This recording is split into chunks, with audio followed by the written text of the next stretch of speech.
There we go.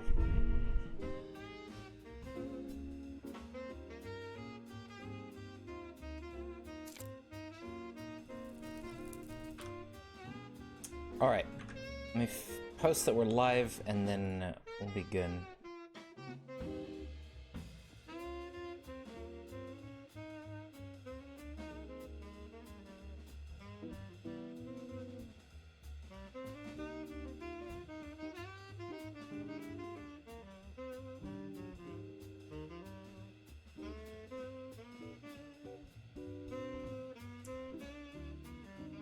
All right.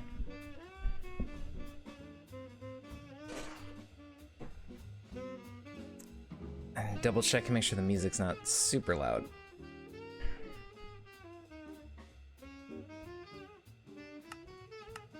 And then GUI scale. That should be fine, right? Okay, so here we are in the mod pack. Now, so this, you might be wondering, you know, what the fuck? Because we're just in a cube. But we're using compact machines. We're basically forced to go into this thing. So, if we use our Game Boy here, the personal shrinking device, we can go into this machine. And there you go. All right, yeah, for sure. If it's a little bit loud, then that's fair.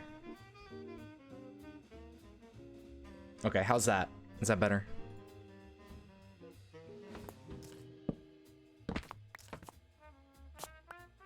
It looks like the, so I was using a shader. It looks like the shader is just kind of fucked up inside compact machines, so I'm just gonna turn the shader off.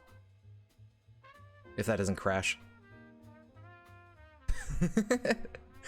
Cause like, I like using shaders, but with compact machines, it seems to break the rendering and everything, so it doesn't really matter. Nightmare goggles, oh boy. That's some loud footsteps, holy shit.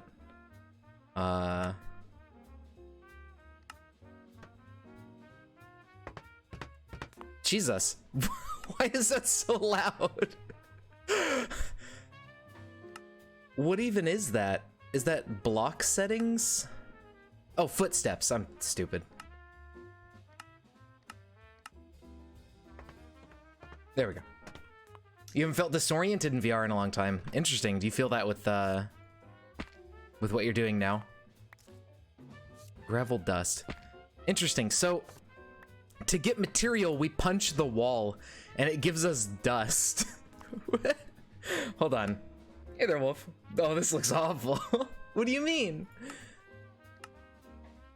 Stuck in a hole. Okay, so we already have a shrinking device. I don't know why it gives me another one. Okay, hit the walls to let out your frustration and get some of the things that's been hiding in the cracks. I see. I saw poop in there somewhere, so, I mean, that might be a thing.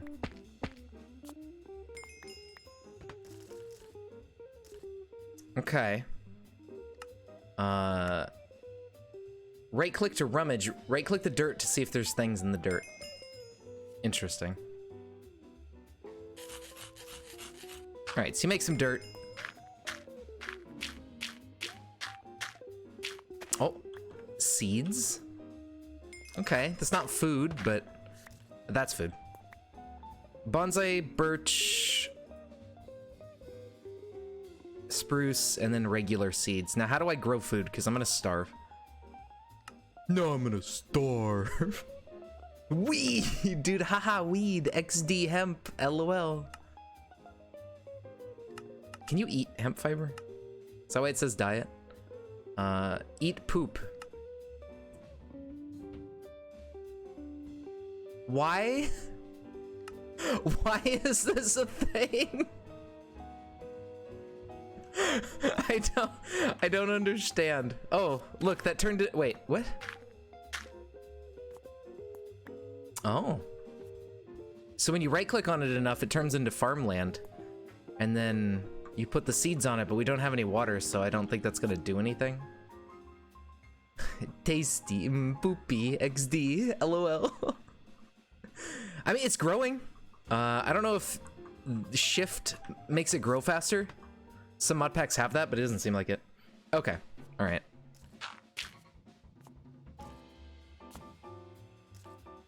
Oh, you know what? We need to plant the hemp fiber. I also need to turn off auto jump. There we go. Okay, so what else can we do besides take a shit? Okay, so we can find beets in dirt.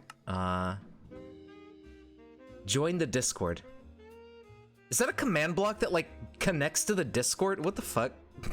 That's a thing.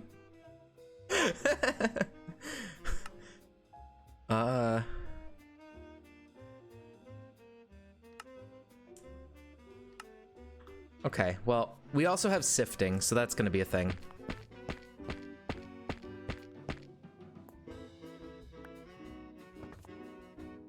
Let's just make some more dirt. How did I get gravel dust? Is that just sometimes? Yeah. I wonder if we can right-click on gravel to get anything. No. What do you mean? What? Okay, I don't need more shrinking devices. Thank you. I guess it just resets in case yours gets lost somewhere because you can't really play the game without the shrinking device. Fair enough. Can I right click on this while stuff's growing? No. It has to be not farmland.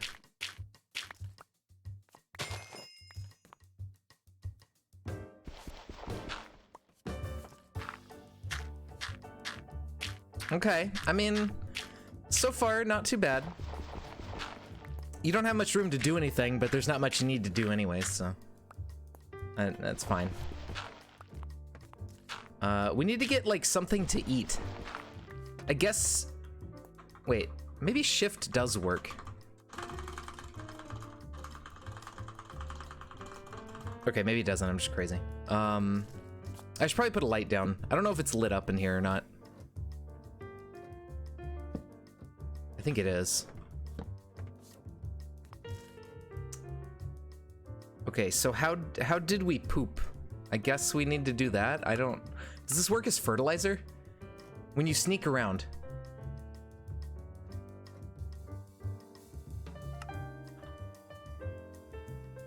Okay. Oh, hold shift. Got it. Thank you. Understand. Okay, so it's not... You don't have to spam it. Well, that's good. Yeah, okay. That goes way faster. All right. There we go. Not too bad.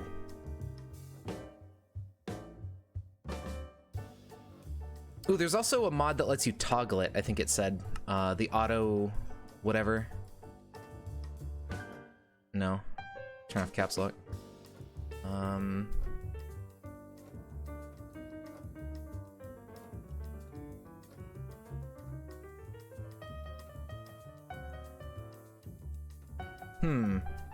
I don't see it.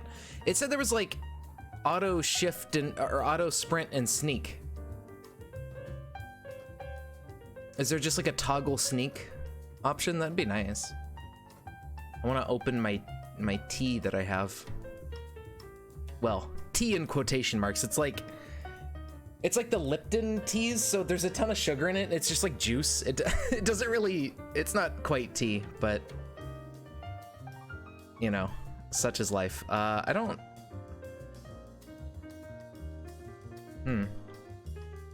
I have to add it? Yeah, but I don't... Show unbound.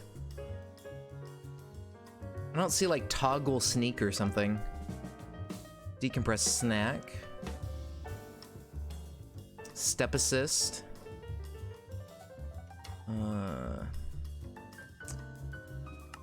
Huh. So it says, check out the auto sneak and sprint forge mod. Maybe that's just not included, and they're like, oh, go get that mod if you need it. Okay, well, whatever. Such is life sometimes.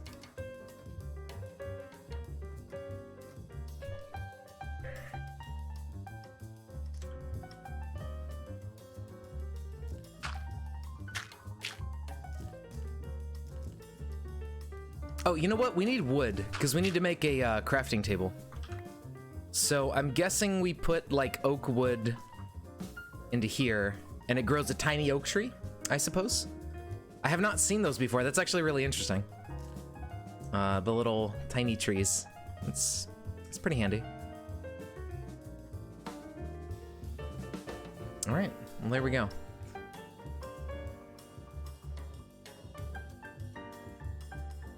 Okay, so that's done. That's fully grown. Okay, so we get oak cuttings. We can turn these into planks. Perfect. And that makes a crafting table.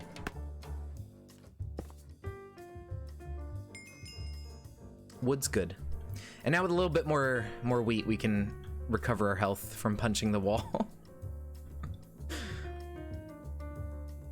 All right, not too bad.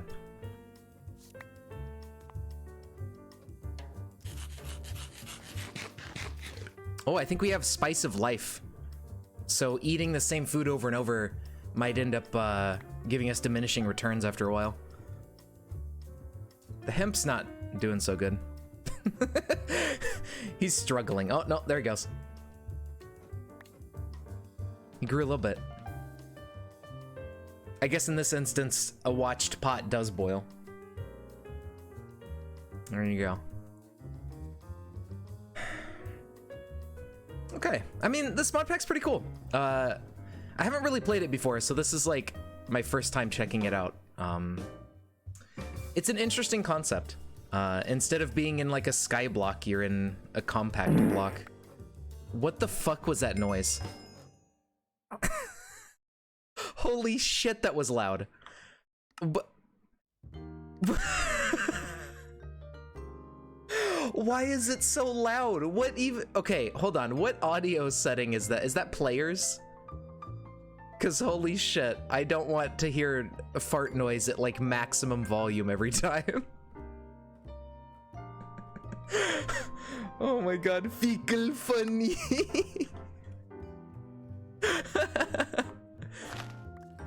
There we go. Jesus.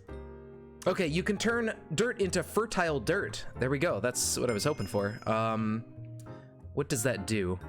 No, that eats it. Okay, so it said dirt block, not farmland. So let's do dirt block, and then fecal funny, and then we need to till the soil, I think. So if we make a quick hoe, perfect. No. What? How does fertile dirt work?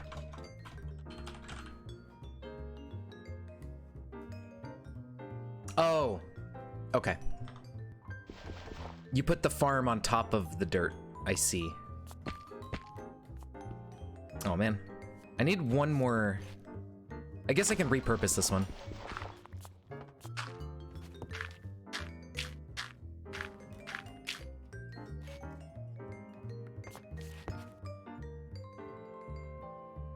And that way we can get wood a little bit faster.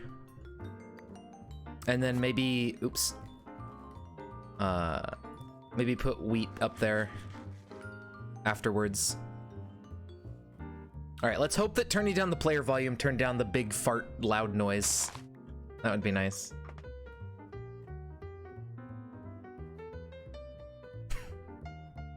It's so ridiculous.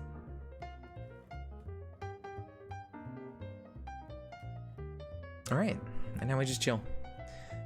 Gets a little strange later. How exactly do you mean strange? Like, are we talking like an evolution on the poop funny joke strange, or just something else?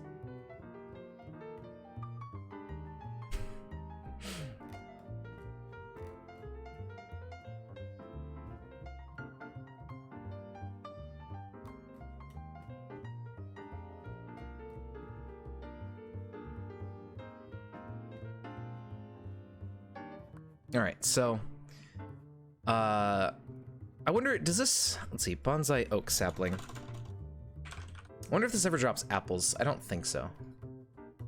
No. I don't want one. Why am I in cheat mode? False, thank you. I don't know why it doesn't default to false. So it doesn't tell me what it drops. Scavenge. Oh, there's a scavenge thing.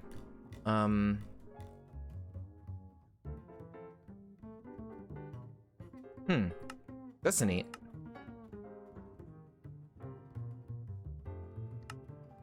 Some very detailed stuff there. It tells you exactly what you need to do to make scavenge work. That's cool. All right, well. A little bit more, like 1 or 2 more pieces of bread and we should be fine. I don't know if it said like how many pieces of bread we've eaten so far. Because we might not have Spice of Life. The entire fusion reactor to get glowstone. I see. Well, that sounds interesting. We'll see how that goes, I suppose. I think I need to be up. Yeah, I need to be up layer. Okay. So if I stand here in the middle of the room, there we go. Oh God. It's freaking out in the wall. There we go. So if I crouch here, perfect. Can I wish I could right click on this because I keep punching the wall when I pick up the stuff.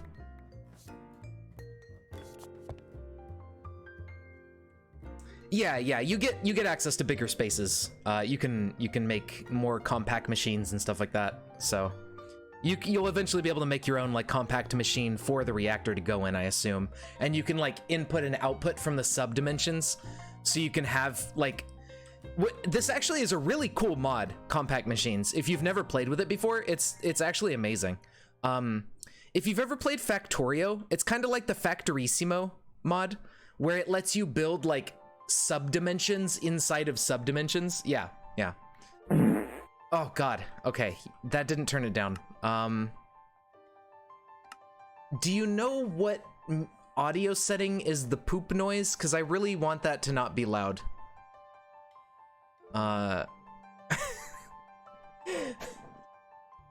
Help, I poop too loud.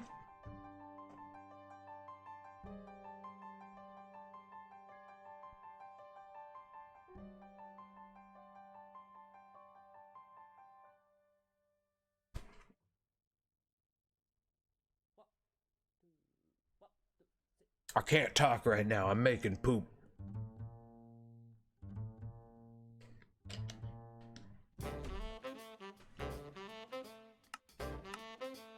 I don't know.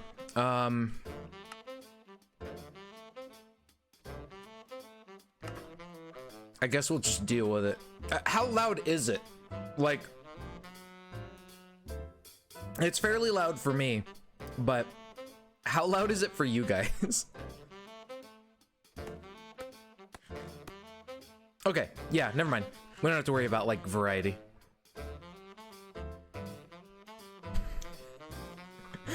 Okay, let me see how loud this is.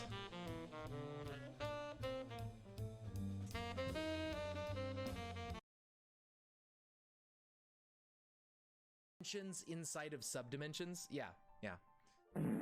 Oh God, subdimension.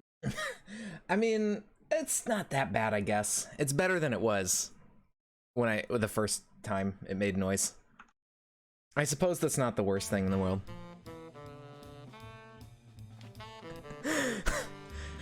That's just ridiculous. I mean, as long as we're not making fusion reactors that run off of our poop, I suppose that's fine. Although I'm sure there's like a reactor we can, or a generator we can make that like runs off like biofuel or something that we can make with the poopy.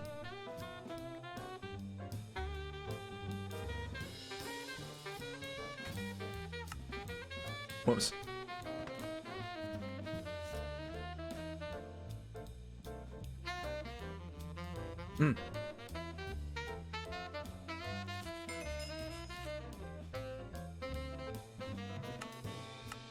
Okay, well, we get a free steak. That's cool.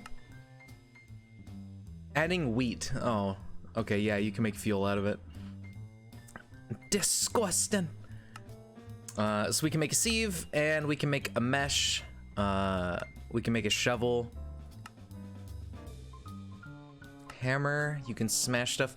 Does the hammer let us, like, hit the wall for things? Hold on. That's a pickaxe. That's not what I wanted. I'm gonna make a shovel first. Better this than my hands. What does that mean? Ah, we can shovel the wall. Okay, cool. Perfect. And that gives us stuff for sifting. Beautiful. All right, very good.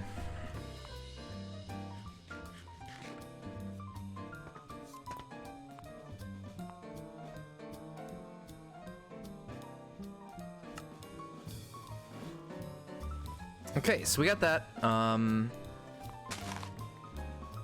guess if I break it with the hoe, it doesn't activate punching the wall with my fists, so that kind of prevents me from doing that on accident. We need more wood.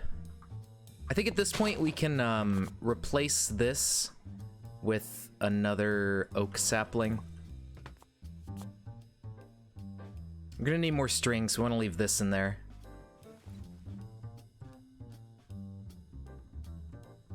All right.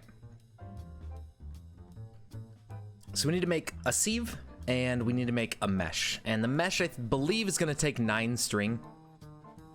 So I might need to plant more hemp, but I could do that. I mean, I have tons of dirt.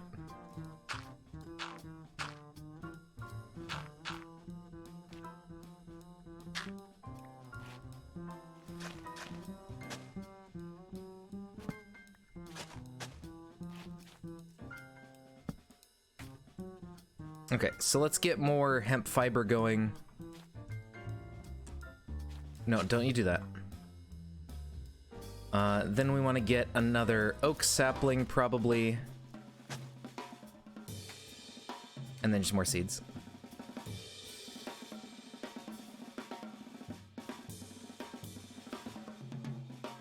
All right, perfect.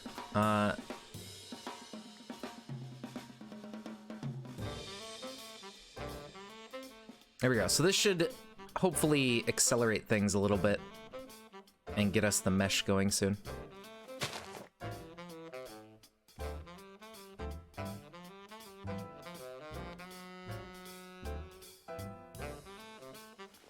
All right, cool. There we go. This guy's kind of stopped doing much, but that's fine. Put fecal funny sound effect at like 1 volume. I don't know how. I don't know what it's like, what volume slider it's tied to. So it's like I don't have an option. I don't know.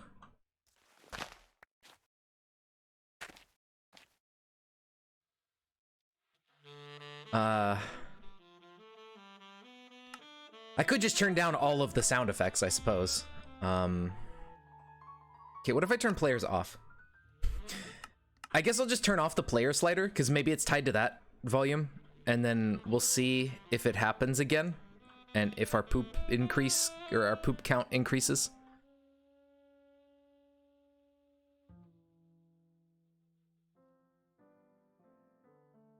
If it doesn't make noise.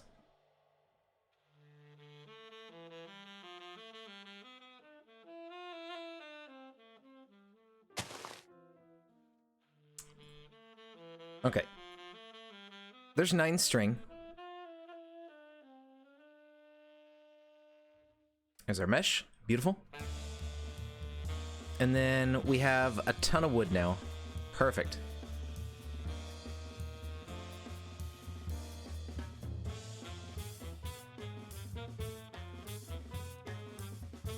There we go.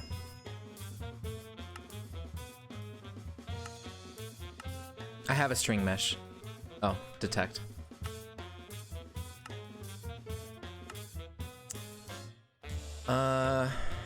Alright, so sieving dust, hammering sand, gravel. Okay, so we can get gravel, that's good.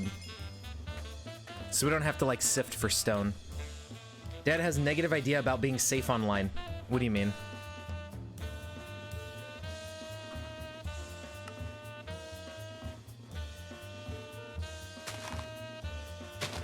You mean he like doesn't quite understand about internet safety?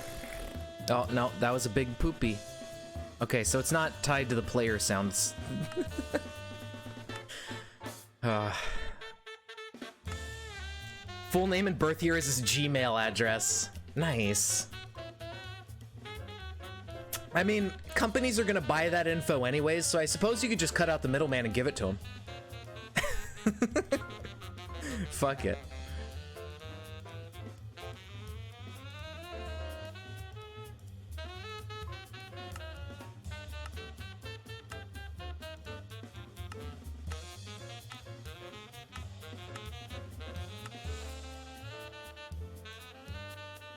Like, I still want the sound effects, I just don't want the fucking fart noise. Why is that not an option? Oh, okay, okay. Just, like, turn it up to max volume and have it be, like, every so often there's just a fucking ear-splittingly loud fart noise. And it's just, you know, life as usual. Is that the plan?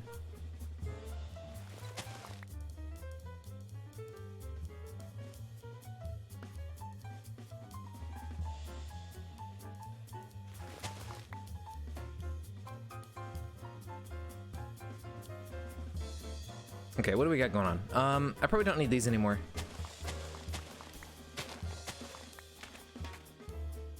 Unless connected sieves work together. I don't remember if that's a thing. Because I could make another mesh and do two at once. Hey there, Magna. How's it going? Ow. I stopped punching the wall. Okay, so sieve time. Yep. And that's what we're doing. Okay, connected sieves do work, so I do want more string. Never mind.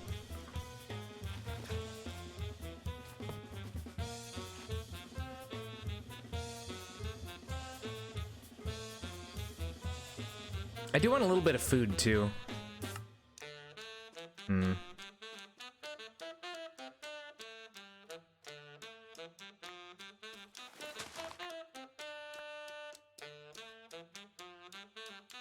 All right, well, I guess now we need to shovel the wall and get gravel.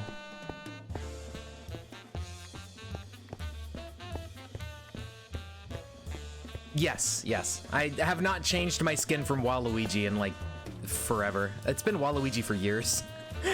I found it when I was like, yeah, that's a good skin, and then I just never changed it off.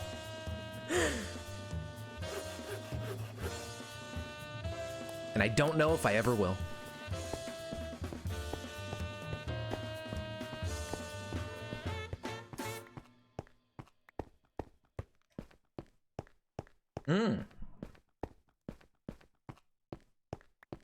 Yeah, it keeps getting loud randomly because jazz, and it's like, I don't know. Like, a lot of these videos tend to not have consistent volume, especially when it's like more classical music and stuff and like instrumentals. They tend to be like, you know, the dynamics of the instruments, it's like, oh, soft and loud and everything, but it makes it a nightmare to like listen to in the background because it's just either louder or softer depending on the fucking weather. I don't know.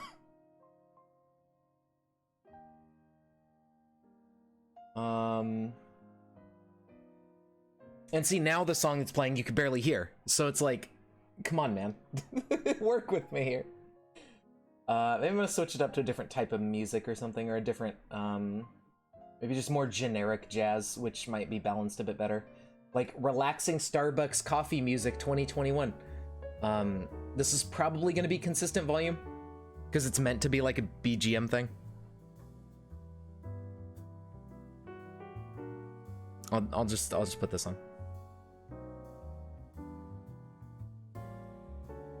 And then turn it down a little bit. Like right about there, maybe? Possibly. That might work.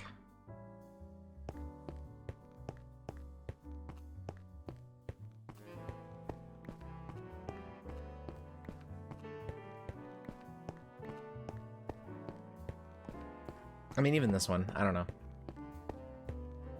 Jazz never really makes for great background noise, like, for the most part, I found. Like, it's good, but people never really do a good job with like the audio mixing and making it not just be random volume all the time.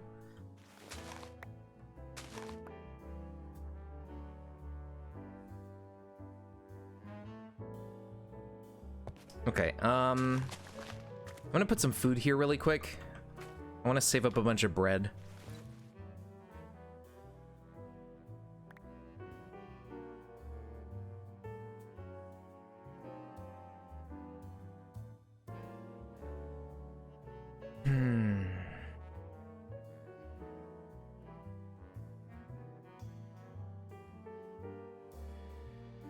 Yeah, I mean, that's just instrumental music in general.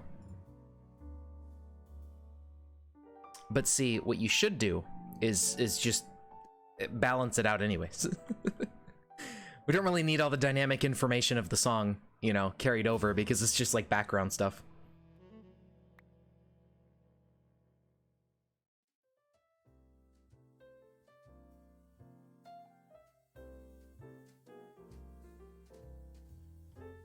It should be fine.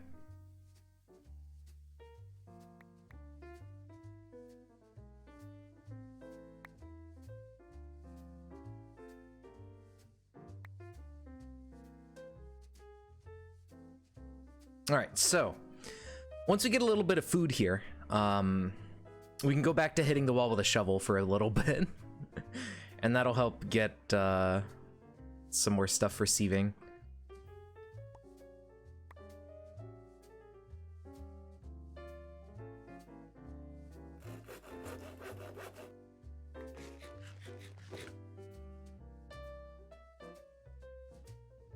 Okay, so sieving gravel gives us only flint. That's a waste of time. Sieving sieving sand gives us... Okay, no, we do need the flint, actually. Never mind. We have to get flint. Because we need that to upgrade our meshes. I totally forgot. So... Can I make flint without having to sieve? No. I mean, I guess I could break it over and over, right? Does gravel still drop flint like normal? Look up Muzak if you want true background stuff. Fair enough. I've only got one monitor because your DVI adapter doesn't have the right pins. Oof. That sucks. Hey, well, there you go. That works. But yeah, I had to get an adapter for my monitor with my new graphics card. So the 3060 Ti I got only has 3 display ports and 1 HDMI. It does not have DVI. So my main monitor that runs at 144 hertz is a DVI monitor. It does not output above 60 hertz on HDMI. So I had to order like a $50 powered adapter that can adapt dual link DVI into DisplayPort, and it's so dumb. Mutagenic toxins are bad, right? Yeah, I mean, probably. I guess it depends if you're okay being a mutant. But yeah, it sucks having an old monitor that doesn't support DisplayPort. Since everything seems to be kind of moving towards DisplayPort and leaving DVI behind. Oops. Oh, I don't know. I think it's just like any mutation. If you get like irradiated or something, I don't know. I don't know exactly what the mutagenic toxins are, honestly. I think it could just be anything, but maybe not. Okay, we don't really need more tree for the moment. A GeForce 1650, 1 DVI, 1 HDMI, and 1 DisplayPort. Yeah, my old 970 had like 2 DVIs and 2 HDMIs or something like that. So yeah, this one's very different in terms of ports and everything.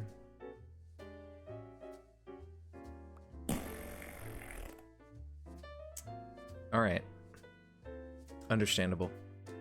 I don't think we can lower the volume on that. That's just life now. Is there a way to disable later? Because, like, at some point, I'm sure you don't need to poop anymore. Like, can you just not have that happen? That would be nice.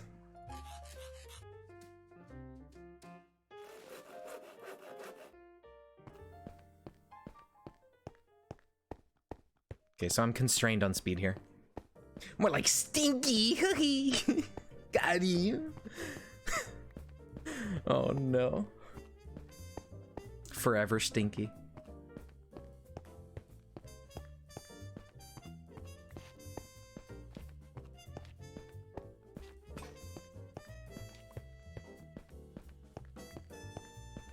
I wonder if there's any reason to sieve dirt.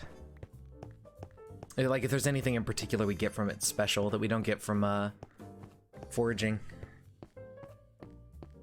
I doubt it.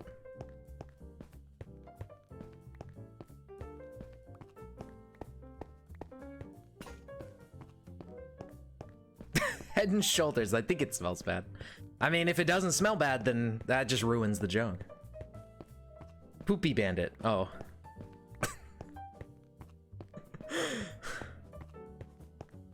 You wouldn't be surprised if that existed? I mean, I guess I wouldn't be surprised either. It would just be really weird.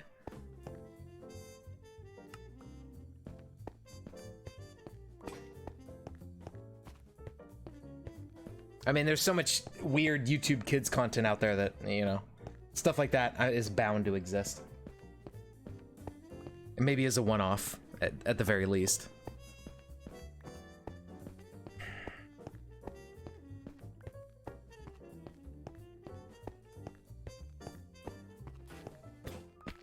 Ow.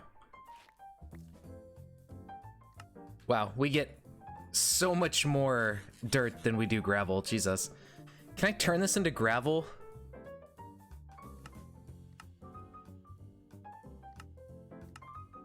Two dirt and that makes coarse dirt. There's integrated dynamics? Pog? What the fuck? That mod is so good. Holy shit. How do we get the mineral sapling? Okay, oak sapling and resonant ender. Got it. I need that right now. That's insane. Okay, so basically what it was is there was this like news article thing from I think Niagara Falls, and it was like this meme article that somebody posted somewhere I remember finding, and the article was an article about this guy who kept stealing shampoo from the CVS pharmacy, and that's all he would steal was shampoo. And so the newspaper took to calling him the Shampoo Bandit, and it was the headline was like the Shampoo Bandit strikes again or something, and I thought it was really funny.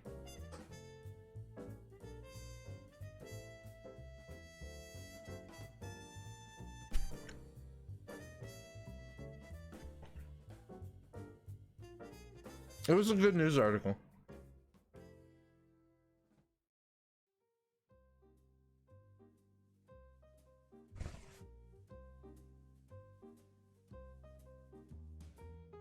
Okay.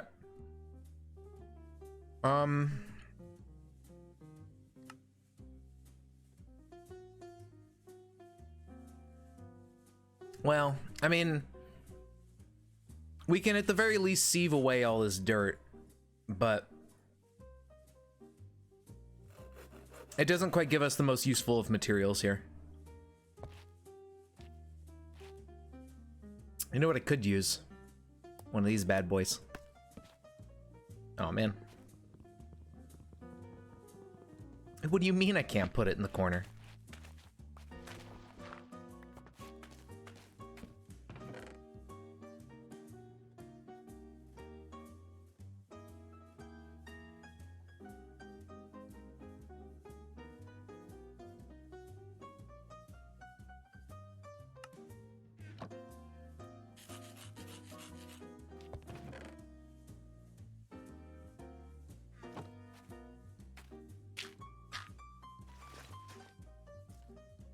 I should put those back. Okay.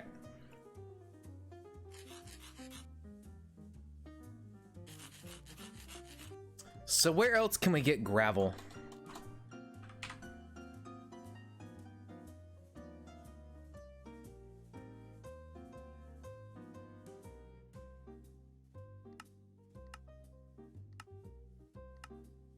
I'm gonna guess just hammering cobblestone or crushed andesite. Okay.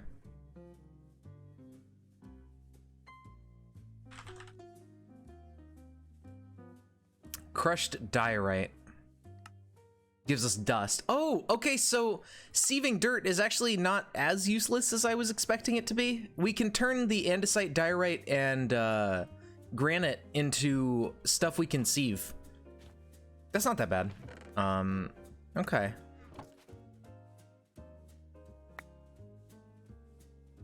All right, I'm down. Simple as a mashup of like 3 of your favorite Digimon names. Hey, there you go. That always works. I remember when I was a kid, I remember one of the first usernames I came up with when I was a kid was, I watched that one, Full Metal Alchemist anime with a friend, and so I was like, I'm gonna use the main character's name for a username, but it was always taken, of course, because, you know, the anime's popular. So I would spell it wrong, and then instead of Edward, it was like EDAWRD. And I remember using that, like Edward Elric, where it was spelled wrong and had an underscore in the middle. I used to use that all the time as a username. Because it was, you know, who would ever want to spell the name wrong? So it was always never taken. So I was like, all right, cool.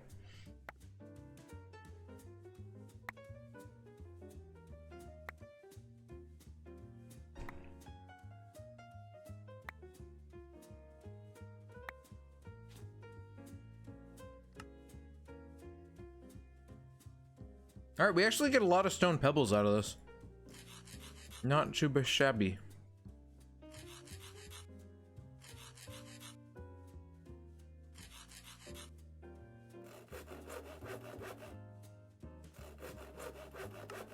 Okay. That's pretty good.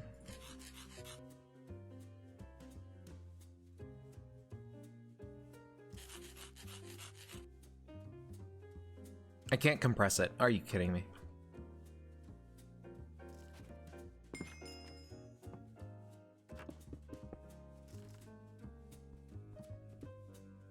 Wait, is there a vein miner?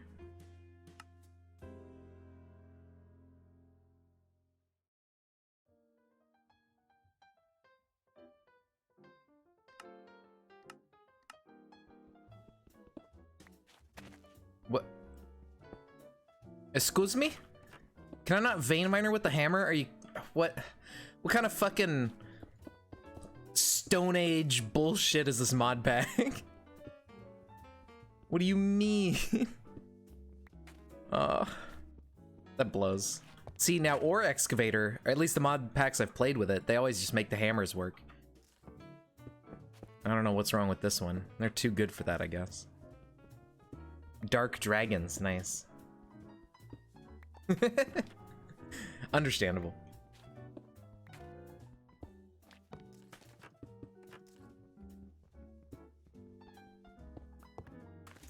I do all this by hand. SMH.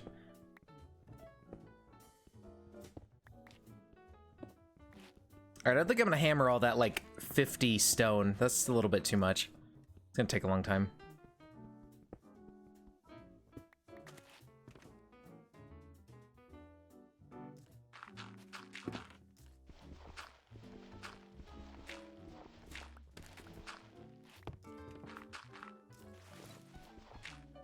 Do you feel bad for the new gen? Why?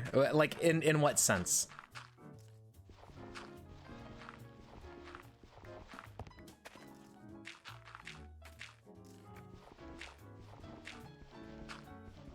I mean, to be fair, old internet was amazing. Twitter has ruined the internet, and Reddit and Facebook and like those kind of websites have just it's over. They ruin the internet. Social media is a blight upon society.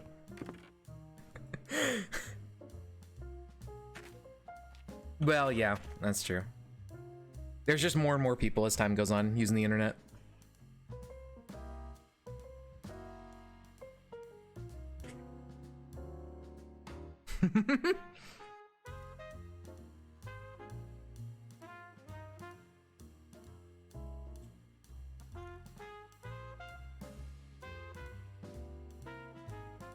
Well, I'm sure if companies like Google get their way, all of our internet information will be tied to our like real name and social security or whatever, you know, like identification stuff that we have, you know, in whatever country we're in. So it's like everybody's just going to be tied to their real life information. So if you bully someone on the internet, now you can go to jail, or, you know, like that seems like what people are trying to push for in certain places, where like your real information is tied to who you are on the internet.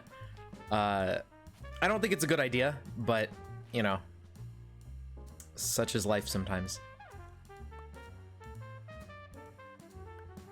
Okay, so we need 6 flint.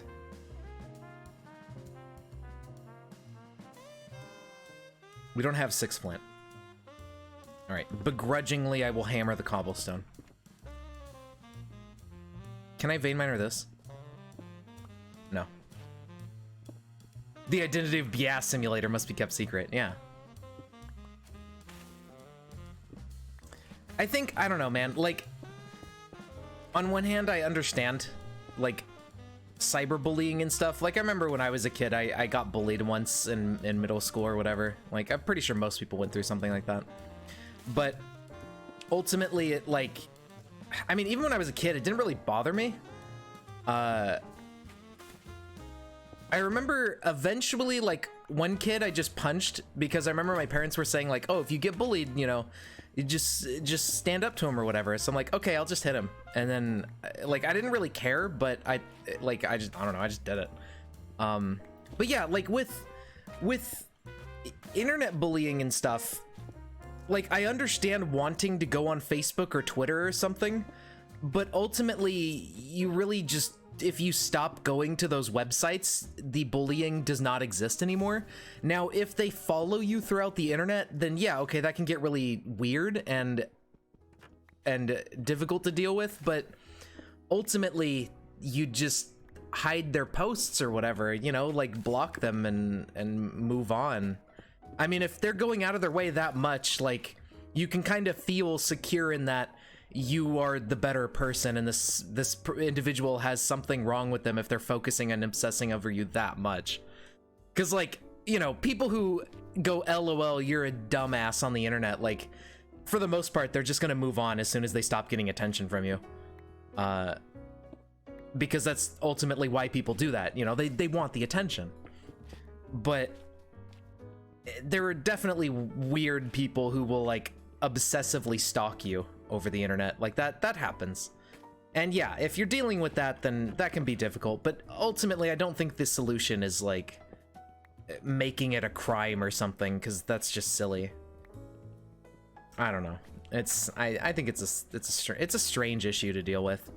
But I think most, like, cyberbullying is basically, like, just sit little Timmy down and tell him to stop going on Facebook or wherever he's getting bullied, and his problems will, wow, look, they went away. Who'd have thunk it? Warnings for not using your real name on Facebook. Yeah, it's like, it's so stupid. It's Facebook and stuff, like, they want to tie your identification to you, and it's like, no. No. How do I get the mesh out? Excuse me. Hello? Hello? Maybe I just break it. Yeah. It's kind of silly, but whatever.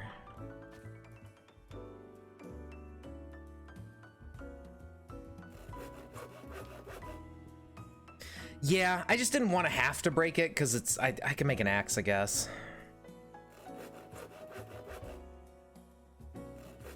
Maybe there's a thing I could do to toggle that, like, pick up blocks mod that's just picking them up. Okay, I want to do flint separate from string. So we're gonna put this guy over here. Can I... You know what? I can't access the chest under that. I need to move this.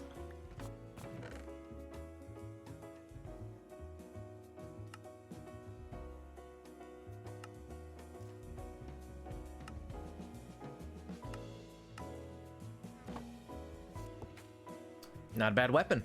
Pretty good. name on Facebook is Desk Shaker. That's a good name. I have a Facebook that was like my real information, but I stopped using it like 5 years ago, and I literally haven't like done anything with Facebook ever since then. So as far as Facebook is concerned, I'm dead, I guess. I don't know. I just stopped using it. I didn't delete it or anything because you can't, but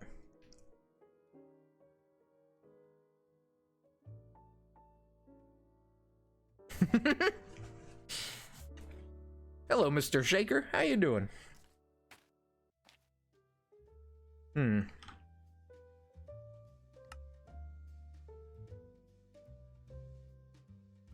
Okay.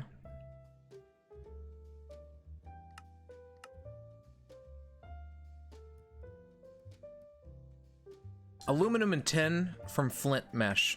How do we get iron? Ah, yeah, gravel. Okay. Pretty low chances overall, but we'll get there. Posted on Facebook a couple years other than say, hey, I'm not using Facebook anymore. Yeah. Really, we all just need to collectively give up platforms like Facebook and Twitter that are, for lack of a better word, cringe. Like, I don't know.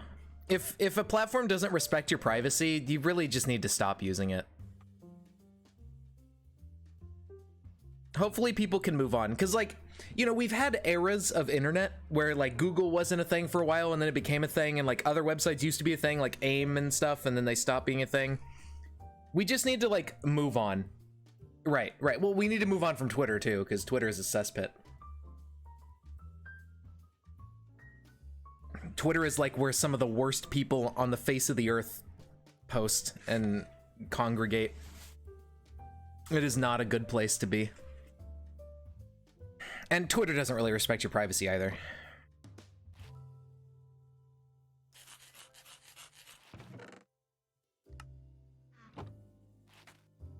Somebody lost contact with on Facebook. See if they'll respond. Yeah. I mean, that's really the main downside from moving on from a platform is like, oh, but what if this person, you know, whatever, but... I mean, if you've lost contact with someone, I don't know. I don't think it's ever really gonna amount to much.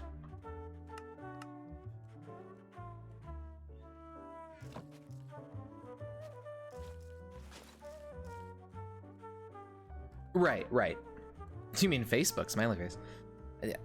Twitter, Facebook, any form of social media does not respect your privacy whatsoever.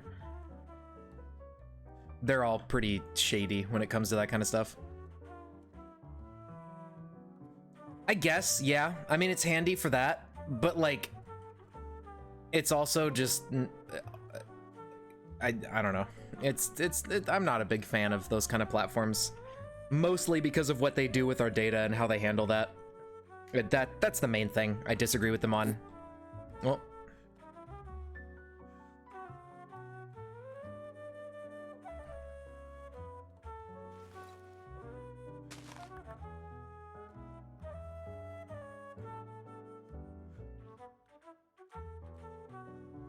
Why did you think they were dead?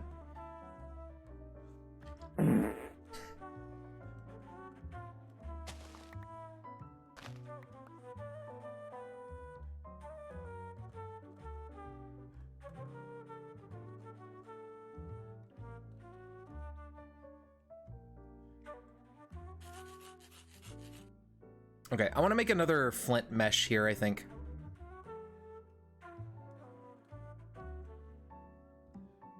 That's why I'm trying to get some string right now.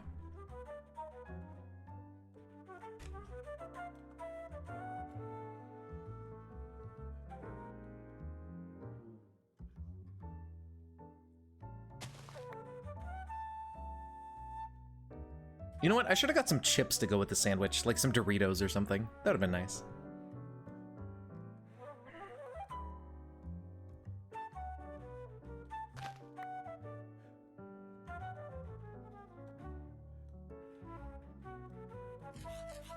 Okay, just 3 more imps.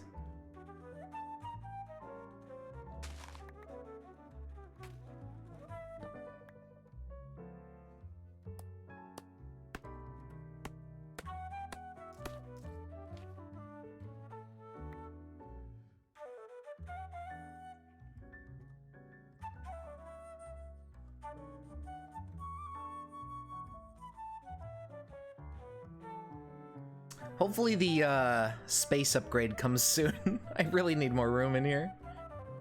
52 days of work to create a suit of chainmail armor. Nice. Just make a suit of plate armor. It takes like a day. I don't know. Well, maybe longer because of proficiencies, but...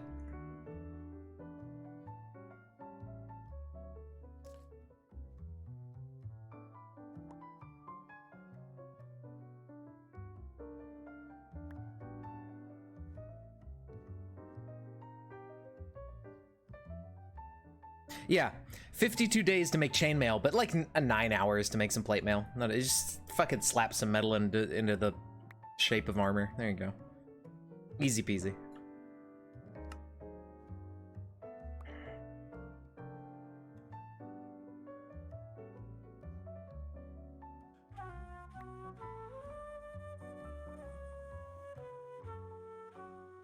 Jesus. That's ridiculous. That seems like an unintended length of time.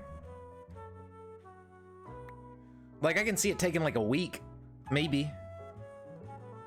Or like, you know, several days, but fucking 2 months? I don't know about that one.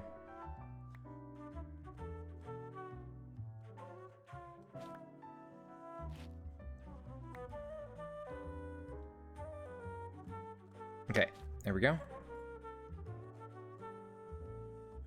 Now this will go twice as fast.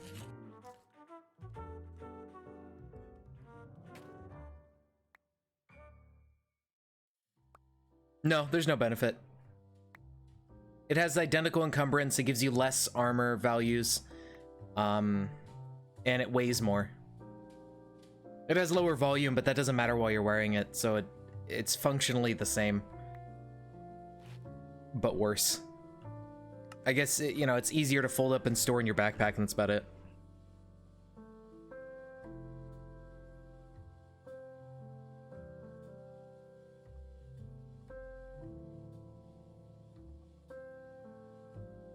Nice. Years. The ultimate goal of CDDA is to make a suit of chainmail.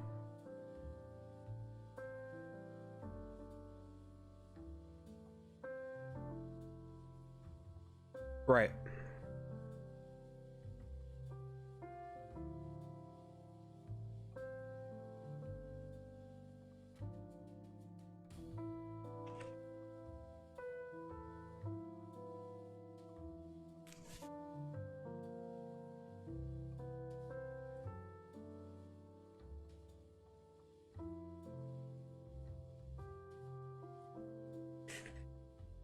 Okay, we have a little bit of iron.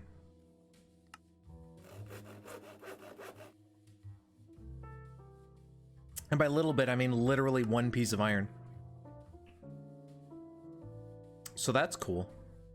I need more cobblestone. Shid.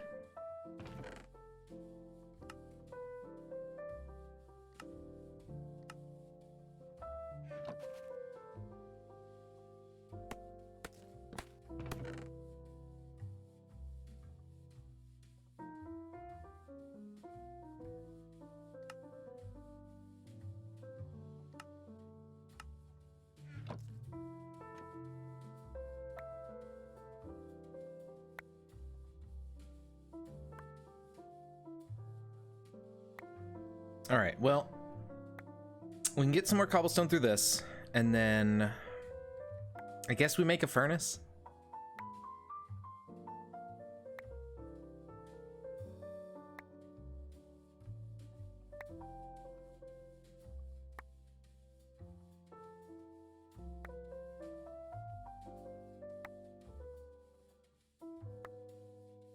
And then do something with the leftover cobble.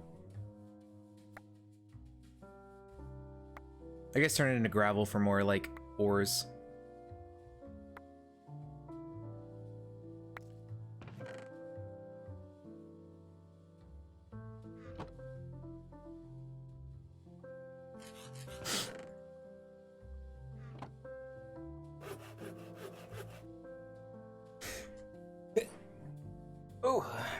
Almost had to sneeze. I guess, never mind. That doesn't work.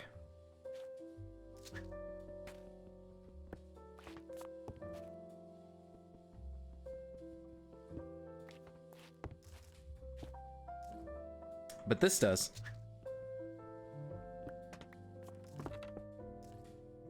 Since they're connected, we don't have to access that other one. Just put this up there.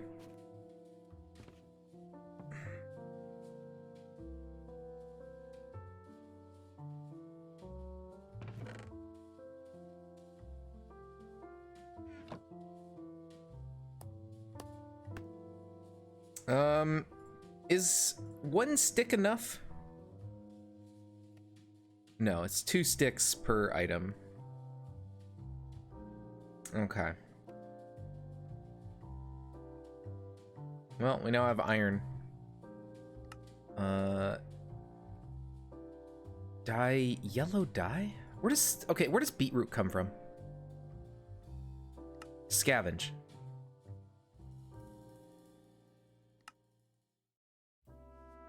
Oh, coarse dirt. Oh! And then it can become back into dirt. Okay. Interesting.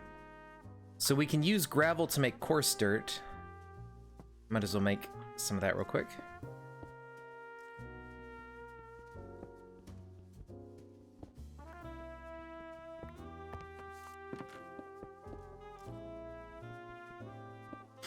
I don't know if this is really going to be worth the time, but I think we need the beetroot for something, I guess, since it's a quest.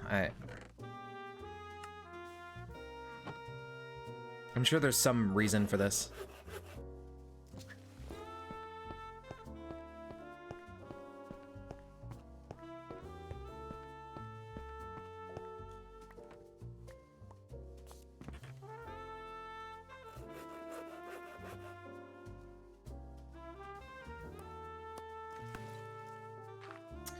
The current goal is trying to figure out how the hell... Oh my god, that...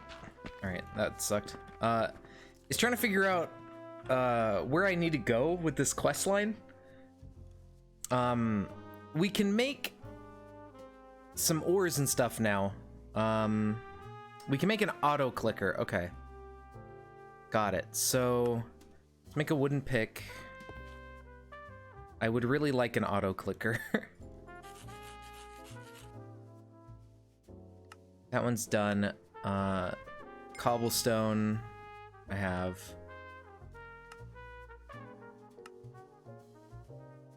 And then stone pickaxe. I don't think I really need a stone pickaxe for anything, but I suppose I'll make it anyways.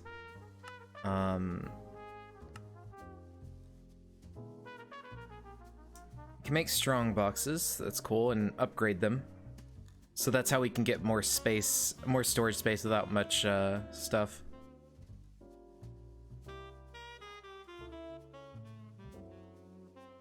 Okay, so we can make more compact machinery soon. Good. Well, relatively soon.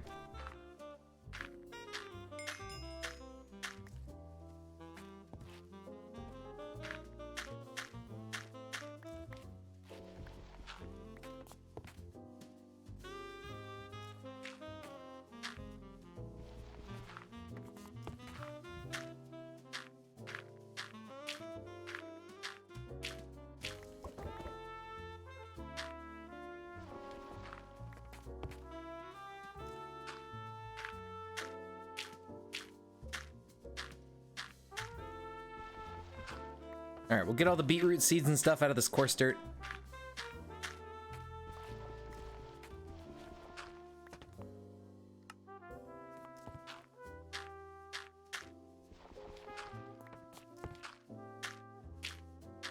I'm not sure exactly what we need the beetroot for, but it mentioned it in a quest, so I might as well get these. I'm sure there'll be some use for them coming up. And I think that also gave us some sugarcane stuff. I keep, like, holding right-click and throwing these pebbles. It's really annoying.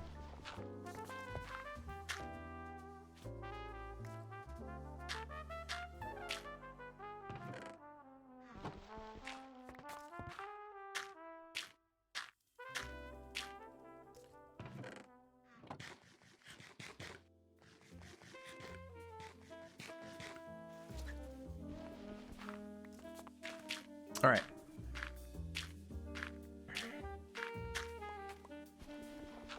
That's all that. So put all that away. Not sure what the pickaxe is really for, besides just picking up stuff that we put down. Okay, so sulfur and bone meal come from sieving dust in the string mesh over here. I have some dust, so let's do that.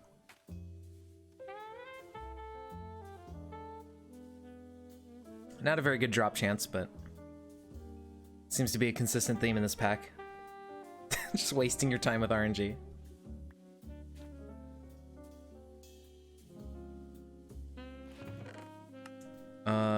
Okay, sulfur. So we need more dust. Awesome. Love it.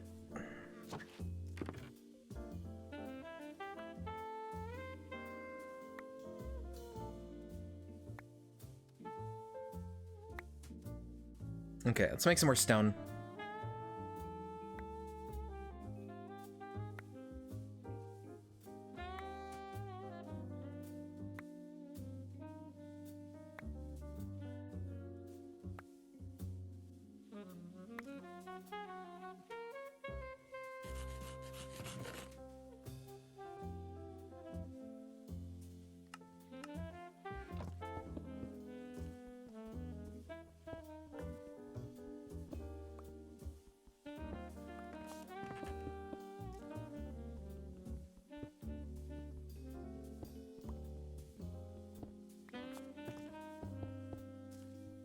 I'm hoping with that auto clicker we can just give it blocks to use on the sieves. And that way we don't have to sit there and stare at it and do that. We can have that running while we gather more material. Requires decay and growth.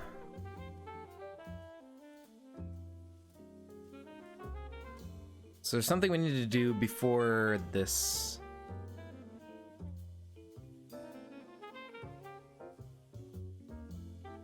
Huh. Something to keep you warm, hard pick. Iron pickaxe. Oof.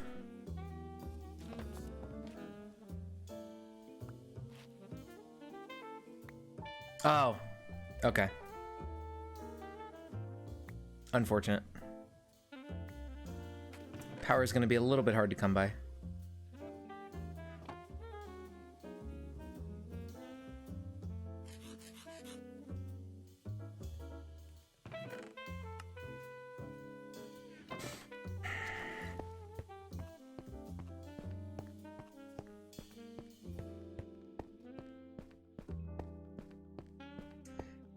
I wish there was a faster way to get pebbles. Like, that's the nice thing about other mod packs. They kind of make the process of getting pebbles and stuff a lot quicker, so you can actually get to playing the mod pack. Instead of spending your time sitting here like, oh, I gotta get more pebbles, and then I gotta sieve the thing, and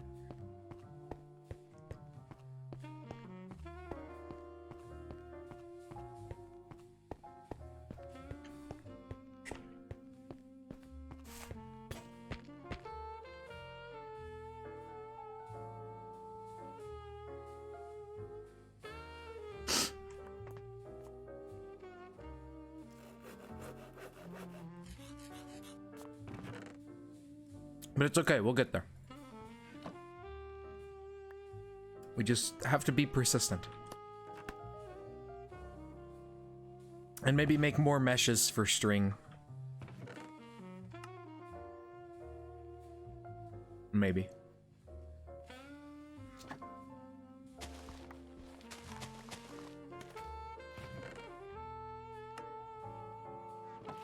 I need more wood though.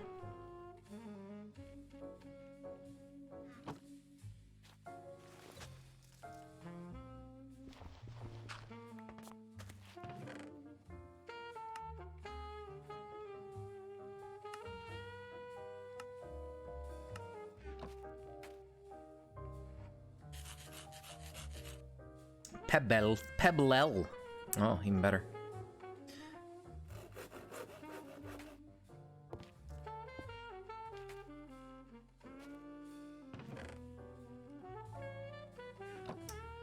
We don't have the string for another one. Not even close. Okay, I don't care that much. Oh shit. That's a lot of trucks. It's a lot of VR too.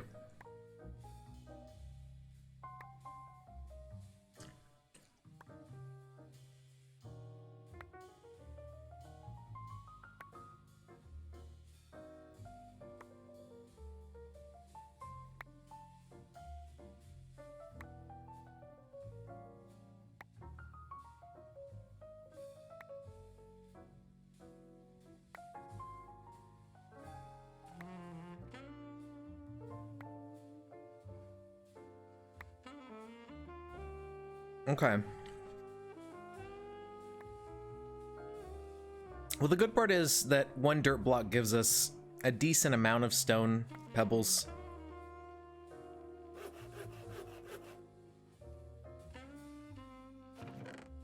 But it also gives all this other garbage that I don't care about.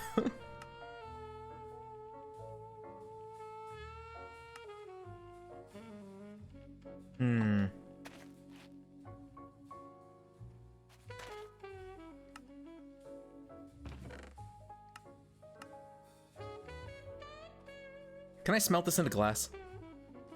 Yes.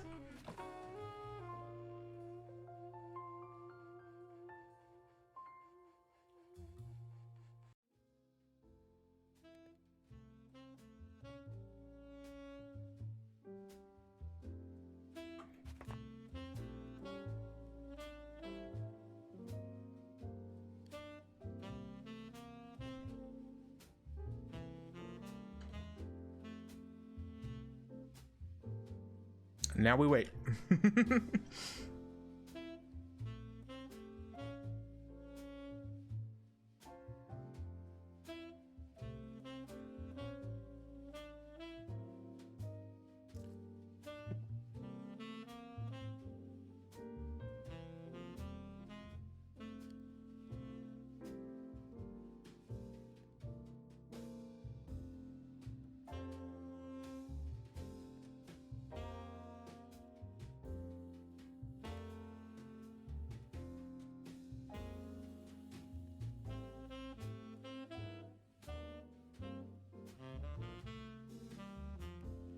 Okay.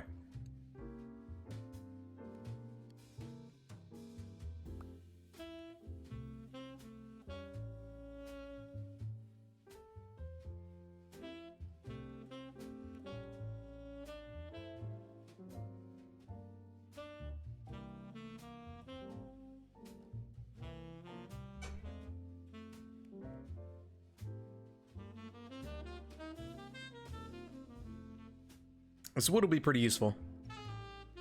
We need it for fuel and everything. Wow.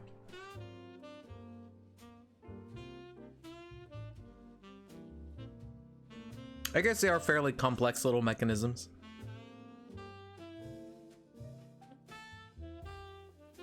Just make some Game Boys, no big deal.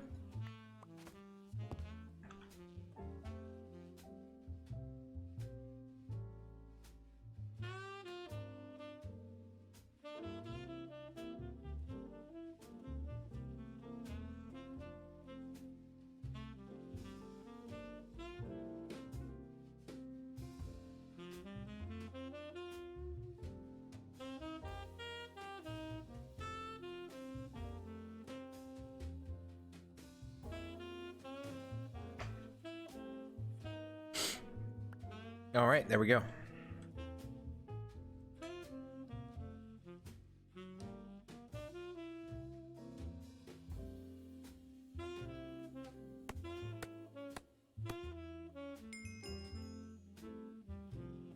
Hey.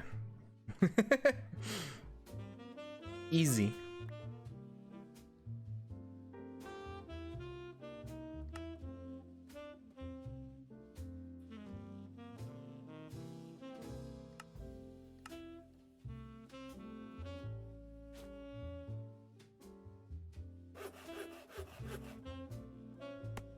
Wait, how the fuck do I make water?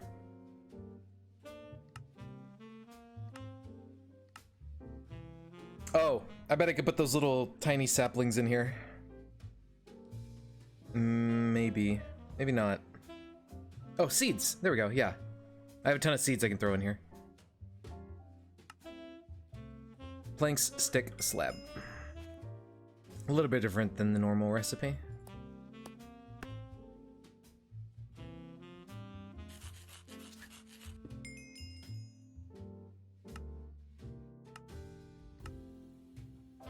Okay, so I could waste iron on a bucket, but can I make like a clay bucket or something? Fuck, there's only iron buckets. No. How could they do this to me? It takes so long to get iron. Oh no. I can't believe you've done this. Can't even make the makeshift rail rifle? Oh, unfortunate. Do you still need more skill for it or something, or what's holding you back from that?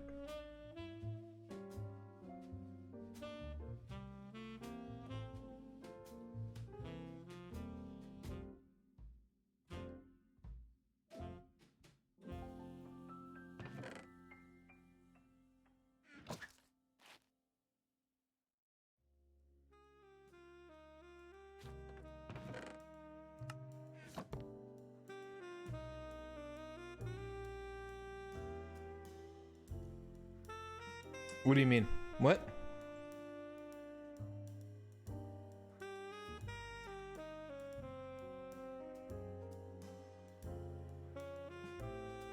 I mean, it's a complex recipe. I don't know.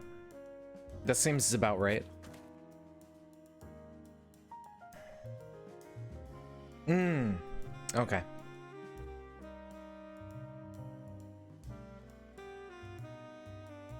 Do you have like a mod enabled that lets you smith ammo?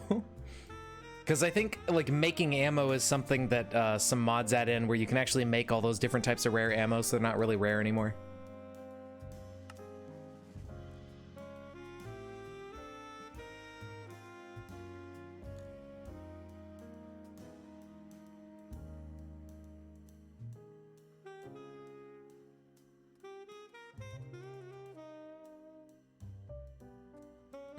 You know what?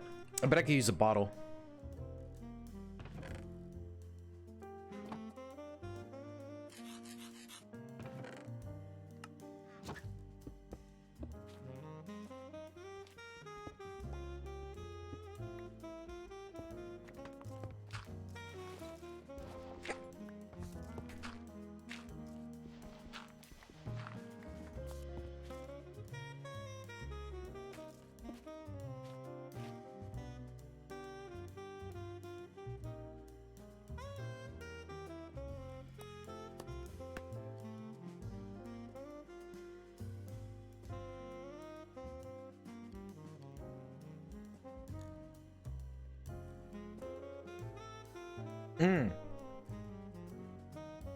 Well, couldn't you just smith the casings from like whatever metal they use?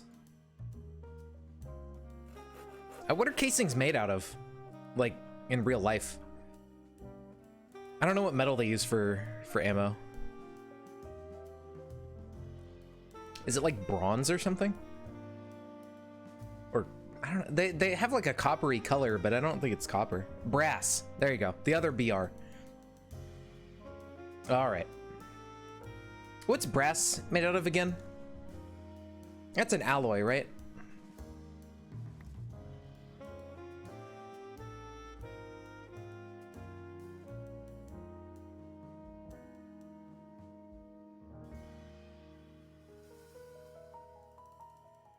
Oh, that sucks.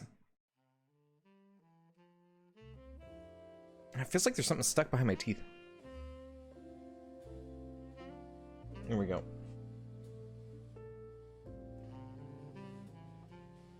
A little piece of lunch meat. Always fun. Okay, I think I can use bottles. Yes, okay. I don't need a bucket. Perfect. Okay, so that takes care of the bucket issue. I don't have to waste my iron on a bucket. That's good.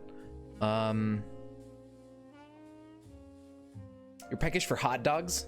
Oh, well, yeah. Understandable. It's always unfortunate when it's like, man, I really want this thing, but I can't go get it. And you're just stuck. It's like, oh, okay. I guess I won't have it then.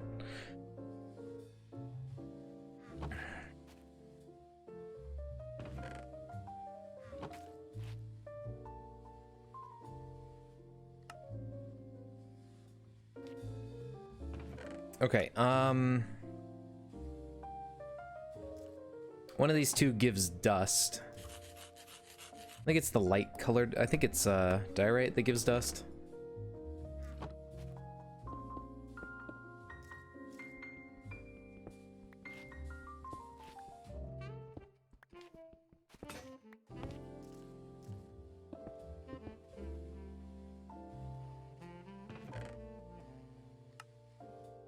I need a new hammer.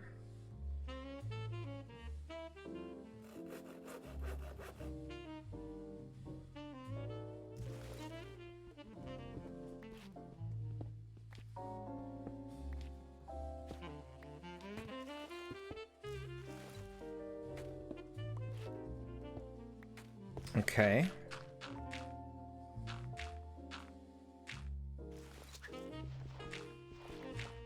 Perfect.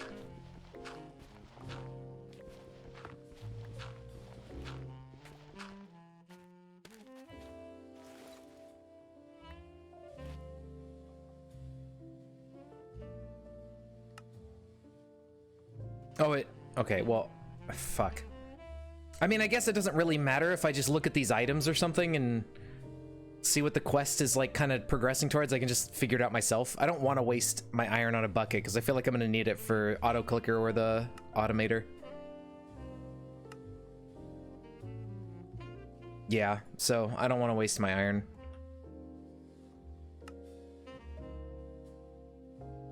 Something to keep you warm.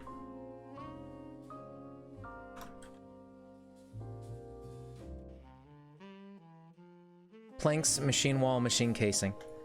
Machine wall is a block of iron with redstone on it. What the fuck? That's a lot of iron. Throw this into the miniaturization field to start the crafting process. What? Oh. Wait. What? What the fuck? I don't understand, but I'm sure we'll figure it out. I guess we'll just start by making a block of iron. There's another, yeah, well, yeah, but the other recipe is just like...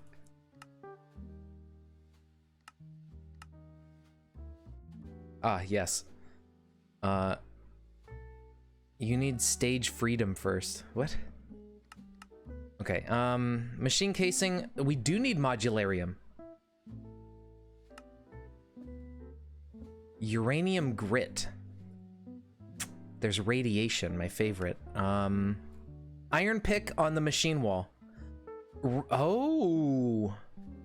Okay. I wonder, wait. Uranium, silver, redstone. Okay, so that kind of... I wish getting iron was easier. Yeah, nuclear craft is cool. I haven't used it very much yet, so getting into nuclear craft in this mod pack will be fun. 50% with diamond. That gives 10%. Iron stiffened is 15. Diamond is 25. Wow, that blows. Yeah, yeah. Understandable.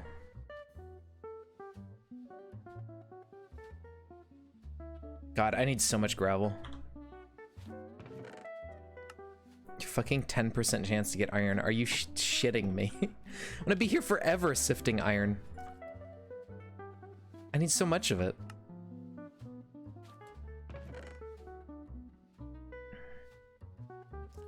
Why did they think this was a good idea?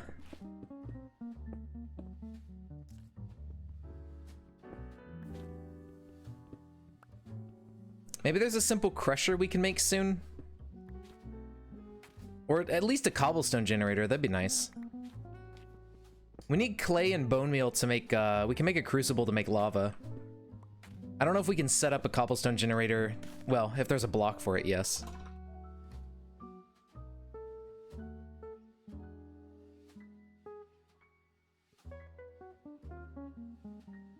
Ah, right. Nuclear craft has one. We need lead. We have to pulverize graphite in the first place. Wait, what the fuck? Oh, pulverized. Okay. Squeezer. That's doable if we just get a shit ton of iron. You've got to be kidding me. God, why so much iron? Can I stone pickaxe the wall? Okay, there we go. Got it. Okay, that's where you get iron. You get iron grit at the most often. And iron grit makes ironing. Okay, never mind. There is a faster way. Whew, thank God. Let's just save the mod pack. I was gonna get really fucking mad if I had to just sieve for iron constantly.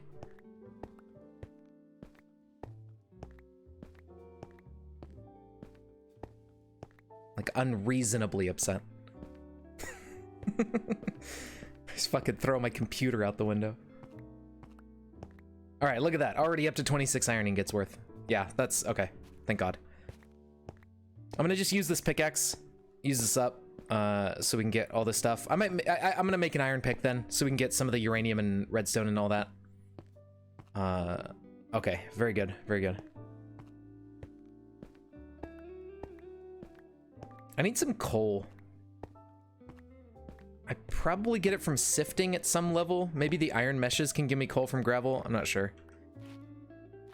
I can't make charcoal since I don't have logs.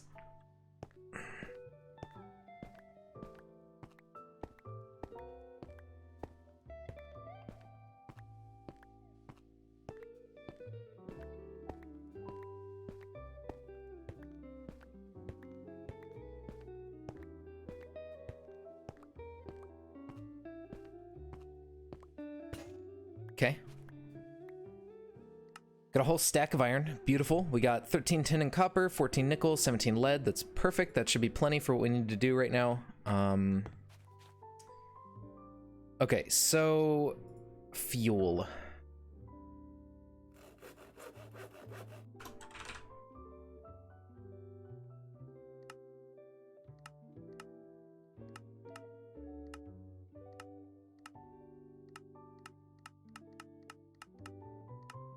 That's all pretty standard, and yeah, okay, so what about charcoal? Tiny charcoal. An arc for what the fuck? Is there any way I can get logs?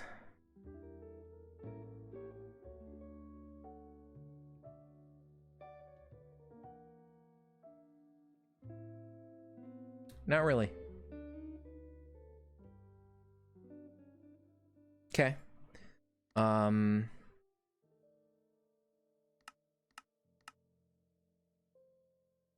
Fluid to item transformation. So we throw this in water and we get an actual sapling. And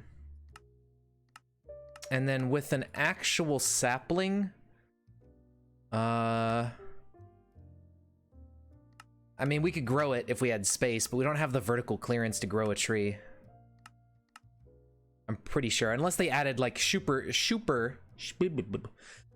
squat trees that could grow in like a tiny environment, but I highly doubt they added that. So that doesn't really help me right now.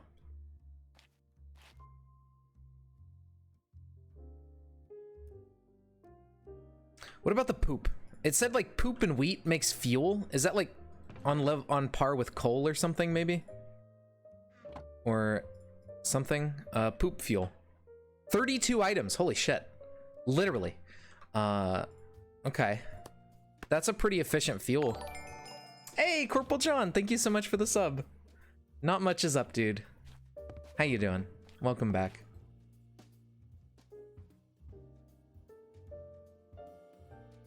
We are, we're putting poop in a furnace and smelting iron.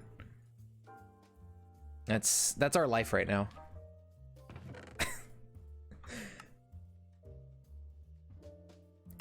We're stuck in a cube. It's not a bad mod pack so far. The poop is a bit annoying because it plays a really loud fart noise every time your character poops, and you get like you just sit there crouched for a while and then he poop. And it's very stupid. I just wish there was a way to adjust the volume, but apparently it's like a super efficient fuel, so that works. If one of you want to try putting wheat into your poop IRL and burning it and seeing how long it burns, feel free. Let me know how realistic it is as a fuel source. Okay.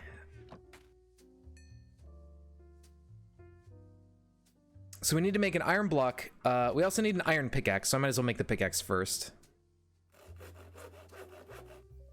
We're gonna need this to get some redstone. Using manure for fuel is a real thing. Yeah, I figured. I just don't know how well human manure, or would it be human manure at that point, or would it be like, I don't know. I don't know how well that would work as fuel. I don't know. I'm not sure. I'm sure there's more you'd have to do besides just like squishing it around some wheat. So we're gonna start getting irradiated when we get the uranium grit, I think. No, I thought the grit said it had like rads or whatever per second. Yeah, 385 pico rads, I think. Yeah, pico rads per tick actually. So that's 20 of those per second. So that's like 6 whatever is above pico rads. Is there like an indicator of your radiation levels? I'm worried. I just don't want to die. What'll be the implications of that? Death, I guess. I don't know. We'll find out.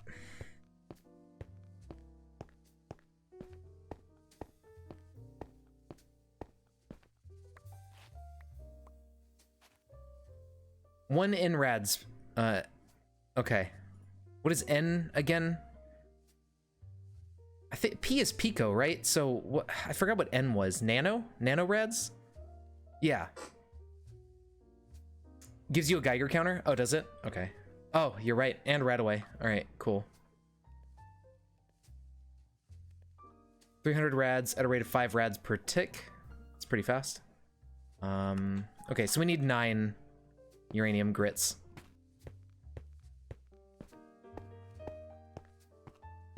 Yeah, I think little n is nano.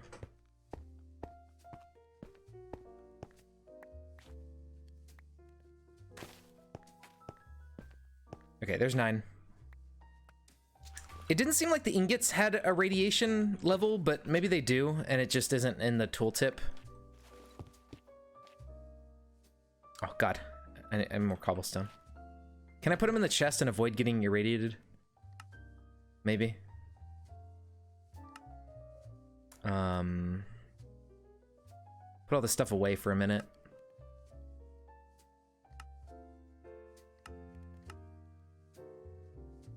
Okay, I need to get, oh,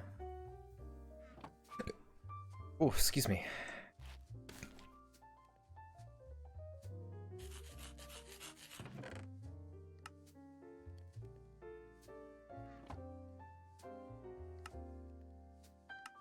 Okay, might as well make the water bucket since we have iron.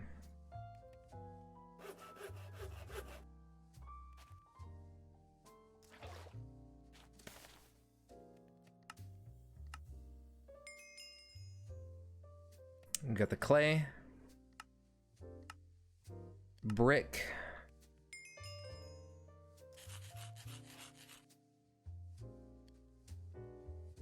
actually let me take the poop out. 32 iron is plenty, so we'll smelt some other stuff in here.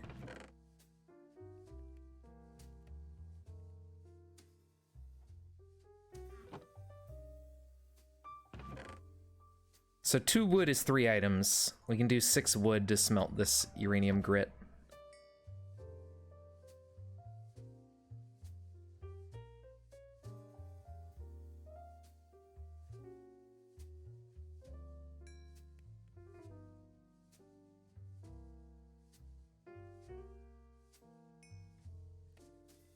All right. I wonder if the radiation like naturally goes away, maybe, if you just have nothing around you or in your inventory. That would be nice.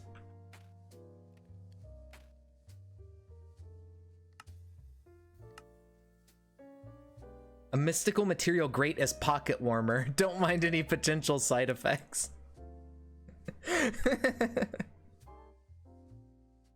Let's see. Yeah, okay. That makes sense. 700. Actually, is Pico lower than Nano? Oh, it's okay, it's stacking up. I think it's identical radiation, probably. That's cool. It tells you the cumulative radiation of like the stack of items if they're all radioactive. That's pretty nice. So you don't have to like do the math yourself.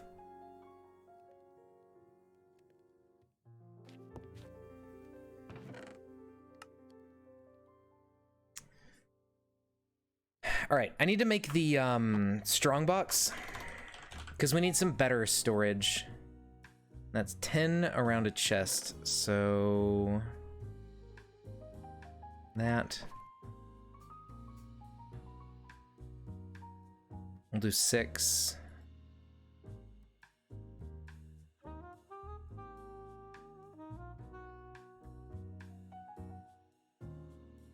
Oh no, it is more radioactive as ingot form. I think. Whatever.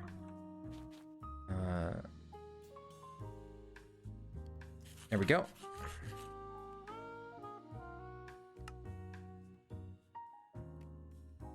Oh, wait. Okay, so we get these, then we get a choice. Hazmat suit, headwear, slow-acting right-away, hazmat suit, boots. Let's go for some hazmat suit stuff. Pripyat preparations. Nice. What if I put that on?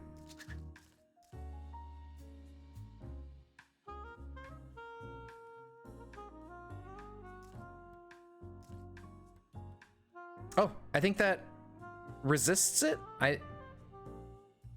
Yeah, okay, cool. Apparently just putting on a helmet completely nullifies the radiation. I'm sure this could be, I think you could do that IRL. I think that would work. That makes sense. That's all you really need. All right, cool.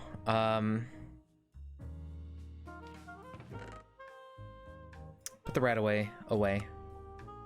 Then we need to make a chest and surround it with some tin.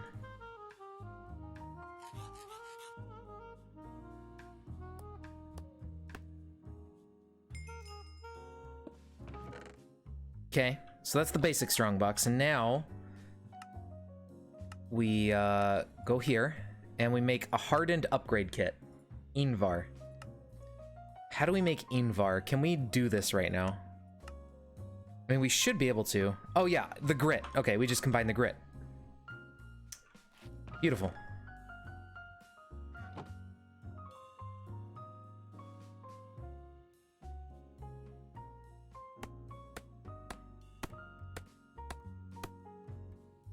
Right, I was just, I forgot that the grit counts as dust for a minute there. 3, 6, 9, 12. I need more wood.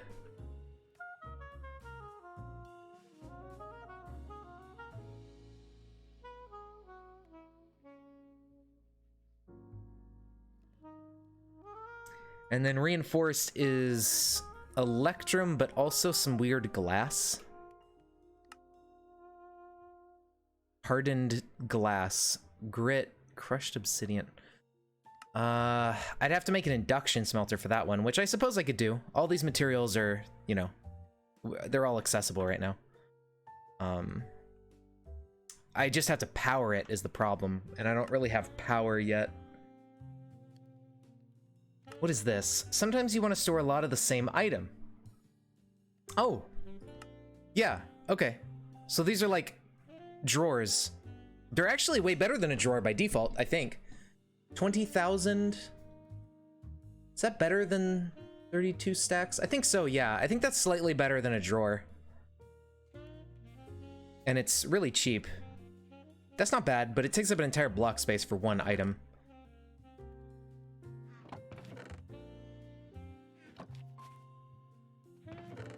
The decay generator. Ah, yes. That's what we do for power. Okay, let's put like ores and stuff that's useful into here. 4 per tick with uranium. Okay.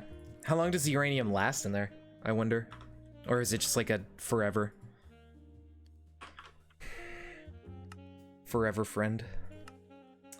Slow acting Radaway, golden apple, golden carrot. Fluid infuser. What? I don't care about this quest. Fuck it. Okay, decay and growth. Decay generator, lead, cobble, and redstone. Very easy to make. Let's grab some lead.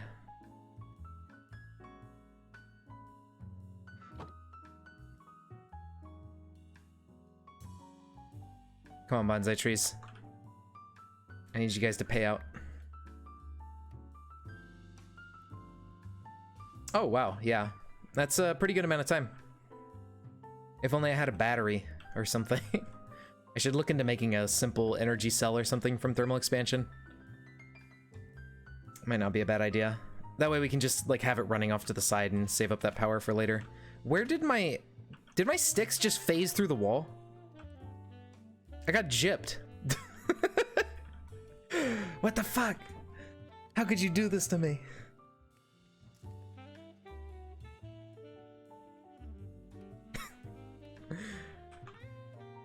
Very rude.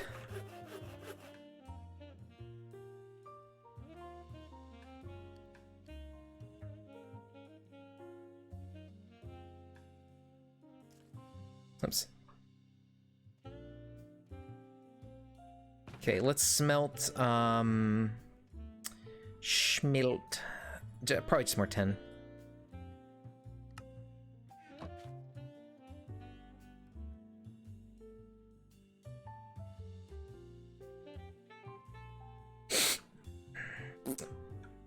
Okay. That's fine, put that away.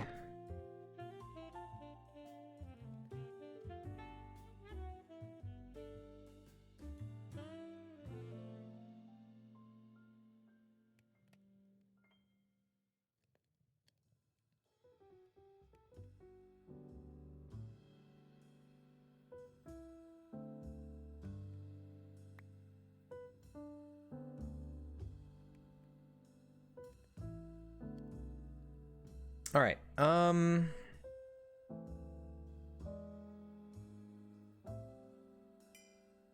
Should be able to make that decay generator now.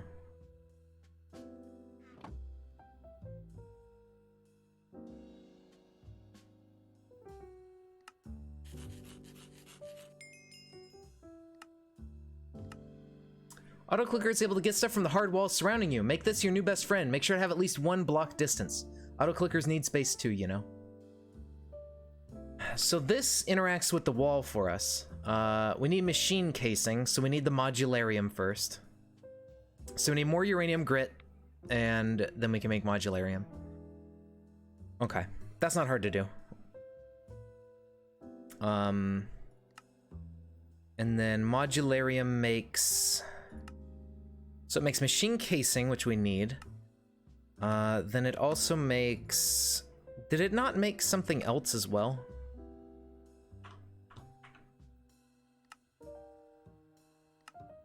Okay, let's make some bricks real quick for that quest.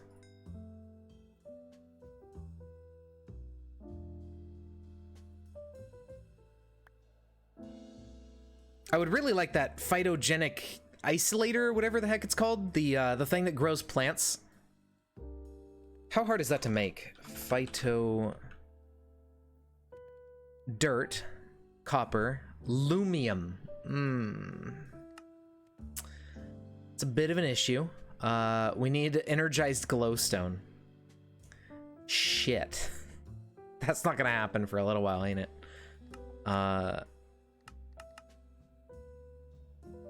So, energized glowstone fluid. Where does this come from? We can melt glowstone. We can neutron fluid with destabilized redstone. And we can... whatever the fuck this is.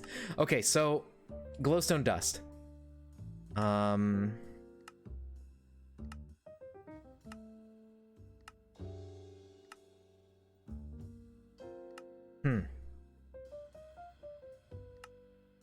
Okay. So that's not really an option. Where else does this come from? Glowstone.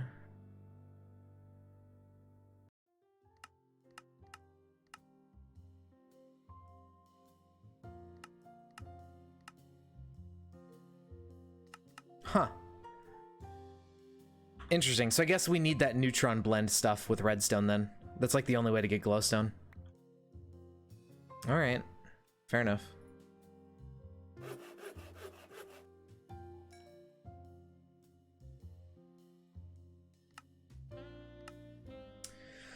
Ooh, boy.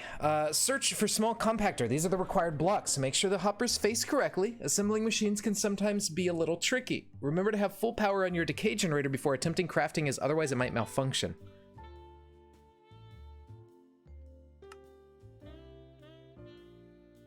I see.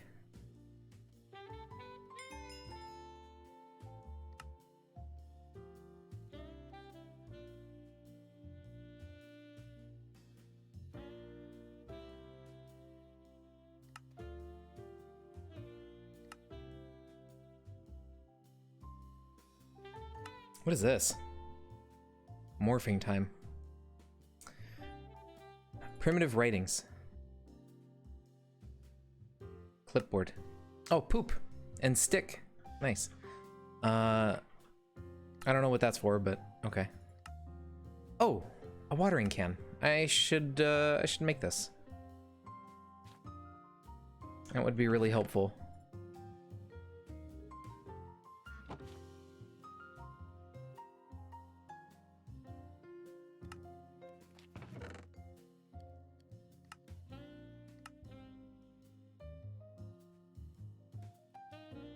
Oh, we also need bronze for the bronze gear, copper and tin.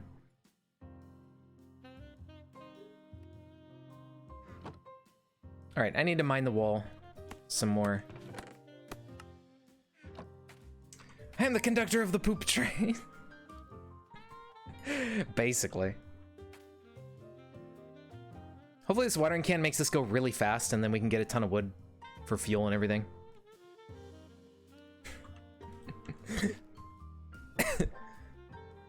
I hate when you inhale and it like your throat kind of like goes like and you just inhale weird and then it catches in your throat and then it's just like uncomfortable.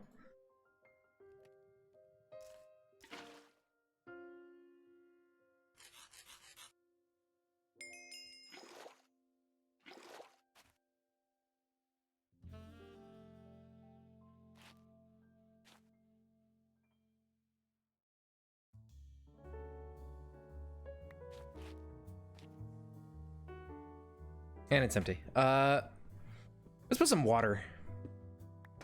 That would help our plants like grow faster, just being hydrated. I need another bucket.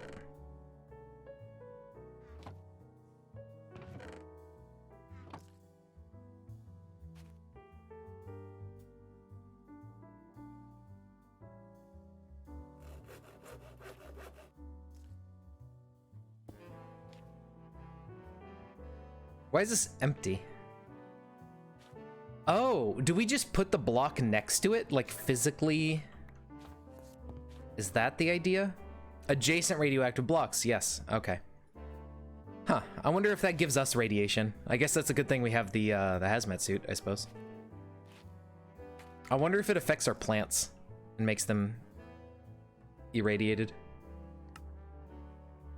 Okay, so yeah, we were supposed to use this to get a lot of these pebbles. All right, that makes sense.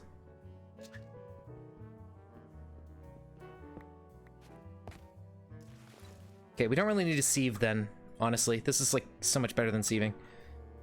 Where's my wooden axe? There it is.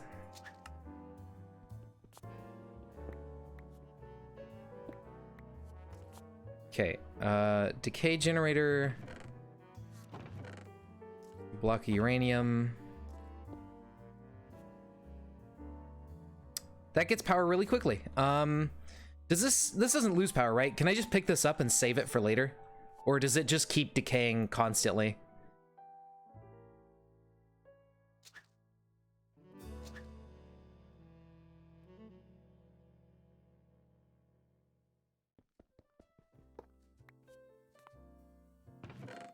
Okay.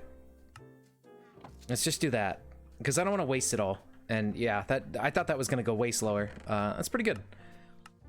Okay, so now we have some power. I want to put water right here. This is almost done.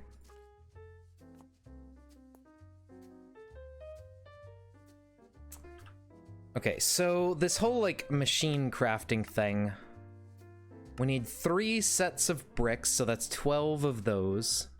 1 glass, a hopper, an upper, some stone brick slabs, and then all this random stuff.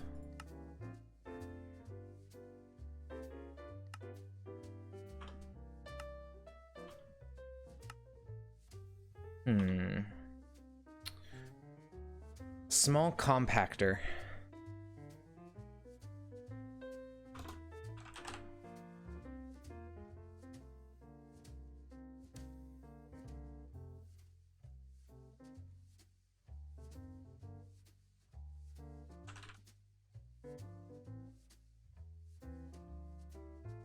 This? Oh. Can we really build that in here? 2, 3. It goes all the way to the roof.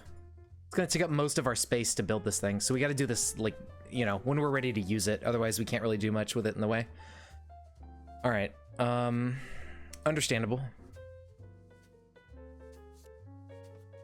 I guess I'm gonna have to build it here next to this thing. Does this keep its power when I pick it up? I guess it generates quickly, so even if it doesn't, it's not a big deal. Yeah, whatever. I just want to get it out of the way for now.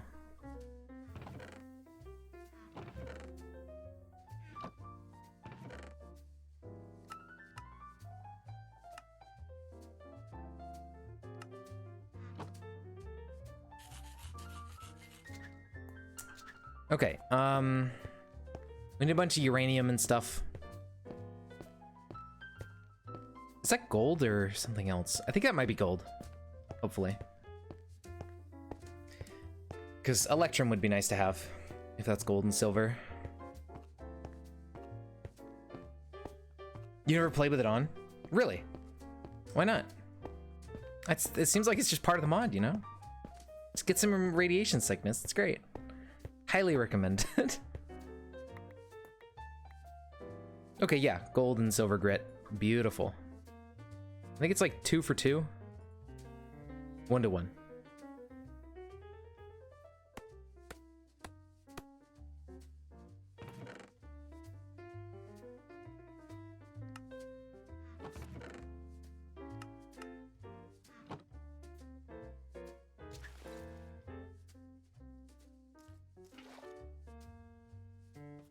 Oh, okay. I don't know, I mean, it seems fine. You just don't have it in your inventory and problem solved, you know?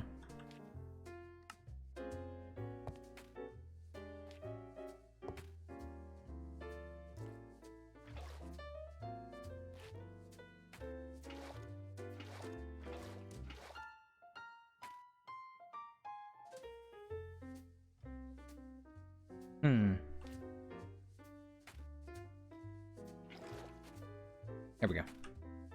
Those should stay hydrated now. I hope. All right, so now that we have that going,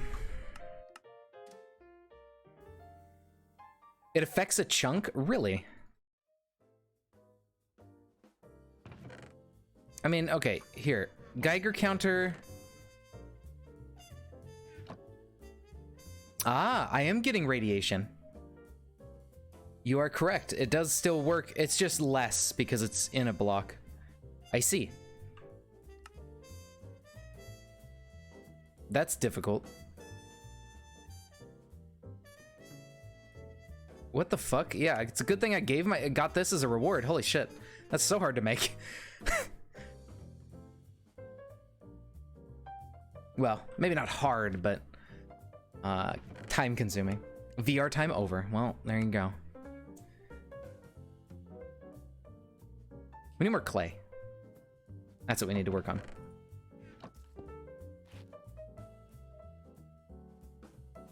We should have the dust sitting around. Yeah, we have plenty of dust for it. We just need to make a couple more blocks of clay. Oh, you know what? If I get 2 water blocks, we can just make an infinite source, right? Or did they remove that from this?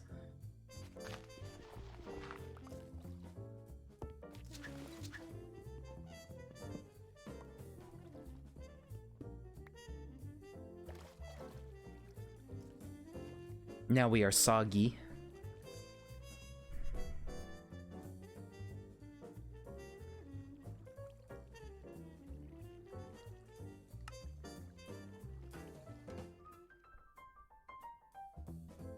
We're gonna need quite a few hoppers. We need hoppers to make some of these item inputs and stuff.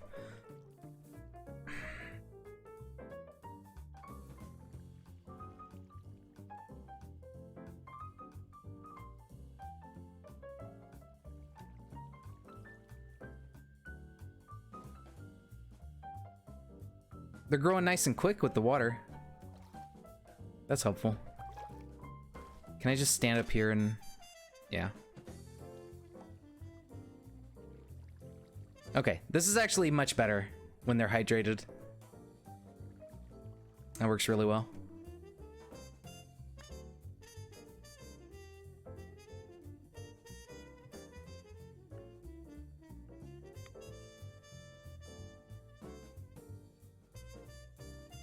You know what I bet you could do? Just like in real life, storing radioactive materials and stuff. If you're playing with the mod with radioactivity on, and you're on like a regular world, you could probably just dig down under a mountain or something and just put the radioactive stuff in a chest underground. And then just like leave it down there and have your base far enough away that you just don't get irradiated. I bet that would work. Because it's probably like proximity to the radioactive stuff.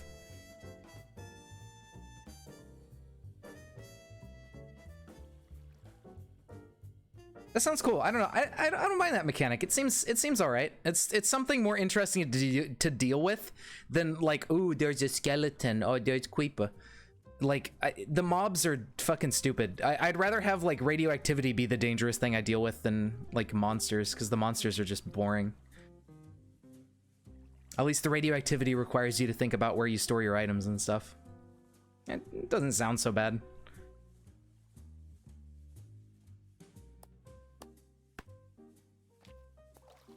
Why is this 966? Oh, fuck.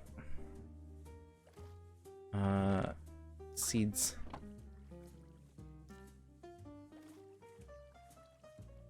There we go. Perfect. Okay, now we just have infinite water. Easy peasy.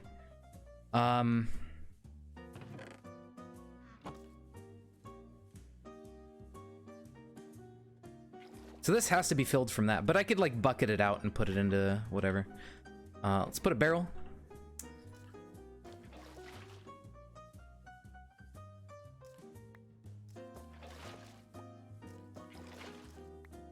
There we go.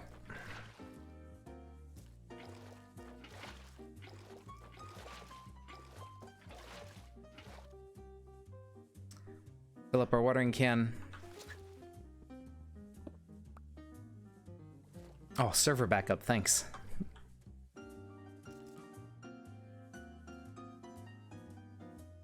Oh, lost my sticks again.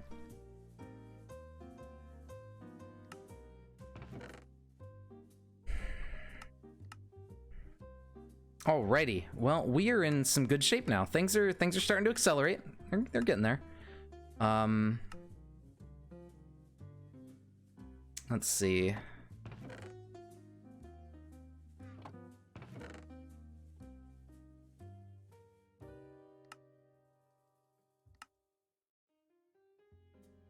Okay, I need this because I need to smelt some more clay.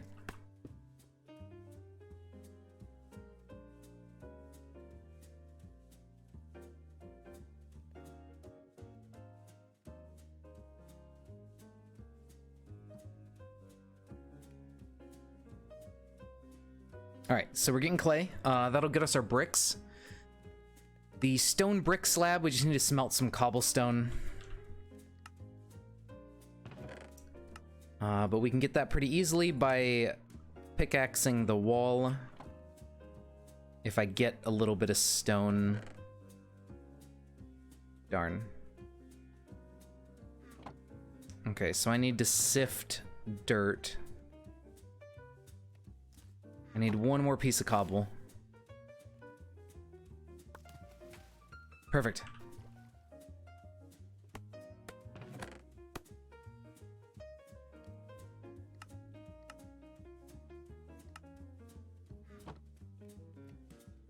All right, make a stone pick.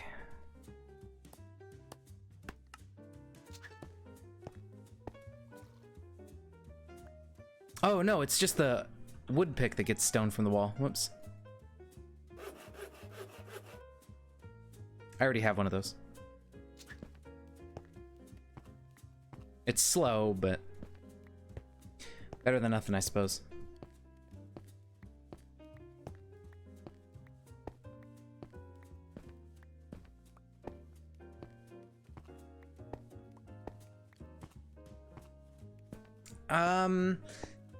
Four cobblestone makes 4 stone bricks, and we need slabs. I think, yeah, all we need is 4 cobblestone, really.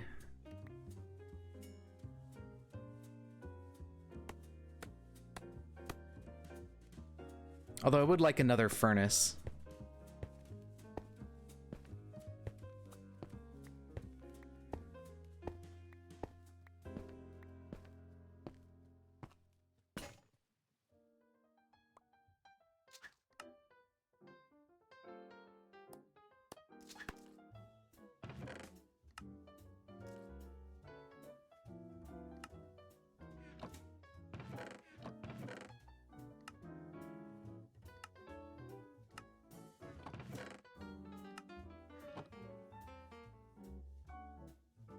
Okay, there's our 3 bricks. There we go. Okay. So, hopper and upper.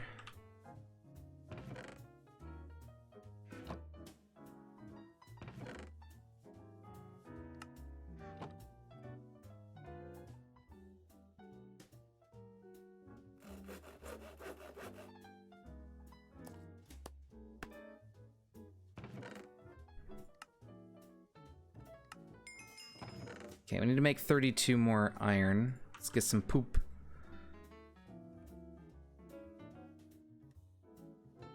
Make some more iron.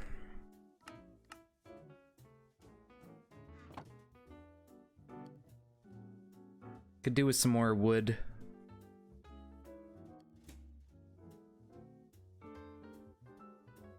All right, I mean, I think we're almost there to being able to make more space to work in, like more of these little pocket machines, and then we can really start expanding our production stuff. And maybe setting up some automated things.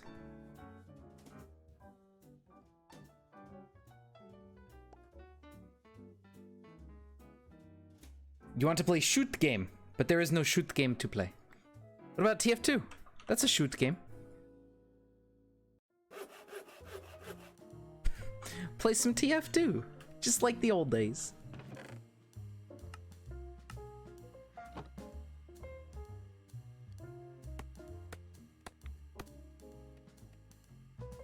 All right, so we need tiny item input and output, which both need a hopper and a chest. So we need 4 chests.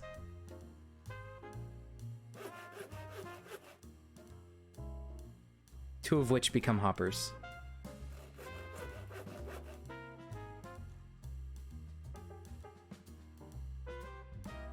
And gets shot by a bot. Yeah, it's great.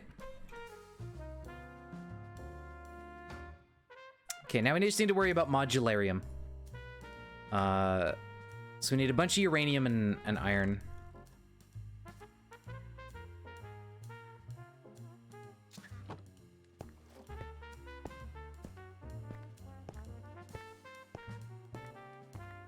I mean, you don't like getting shot by bots? Come on. I mean, when you play a single player game, you're getting killed by bots, so, you know, TF2 has just become a single player game. Overwatch? Ugh. Don't play Overwatch, that game sucks.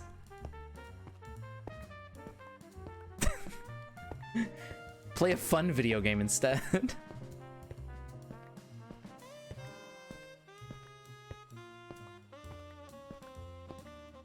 Oh, dude, no, you gotta wait for Overwatch 2, right? That's coming out. The Squeakquel.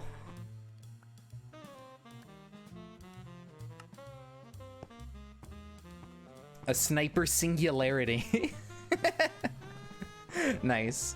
Yeah, see, TF2 is just turning into a single-player campaign, right? Like you're playing against bots in an FPS. It's just the single-player mode.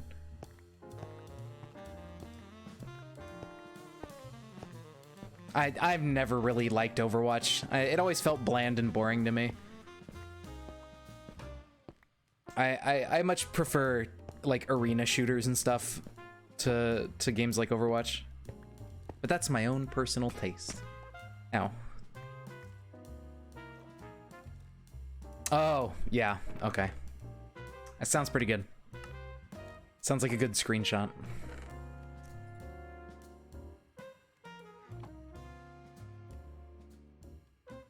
Yeah, I mean, if that's nano rads, we can carry so much uranium grit before we start taking damage, because I think our rad resistance is like 2, like, full rads.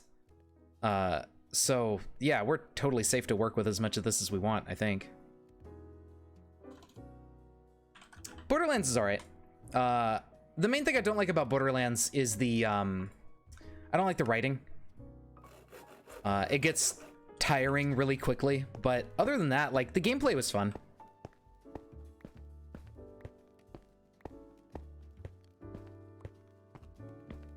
Yeah, fair enough.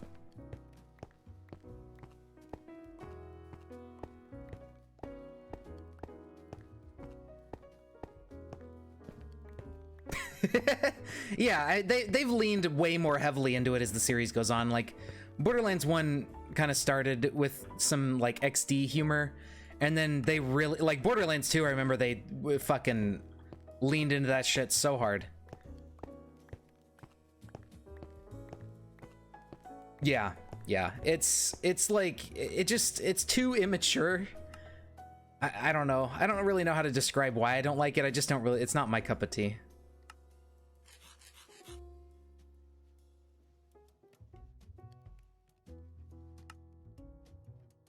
Okay, so the machine casing is only 4 modularium for 2, so that's not a bad deal. And redstone's a lot easier to come by. We get more redstone than we do uranium. So we end up with a bunch extra. All right. Do you have any more bread? Oh no, I'm out of bread. Probably just grow some beetroots and eat those, but honestly, hunger doesn't even matter.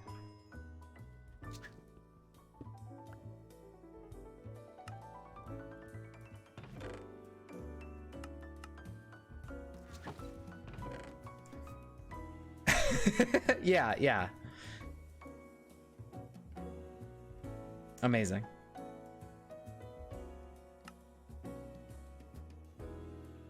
Admirable heft. Yeah, there you go.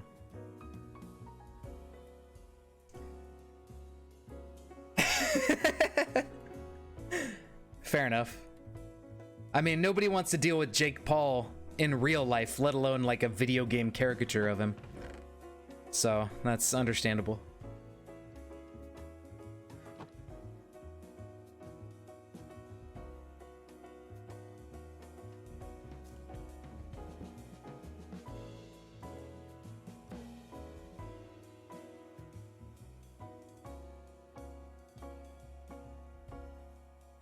You're right. They're bloggers.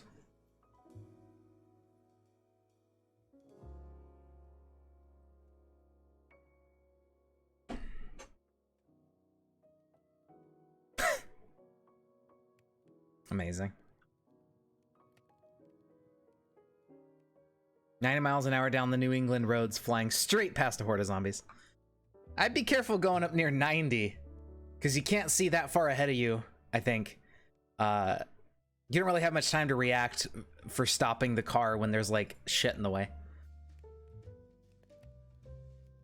I never go above, like, 20 or 30, because it's just, like, I never trust the roads.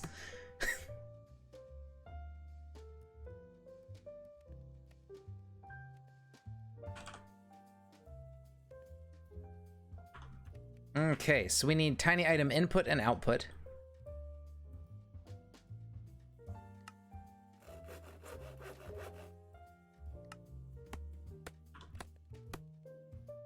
Energy input hatch, so we need casing for that, and... Okay, so 2 more casing and then we're good.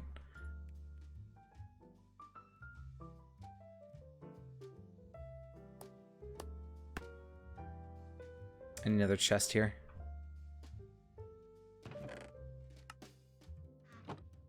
Running out of space quickly. I would like a backpack or something. That'd be cool.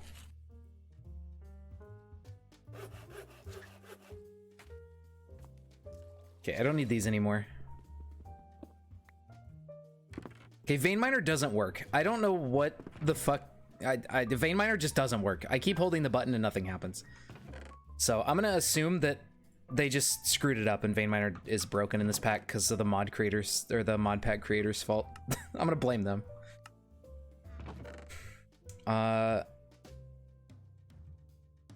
Okay, put some of this stuff away. Put that away.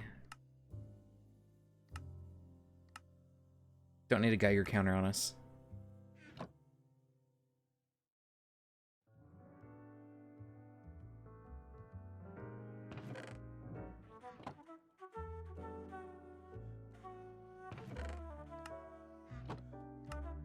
Okay, so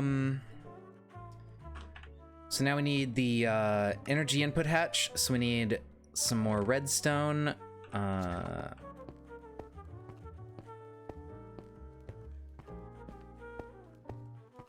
Unlock the right. Maybe, yeah. You might need to get to another tier of stuff, because they locked, like, ender pearls behind, like, ranking up your tech level or whatever the fuck. So that might be it. I just need to, like, rank up or something. Prestige, I don't know. Get a kill streak, maybe.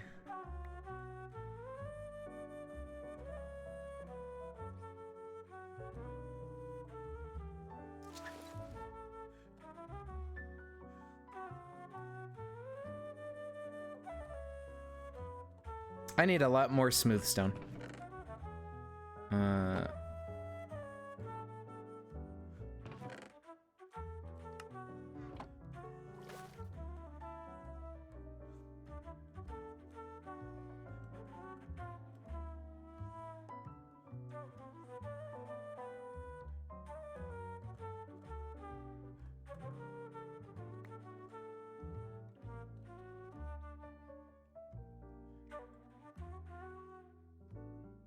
I never made those stone bricks. Did I even... Oh, I never even smelted it in the first place, right? Okay.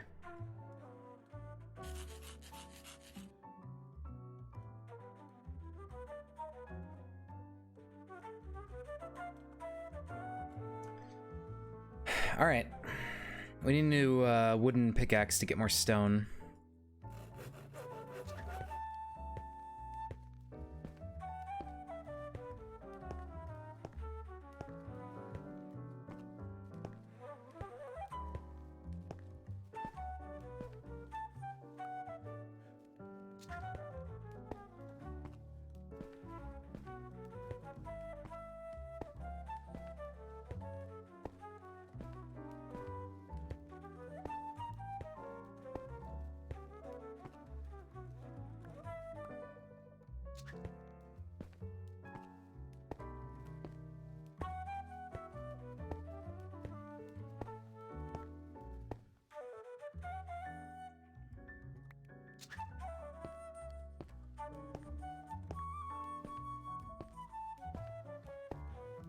All right. Hopefully that's enough.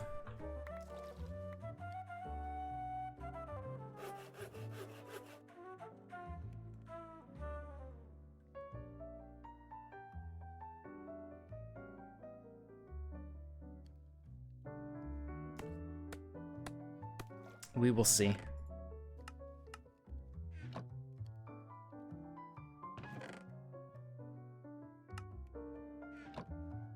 The box of shame.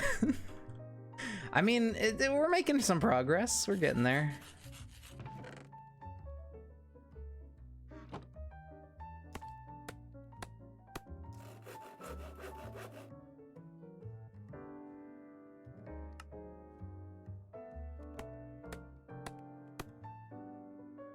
We're almost able to make new shame boxes.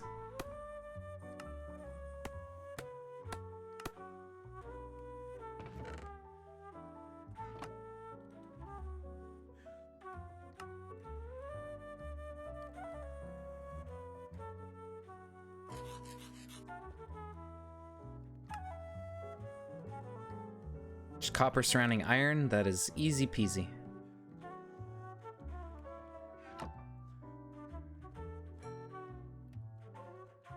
I'll let that finish.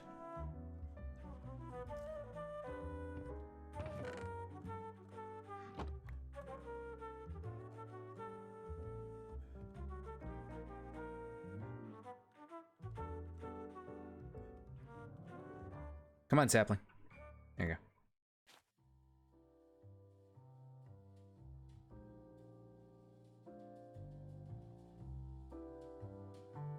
I smell like half of that, I guess.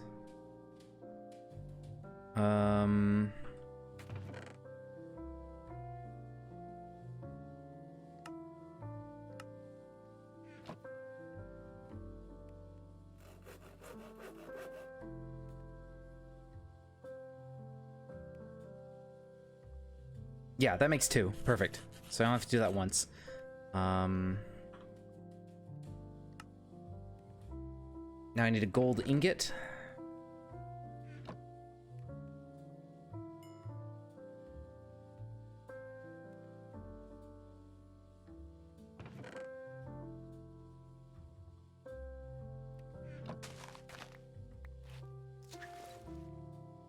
Let's grow some beetroots real quick. I don't know what these are useful for, but other than eating. I think you can make red dye out of this. I don't know what we need the red dye for, but pretty sure that's a thing. What happened to my face when I ate that? It went squish.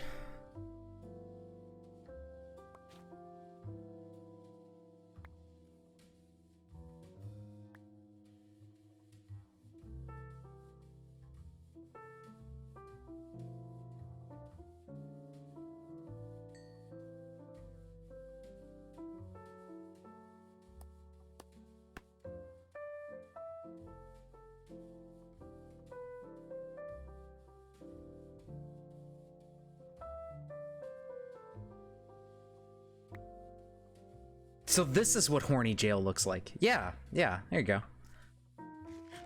Minecraft Steve gets sent to horny jail. That's this mod pack.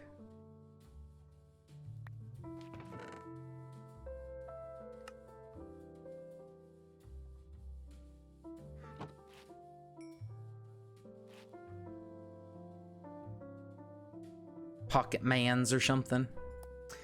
I guess. Whatever you want to do.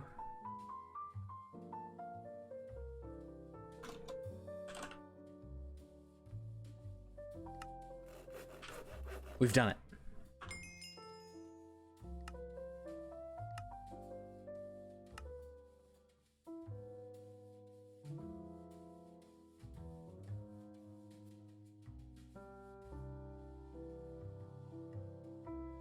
Hold on.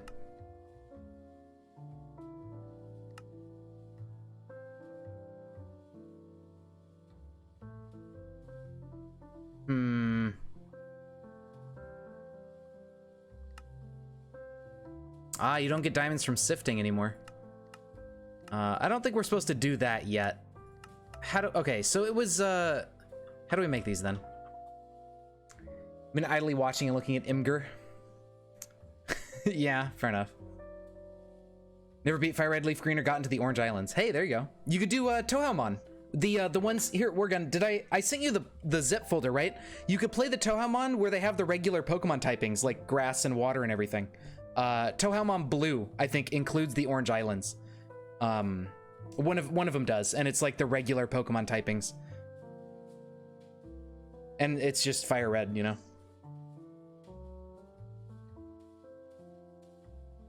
You're idly watching doing archaeology on RuneScape. Nice.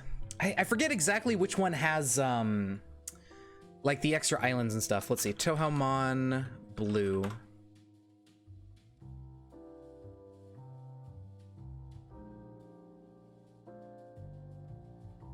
Okay, it's got the physical special split. It's got the regular typings.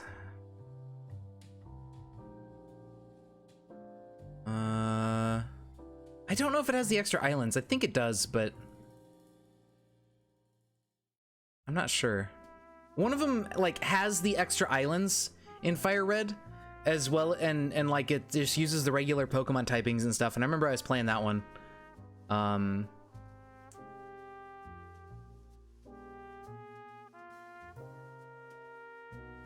It also removes the HM roadblocks, so you can just kind of chill and play the game. It's a very laid-back, casual Tohaumon.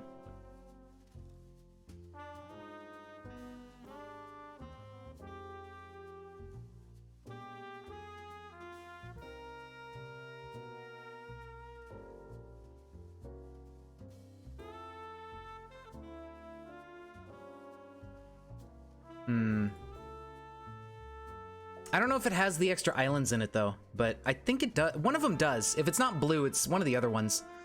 Because there's a whole bunch in that zip folder.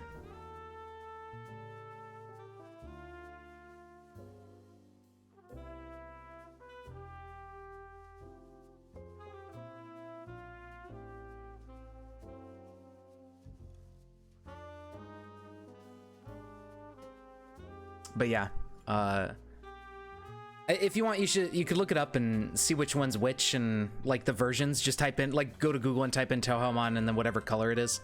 Because I think it's either blue or it's like one of the ones that were like purple or something. Were the vanilla game and it has the like Sevi or Kanto region or Sevi Islands or whatever stuff that Fire Red adds. I forget what they're called. Orange Islands, something like that. Yeah, Orange Island. There you go. You said it earlier. So one of them includes that, and it's it still has the vanilla typings. So I would recommend playing that. So that way you could just like play Fire Red, but it's Tohaumon, so it's slightly different, and it's not just, you know, it's not just the same Fire Red as always.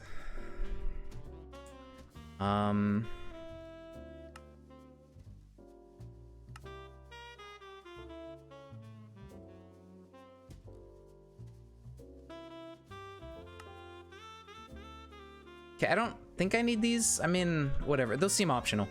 Oh, cool. We get a free hopper. So we need to just make compact machine wall. Okay, small. Oh, okay. The small compactor with modularium. Never mind. That's what it is. So 4 modularium makes 1 machine wall. And we need to make 4 machine walls. And then we got to figure out what to do with those.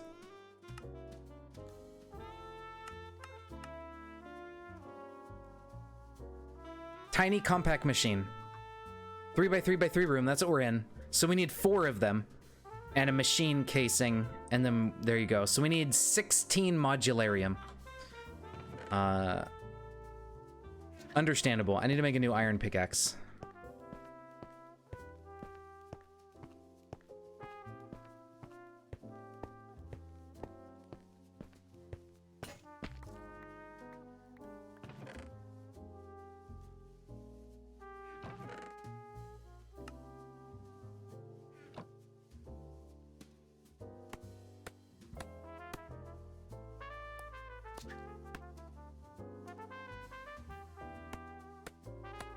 We also need a stone pickaxe for iron grit.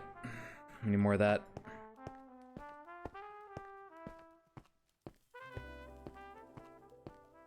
Now this feels like a RuneScape grind. I'm leveling up my mining. You know, I think there actually is a mod for Minecraft that like adds in RuneScape skill levels. Yeah, it's not bad. Yeah, it's way faster than sieving. I gotta tell you, sieving is kind of useless. But yeah, I think there is a Minecraft mod that adds in like RuneScape type skill levels and stuff, and it's like, oh, you can't mine that tree yet. You're not level 40 woodcutting. I'm pretty sure I've seen that before, but I can't remember what it was called. Yeah, well, there's MCMMO, which is a bit different. That one just adds in like skill levels on the side that kind of just do whatever. They give you some extra bonuses on top of vanilla, but it's like a little plugin on Bucket. But there's also another one that adds in like the tiered progression and stuff from RuneScape, and it like the skills are more closely resembling RuneScape skills. But I can't remember what that one was called, and I think that one was a Forge mod or something. I don't know. Maybe it was a Bucket plugin too. I can't remember. But yeah, I mean, I'm a fan of stuff like that just because like number go up is good. My brain like number go up, so I end up liking that kind of stuff, even though it's like silly and pointless.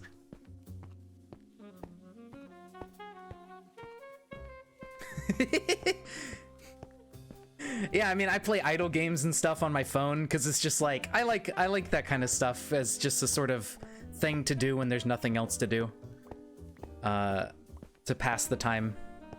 But like, I'm not against games that just have leveling up in them because I don't care. Like, yeah, sure, fine, number go up. That's fine by me. It's a bit lame when it doesn't affect anything, like in Call of Duty or something, where it's just a number and it like literally nothing happens. But I like when it unlocks stuff, like in RuneScape or something, where it's like, oh, you can do more mining or whatever.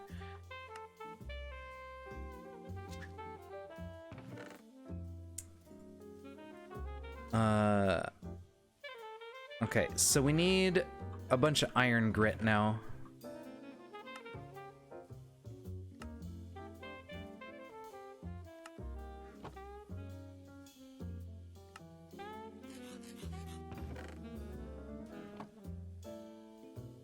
Whoops. Okay, well, whatever. Yeah, the serotonin hit. Yeah, exactly. Ooh, number go up. Ooh, wow. That's pretty much it.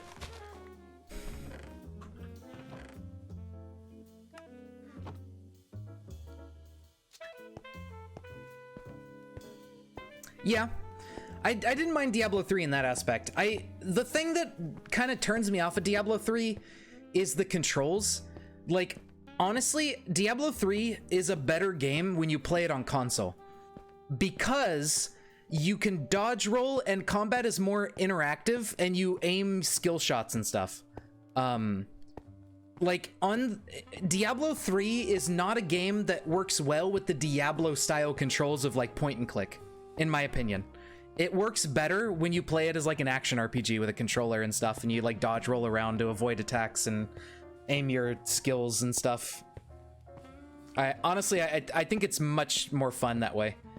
I don't know. Like the PC version is fine, but it like for some reason like it puts me to sleep. But like console, it's a little bit better, you know? It's got a little bit more interactivity, and I think that's a good thing. Honestly, Diablo 3, if it wasn't a Diablo game, would probably be way better. If it was just like its own thing, and didn't try to like conform to Diablo. It feels like the devs don't really like, you know, they aren't the original Diablo devs, so they don't really know too much about like why Diablo was good and what worked. I think they would have done better if they were just making an original game. I think it would have turned out way better than trying to like conform to Diablo. You card swiped and the turret is hostile anyways. Damn, that sucks. That's unfortunate. You might need line of sight. Like, I think you can magic missile through walls if you can see them, right? Is that how that? I think that's how that works.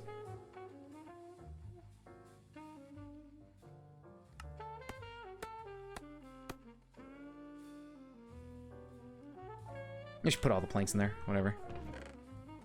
I'm desperately low on planks. I need to set up like some automated way of getting more wood here. That's gonna be the #1 thing to do when we get another area to work in. Okay, we need 16 modularium and we can do the compact bricks. And then we need a little bit more for the casing. And then, yeah, then we're good to go. A couple friends got back into D3, climbing up on seasonal. They hit max torment and you found a cool build. They basically monk version of spin to win. I remember I used to play monk. My first character that I got up to like really high levels and grinded gear on with some friends back when Diablo 3 was like new. I got it like on release. I played a monk like tank type character with like life regen and stuff, and that was actually really fun. I like life regen tanks in games like that. It's fun to do.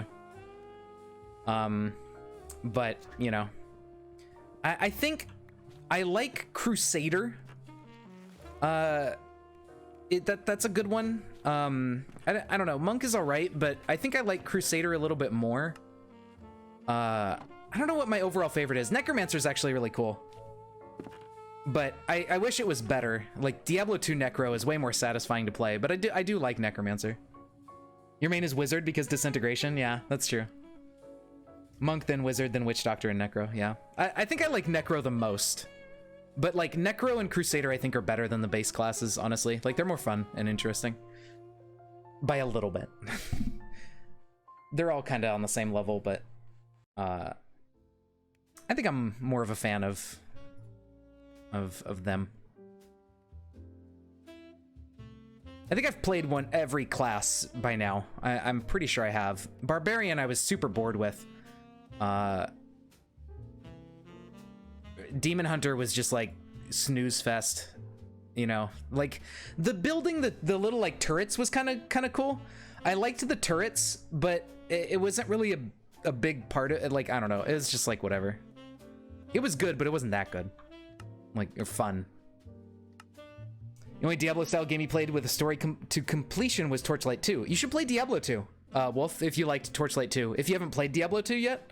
Diablo 2 Torchlight 2 has a lot of like inspiration and stuff from Diablo 2. Now, Diablo 2 doesn't have a lot of the quality of life stuff that Torchlight 2 has, but it's still a damn good game. Oh, okay. Fair enough. Well, hey, I mean, if you like the gameplay and you don't really care about the aesthetic, there's mods for Diablo 2 that you could play instead that have, I think, different aesthetics and stuff, maybe. I don't know. You can look into that. I mean, honestly, like, for me, the gameplay of Diablo 2 is just so fun that even if I thought it looked like garbage, I would still play it because it's just a fun game. Yeah, Torchlight 2 has some pretty good mods. I played Torchlight 2 with some mods. It was fun. It was a good time.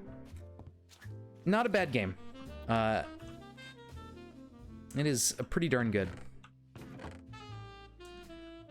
Okay, I'm out of wood. I need to make another pickaxe. No. Okay, cool. I can just put it there. So we're gonna have to pick these up and put the miniaturization machine like over here or something, or along this wall. I need to put it somewhere where we can give it power. It's good. It's if you can look past that and just be okay with it, it's good. And honestly, like, it's really not that bad. There's a good amount of variety too to like the visual aspect of areas in Diablo 2. Like there's Diablo 3 basically copies Diablo 2 in terms of aesthetic, like area styles and stuff, but like there's a good amount. I would say to give it a shot, because on the surface you might be like, whatever, but you'll probably end up enjoying it enough that it'll like not really matter to you ultimately, and you'll be like, okay, this is not a bad game. Especially if you like Torchlight 2. I think you'll like it. It's, you know, it's got a dated art style and everything, and it may not be your aesthetic, but I would say to give it a try.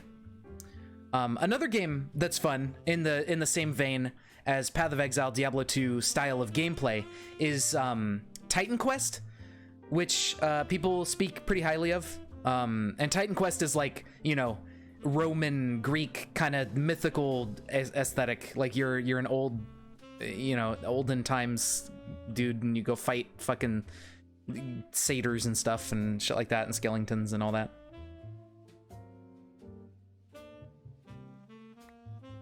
So you might enjoy Titan Quest.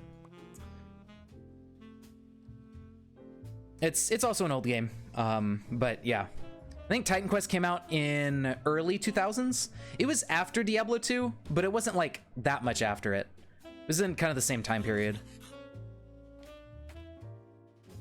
But it's a good one, I would say. Okay, let's make a iron pick for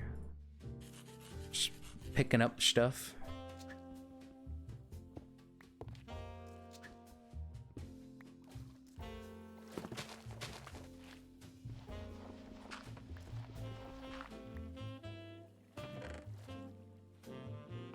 Okay, now what I want to figure out is if I can make an imprint of the multi-block construction I'm making here.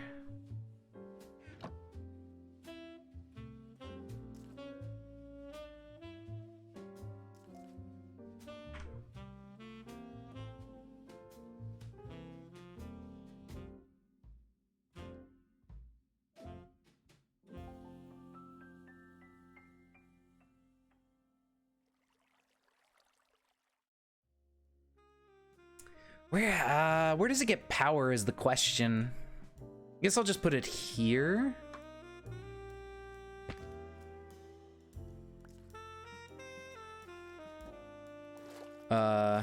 It cut off the rest of it.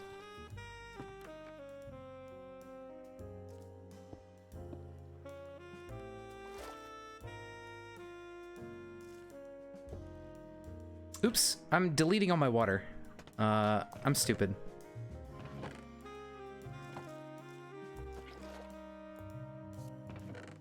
Okay, whatever. We at least have one bucket. I'll just set up some more seeds here to make another bucket of water to make an infinite source later. Okay. I don't know if that's energy or item input here.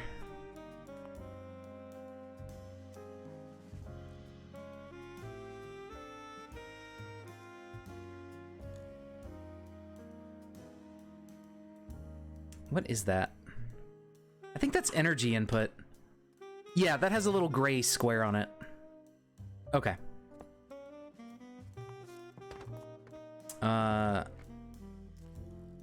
Glass pane, I believe.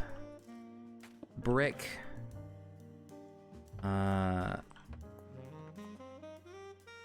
Item output, for some reason with a hopper connected to it.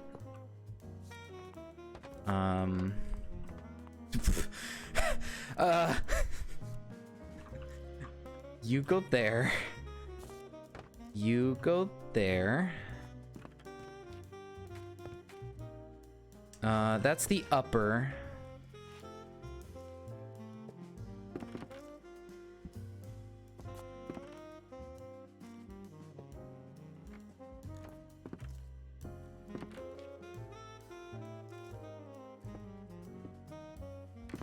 Is that it? I did it.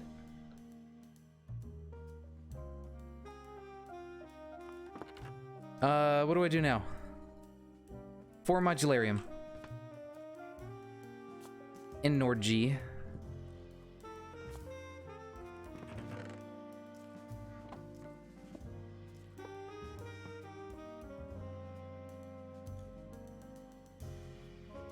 Okay, stop processing, build up power.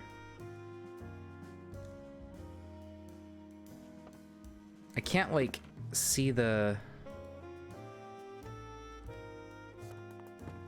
power thing anymore. I don't know how much energy this has. I guess this needs to be full first, I think. Because it's just, like, draining the energy constantly.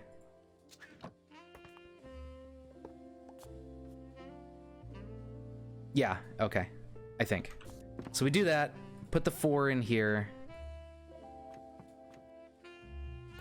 And then let this fill up, and then put the machine controller down.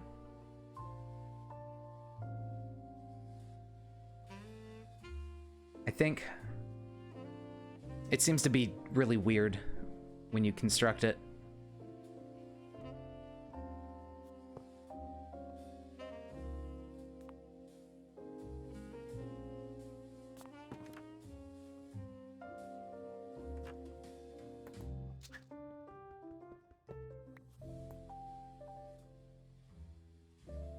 I wish I could see this block. I should have put it over one or something. I don't know. We'll let this fill up all the way and then put some more in there.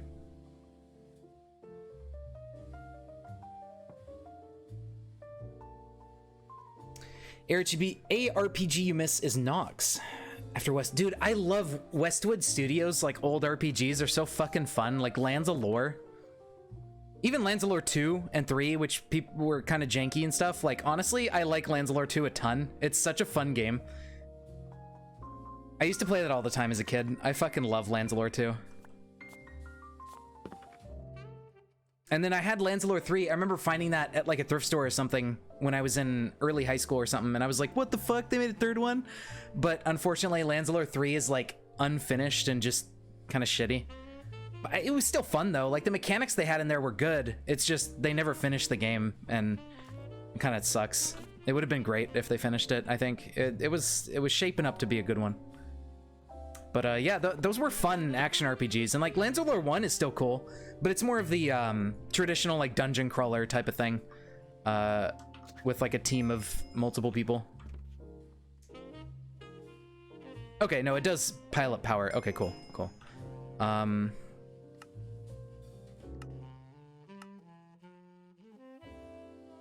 What was that room to breathe quest that just finished? What? Oh.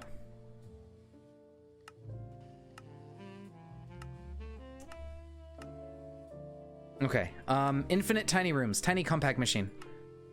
So now we can start pumping these out. Lands of Lore, yeah. My bad. Yeah, Lands of Lore. Like the lore is on the land. There you go. It's a really, really good RPG. The second game is kind of like a first-person action RPG, and so is the third one. Like, think like Skyrim or something, or like old Elder Scrolls. Like Elder Scrolls Arena is a pretty close example. The very first Elder Scrolls. It has a lot in common with Lands of Lore 2 and 3. But Lands of Lore 1 is like, it's like, you're in like this dungeon crawler where you're like first person perspective in the corner, and you have your 4 party members, and then you like control by moving forward and looking around. There was like Grimrock or something was like a modern game made just like that old style of dungeon crawler. It's kind of like that, but you have a party of people instead of just a single person. I think it's Grimrock. I don't remember exactly what it was. 1 and 2 is on GOG. Hey, there you go. 2 is good. 1, I think people say like the writing and stuff, and I never had 1 growing up. Yeah, I think Might and Magic might be a similar type of game to that as well. Where it's like the first person dungeon crawler with like a party of members and you get into RPG battles and stuff. I think Might and Magic, the older ones, might be a similar type of game to that. Yeah, Legend of Grimrock. So if you've ever seen or played Legend of Grimrock, Lands of Lore 1 is just like that. It's that old style of game. So I mean, and you know, it might be worth playing for the writing and stuff. I never experienced it as a kid, and I've never gone back and played it, so I don't know how good it is. But number 2 is fucking great. It's hilarious. It's so silly. 2012. Oof. Yeah, it's been a while. There we go. Just pick that up for now so it doesn't decay. Okay, so where is the crafting station?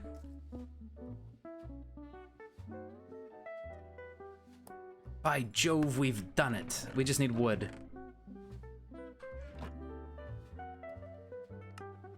Fuck yeah.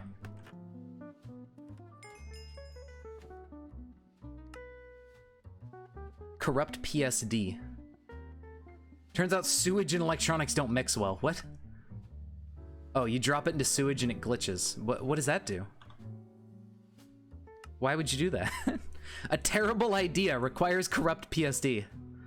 Huh? Okay. Thermoelectric array, these are good.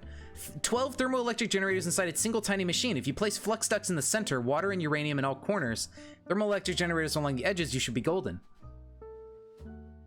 That's cool. That's some good power gen. Okay, I like it. So what do we need for the next level of tiny machine or compact machines? Tiny machine pieces. Oh, we just have to make a metal press. That's it. And then we can make one that's 5x5. I see.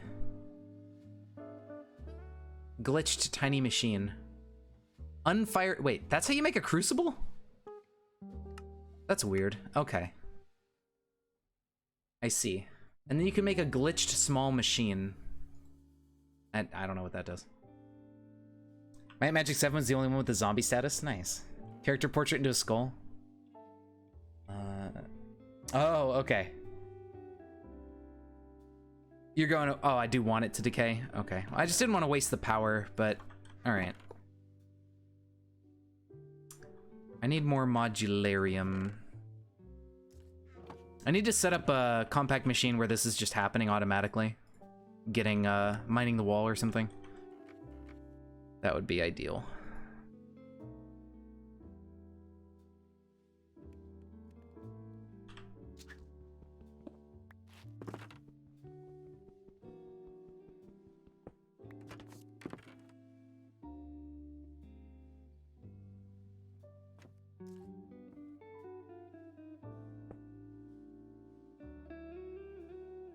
Dope. All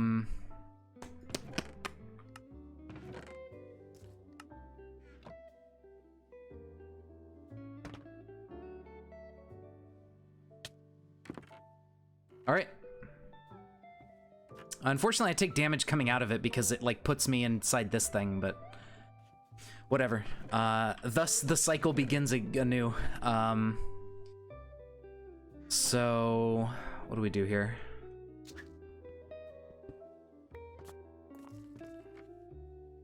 Oh, these are basically backpacks. You can just make strong boxes and put all your items in them and have them in your inventory because they can remember their inventory. Okay. Auto clicker. We need to look into this thing. Machine casing we have. Redstone and just a bunch of really anything. Does it work with cobble? No, smooth stone or granite and stuff. So let's do that. I don't know if you can mix and match.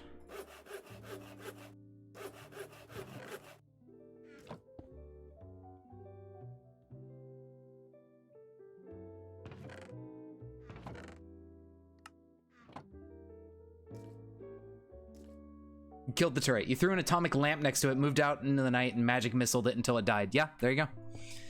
You just need line of sight. Problem solved. Or you need to be able to see it or something like, I don't know. Okay, auto clicker.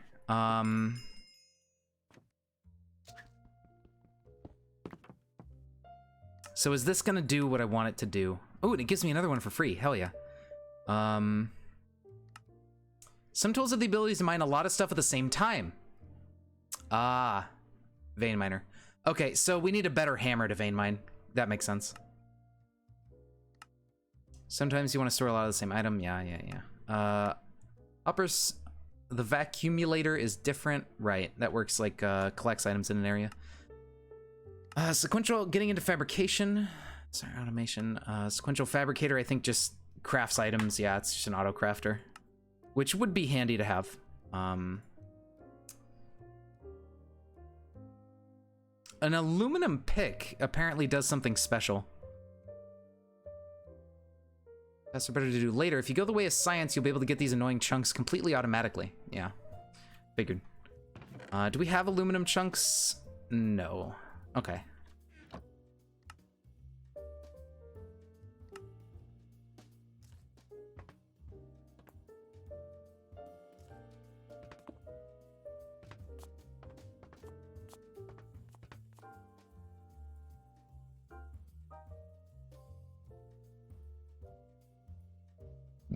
Okay.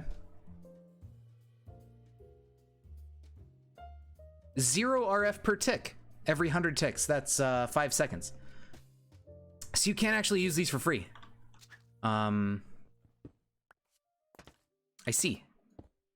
How did... Okay, I'm gonna need a wrench to turn these around.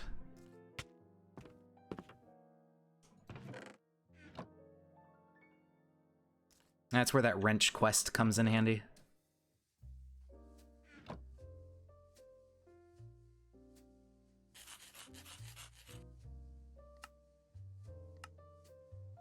Hold a bunch of other tools, craft them together, and you're good to go.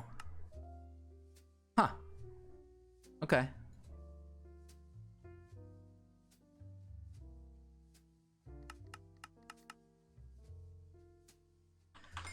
I'm not sure where I get yellow dye from, but I'll get it eventually.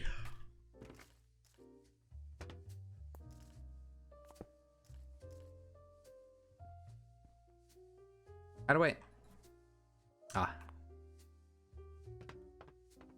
Okay, it's facing the wall.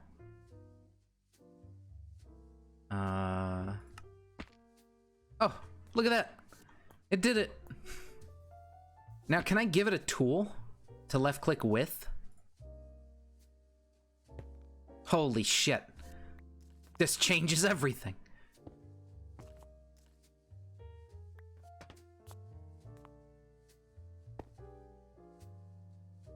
These are amazing. And you only need to power it if you want it to go faster, which I don't mind for now. Like, just having it be automatic is really all that I care about. Okay, let's have him stop doing that for the moment. And now we can make a vacuumulator and put it in the middle of the room.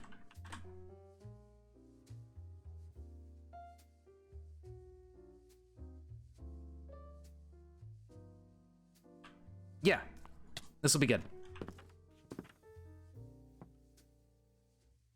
Oh, you can even see a little preview of what's in it.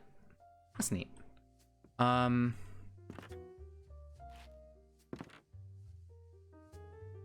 I need to put this into its own tiny compact machine, so that way it's not in my way here. And just like start linking into sub-compact machines to, you know, organize things and have more room. I need food, because I keep taking damage.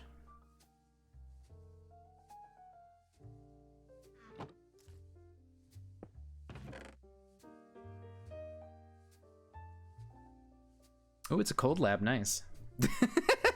Just get warm, forehead. Just get a heated one of them what is, you know, one of them heated suit things. I can't remember the name. It's not in my brain. Thermal electric suit, and you'll be good to go. Easy peasy.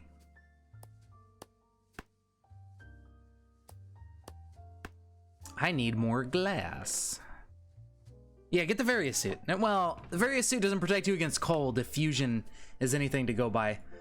Well, no, that's just because Samus was part Metroid, so never mind. Time to carry a space heater. Yeah, that works too. Nice. That's a good one to get. That book is very useful. We need a hopper.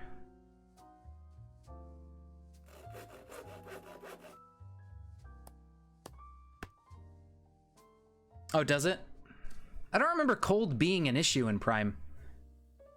I don't think Phendrana, like, hurt you from being too cold, but I could be wrong. I don't remember that.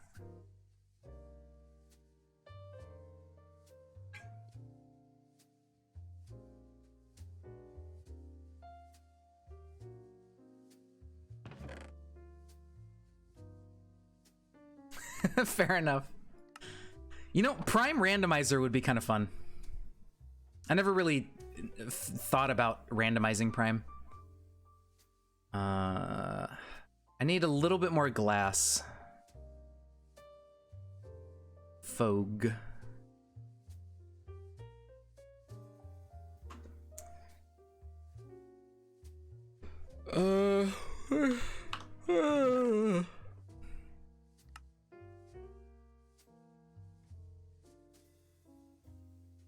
Do I have a stone pick somewhere? No. Oh, I have stone here. Okay. Granite. That's all I need.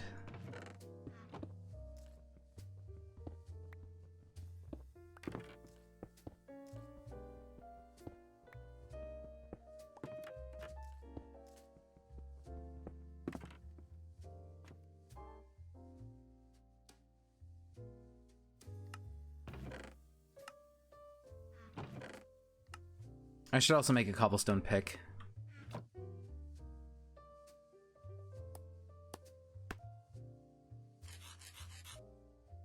And I guess another iron pick while I'm at it.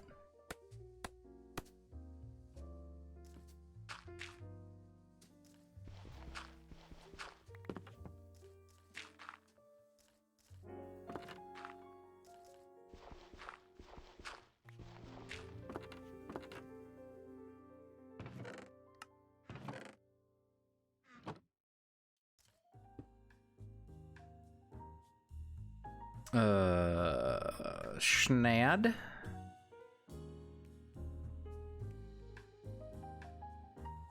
All right. Once we get some glass going, we can get our vacuumulator.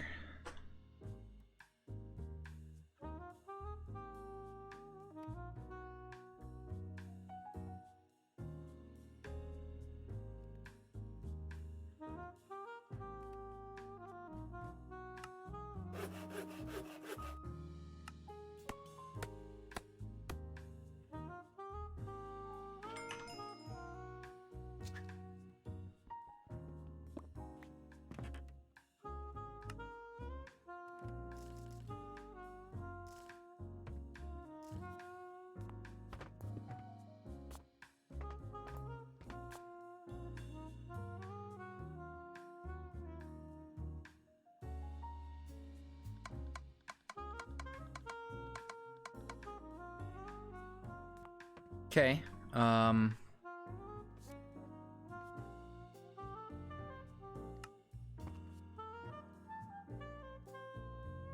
Very cool.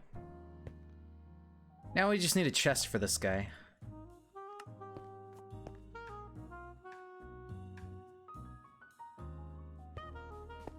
Yeah, that does use durability. That makes sense.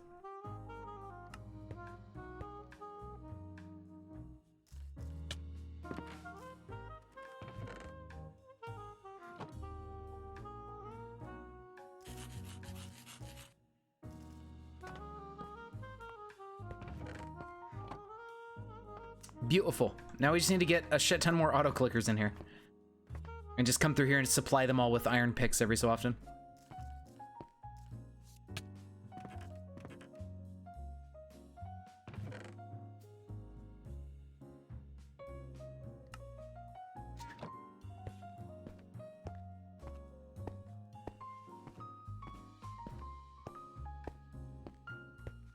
So let's get like 32 iron grit so we can use poop and smelt it up. You know, speaking of like Metroid and stuff, that's just making me want to play Terraria again. Do more of the map. Fuck.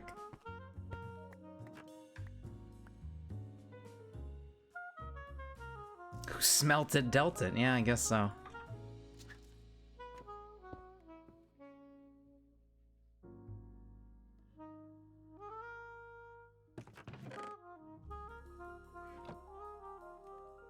God, that poop fuel looks fucking disgusting.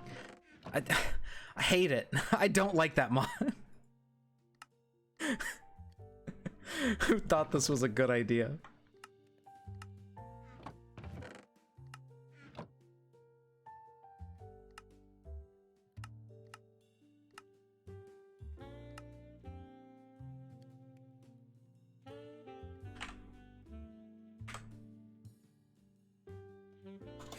Well, you know, mod developers, can we really call them people?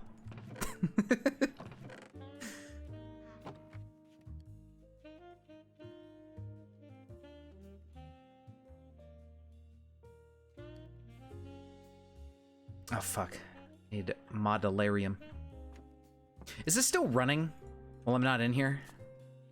Yes, is the answer. Oh, thank God.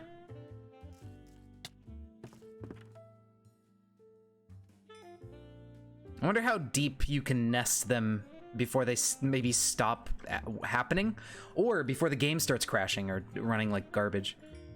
I'm very curious about that.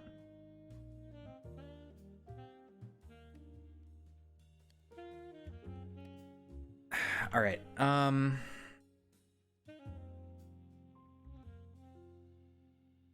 So we need, this one's gonna be full of iron auto clickers, and then we also need stone auto clickers. So I think I'm gonna set up another one of this that uses stone picks, so we can get like iron ore and stuff as well, like automatically. Eventually we can upgrade these to have like automatic item outputs.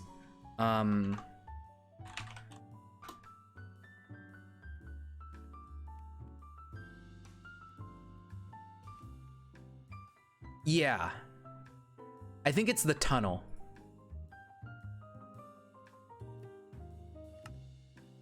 I believe it's this. It's fucking like satanic ritual here. I believe this is how you can transmit items outside of the compact machine. And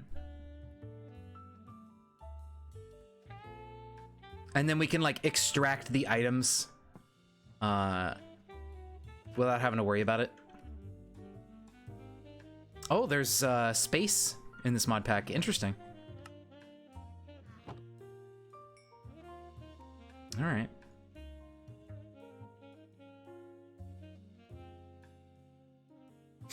The goal is to like start making sub compact machines that are filled with all those that automatically output into one that connects all the outputs and then outputs back into the main one, you know? That would be the goal. Okay, so for step one though, we need the we want to make a small machine pretty soon here, because that'll give us a nice boost in room to work with.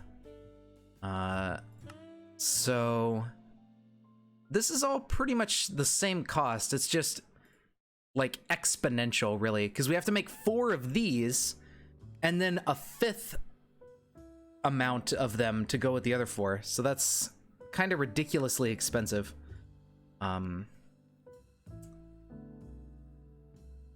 Let's see, the metal press. I forget how to make it. It's a multi-block, but I'll have to Google it or something. I don't know. There's probably a quest for it at some point.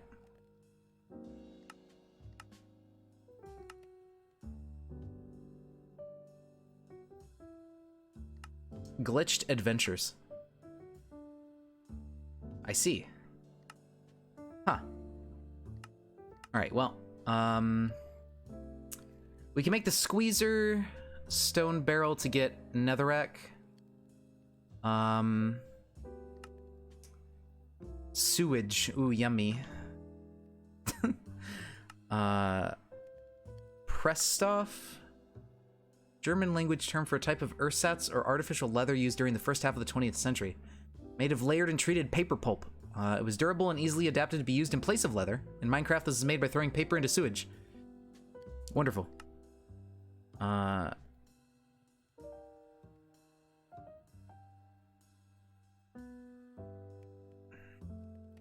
We got a little bit of ways to go.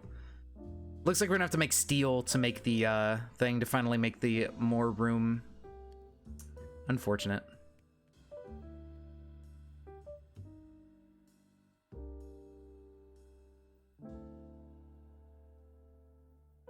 Oh, computer stuff.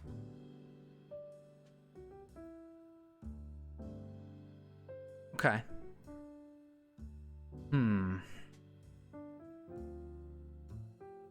There's the tunnel.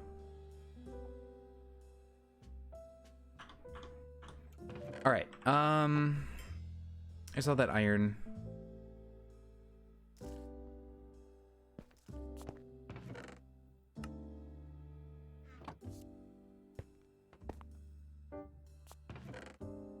So this is doing well.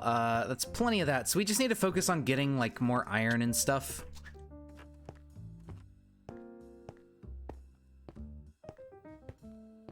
And then we should be able to make a ton of the modular bricks or whatever. Hopefully. The redstone at least is fine. We need a lot of uranium and we need a lot of iron.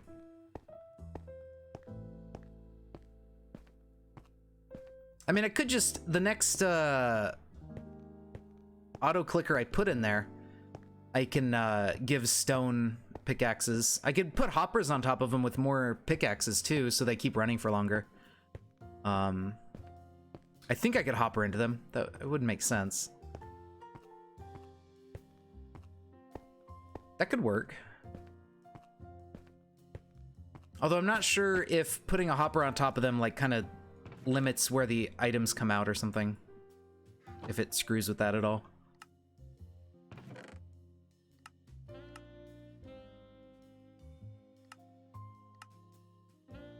Okay. We're getting there. So I think we need a full stack of iron and a full stack of uranium. Because that'll make 16 sets of modular dust. Yeah.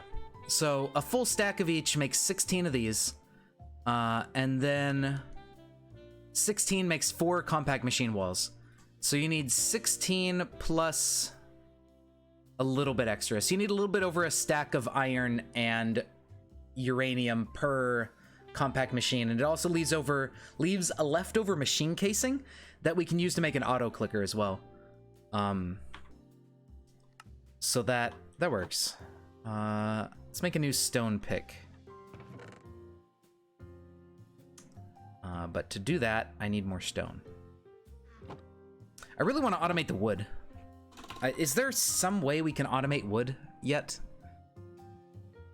Can I like auto harvest bonsai trees or something? We could do sawmill to get extra wood, but I don't really care about that. I just want the wood to come in automatically. That's what I care about.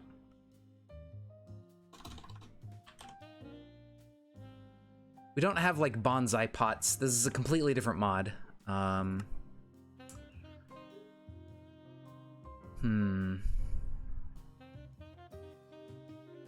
don't think we can automate wood until we get the stupid sapling infuser.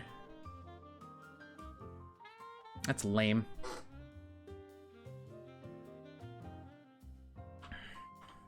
There's gotta be a better way.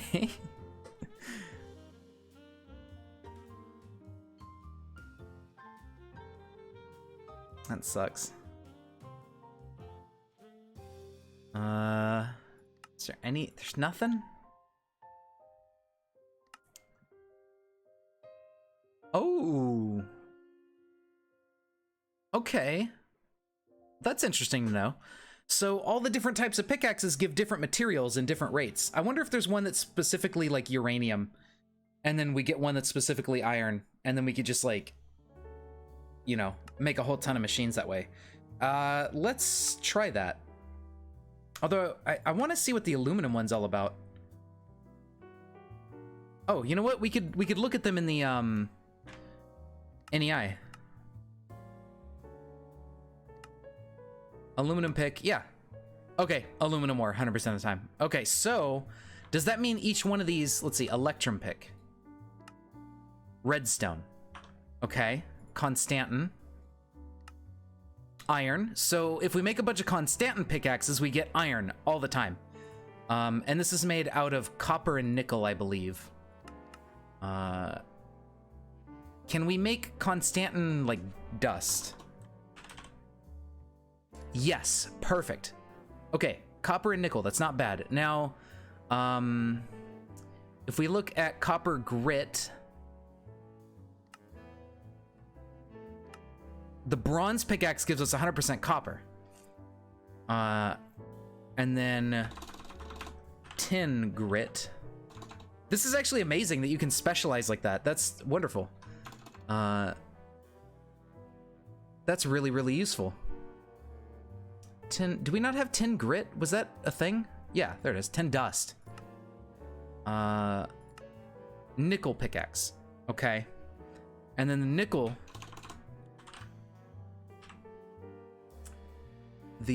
nickel, grit comes from lead. All right, not bad. I mean, we're pretty much gonna need, it seems like these are kind of circular. So we're gonna need to get like several different kinds going. Yeah, tin makes lead. Lead does whatever. Okay. Okay. That's fine. So yeah, we want to make we want to make a few of these different pickaxes so we can like get these materials faster instead of trying to use a stone pickaxe and randomly get them. That's pretty good. All right. So what we want to do, we're gonna need a lot more of these guys going. What about uranium? Maybe iron is the only one. Uranium dust. Where's the scavenge entry? It's this one, uranium grit. The tough alloy pickaxe, 100% uranium grit. Okay, I definitely want that. Tough alloy is ferroboron. Oh, that's a steel pick or a hard carbon pick. Hard carbon is graphite and diamond nuggies. Yeah. Shid. High impact compactor, we need to make diamonds. Exploding hop graphite gives us diamond nuggets. 20% success chance. Hop graphite is coke dust in an industrial squizzer. Wow, that's not for a while. Okay, so I guess we're not going to get 100% uranium for quite some time. So tough alloy.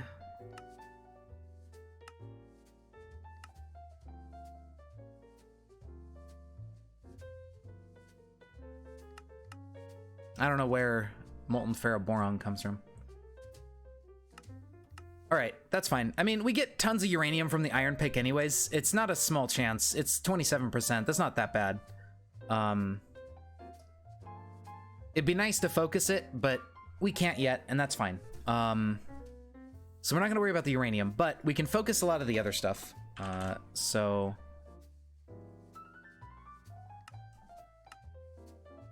constant and pickaxe for iron.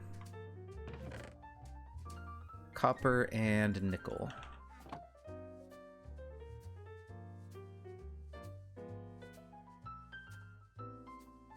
Time to grind. Basically.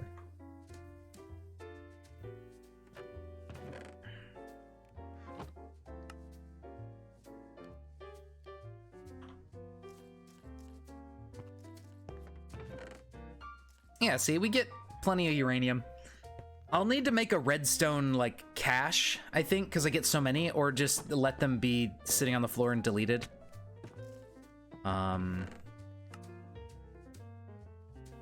There's all that.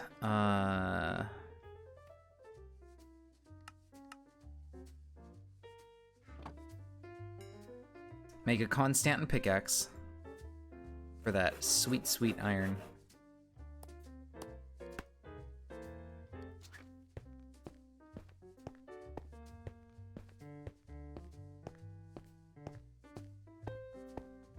And then we could have like sub-compact machines, little pocket machines for each type of material. That could be handy. And then we have like a hub machine that connects to those machines, because there's not enough room for all that in this.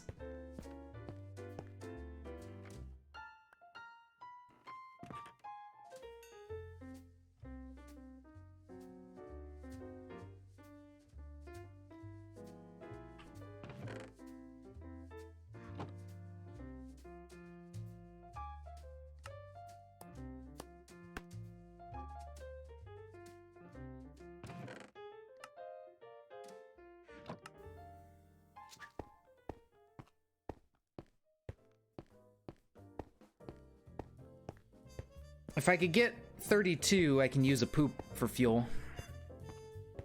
And then we also got to figure out what to do for wood. 32 will give us enough to make 2 more compact machines, though. One we could set up some wood growing in, and then another we can do something else with.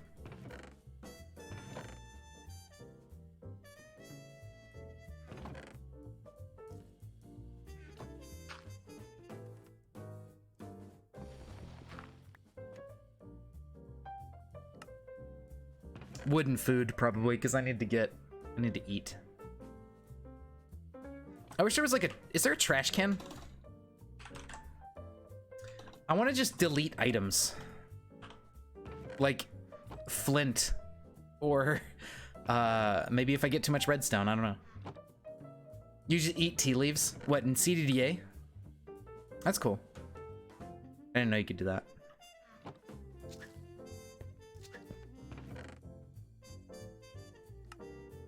Yeah, like look at how much redstone we're getting, and we're barely using it.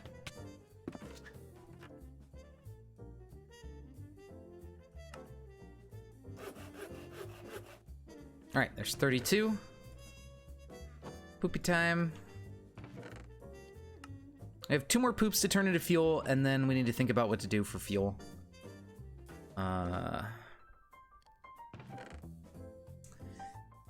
Yeah, you know, I kind of want to work on that Terraria map, dude. I think I might just do that again tonight. What we could maybe do is work on programming a little bit too, and like make the Terraria mod. Yeah, pretty much. Gotta poop everywhere for furnace fuel. At least, I mean, it does so much smelting per poop that it's pretty good. It's efficient, at the very least.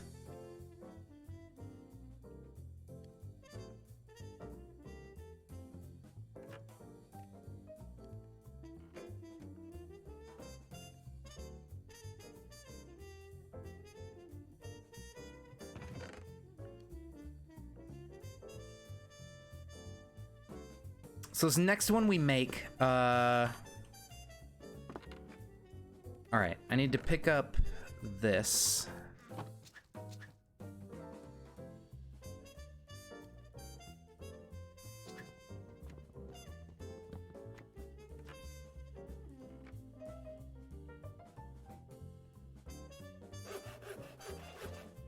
Okay, there's the buckets of water.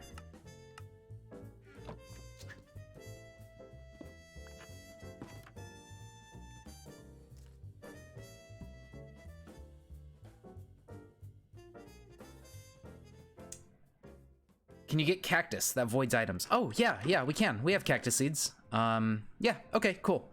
So we could, if we end up running out of space for stuff and have redstone, like, coming out of our ears, we could just delete some of it on cactus. That works. Okay.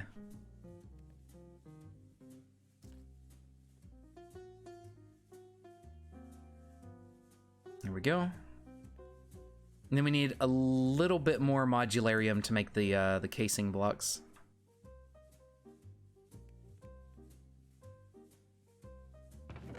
With these. Put this stuff away.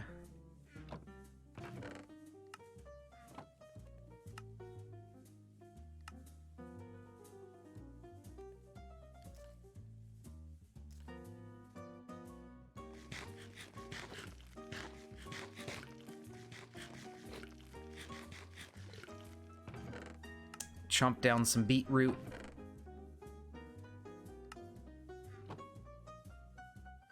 There we go. Okay, we're good. So that lets us make one more auto clicker and one more tiny compact machine. Let me save that recipe.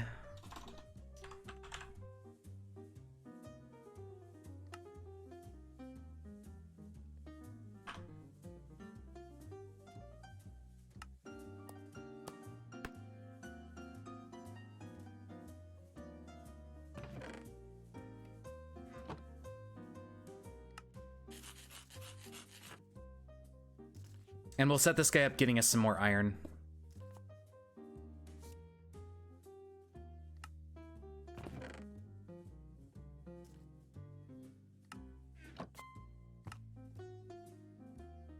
Okay, those guys ran out of picks, so we'll let them chill.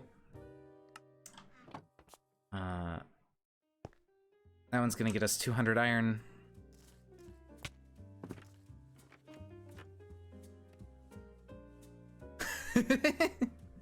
There you go.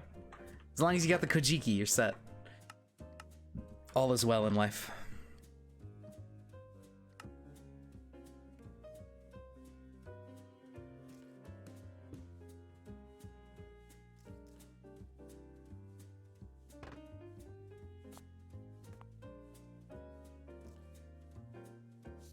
So here we want to put a bucket of water in the center. And plant stuff in here. I'm thinking wheat for food. And then wheat also we need for the poop fuel. And then like oak saplings for wood.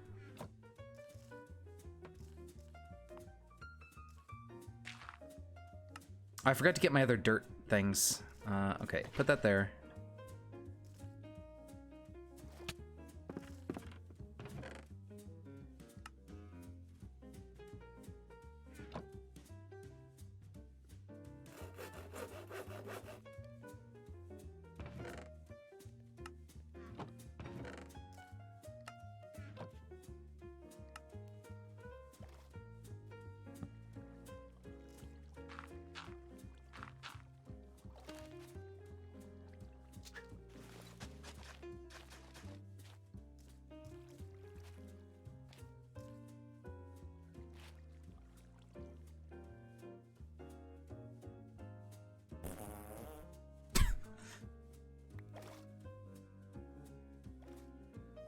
I will eventually, unless I get some food and heal. I don't have my crafting table on me. I could make another one, but I'll just gather up a bunch of wheat and then go back and just eat and heal. And then with the next submachine, I want to move that like compactor into its own area so it's not in the way. Jesus Christ. Why is it so loud? You made it all the way to winter before feeling like the oil drinking was necessary. Hey, there you go.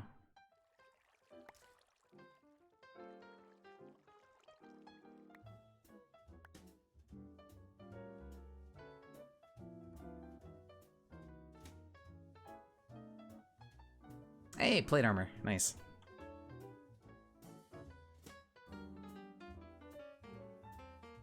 We have room for another couple dirt blocks. Then maybe like a strong box or two up on the top of the room to like store some of the crops in or something. Some type of item storage in here.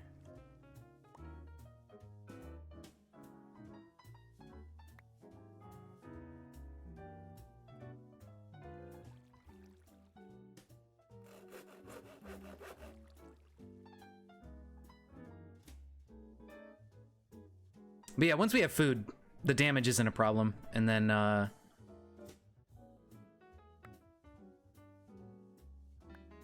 we're gonna fix the taking damage thing soon anyways.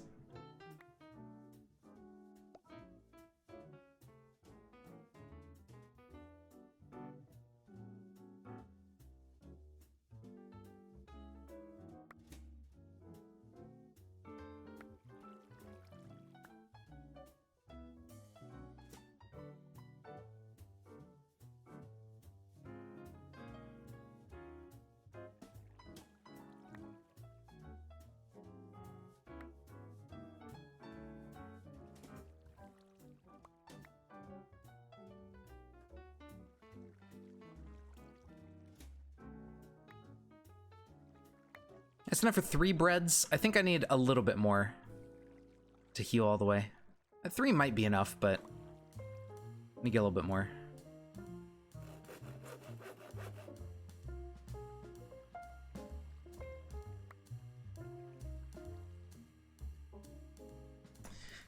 All right, I mean, we're getting there. 11, one more wheat.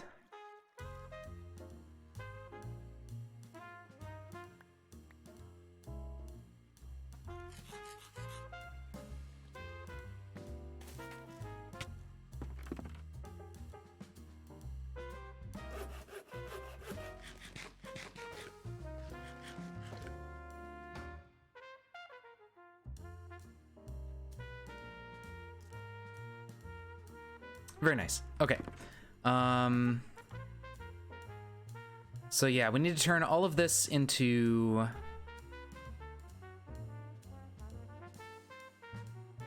There it goes. Turn all of that into blocks, so we have 4 compact machine walls.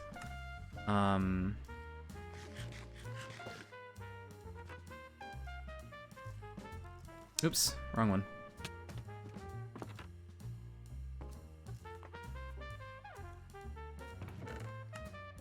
Okay, iron's coming along. We need to make a couple new iron picks to put in these guys to get more uranium. A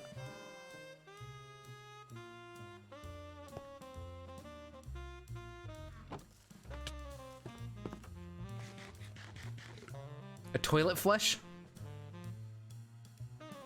Oh, okay.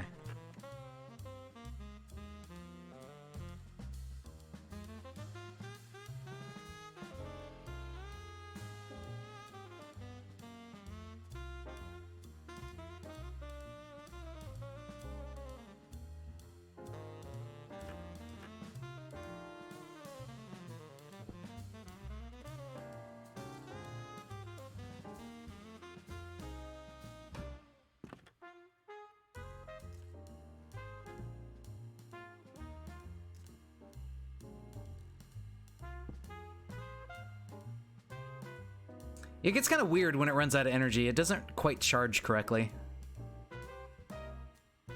And it like keeps consuming power for some reason. It's a very weird machine.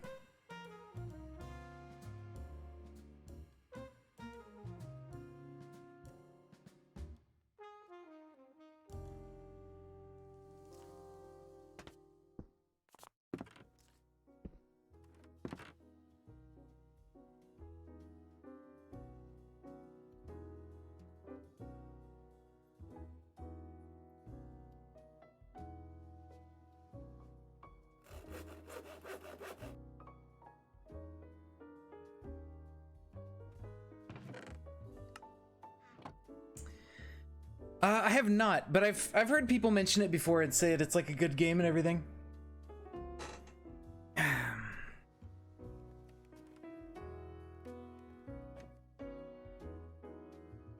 It seems interesting, but I just haven't gotten around to trying it out yet.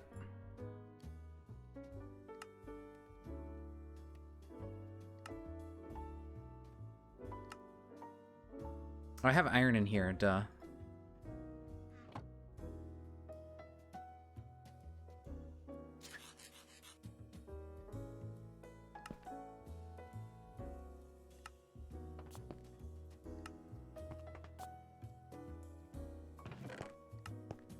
Okay, now this is epic.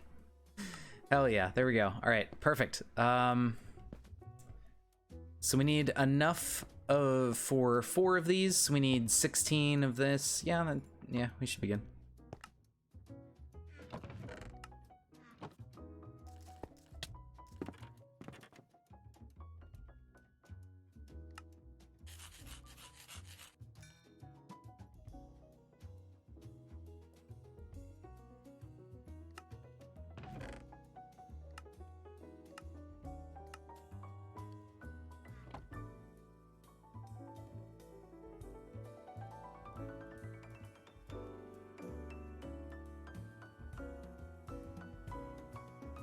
Skeletal dogs cannot damage you. Hey, there you go.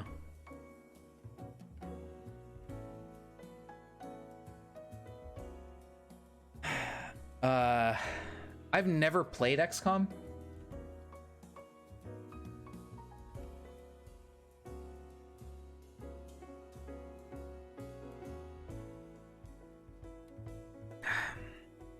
I don't know.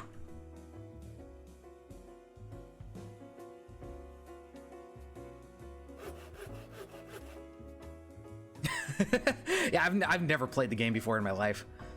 I've always heard people talk about it, and it seemed interesting, but I just never really got around to it. I don't know if I own XCOM 2. I don't know what I have in my library, honestly. I need to look again.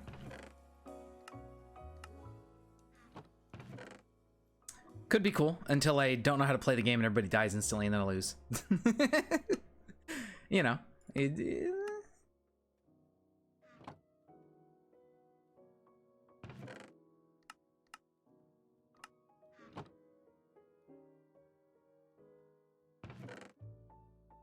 Okay, another auto clicker.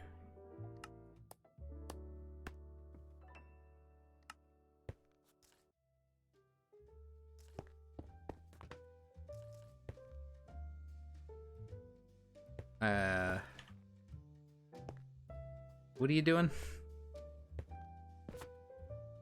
Give me your pickaxe. Fuck.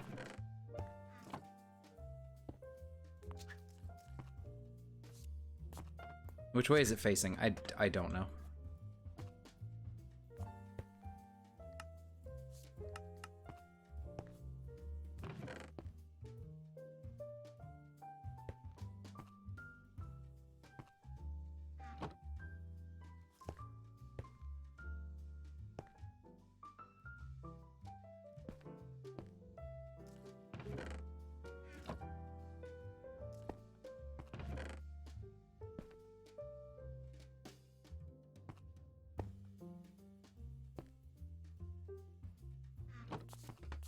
This guy ain't doing jack shit.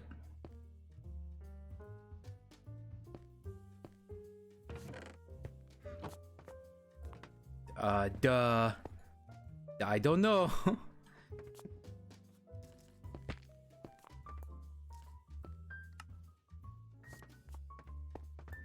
Okay, I want to put him here. These fucking machines suck. They need a way where you could see where the fuck the front is. Okay, so they're pointing at the wall where it's like left corner dark square, right corner white line. That's the front. So that's the front. That's the front. Okay, so it is working. Yeah. I don't want it on right now because it needs a pickaxe, but, okay. Got it oriented correctly, finally. I may give him another iron pick. We just need more uranium, really. This guy's gonna run out of his constant pick soon.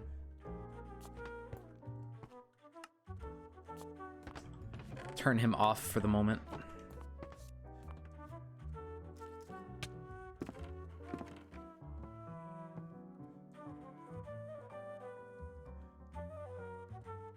Okay,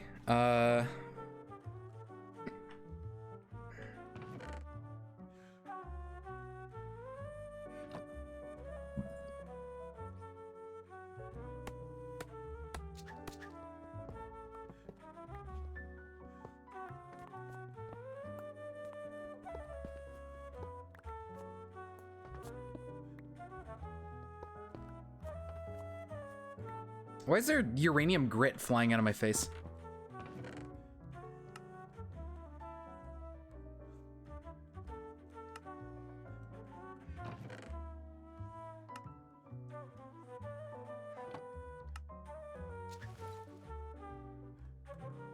Strange. Oh, because I was left clicking on the wall. Never mind. I already forgot about that. Nice.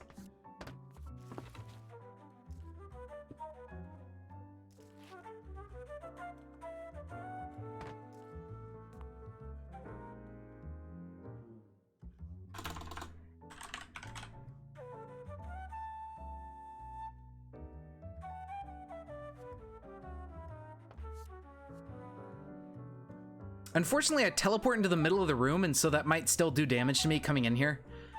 I didn't really think about that. Oh well, such is life.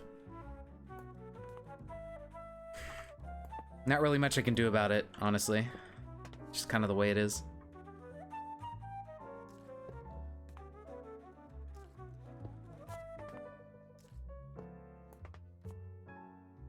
There we go.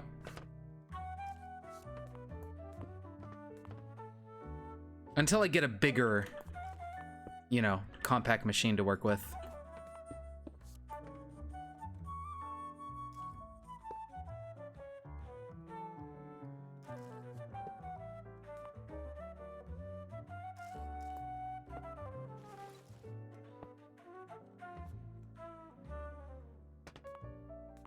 Okay, so now this has its own room.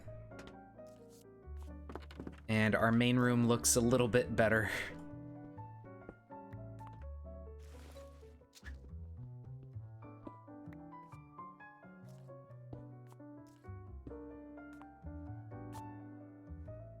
All right, we're starting, you know, it's looking pretty nice. We got things organized. Let's see. Oh, we don't die, we just get stuck. Oh, wow.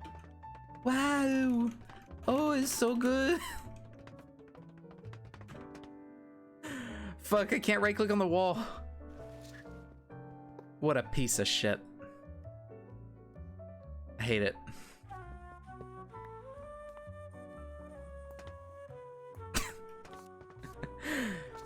This sucks. This thing's stupid. I'm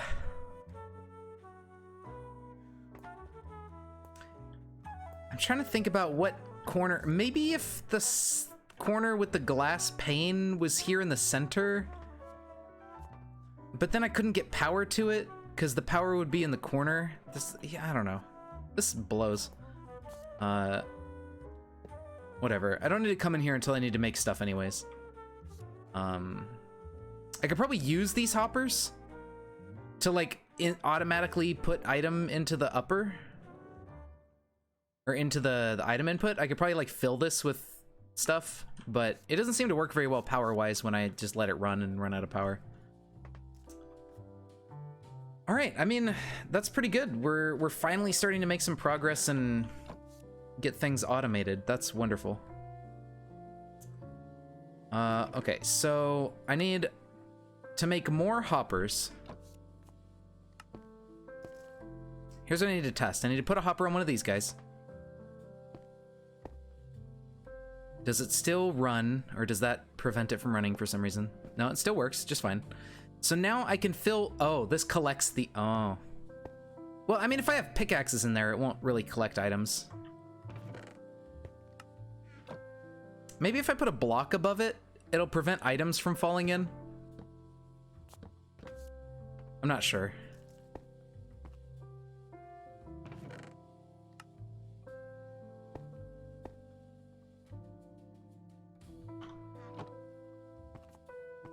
We'll see how that goes. If that works, that's fine. We can just surround the roof with like a ring. Have all of these guys on the bottom. Have all these on top with extra pickaxes, and then have the accumulator that we teleport in, take the items out of the chest, and just leave. And then eventually we can get it set up to just auto export from this little dimension. So that'll be good when we get there. Very nice. Okay, that's pretty good. Pretty good. So next we're starting to get into sawmills, so we get twice the planks. And pulped biomass, which gets more poop. Awesome. Can never have enough of that. My favorite. A saw blade is just iron and copper. Any planks, machine frame is that. Okay, so we can make this right now pretty easily. The only thing we need more of is sand. So I gotta get some of that.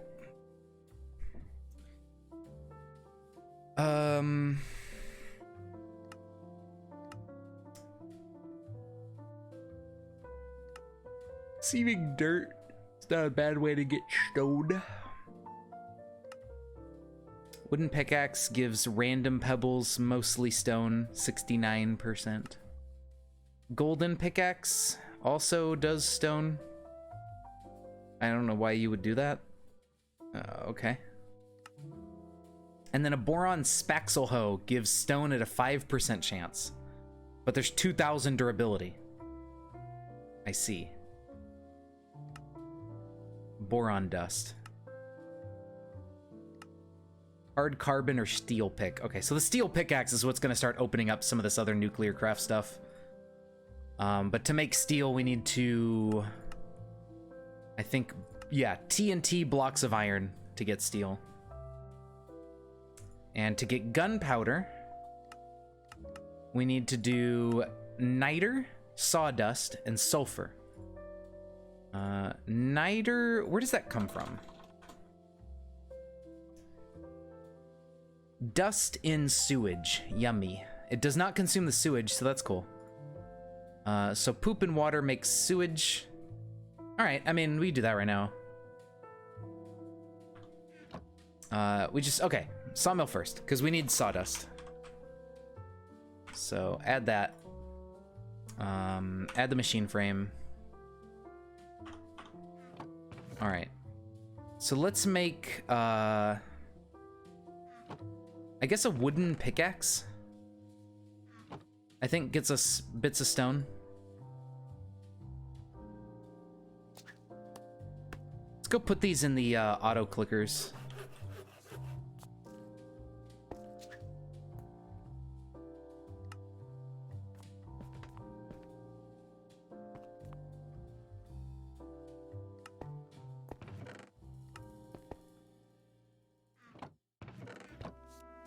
Yeah, so the blocks do work for the hopper. I'm gonna go ahead and just ring the roof in. That works just fine. All right.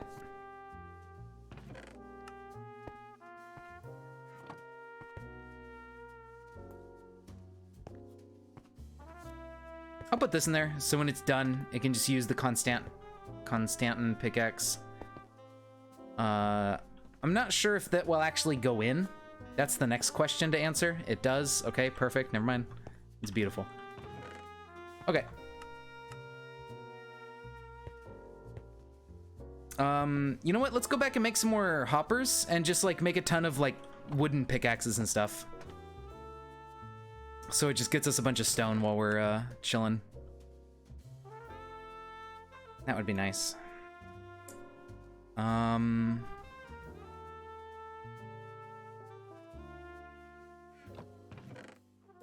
Okay, we have some iron.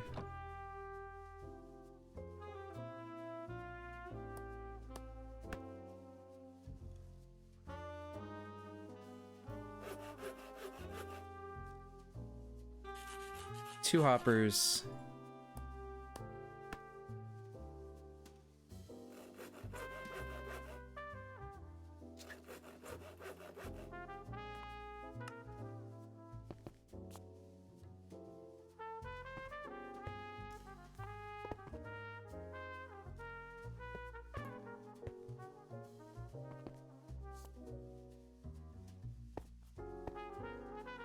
Put some wooden picks in there.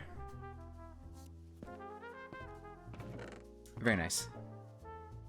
So yeah, the redstone is starting to pile up fast. I need to make some caches for I need to make a cache for redstone, I think, at the very least, because that's gonna really fill up this chest. Can I leave? If I fill this in, I can't leave anymore. I know I've just thought about, so I need to be careful about that, or else I kind of get stuck and have to start breaking things to get out. Oh, you know what? I could put slabs on the roof, actually. Maybe. I don't know if that would actually block the items, though, but I could probably do slabs. That could work. I didn't take any of the stone with me. I don't know what I'm doing.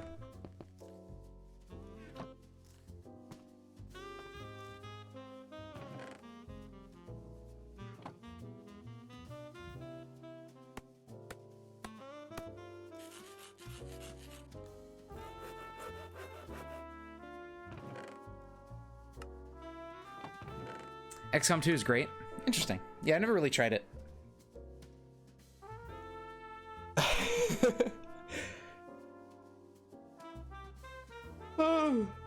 Oh, man.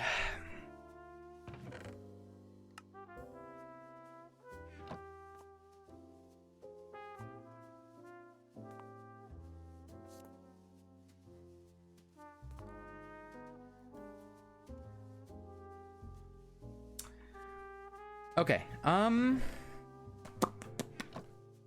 rotate. You know what? I kind of feel like working on Terraria mod stuff and doing that thing. So let's do that for a little while. I think we made some good progress on this. 1 and 2 are both weirdly different thematically to a degree. I see. Is XCOM 2 more about banging the snake waifu aliens, and then XCOM 1 is just shoot the alien? Is that the difference?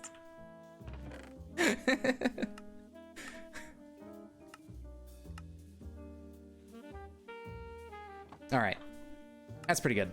yeah, let's mess around with Terraria. I'll show you guys what goes into making a mod for Terraria, because it's not really that complicated, but if you don't know C#, then it, I guess, could be. And here's the fancy title screen. But yeah, let's work on that Terraria map stuff again. That sounds fun. I feel like doing that. Buy him an ice cream. Oh, XCOM 2 assumes you lost XCOM 1. Got it. Interesting. I mean, you know, that's a pretty good assumption to make. All right, let's see. View. So here's what we're gonna do. We're gonna go open Terraria.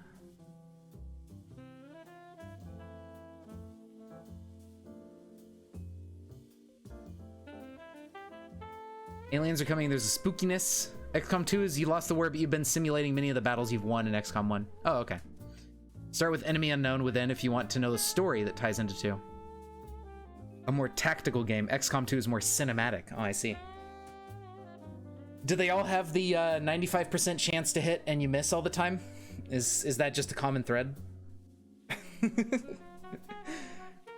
I love the picture where it's like the character from XCOM 2 is like they're like they have their rifle and everything and they're aiming around a corner and the alien is right in front of their rifle and it says like 75% chance to hit or something and it's just so ridiculous. UFO defense? Was there like a defense game they made? Is that exactly what it sounds like?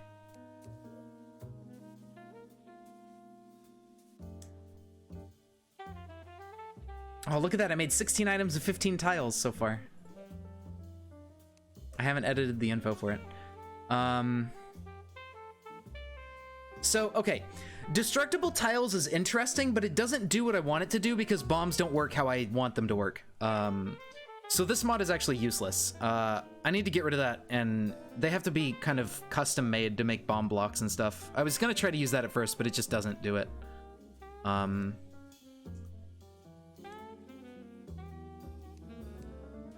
Yeah, that doesn't matter. I really need to turn off as many mods as possible so it can reload faster. Making a mod requires a lot of reloading because you have to rebuild your mod every time you change it. So basically, right, you go to mod sources. I have the example mod because that's super helpful. And this is where you build and reload. So every time you make a change to your mod, you have to do this or else it doesn't reflect in the game. And let us go ahead and share the desktop. There we go. All right, so now we need to, okay, so I took a snip of this from, I was talking to somebody in voice chat. Have you guys ever seen these SD cards? Because I had no idea there was a company called Everything But Stromboli, or a brand of SD card called this. Because they were talking about how 8GB SD cards were expensive because of Project M, but I looked it up on Amazon and it turns out this company sells them for like $5 each. But I've never heard this brand name before in my life. So it's like, what? All right, let me get this off to the side. Let me go to my dashboard and change it to Terraria, or maybe programming or whatever, science, I don't know. Because we're doing some programming, but I guess I'll put it Terraria. Okay, making a mod and adventure map for the Metroid mod.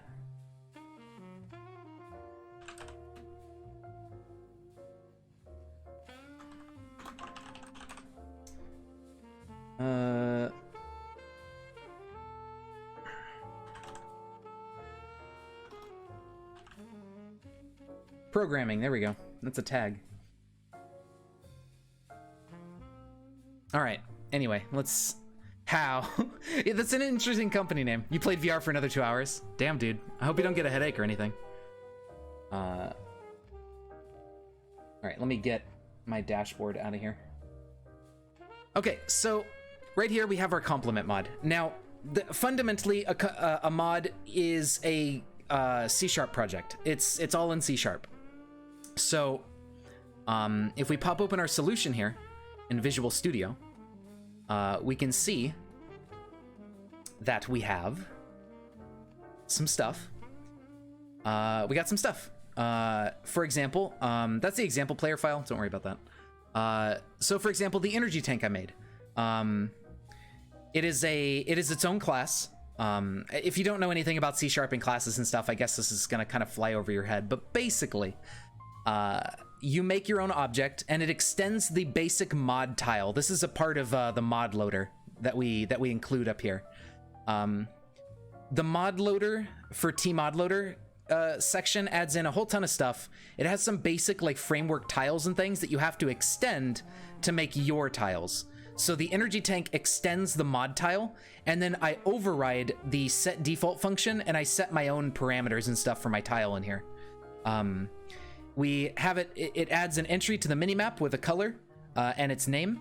It sets its name to energy tank, so that way the item is named properly. You can even include mod translation stuff for different languages. It has the some stuff like frame important. I forget what this is for. If it's solid, if it blocks lighting, if it is lighted, it's something with the lighting engine. Then the drop when you break it, and that creates the energy tank item that goes in your inventory. Then there's a mouse over function, which when you mouse over the E-tank, it shows like the little item icon for the E-tank. And then when you right click on it, it kills the tile and picks it up as the item. So this is what like when you have a bottle on a table in Terraria, when you can right click on it, this is basically what happens. Like it tells the game to break the tile as if you broke it with a pickaxe or something. And then this is just like for multiplayer compatibility. It like sends a data on through the server or whatever. I don't know. But yeah, this code I kind of copied over from the Metroid mod because they had it for the energy tank, and I didn't really understand how this worked. So I looked at their example and was like, oh, okay, that's how it works. But yeah, so here's the invisible torch I made. It's pretty much just the example torch, and the no wet right here is what needs to be false, and I think that lets it work in water. I forget exactly. I'm pretty sure the no wet thing is what makes torches break when they get wet. Like if this is true, the torch cannot get wet and it'll break. So if we set our torch to false with no wet, we should be able to place it underwater. And then you can set how many can be in a stack, you know, all that kind of simple stuff. The animation your character plays when they use the item and place it in the world. How long it takes to use it and how long the animation goes for and stuff like that. So yeah, anyway, that's all that. And then the mod statues are a little bit more complex. There is an example statue, I believe. Yeah, there's an example statue, so I just copied the code from that. But what it has to do is, because I'm using the mobs from the Metroid mod, I need to like call mod loader and tell it to load up the Metroid mod in my mod. It's very weird. But yeah, so then it just like it checks to see if the mod exists. It gets the ID for the NPC that I want to spawn, and then it has a whole bunch of random code here for it checks. It gets the X and Y to spawn the mob. It find the top left square through math or whatever, top left of the statue. It checks the wiring, and then here's where it spawns. It adds in from the corner. It gets it to spawn like in the middle of the statue.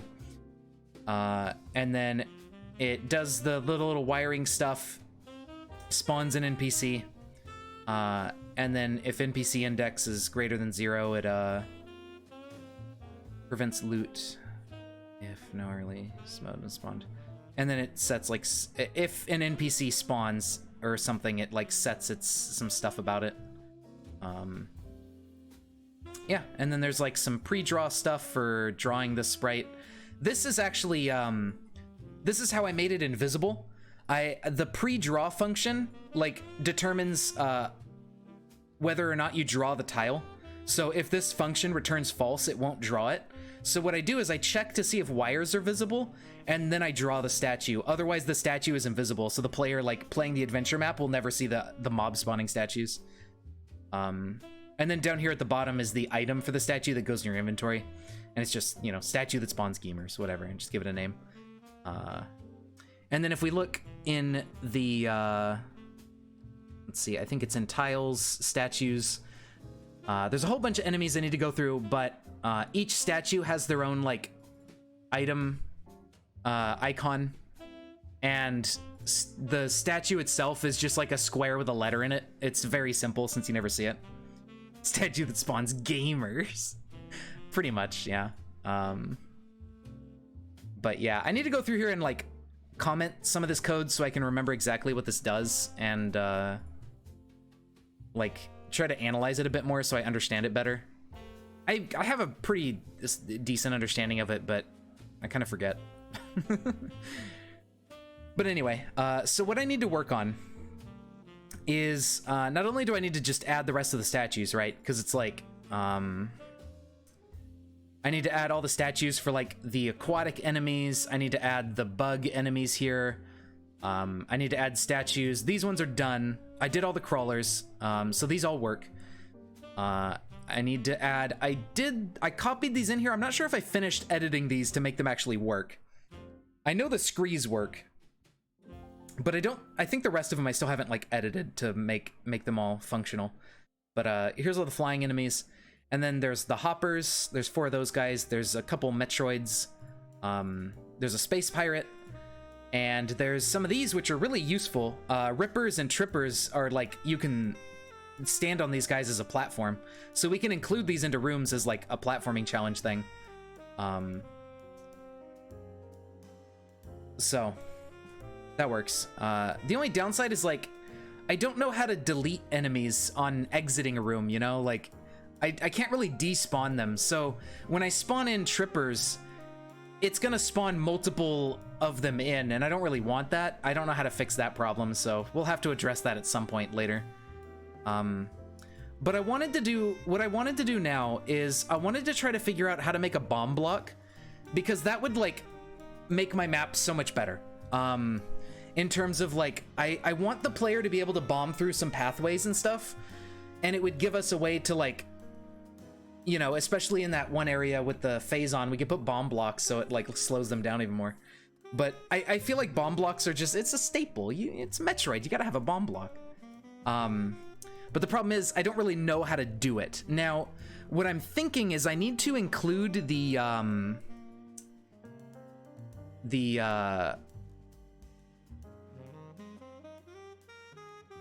what is it? I'm just gonna close all this stuff so you don't see my school information. If X is present, do not activate event. I could try. I think what I could do is, I don't know how slow it would be to do, but I could maybe check for some existing NPC for like if a, whatever they're called, the fucking, I don't know, the memers or whatever they're called. I can check if that NPC exists, then don't spawn one. I don't know how expensive it is to look through the NPC list and try to find that, or if there's like a way I could do that pretty easily. Because yeah, I could do that. And that way, if you leave the room or something and they're still floating around, you just don't bother. But then if you get far enough away that they despawn, it'll still, you know, spawn in a new one the next time you come in. But yeah, so...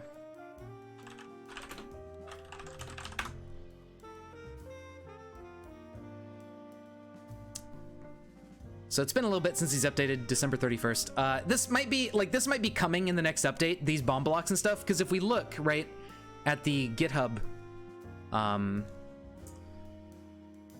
if we look at the tiles folder, you can see that there's a bomb block.png. So they're already planning on adding blocks you can bomb. There's a boost block, which is, you know, you can only break by speed boosting through it. You got your Twitch back. What do you mean? Did you get banned or something? They already have the crumble blocks in, so these work. What happened to your Twitch? Grip ledge? Oh, no, this is just like, yeah. Okay. Grip ledge. Huh, I don't know what these are. Oh, simple flips, yeah. Oh, that's awesome. He came back to Twitch, hell yeah, that's perfect. But yeah, see, there's a missile block too. So there's all sorts of these blocks that'll be in place later. I think there's a super missile block, yeah. So you can, you know, have super missile blocks in your map.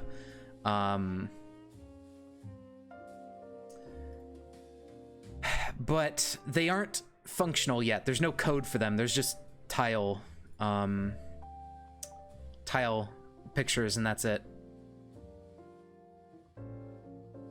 I think. Power bomb tile. Morph ball tile? Oh yeah, that's okay, yeah. So it looks like it's planned, but I don't know how long it's gonna take them to add it. So I'm thinking if I can add it really quick, like look at this. They uploaded this image 4 years ago for the bombblock.png. So like, it's been a little bit of time, and I don't know how soon they're gonna be able to make this. This was like from Juiced, he added this 4 years ago, and it looks like they haven't done anything with it since then. So if I can make it and it works well and it's not shitty, I might be able to contribute to the mod and just be like, hey guys, look, I made the bomb block for you. There you go. Take the bomb block, and then it could just be in the mod. So that's what I'm hoping. Yeah, exactly. I'm gonna do it myself, and if I can, and if it works and I could post in the thread or something, or send Scooter Boot a message and be like, hey, can I contribute to the GitHub? I made some stuff. So we'll see how it goes. But anyway, I need to download this. I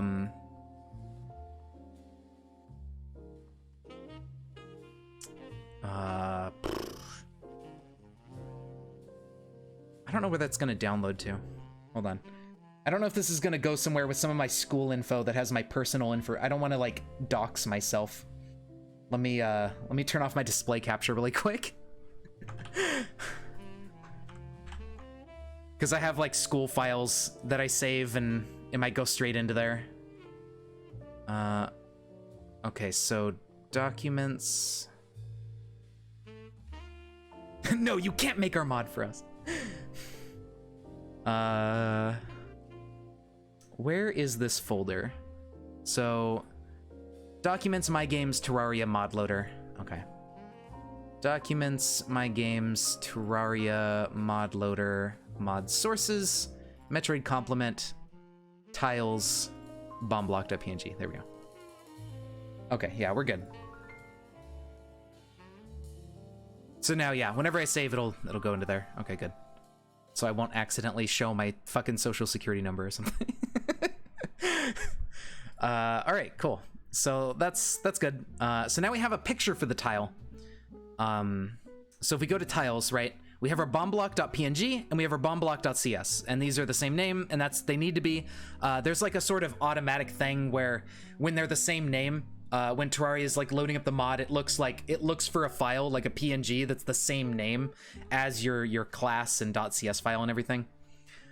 So if you make your own mod, make sure to name them the same if you have graphics and implementation.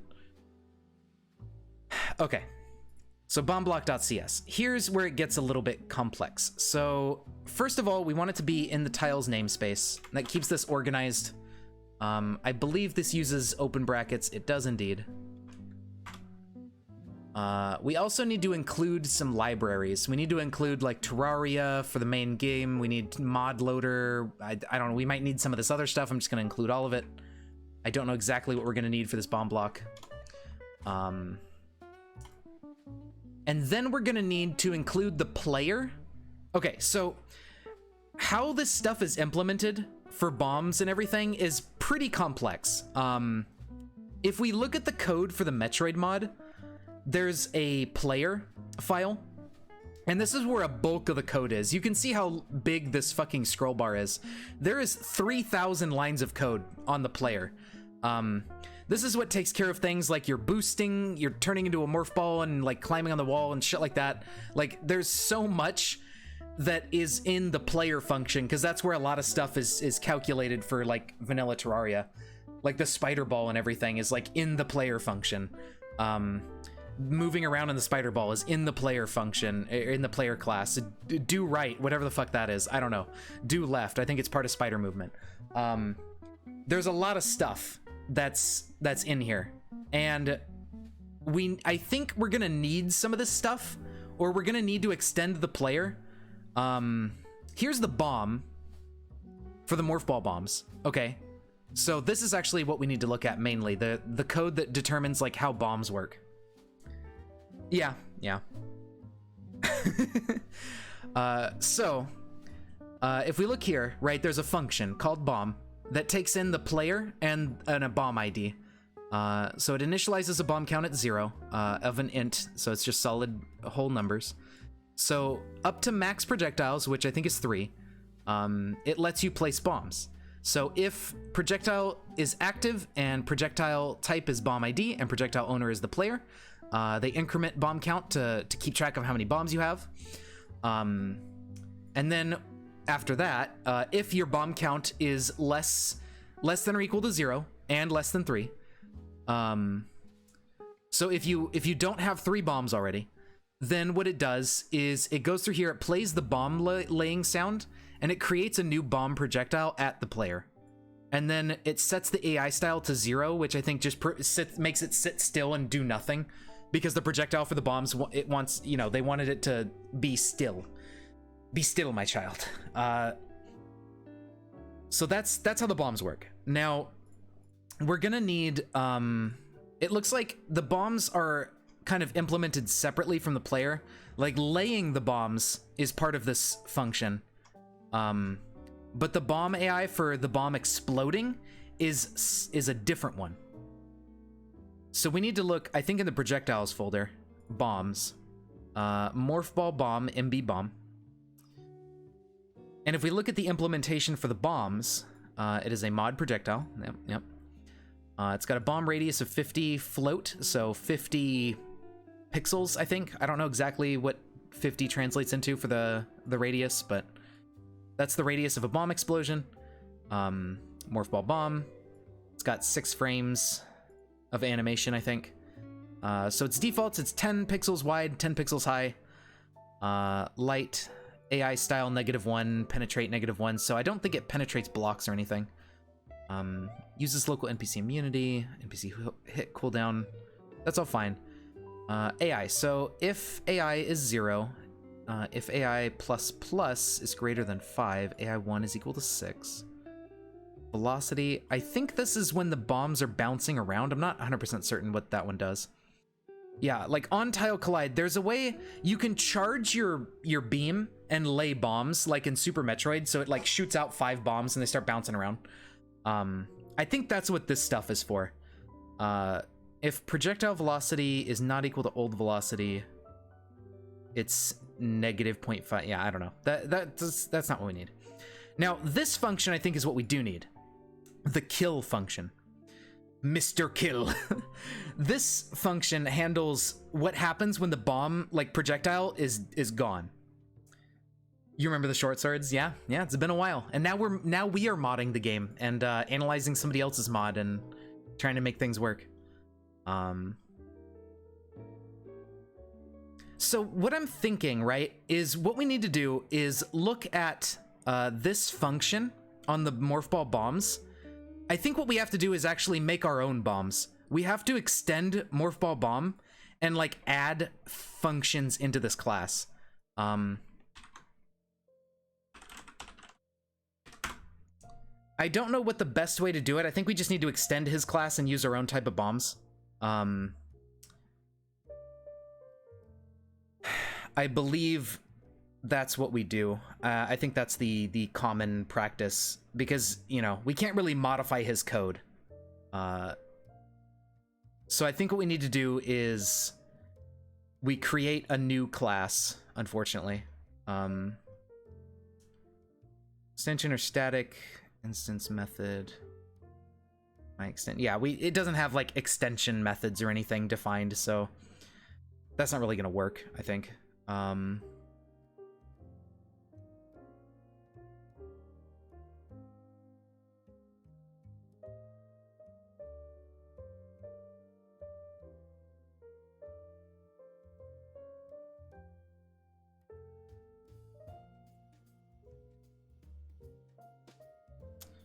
Special knowledge is required to use them from client mode.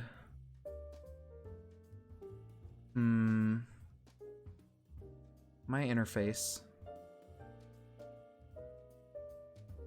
Yeah, no, we don't have like an interface or anything set up, so yeah, we're gonna make a new morph ball bomb and clone his, I believe. So what we're gonna do is we can, let's see, how do we access that? So if we look back at the code for the statues, when we loaded in the Metroid mod stuff, we did this line. So we're gonna have to use this. So bomb block, we're gonna have to, in this namespace,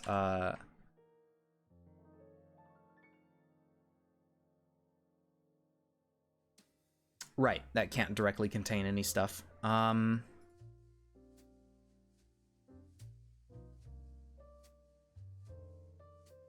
Because I was thinking I wanted it to extend morph ball bombs like this, but I don't know how to like include his namespace and everything from the Metroid mod.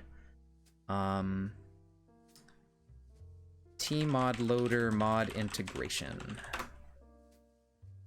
Oh no, cross mod. Cross mod integration. Is this the page for it? Cross mod content. There we go. So the easiest form is to just do this. That's what I was doing.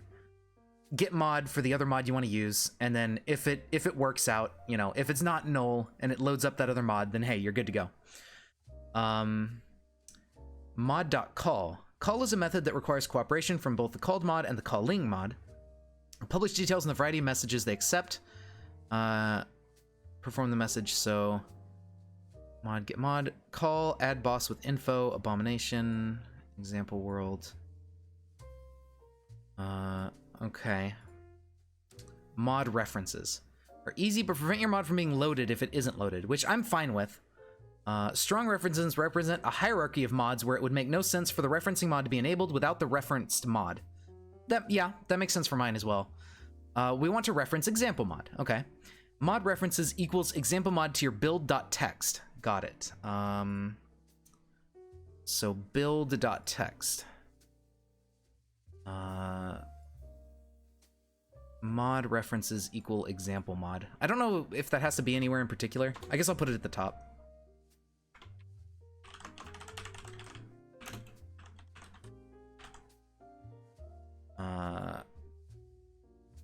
Make sure example mod is downloaded and enabled. Third, we can code as normal, doing whatever we want. As an example, let's make a hotkey that sets these custom bosses in the example mod to defeated. My mod toggle checklist hotkey just pressed example mod dot example. Okay, so this is how we do it. We can now reference his namespace in our code. I hope. I don't know. Visual Studio may complain because it's like, oh, you don't know what you're talking about. That doesn't exist. But we should be able to like use his namespace here to get his stuff. So now if we get rid of this and we make ourselves a new class, what kind of class are we making? Just a public class? Yeah. Make ourselves a public class.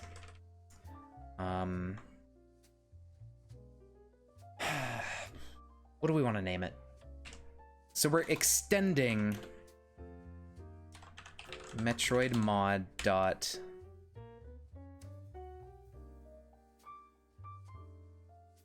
projectiles bombs MB bomb. So projectiles bombs MB bomb. That's not how you do that.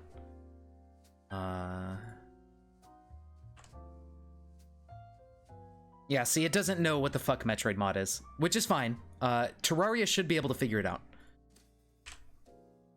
Nope. So we just gonna because I didn't quite set it up to where it can like import mods and stuff and figure that kind of stuff out, so it's just gonna have to complain. I don't really care. It should be fine. MB bomb. So now if we make ours, what are we gonna name it? Because I don't want it to be the same name. And it can't be the same name, I believe. Yeah. So MB bomb. So his is MB bomb. I mean, I could just name it like 2 or something, or my MB bomb. I don't know. Let's do underscore. I think that's fine. Okay, so Now that we've extended it, that means we have all of this stuff is gonna happen when we create our own bomb. My bomb. Smiley face. So all of this is gonna be fine. This is gonna get just copied straight over, and ours will do the exact same shit. So that's good. That's what we want. But what we want to change is... Oh, and then he has all the extra bombs that he added that do different damage and stuff. That's fine. But what we want to change is we want to edit some of the code for when it explodes, like on kill, I think. Yeah, because see, on kill, projectile.damage it goes from 0 to 200. NPC is so it checks the 200 NPCs out of the list. If they're active, they're not friendly, if they're not immune to damage, and if they're not the target dummy and they're not a boss, I think it gives them knockback. Yeah, this adds velocity to the NPC. So anything near to the bomb, morph ball bombs, if they're not a boss, actually takes knockback from the bombs. Then we have, for 255 cycles, it checks the player list.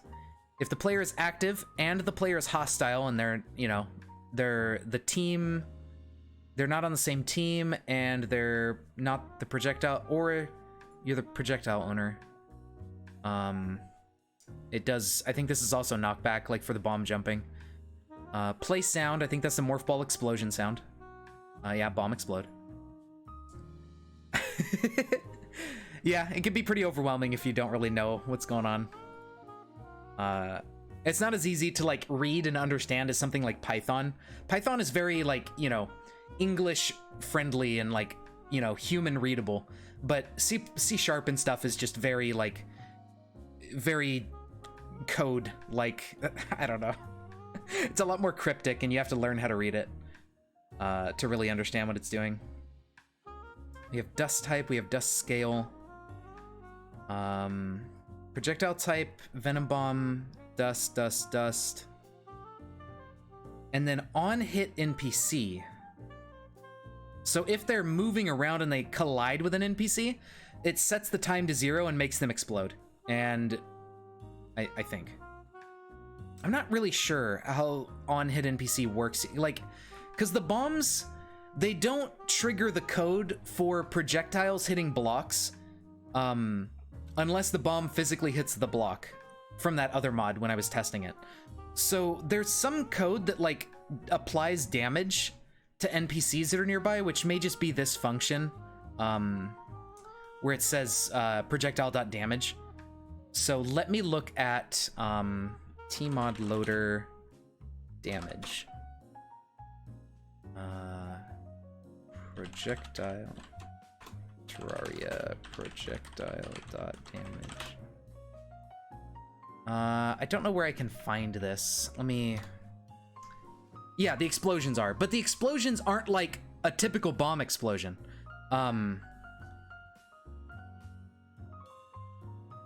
Because it doesn't make like a bomb explosion. Projectile position.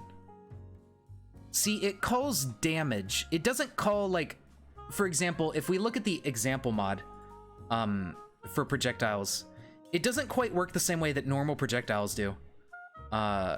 Because it's like a custom thing. So if we look at example bullet, right? This has an on tile collide, whatever. Velocity shit, whatever. So kill. Collision hit tiles. This code and the similar code above on tile collide spawn dust when it's collided with tiles. But there's something else about the mod projectile. I'm trying to figure out exactly how it damages the enemies, because I don't see a thing that like spawns in an explosion. Because if we were to look at the mod bomb or example bomb, there should be one in here. Maybe not. I thought there was a bomb.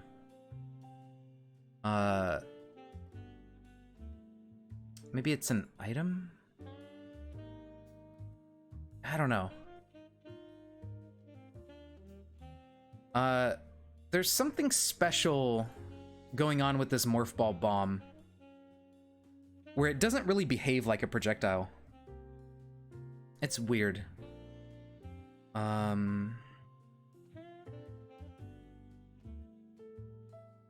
Kill, passes in time left. What does it do with time left?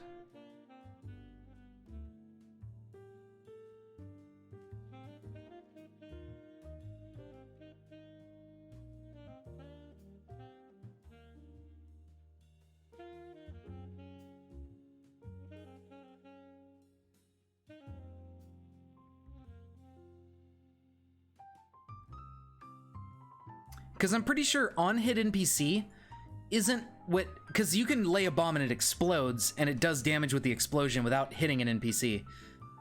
The explosion, I guess, is different, but I don't remember seeing something for, like, the explosion for a morph ball bomb. There's an explosion for the power bomb, because that's a completely different type of thing, which makes sense.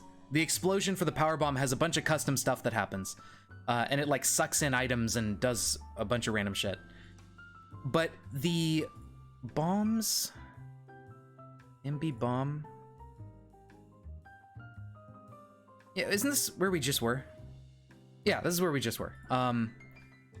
So not that, but projectiles. Is there a projectile folder? Oh, that's in project. Yeah. So let's double check here. Maybe there's something else that I'm missing, but M global projectile.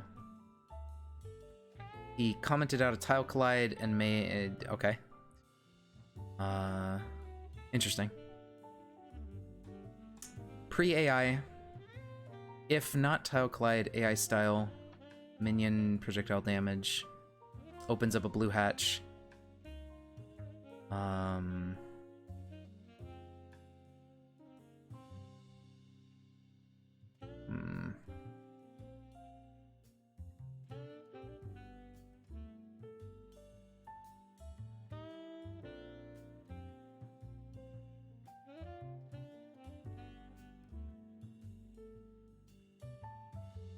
What class is this? This is the M Global Projectile class. I don't know exactly how this applies to bombs. This applies to opening up hatches for projectiles. It determines if they're, if the name contains missile, opens a red hatch. If the name contains super, or nebula, or stardust, which are the different types of missiles that are super missiles, it opens up the green hatches. So yeah, that's really all this does. That has nothing to do with, like, really doing damage, I think. M projectile. So let's see if this does anything fancy. Modify hit NPC. Hunter damage. Okay, this has to do with, like, doing hunter damage instead of regular damage. Modify hit PvP. On hit NPC. If name is plasma.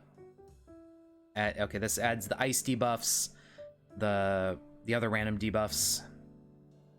Post AI does a couple things. Tile collide style does some stuff. Yeah, wave behavior. So this is mainly what's used by the beam cannons. This code. Homing behavior. Dust line, dusty death. I don't know what that means. Sure would be nice if people would comment their code, wouldn't it? It sure would be cool if there were comments in here explaining what these things do. Like, I understand, right? Like, when you're making your own stuff, you don't typically comment it that much because you're like, I know what it does. I don't need to comment it. But it's just such a good practice to do. I wish people would comment their code. I don't know why this has no comments in it. I don't know if maybe something happened with GitHub or if he just doesn't comment any of this, which... And then you don't. Smiley face. I haven't done it yet because all I've done is copy and paste code from the example mod. I was going to go back in and add comments later, but I just, you know, I put it off to the side because I was making the map. And, like, yeah, it's a habit that I kind of get into sometimes too, but really, you know, you should comment your code. All right, so it's got to be in the MB bomb CS. It's got to be the code here, because, like, there's nothing else really that has to do with the bombs. Now, and when we go to player, it just lays a class, like, of bomb, right? Yeah, new projectile, bomb ID.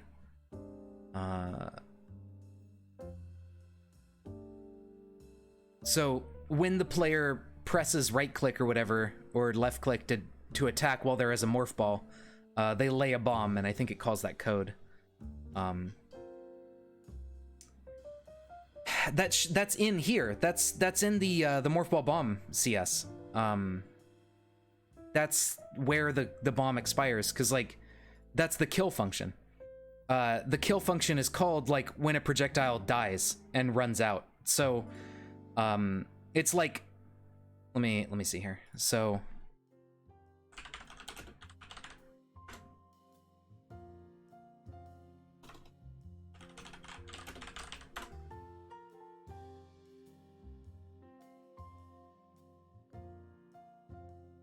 we have so here we go. Here's a little tutorial. I'm just making a sample bullet that shoots out of like a gun or something. So the projectile when spawned moves straight forward until it hits something or has been active for 600 frames. You may notice that when it hits a tile, it simply despawns with no noise or particle effects. The hook kill does. So kill is what happens when the projectile hits something. Or when the projectile is killed for some reason. It can be when it hits something, it can be like for whatever reason. And that's what displays the noise and particle effects. Now, the bombs are stationary projectiles, right? They're not like physically bouncing into stuff and killing things unless you like physically do a thing. Okay, I don't know what this guy's here for. Delete him. New.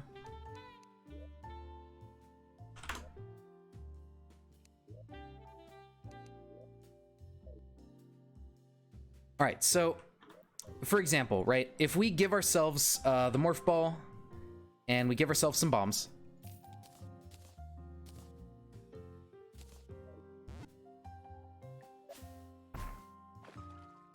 I didn't mean to fall in the water. Fucking get me out of here. So what happens is you lay right click, it sits still, and then it creates particles. And those particles just go away. So it doesn't turn into something, it creates dust. Yeah, wasps are kind of a pushover once you have armor. They're funny.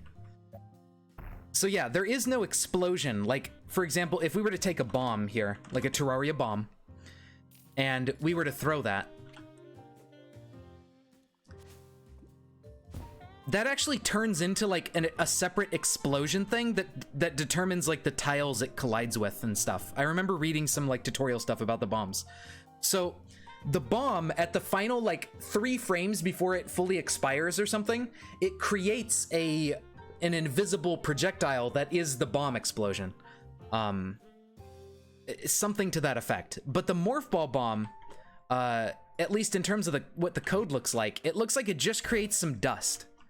And then if we were to get some of the other morph ball bombs, like Cursed or Fire or something, and kind of swap these out, I think they just do different types of dust, you know? That creates like Cursed Fire dust. This creates like Hellstony, you know, red fire dust. The Betsy bombs do different dust. And I believe what we're seeing there is what's being called here in the kill function, the dust type, the dust scale. And that's, you know, that's the visual effect as well as the sound effect. The explosion, like poof. So this function has to be what applies damage. And what I'm assuming is this has something to do with it. So what is projectile here? That's just the basic projectile stuff. How does projectile damage work? Where is this function is the question. So if we go to the Tmod Loader wiki,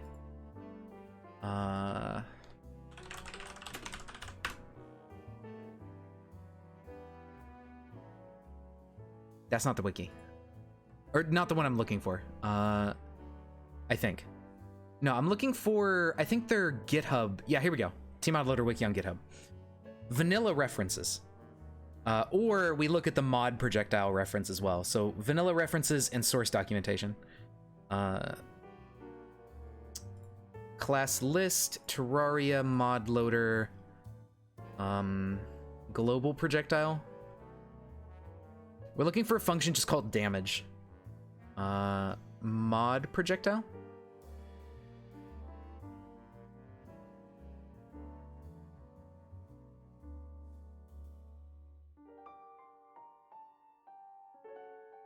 Yes, basically. But I don't know where the fuck this damage... It's gotta be vanilla projectile AI. No, that's... An item class documentation?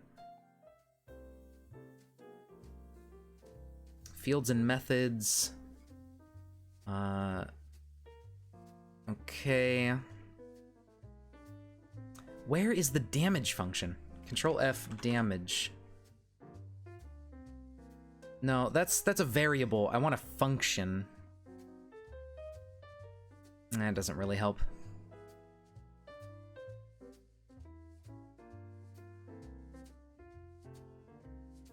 That's just an int, right? And if this is definitely a function, we know this, right? Because it has empty parentheses next to it. This is a function call. So we're looking for a function called damage in the projectile class.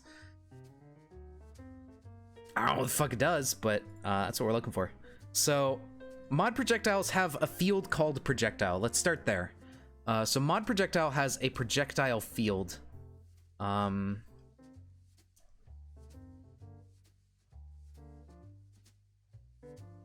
Projectile. The projectile object that this mod projectile controls.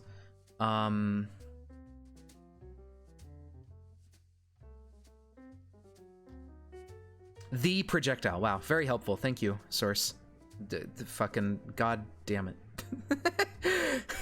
So this, I think, is referring back to like vanilla projectiles. Add mod projectile property to Terraria.projectile. Yeah, internal set. So Terraria.projectile is a thing. So this is definitely a vanilla function that we're calling here. Useful vanilla methods. Projectile. See projectile class documentation. Beautiful. Okay, we're getting somewhere. It does not mention damage. Wonderful. I love it.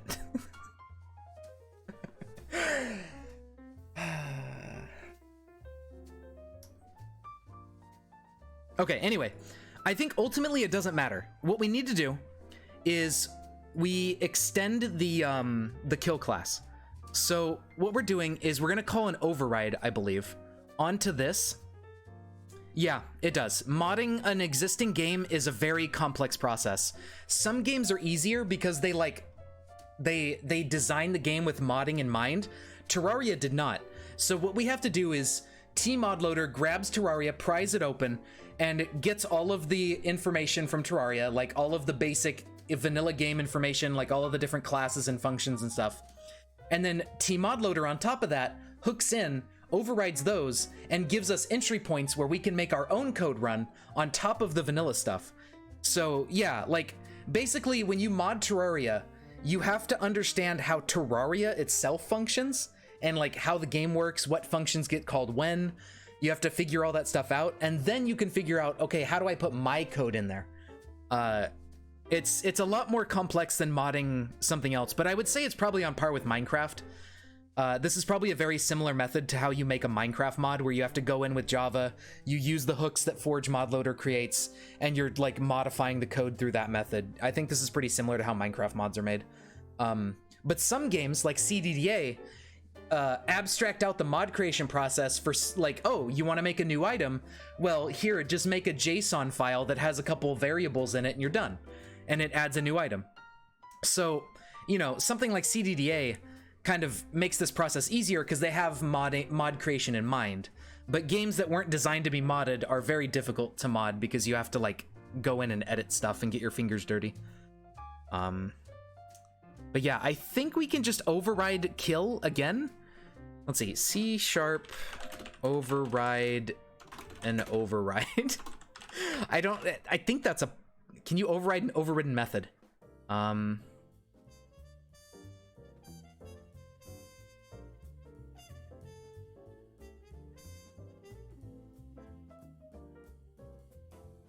So yeah, and if it's abstract, you must overwrite it because an abstract thing just kind of exists.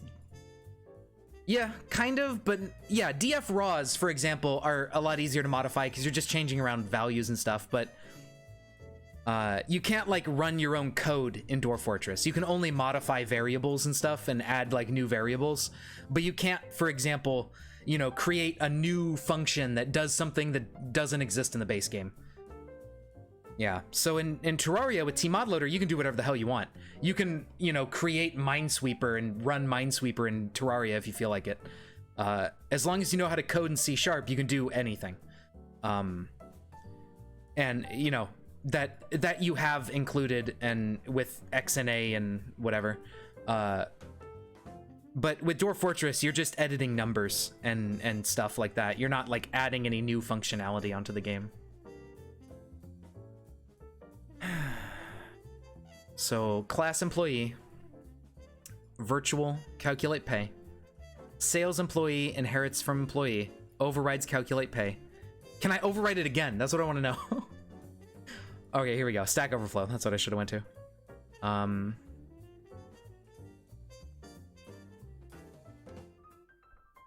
Yeah, it can be performed in a chain as long as you like. Okay. Stack Overflow is a fucking lifesaver, and I don't think I would ever exist if I didn't have Stack Overflow.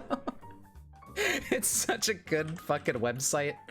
And it's like, people are so helpful, and they're like fucking way smarter than I am, and they just like, oh yeah, you know, here's how it works and everything. And it's just like, oh, thank you.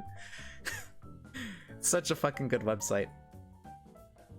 There's so many like just random little specific tutorials you can find in Stack Overflow for any problem you're having by just Googling for it. It's amazing. Honestly, like, becoming a programmer is really just learning how to Google for the problems you have to accurately solve them in a short amount of time. That's just what it feels like, honestly. Like, everything that I don't know, I can Google for, and like the entire fucking compendium of human knowledge on programming is just accessible. It's so nice.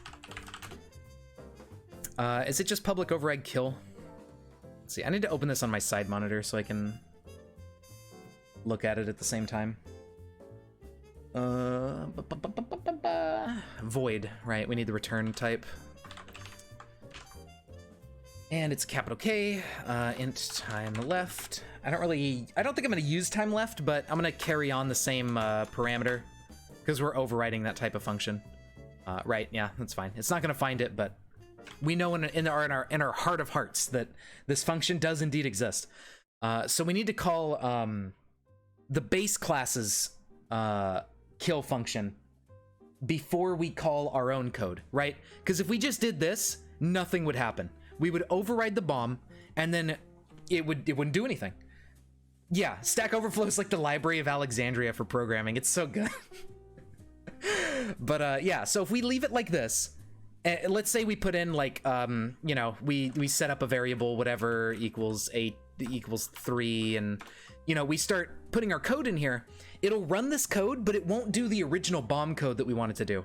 So the very first line we want, because we want it to still behave just like in the Metroid mod, we need it to run the original function that it's overriding, which we can do. The original function still exists when you override it. So I forgot exactly how to call it in C#. I remember how to do it in C++, but not in C#. Call overridden method.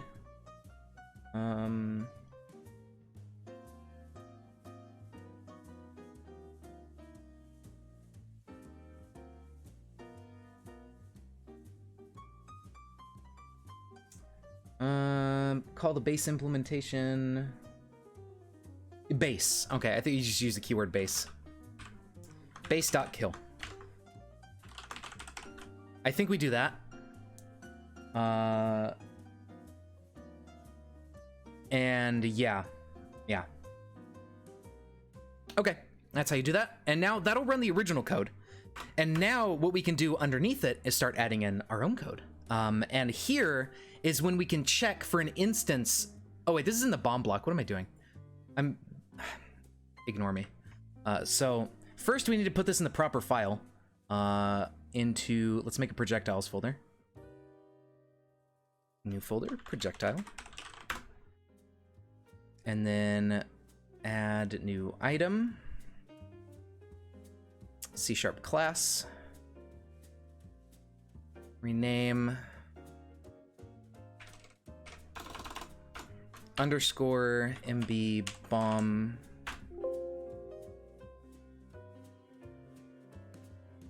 Paste. There we go. Okay. Now it's where it needs to be. I almost didn't even realize that. Okay, so what we're gonna do is we're gonna look for an instance of a bomb block tile nearby.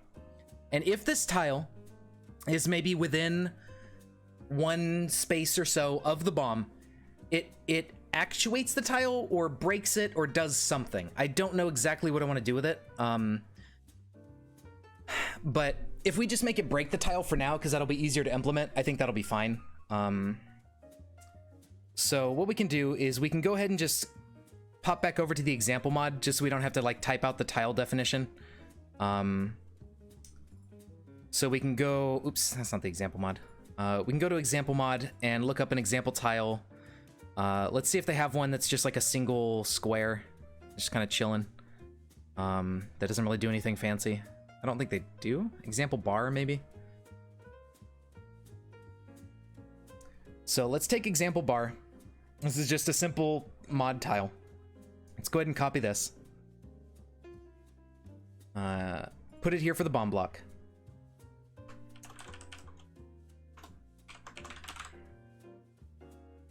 Metroid complement. So now I have our bomb block. We don't want it to drop an item, so we want to remove this. We do want to override the kill function later to maybe add some custom code in there, but we don't want the player to be picking up bomb blocks when they break them. We want them to just kind of vanish. So this is fine. We don't want it to shine, so we'll probably just get rid of that or something. Solid, true, copy from 1x1 style, that's fine. Lava death, false. We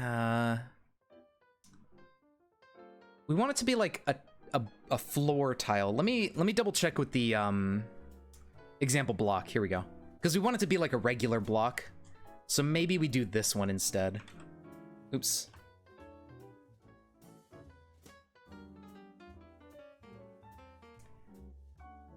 Make them invisible? Yeah, something like that. That might be what I end up doing, is just making it invisible. That's what I was thinking. Oops, that's not what I wanted.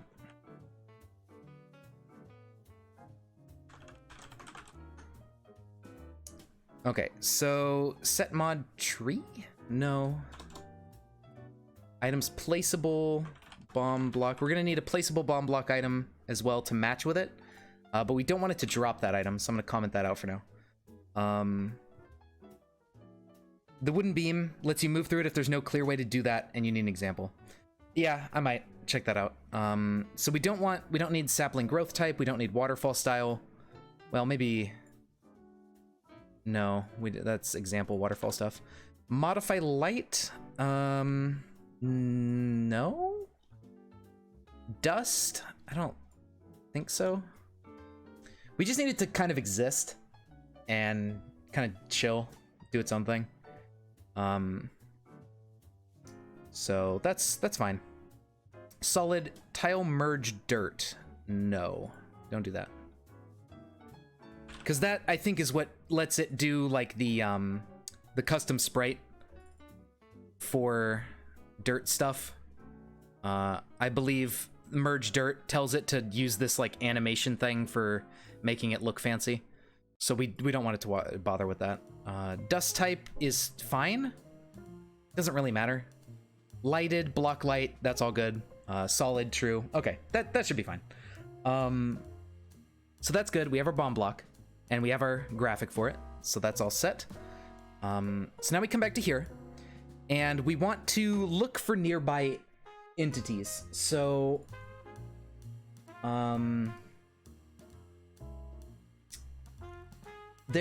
let's see, maybe the 8 tiles around the bomb we can check. I think that's a good enough distance. So if we do a for loop that goes through like 8 tiles or something and checks the positions, well, I don't know. Maybe instead we just calculate a distance. And as long as the distance is equal to the bomb radius, because it has a radius. The radius might be a little bit too big, but I mean, it should be fine. So, let's see. How do we calculate how do we check for tiles nearby? Check for a tile. Check for a tile.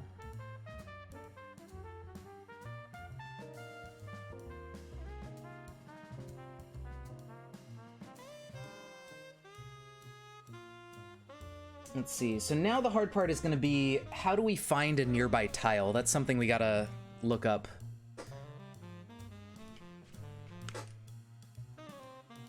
Okay, I need different programming music. I want to listen to something else. Instead of jazz, let's listen to like fucking, I don't know, chill step shit. I don't know, something like that. D colon. What am I gonna listen to?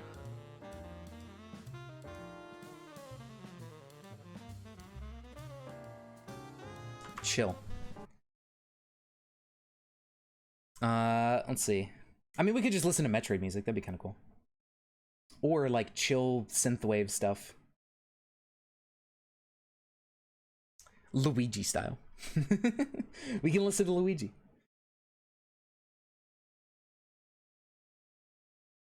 Let's see, what do I feel like listening to?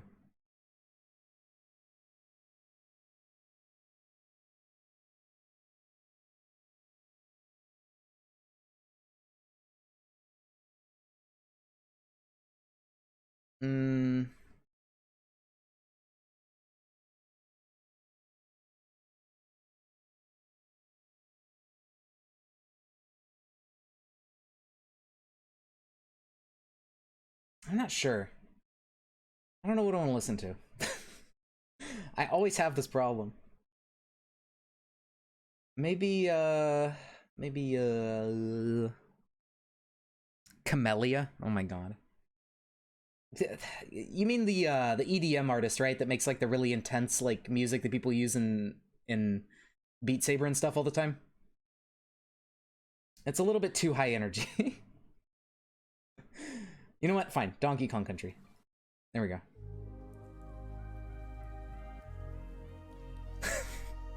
Yeah, that one's a little bit too much for doing stuff. Calamity soundtrack, maybe, but it's a little bit too high energy for a lot of the songs.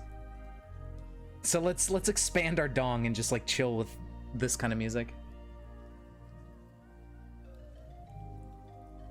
All right.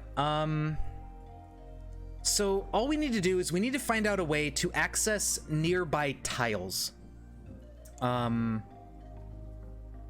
And maybe tiles are just stored somewhere, like there's an array of tiles, or maybe there is a function, I'm almost certain, that like finds a nearby tile or something. Oh god, I feel like I saw that somewhere.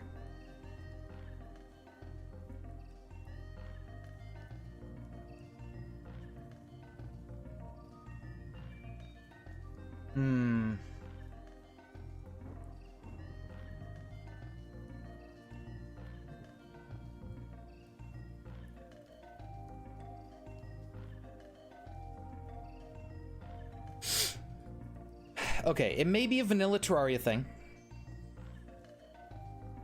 Could be. Tile IDs, tile class documentation. See also main.tile. It's good to remember that main.tile can have null values. Null values are empty air tiles. Non-null values could also be empty air tiles as well. Thank you, Terraria. Very good. This is an empty page. Why did you link me here? Okay, so if a tile is null, it is an air tile, except when it's not. Very good. I like when people code like that. That sounds great. Constructor that clones a tile. Copy, clear everything, active. Checks if the tile has a tile present or not. Void, inactive, liquid type. Actuator. Sets or checks presence of actuator on tile. Oh, we might be able to actuate it with this. That could work. And then we can have like a timer that unactuates it or something.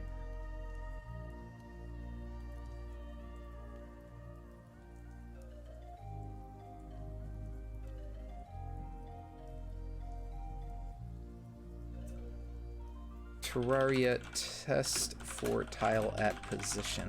Let's see if anybody had a similar issue. Check what tile the player's standing on. Cool. Everybody just ignored this guy 5 years ago, 6 years ago. I wonder if he ever, I wonder if he just gave up on modding because nobody answered. That's Tappy anyways, but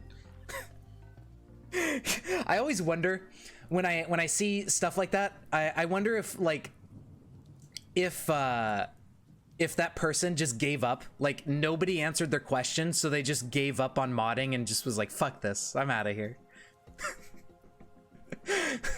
It's always funny to see stuff like that where it's like, you know, 6-7 years ago and then just nothing, nobody answered, they didn't post anything else. It's just like, oh, okay.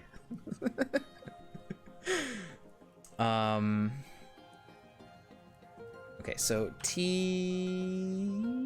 mod loader, find tile at position. Or they just forgot, that too. Access map data. Unnerfed rotted Discord. What? I need to get the tile type under my mouse position. Oh. That's good, actually. If they tell him how to do that, that's exactly what I want to see. Tile is main. Oh, yeah, okay, duh. Yeah, exactly. Right, you access the fucking array of tiles. I'm so stupid. Okay, so all we need to do is take the player position and just like add a couple values around it in a square, and then yeah. And access the tile position in like a square around where the bomb is or whatever, or the bomb X and Y. I'm so brain dead. Okay. So basically what we're gonna do is, can we just call main.tile?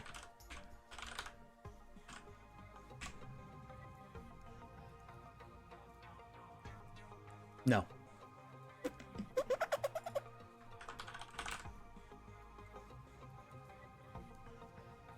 Where is this defined?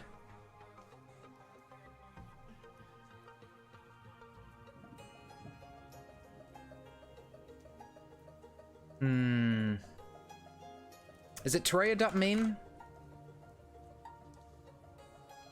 No. Yes? Oh, because I didn't put any arguments in it. That's why I was confused. Okay.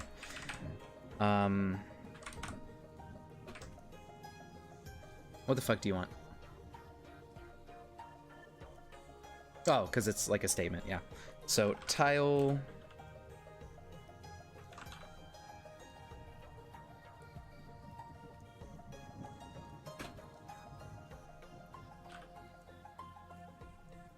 Okay, there we go. Yeah, X and Y don't exist, but perfect. Okay, so now we can check for a tile and obtain its information into a nice little variable.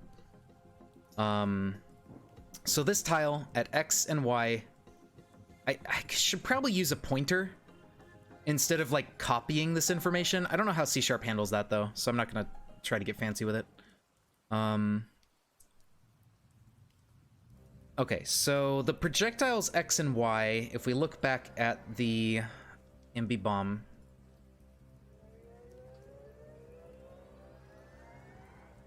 is just projectile.position.x and position.y. And I believe that's going to be in, like... I don't know exactly what these coordinates are going to be in.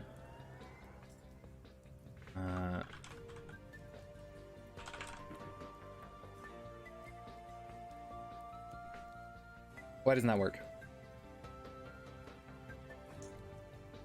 I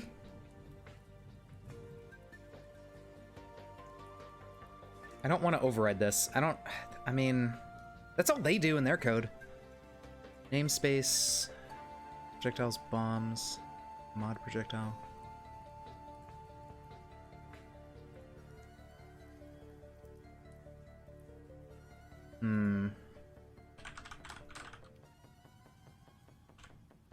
20 hours smithing sheet metal to make a mini freezer. Such is life, you know? Sometimes you just gotta smith some sheet metal. All right, so find tile at position. Okay, so what we can do is we can do a loop, right? To check the 8 tiles around the player, maybe. Do you not have any fridges and stuff around to deconstruct? Yes. That'll do it.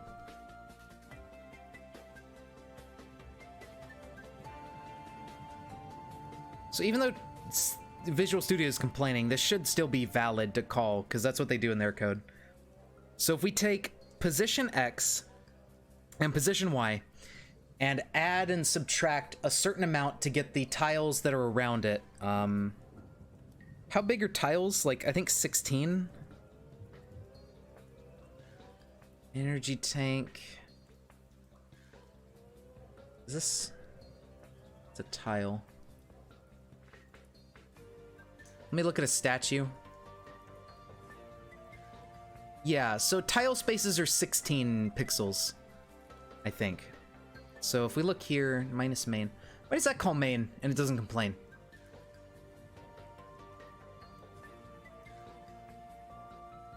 That's weird.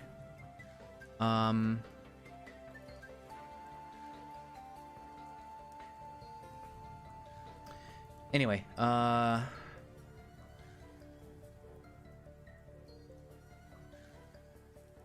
I'm not including the right stuff, I think.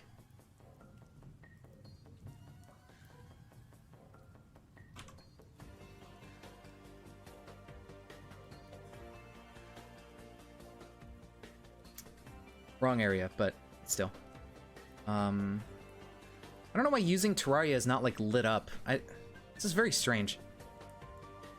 Saved you 5 hours? Nice, nice. That's always good. Okay, the coordinates of the top left tile square through math. So, I and J are where allows you to make something happen when a wire current passes through the tile. So I and J minus the frame Y of this tile at I and J. Interesting. Add 16 to spawn right between the 2 tiles. We also want to right on the ground in the Y direction. I changed this math a little bit because mine's only 1 tile wide.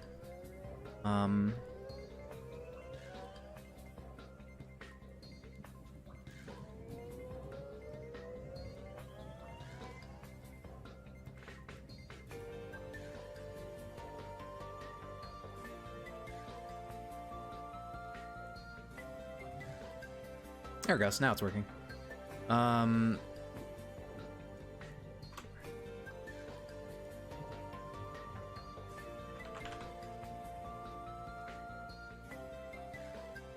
Let's go ahead and make these separate variables.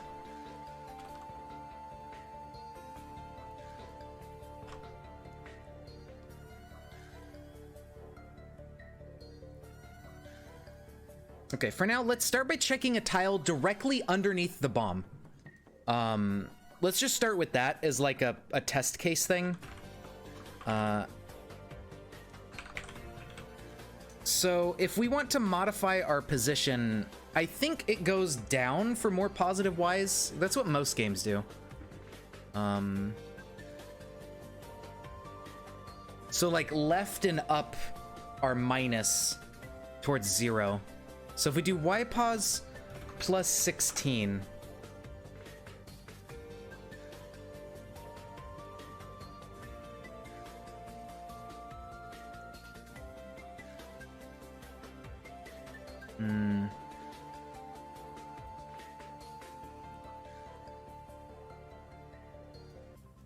Times 16 plus 8.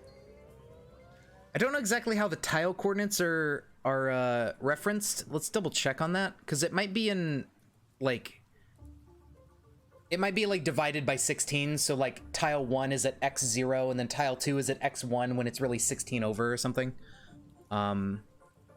So I need to double check on the tile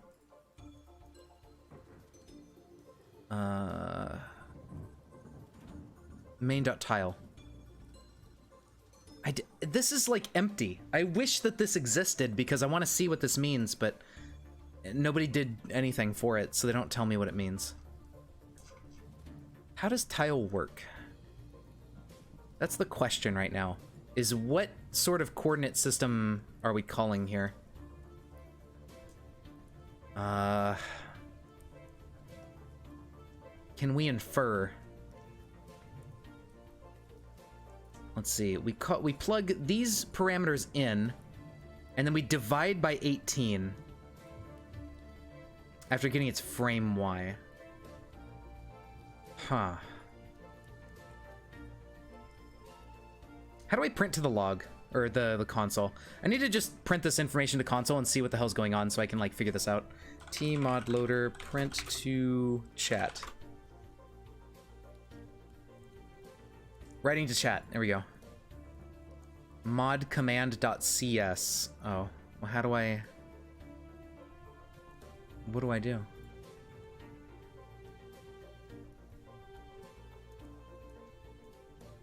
What? No. Get out of here. Put a string in chat on use of items. Let's see if anybody responded to this guy. Everybody ignored him. Fuck you, idiot. Alright. Cool, good. That's Minecraft. That's not what I want.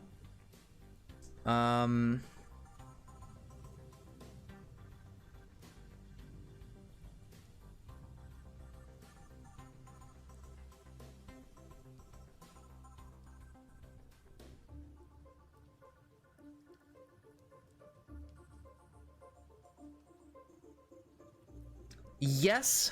It says here to use the command caller.reply. Use this to respond to the player that invoked the command. This method handles writing to the console, writing to chat, or sending messages over the network for you, depending on the command type used. What do you mean the command type used? Avoid using main new text, console write line, or net message directly because the logic would change depending on command type. Oh, depending on this. Command type.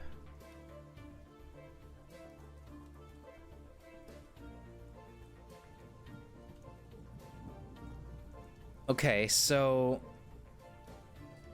the command caller. That's true, yeah. Okay, so console.writeLine. Let's see.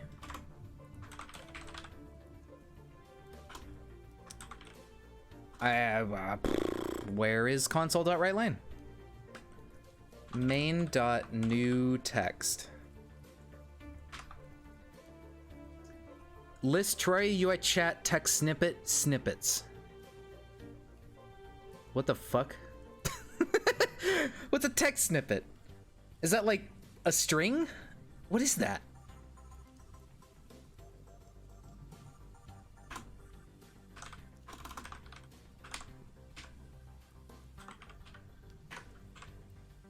What was it? System collections. Oh, never mind. New text color bool for. Okay, so forget about that dumb shit it was trying to confuse me with. So we go into here and we do string new text color and then bool force is false. I don't know what bool force means. So string to string, we can pass in something to turn it into a string. So to string can take an object, so we can take like tile or no. Let's see. So tile dot. There should be like an ID or something, or a name. Tile dot active actuator block type. I don't know what block type returns. Int. Okay, cool. That's an int. All right. Let's return the block type. Tile dot block type.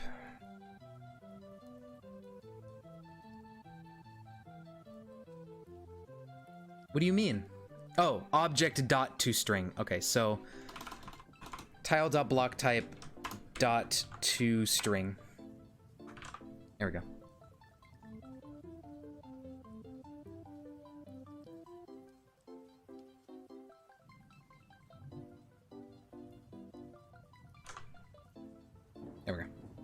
All right, so we get a string and then we do a color.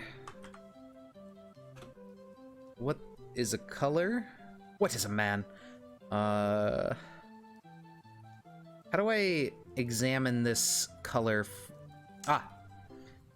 Okay, so it's just got some names. We'll just do white, probably. Just plain white's a thing, right? Yeah, white. All right. Okay, so this can just be white. I don't know how to reference the color enum. Color.white? Yes, perfect. And then bull force is false. I'll just leave that as false. Now, this ain't gonna do anything because we've just added this code, but nothing calls this code. Nothing creates a class of _MBBomb. So now we have to fuck around and find out with the class for the player that creates the bomb, this fucking 3,000 line monstrosity. We need to control F for bomb. And we need to find what calls a new... Actually, no. We need to find out what calls MB bomb. Nothing does. Alright, I'm fucking livid. Alright. Bomb, bomb, bomb, bomb, bomb, bomb, bomb. What calls the bomb function? So bomb... match case...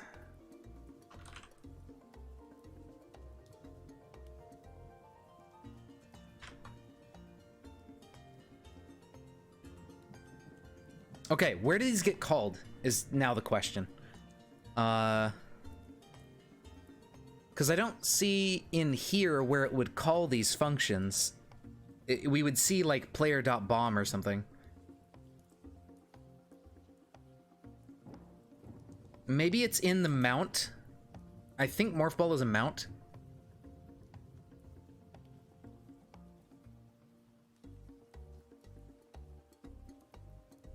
Okay, yada yada yada. Morph ball, imball. Update effects is player, get player. Morph ball, spider ball add-on. If morph ball is not null. If ball mods, drill, bomb. Okay, here we go. Here's where it calls bomb.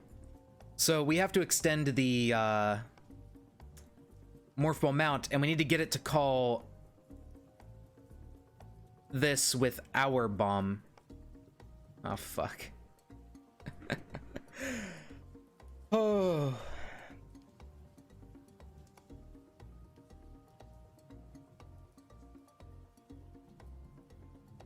It's something like that. I don't fucking know. This is really confusing, but I think I understand what's happening.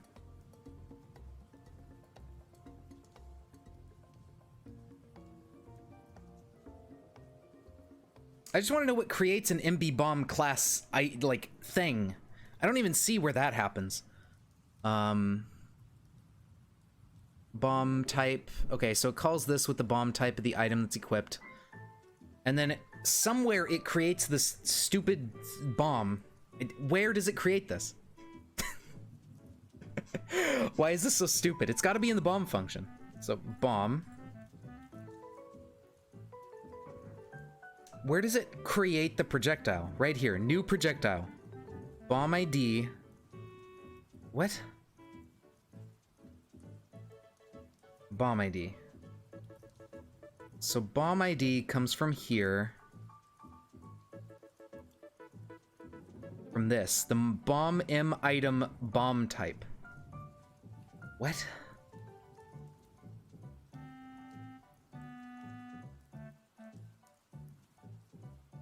Scusi?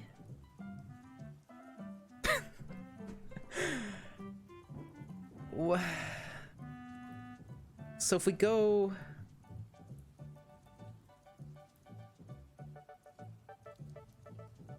If we go to items...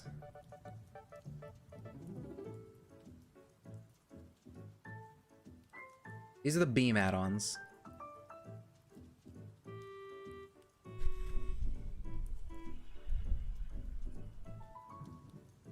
There's gotta be something... Ball add-ons. There we go. Bombs. Bomb add-on. We're getting somewhere, I guess.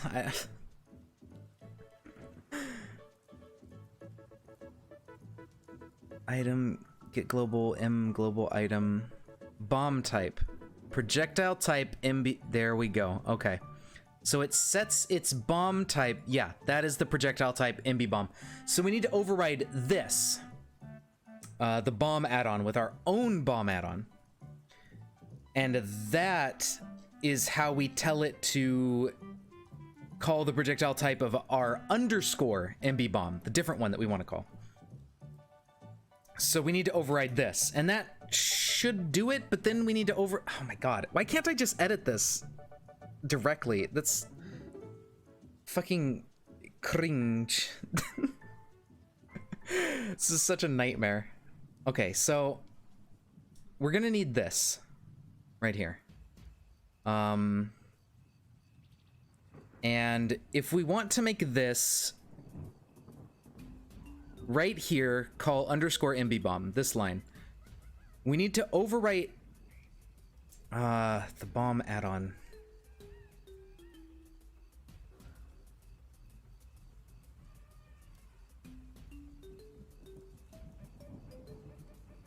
So what is linked to this? There has to be an item, I think, that links to bomb add-on here. So there's something else we have to change as well. All right. Fucking steal the code.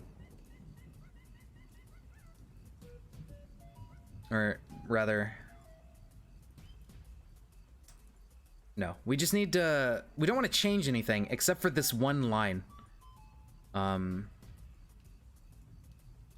So items... We'll put it in the same kind of directory. Add folder... Oops.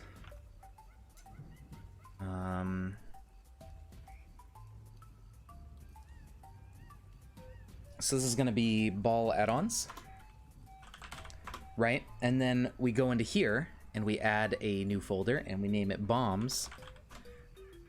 And then we add a new item and we make it a C# class, and then we rename it, and we rename this to underscore bomb add-on. So the underscores are just going to be like, that'll tell me that this is just an override from the Metroid mod. I think that's a good way of doing that. Ball add-ons bombs, okay. Now all we do is a public class bomb add-on that extends bomb add-on from Metroid mod, yeah. So Metroid mod dot items dot ball add-ons dot bombs dot bomb add-on. That should be the entire thing.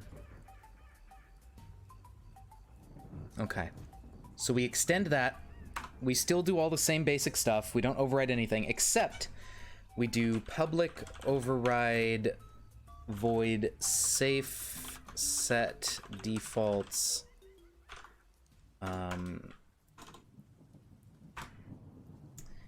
inside of here is nothing. We call the base safe set defaults, and then we call m item dot bomb type.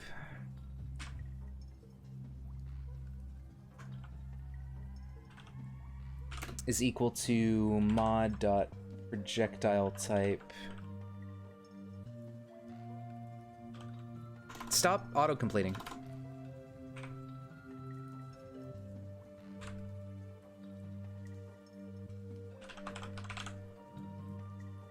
Dot projectile type of underscore MB bomb. That's all we want to do. It's gonna squawk about a bunch of stuff, but that should be fine to compile. Now, okay, we've linked into here, so now we have our own bomb add-on that's a clone that will call our own clone function that will hopefully print something into the thing. So now if we want to add this on to the morph ball, we need to override the item. We need to add a new item that is this, that refers to this, and then we should be good to go with that item. So items, ball add-ons, bombs, bomb add-on.cs. Okay, now I think we just need to save the image for it.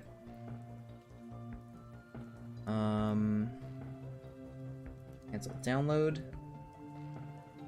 Save image as. There we go.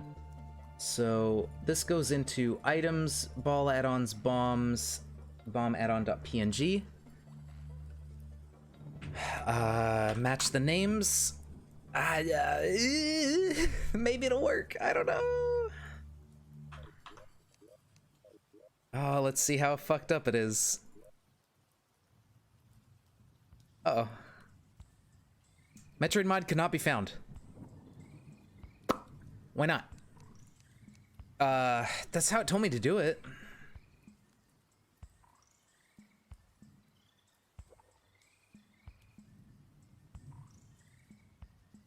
Wait, no, did I fuck it up? What am I doing? No, yeah, I edited the, yeah, mod references equals, oh, example mod. I'm fucking stupid. I have no brain inside of my head. Retry. Okay. So in bomb add-on, the name M item does not exist in the current context. Let's see. M item.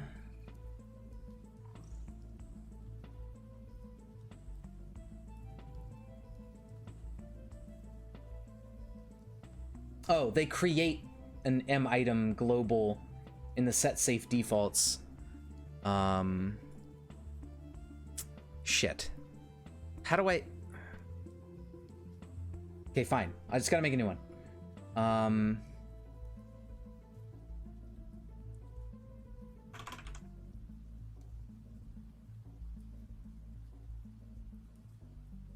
Item. Where does item come from? Oh no, that just... Okay. Item should be fine. M global item. So the M global item is from the Metroid mod. So I need to like figure out where that is. Items / M global item. Let's go look at it. Metroid mod.items.m global item.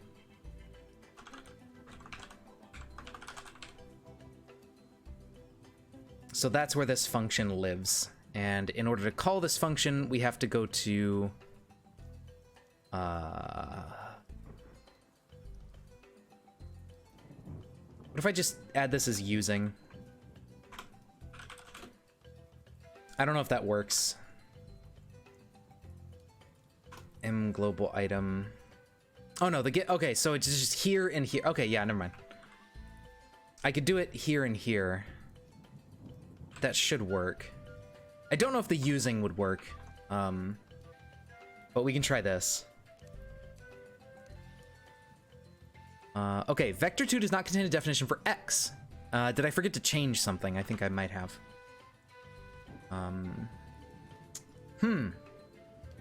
So it seems like projectile.position.x isn't working for some reason.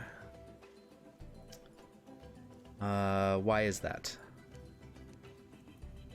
So vector 2 is not containing definition for X and no accessible extension method. Accepting a first argument of type vector 2 could be found. So projectile dot... Where is projectile?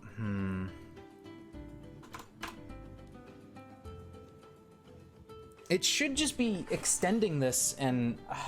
why is that not working?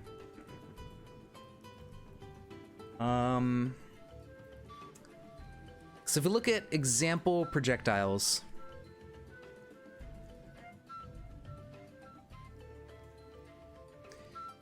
in set defaults, they have like projectile dot whatever. So we're looking at MB bomb. In kill. cannot reference this. Why? Maybe I just need to override void set defaults and just call the base or something just to make sure it works. Like public override set defaults. I don't know. It kind of sounds like it a little bit, but then it also doesn't. Like, it sounds like... It's very strange. Metroid 1 death sound, yeah, basically. Set defaults.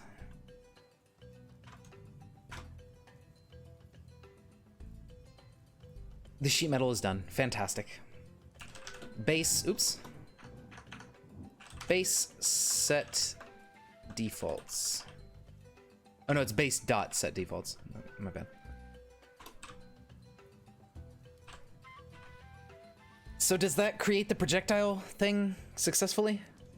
No. Why can I not access the X and Y position of this projectile? Projectile. Why? How the fuck does this work, dude? All right, example explosive projectile. Maybe it's just projectile.x. Well, there's velocity. Maybe it's a capital X. Maybe I fucked it up.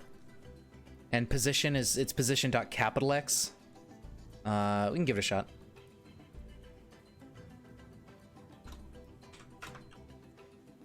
Let's try that. Oh, okay. Something new. Cannot convert a float to int. So 24, 23. Okay, so these are floats. We need to typecast these to int. I forgot how to do that in C#. C# cast float to int.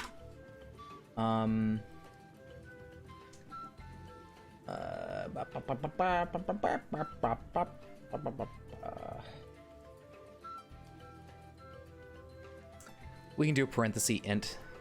Explicit conversion.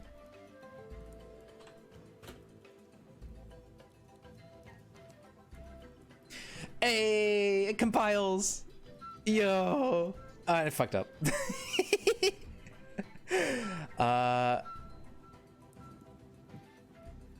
Missing mod, example mod dusts bubble. What? Where the fuck is this happening?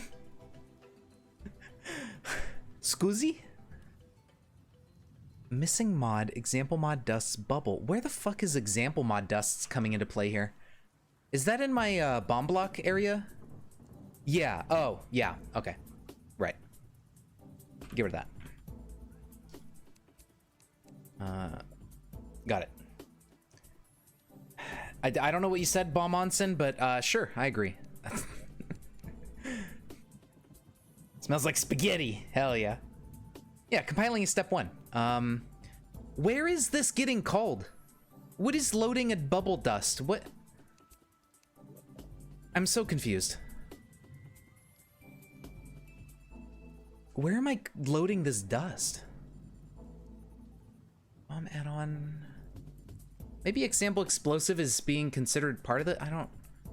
This didn't happen until I added this bomb block, so that's got to be something I changed. That is fucking up something with the dusts. Properties, dusts. Oh. Wait, what? Why are all these dusts in here? What is going on here?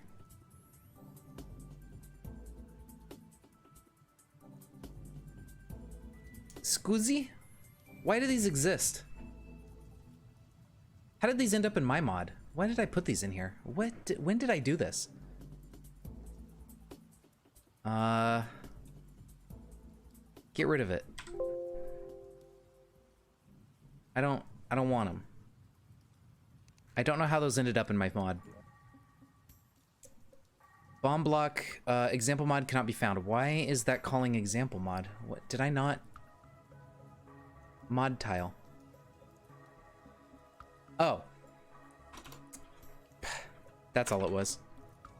Okay, deleting those may have caused another issue with example water style. Right, because I was gonna use, I was gonna try to make my own liquid, but it's actually extremely difficult to do.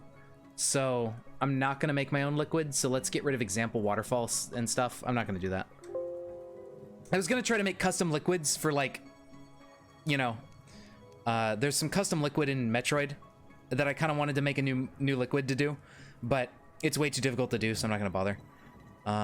Resource not found. Tiles MB block. Closest guest bomb block. Yeah, no, it's very difficult. It's not supported by T-Modloader. You have to, like, do it yourself and figure it all out, and it's very complicated. One guy did it, but it's not, like, part of T-Modloader yet, but somebody did that, and they were like, hey, look, I figured out how to make new liquids. So, eventually in the future, there might be new liquid creation planned as a thing for T-Modloader, but it's not a thing yet. Yeah, like in Metroid 1, there's that, like, yellow liquid that kind of slowly damages you, because lava kills you way too quick. I was hoping to make a type of liquid that hurts you slower, but there's no real way to do that, so unfortunately I can't. So tiles, bomb block. Why does it expect MB bomb somewhere?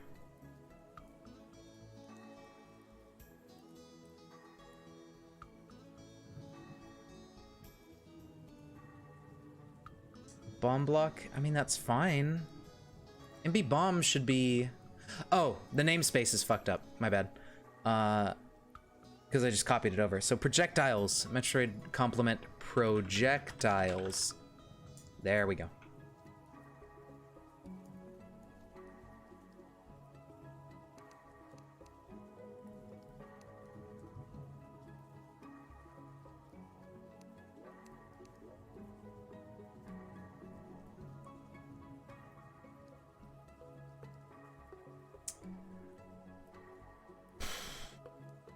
What do you mean? Oh. I don't have a projectile in here. An image. I'm fucking stupid. Alright, so... Yeah, everything we copy, we have to get graphics for. I need to pay attention.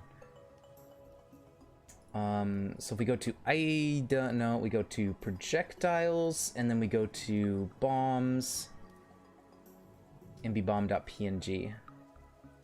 Yeah. Download. Save image.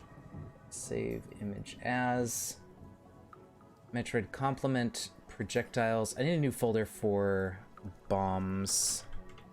Bomb? Is it a capital B? No, it's a lowercase b. Fuck. I got debated. And then put this guy in there.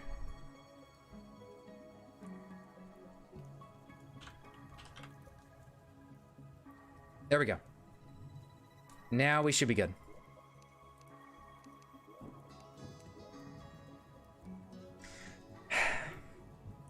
Such is life. Fuck you.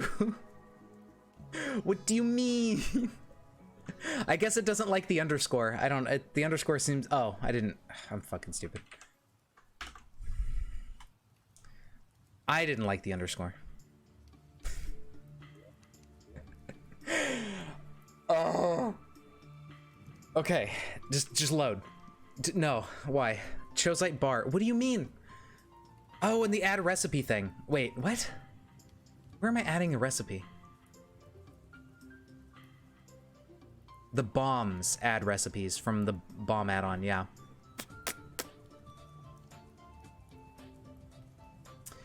All right, where's the fucking recipe thing? Just, I don't want a recipe for it. Public override. I don't need recipes for these items because I'm only using them for the adventure map. This is such a piece of shit. Lord have mercy. Is it the bomb add-on? Yeah, items bomb add-on. Yeah, okay. Ball add-on. Wait, items, ball add-ons, bombs. Bomb add-on.cs. We need to override the add recipes function. Not this one. So we just want that function to be empty. So public override void add recipes.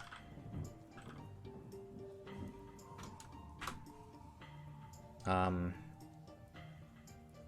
nothing.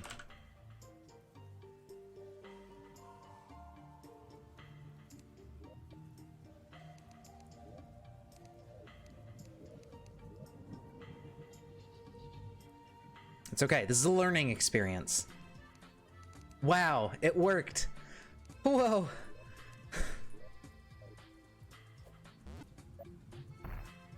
Oh, right. We need to be, Okay, so we gotta go into here. We gotta go to Metroid Complement. Morph Ball bombs. Okay, there's our custom bomb. It exists. It sure is a thing. Oh boy, oh fuck, it's not. I can't put it in the thing, 'cause...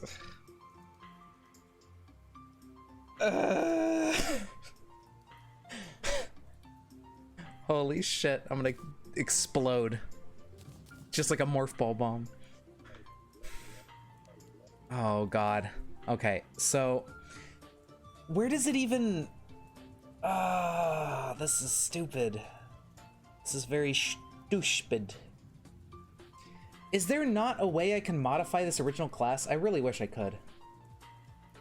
I so wish I could. I wish I could just like overwrite it with my class and just make them the same name and just be like, mine is the class now.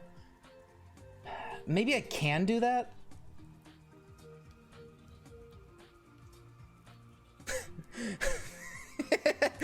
I'm sorry, Samus, I can't give credit. Yeah, pretty much. It's pretty good. How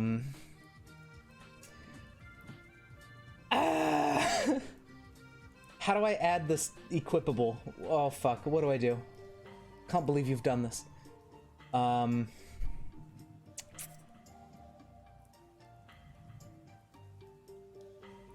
does this work? How does this work? Oh, oh boy, oh boy.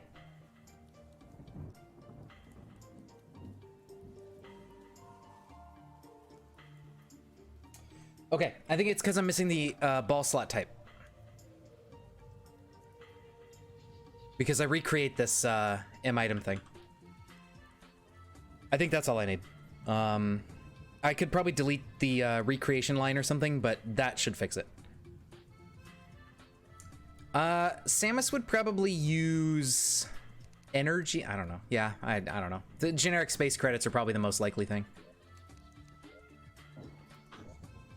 Please let me equip it. If you don't let me equip it, I'm gonna cry. I'm gonna cry. Why doesn't this work? Ugh.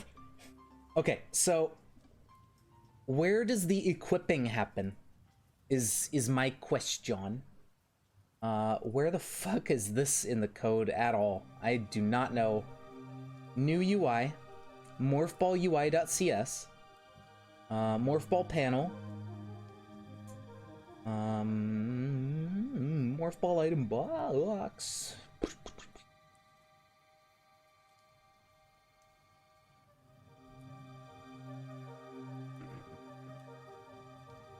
Set condition, item box click. Okay. No failsafe, maybe should be implemented. Morphball target is local player misequips. Mod item is morphball. Main mouse item is air. Grab whatever item is in there. Condition is null, or it's not null in condition mouse item. Morphball target, ball mods, ball slot type is temp mouse item. Mouse item is temp box item. Okay, so delegate item, add-on item. Mod is get Metroid mod. I don't know why that's in there. If add-on item is not null and the mod is equal to mod. Oh! I think they restrict it so it has to be an item from the Metroid mod. Like, literally, if it's in another mod, it can never go in that spot. What the fuck? I can't fix that. I mean, I guess I could override this function, I suppose, but that seems like a terrible idea. Oh, no. This is really annoying. Because it's like, okay, look. inside of the UI, the Morph Ball UI, they have a, you know, they have their Morph Ball UI, it's the UI state, whatever, which is part of that. Oh, zoink, Scoob. So over here on the Morph Ball item box UI panel, it has a condition. And the condition is what lets it, like, put the item in the spot, right? Because it's like right here. If condition is null, or if the condition for the item on the mouse is conditional, is allowed to be there, it can go in the spot. But because of this line right here, add-on item dot mod item dot mod is equal to the Metroid mod. So I guess what I could do, let's see, item add-on item. So dot mod item dot mod. I could maybe directly set this field on my mod item. I don't know if that would work, but I could give it a shot. Because, like, I could maybe force it to be equal to this mod. Like, I can get this on my item and then, like, you know, pretend it's part of the Metroid mod. Oh, Lord have mercy. What a nightmare. So item.mod item.mod. Let's see, where do we set that inside of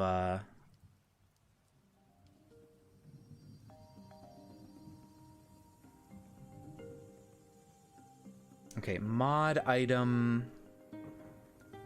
Can we set that? It may not be like something we can change, but if we can change it, that'd be fucking dope. And then we could fool it into letting us do it. Gets the mod. Nice, cool. Get and set. Ooh, okay. We might be able to set this equal to the stuff and things. This could work. Mod item class reference. So inside of our thing here, because it's extending mod item, I believe. Whatever's extending mod item, we can do this on.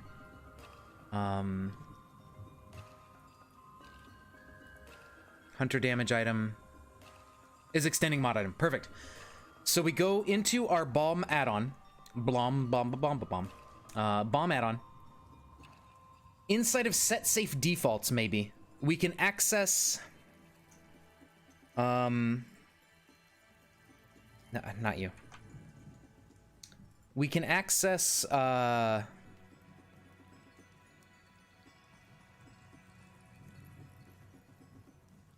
mod item dot, so this is a mod item, so it's itself should have a mod property that we should be able to set.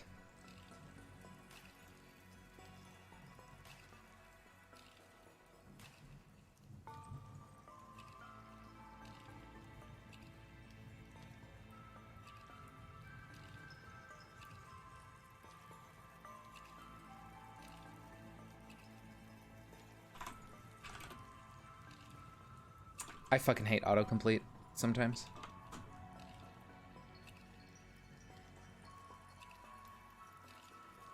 Why am I not using any of the Terraria stuff up here? What is wrong with me? I'm just gonna copy all this because I don't know what I need.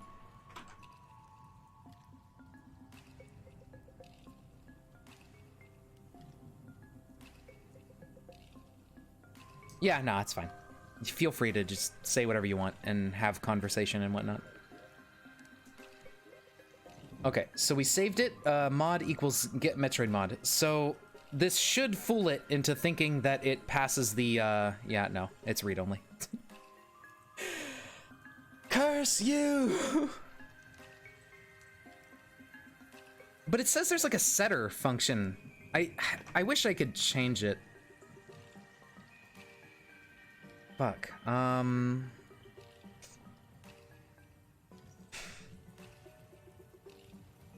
want to equip this item. That's all I want to do.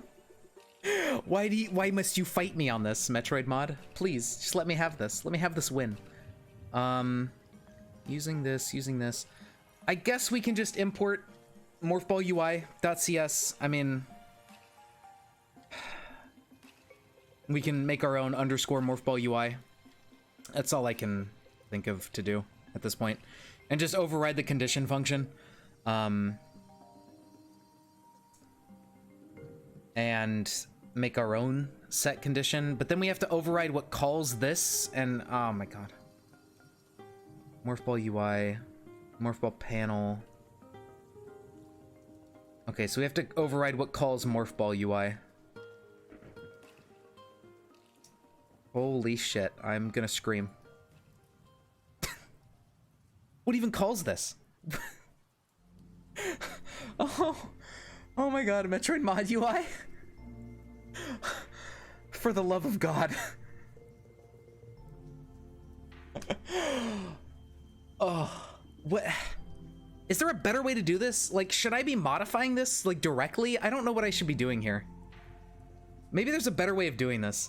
Like, instead of trying to copy everything that I'm overwriting, maybe I can just, like, edit their mod and just make my own version or some shit and just edit it directly. Maybe that's what I should have done from the start.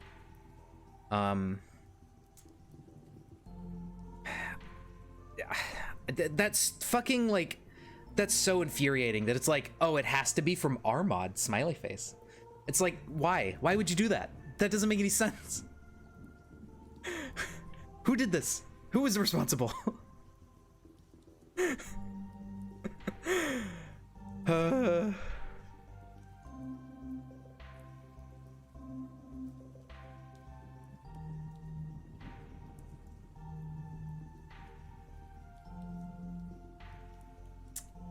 Ball UI.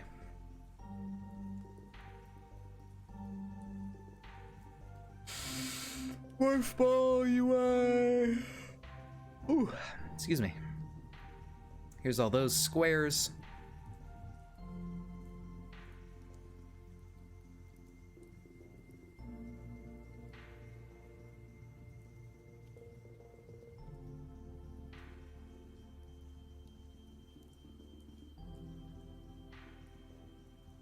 Well, where does it make the ball UI object? Get mod, UI parameters, mod name.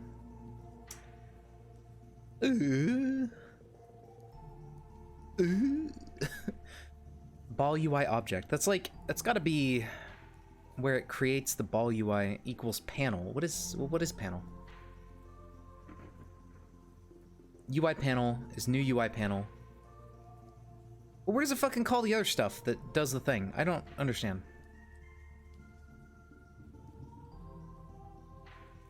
Missile UI.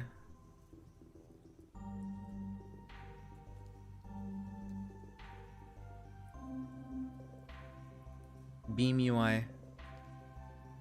Okay, hold on. So there's gotta be, maybe there's a morph ball UI thing in here.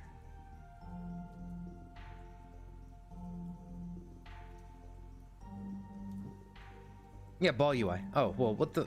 What? So what does this other new UI code matter for? What? What?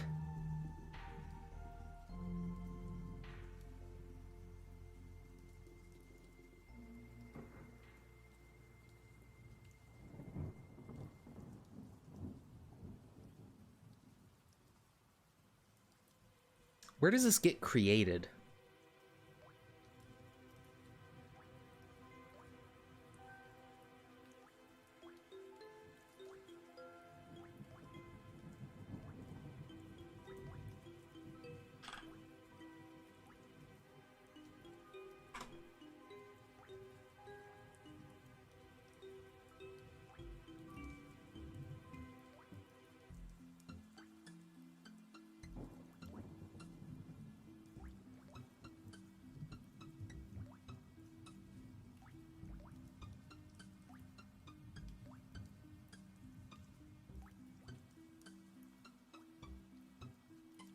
Yeah. Hey there, Star Wars. Okay, so the folding stock is a straight superpowered upgrade. What does it do? Okay, so I really, instead of copying all this dumb shit from the Metroid mod, I should really be modifying the mod itself, which kind of sucks because I wanted to make my mod like an add-on for it. But I guess at this point I'm trying to modify stuff that is in the mod itself that I need to mess with, so it's like I kind of have to import just start editing the Metroid mod itself to get these Morph Ball Bombs things to work. Reduces volume. Wow, interesting. That's cool.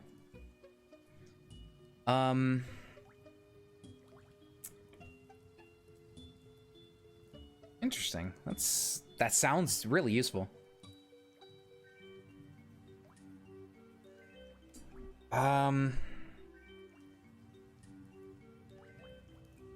Okay. So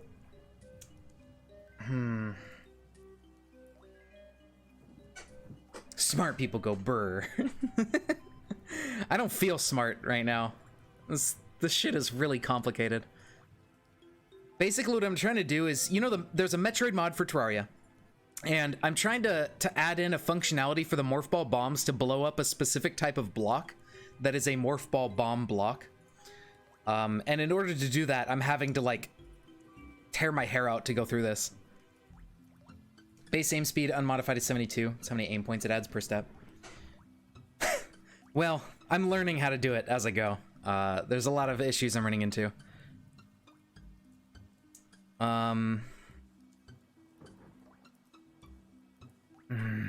What can I do? What can I do? What can I do?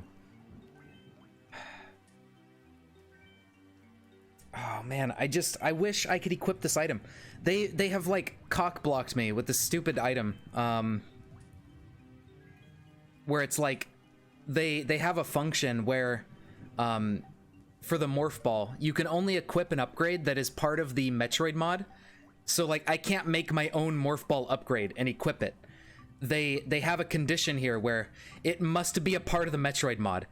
Now, I don't think I can have my mod named Metroid mod.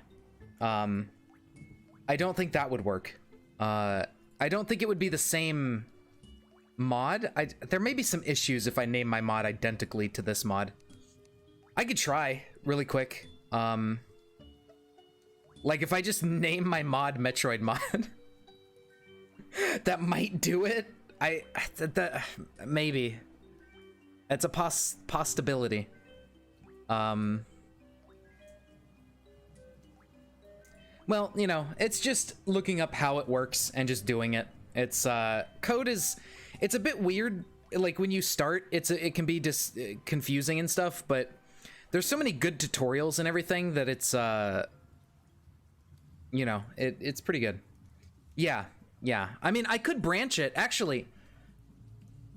You know, if I knew how to use Git, that would be a little bit easier. I don't know how to use GitHub very well. All right, good night, Morgan. I might wrap things up soonish. I don't know, but yeah. Good night, dude. Yeah, I could branch it. Actually, that would actually be the best idea, is to fork the code from the Metroid mod, and then make my own, you know, edits and stuff to that fork. So how do I fork? I don't know how to fucking use GitHub. I have a GitHub account. Yeah, I'm actually logged in as Shampoo Bandit. So how do I fork? All right, time to learn how to use GitHub. GitHub, make a fork. Fork a repo. Fork is a copy. Yes, of course. Yes. Okay. How do I do it? Fork an example repository. So on GitHub, navigate to the repository. There's a fork button. Okay. I'm just blind. Fine. I can understand being blind. Where are we? Fork. Hey, Shampoo Bandit, Terraria, Metroid mod, T-mod loader. Got it. Okay. I have a fork. I guess. This is my version forked from T-mod loader. Perfect. So there's me. I joined GitHub this month. I never had an account before. I always just put off making one because I was lazy. And there we go. So now I have my fork. So now that I forked it, all of this is mine. This is my code. So what I can do is I can edit the build.txt.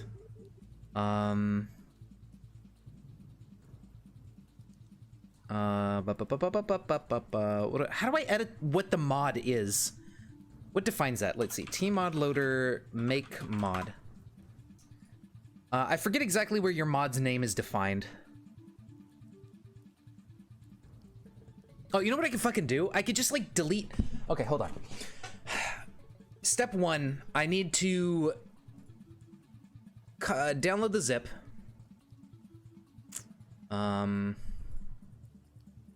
Okay, let's just go into my downloads. Documents, my games, Terraria, mod loader, mod sources. Metroid mod fork. I think I'm just gonna rename it to fork, so I know exactly what it is. And then inside of my Metroid mod fork, 7-zip to this. Cut, paste,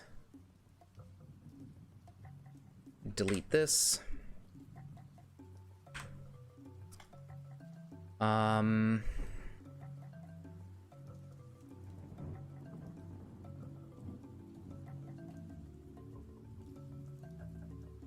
Okay. Continue. All right. So Metroid mod fork upgrade CS proj file. Okay. What did that do for me? Oh. Okay.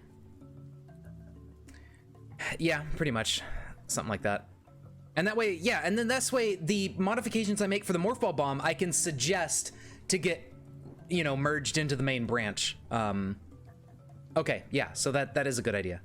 All right, so Metroid mod, and I can actually change some of my stuff from Metroid Complement and put it into the mod fork, like the statues and stuff, which I'll do later.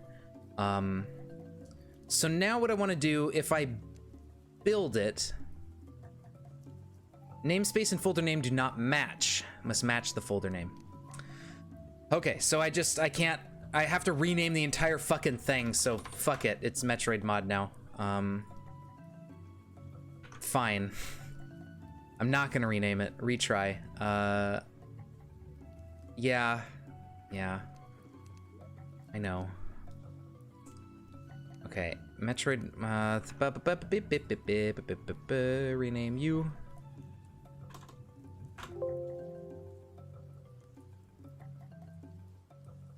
What? Is the other file one it just created? No, fuck, stop. No, don't open it again. I'm so upset. Don't save.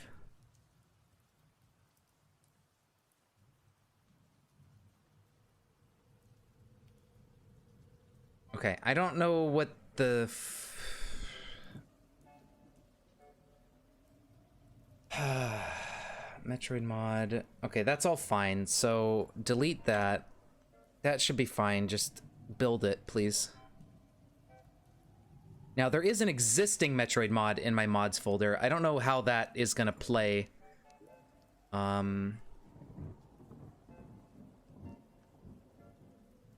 Yeah, that's fine. So I think it overwrites it with my version. Let me edit this to make sure. So, build.text, display name Metroid mod fork. So we change the display name so we can visibly see that it's different. Mod sources, build Metroid mod.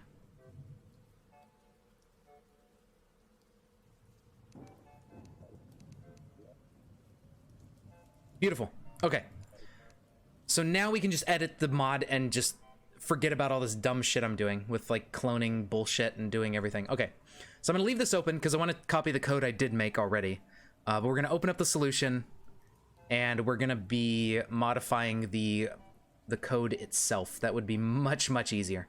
Because now what we can do is we can make the direct changes we wanted to make, no issue. We can go into projectiles, bombs, morph ball bomb. We can go down to the kill function, and at the top of the kill function, I think after the damage thing is where I want to put my code.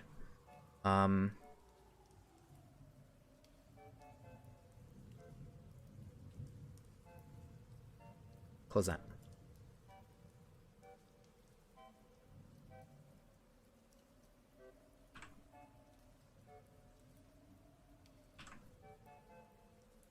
Okay.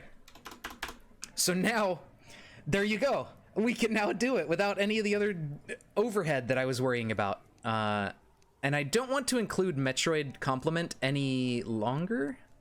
Not for the moment. I want to just mess around with Metroid Mod.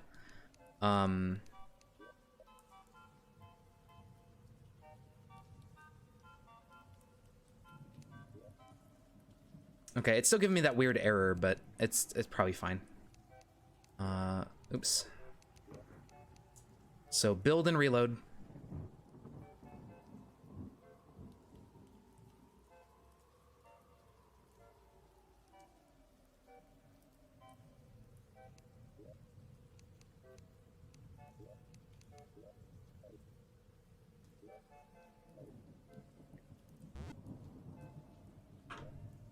Yeah, that one's gone. We are back to Metroid Mod. So now, if we use the bombs, there should hopefully either be a crash or something printed in the console. I don't care. Okay, index outside of the bounds of the array. So, we're on to something. It did run my code. I fucked it up and this is outside of the bounds of the array. So, that's fine. Now we just have to figure out how we get... this is what I'm thinking. I'm pretty sure we divide these by 16. So int of this divided by 16. I'm pretty sure these are like pixel coordinates, like up in the thousands and stuff and whatever, like where it is. And we need to divide them by 16 to get the tile coordinates for this. And then we just like do +1. Yeah, so that's fine.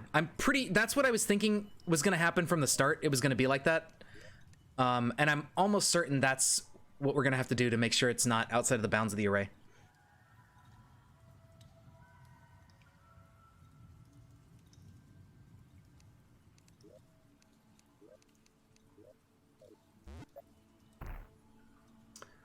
We have a number. We have an integer. Oh my god, it worked. I just don't know what it's referring to.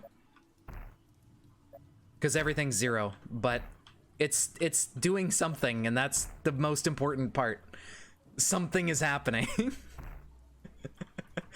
All right, so now we got to figure out what's going on here. So tile should have some other properties, and this is exactly what I wanted posting in chat, so that's beautiful. Tile should have some other properties we can read and see if we can figure out like its name or something. So tile dot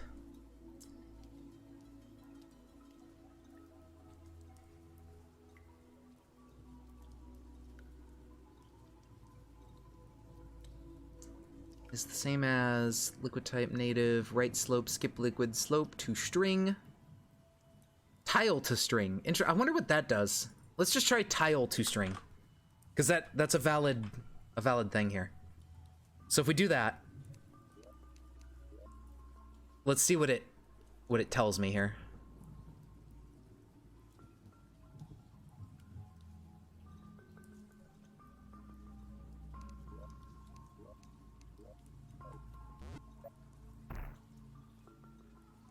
Tile type 0, active false, wall 0, slope 0, f of x, frame x and frame y is 0. Everything's 0. So I think it's a null tile. It's not like getting the tile correctly.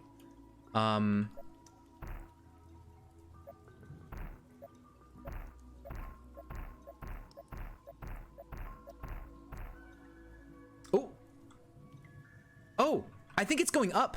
I think I fucked it up. And it's going the wrong direction.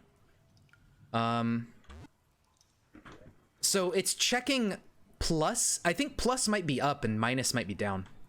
Let me, if I...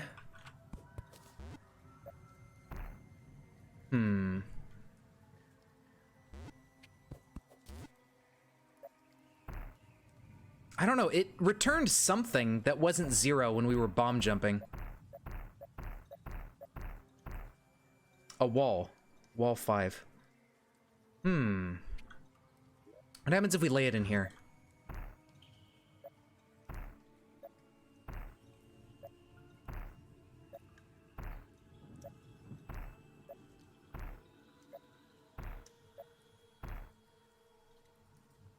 I don't quite understand what I'm seeing, but okay, what if let's start placing some blocks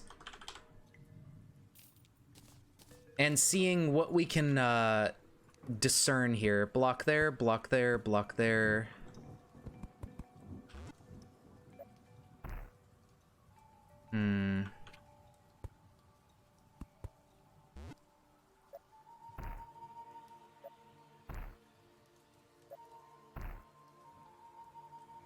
I got some frame X and Y's at that time.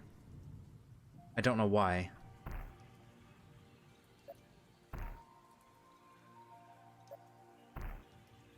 I see.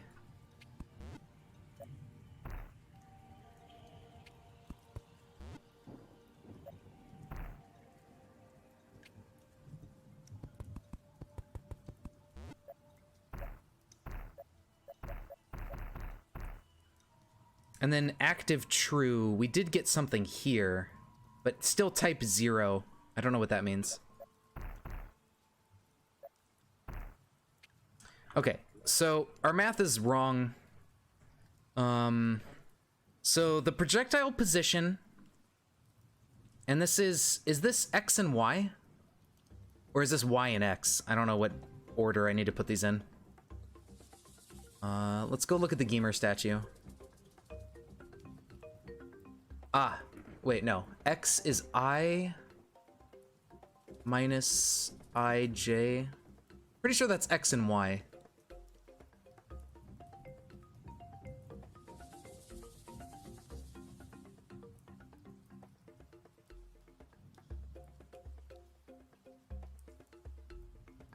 I times 16 times 16. So I minus the frame X divided by 18. So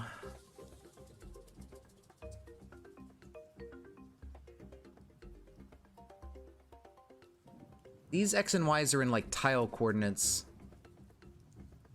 The frame X and Y. I wonder if there's a way I can like display something where I'm checking, like draw something on the screen at that position. Instead of, maybe I can make a dust or something, or make like spawn in like an object at that position so I can see exactly where it is. So that way I know, you know, where on the screen am I looking? Because that's what we don't really know right now, is where we're looking on the screen.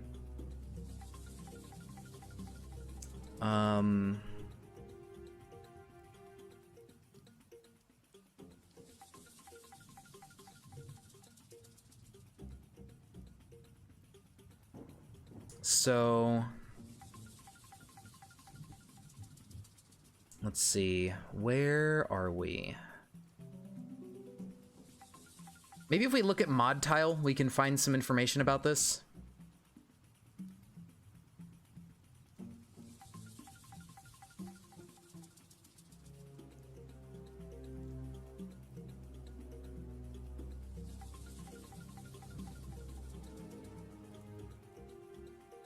I doubt it, though.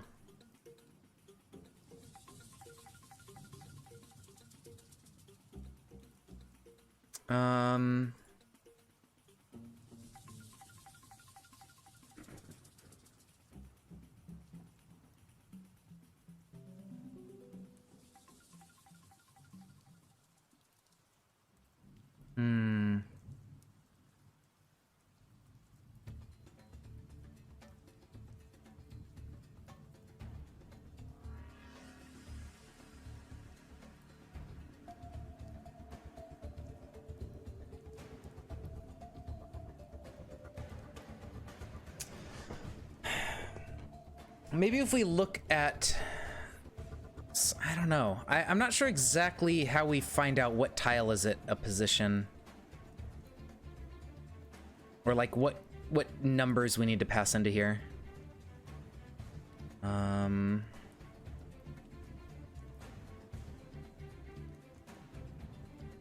Oops, that's the wrong one.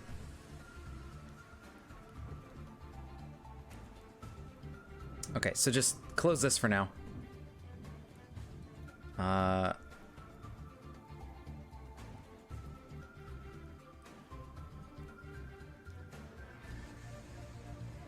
right. Good night, dude. I might wrap this up pretty soon and as well, because it's getting late. But yeah, thanks for sticking around. Hope you enjoyed.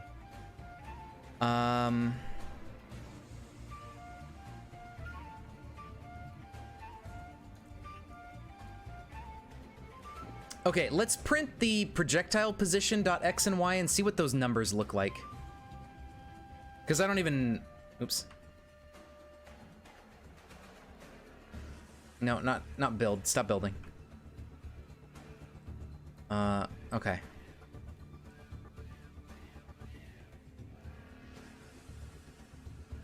What the fuck happened to my cursor? Alright, so you and you. Let's print out the positions. And let's see what we're working with here.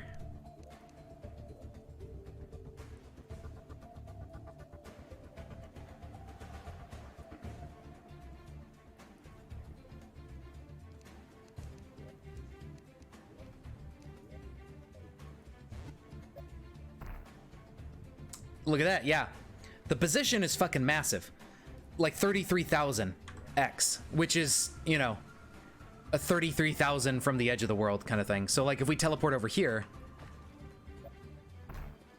64,356. Now that might actually be tiles. Let's start from over here and like count tiles.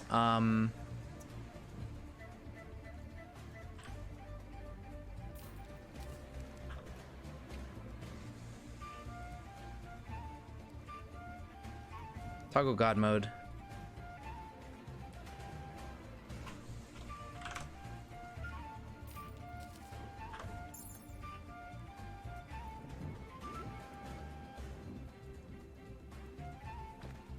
Because, I mean, if that's tile coordinates, we don't have to do anything special. Just round it to the nearest whole number.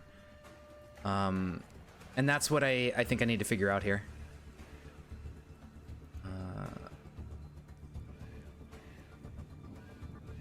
Ooh, nice, cool. Indexes outside of the array is always fun. All right, so if we were to morph ball bomb here, 614. So our X is still not 0 at this point, and it's also like, yeah, 600, which is definitely 629.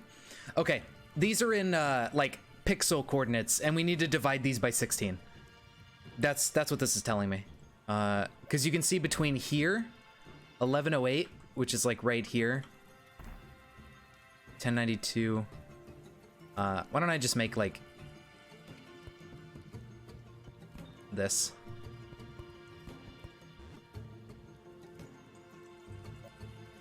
So you can see there is a 1112, and that's 11144. So that's a whole that's more than 16, right? Because that's 2 tile spaces over, so that's 32 tile. Yeah, so those are in pixel coordinates. We divide those by 16. So that's telling me that's spot on. Actually, wait. Oh, you're right, yeah. So now if we print the X and Y pause that we've calculated, those should be pretty close to the pixel positions, or the tile positions that we need. And that should be what we need to pass into the array.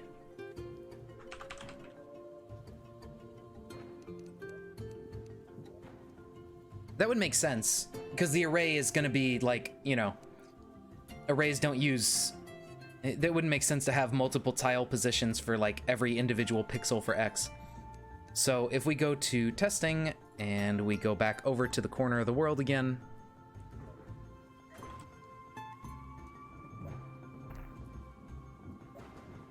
yeah, 69, 246. This should be 71. Yep. So yeah, we're getting the accurate like tile position for the projectile here, and it's 38 because there's like a buffer of 38 tiles or something or ridiculous. The world extends off to the left a bit. So that should be the tile right here if we pass in just those numbers. Now, so, okay, let's look at the Y positions and see how those change. So up here is 244. So minus goes up. So then plus 1 should give the, yeah, that, huh. I don't see anything wrong with this now that I'm, like, that's exactly how this is working. We should be getting the tile that's right beneath us. So, like, for example, if we lay a bomb here, we should be getting the one at 247, which is this platform.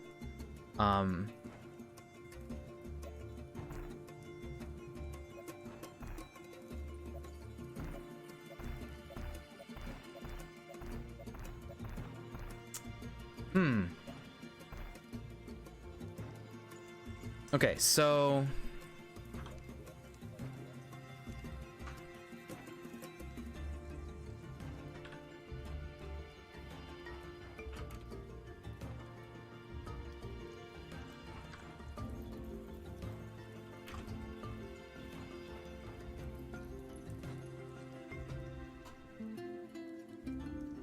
it's a morph ball. So this is a mod from Metroid. It adds in like Samus's power suit and all that kind of stuff, and it adds in a mount that is a morph ball, which is from the Metroid video game where you turn into a little ball and you can go through tight spaces.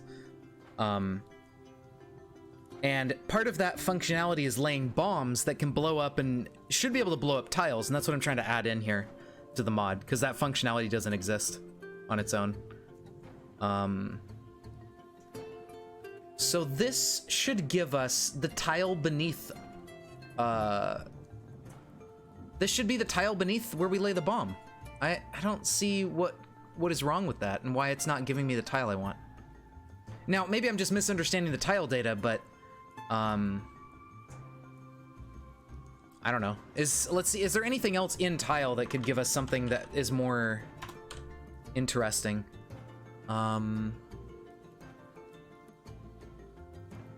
Type, wall, type. What if we just do this? And then 2 string.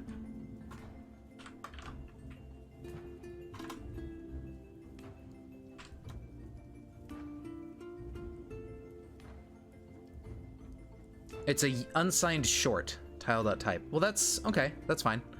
That should have a 2 string. Yeah. So, the type of the tile,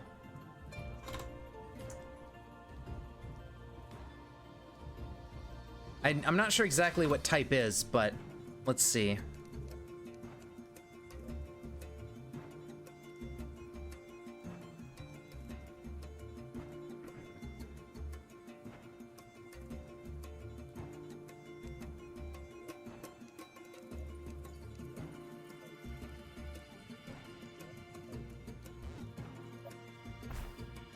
It just gives me a 0.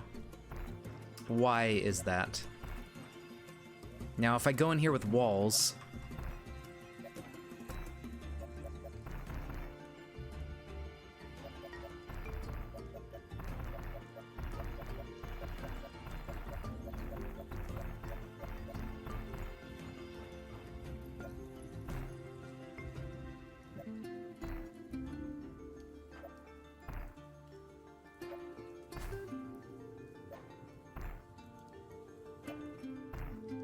Maybe there's like a mod tile or something. I don't know.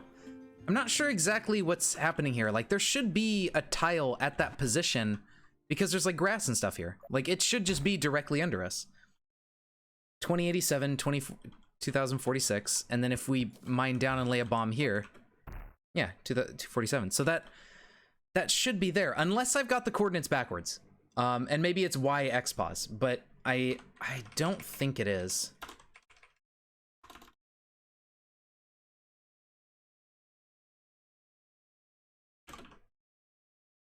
So I'll try it. I'll reverse them. Maybe I just got it backwards. I feel like I don't, but it's a possibility.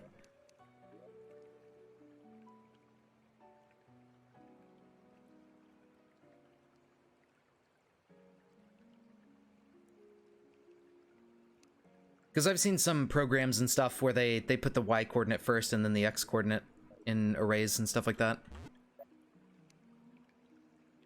Ah. So now it is fucked up. And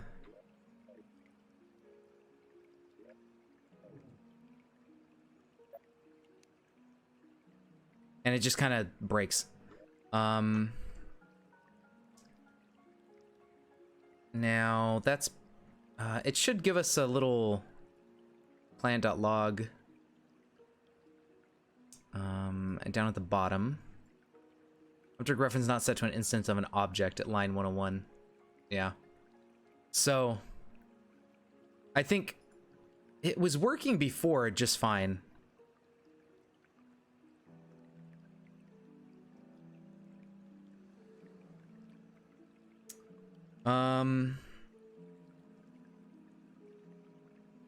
So I think now it's sort of scuffed. I can go try it over here, but I think now it is backwards.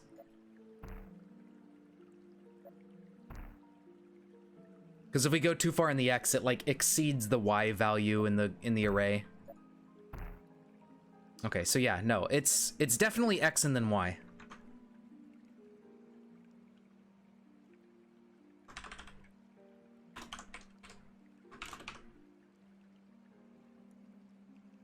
This should be correct. It's just not giving me, it's giving me a weird tile that's not like, it's not, it doesn't make any sense.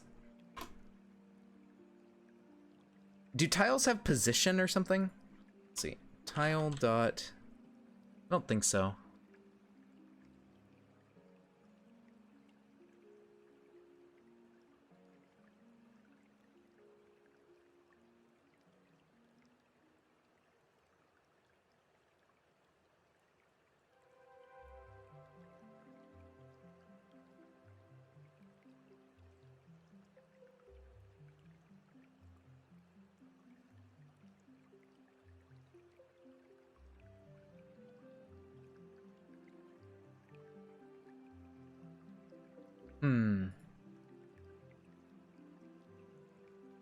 So tile.toString, yeah.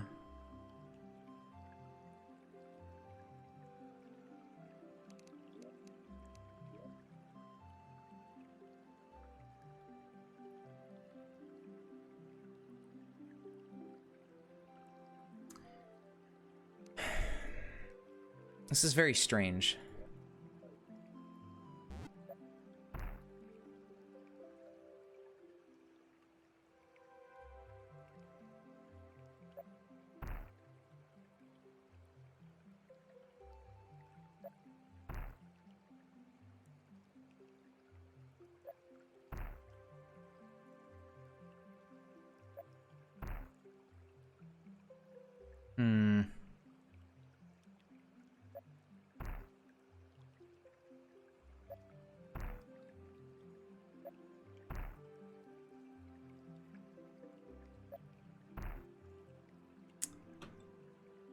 That doesn't really make any sense. I don't know why all these numbers are 0. Like, do these not have a type? Is maybe the type something else? It doesn't make sense that everything under the bomb would be a 0. There is now data on... But then it was like, wait, true? What? Active true, but then false when it was over here? What the fuck is going on? This makes no sense.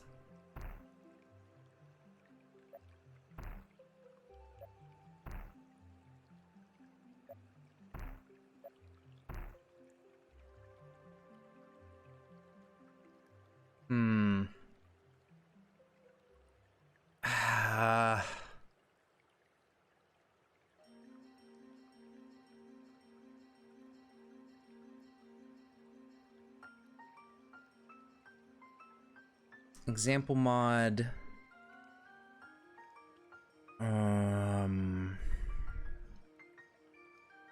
Example explosive. Does this do any like tile calculations?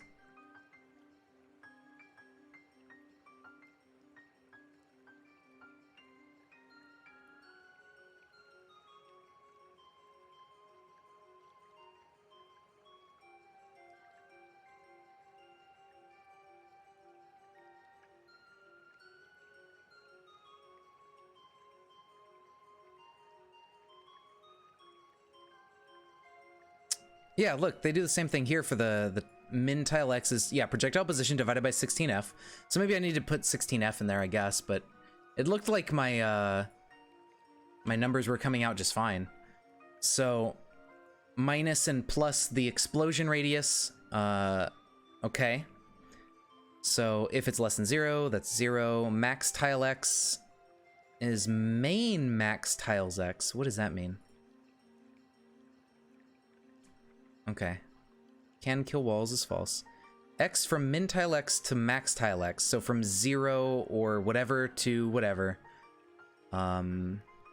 Distance. So the difference is x minus projectile position. Tile xy. Yeah. So what the fuck? Why is mine fucked? Why does theirs work? I'm gonna copy this though. I'm gonna do it this way. So that way the bomb, morph ball bomb radius is like taken into account, because there is a bomb radius of 50 float. That's kind of big. I don't want like 50 tiles. I think it's only going to be like a radius of 1 or 2 for 1 or 2 tiles. So, all right, that's fine. I'll copy what they've done here, and maybe this works. So we're gonna do this.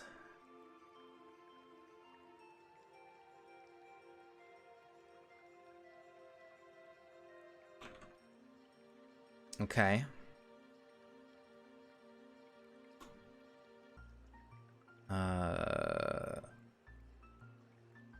And we're gonna do like 1F. We're gonna do plus and minus 1. So it's not very far away. It's 1 tile distance away. So that goes 1 to the left and right, 1 up and down. And then, yeah, if these are less than or greater than, we want to clamp the values, kind of thing. And so now, so this is what breaks the tiles with like the bombs that mine the tiles, but we don't really care about that. All we care about right here is checking if the distance can kill walls. What does that mean? So if can kill tile. Oh, okay, that just checks if it's a breakable tile. And then if it is breakable, it, you know, sends data, kills the wall, kills the tile, whatever. So that part's fine. But what I'm worried about is the for loop, so I can loop through all of these numbers. There we go. And for each of these things, I want to print out. So we want to get the tile at each position. So main.tile at x and y is not equal to null. And the wall is 0, can kill walls. I don't know what that means, but if it's not null, that's all I really care about. So if this tile is not empty, print it, I guess.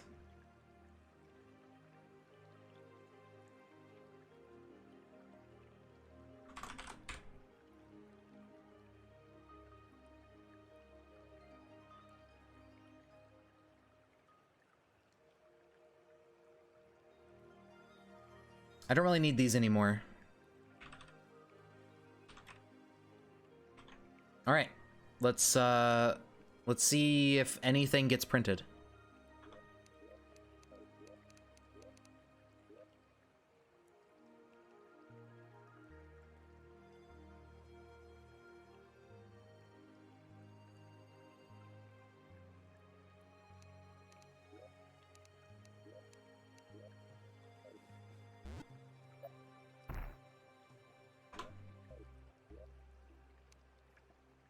3, 4, 5, 6, 7, 8, 9. So 9, all 9 returned not null, which is weird because I thought it said like null was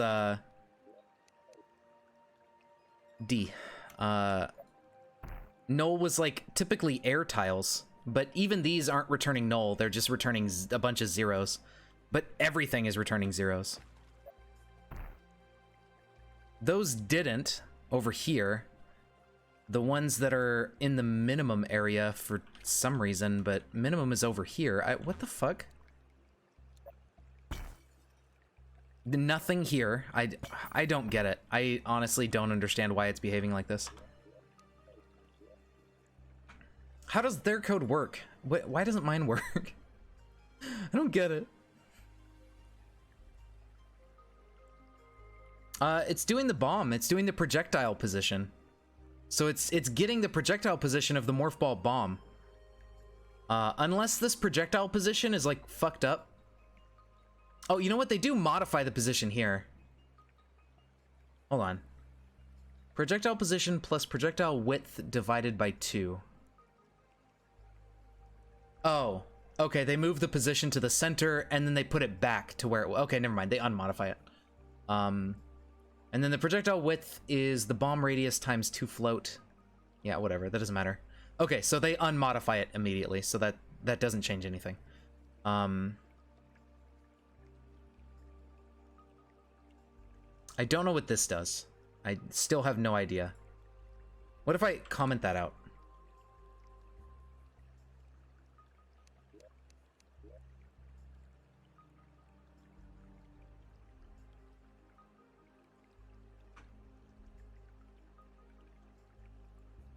Main.tile is not null, and it's active. If tile dungeon main tile dot type or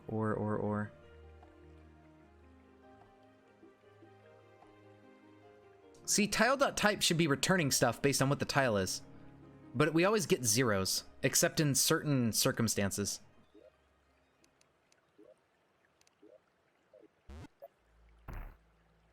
See, like, there's a slope there, and that's just, you know, not even a slope. All of these are tile type 0. All of them are not active. That doesn't make any sense.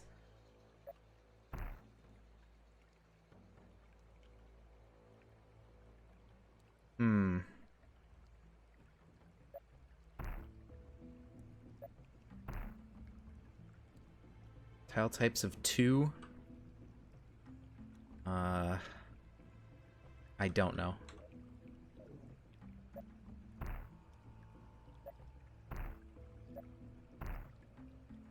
These are all getting wall 5, which is okay, understandable. These have walls. 1, 2, 3, 4, 5, 6, 7, 8. But then right here in the corner, we got wall 0 in this area. Why is that? There's something going wrong, and I don't know what exactly is the issue here. Why is that different?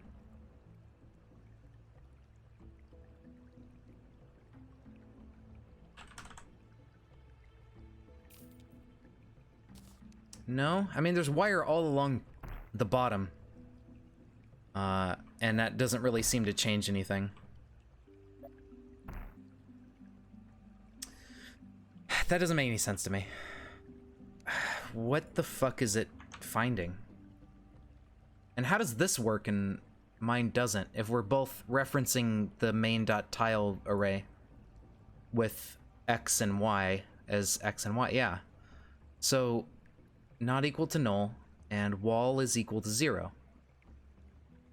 What does that mean? Let's double check the main tile reference thing. Where was it? Back we go. Vanilla references. Tile class documentation, tile IDs. See, type. The types should be, well, I guess 0 is dirt. But it says active. It doesn't say they're active, which is weird. Hold on.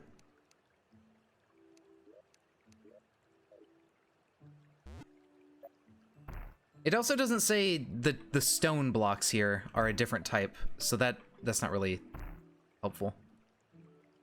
And it doesn't really detect the type 5. What? Why is this open? Get out of here. Trees. So it's detecting the trees, right? Okay.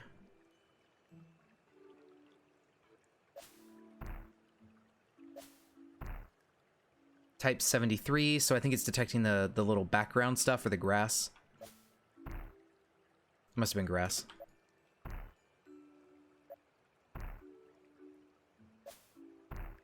I don't know.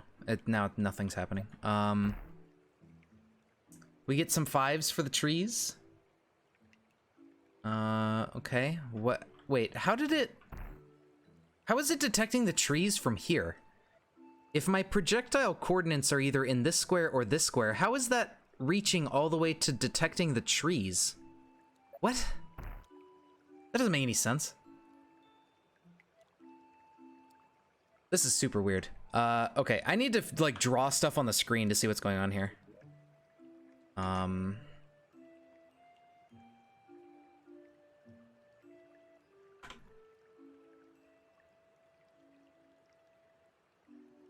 How can I draw with this is the question.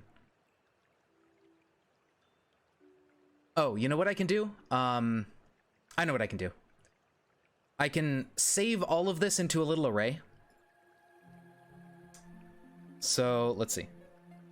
The class can make, a little int, tiles,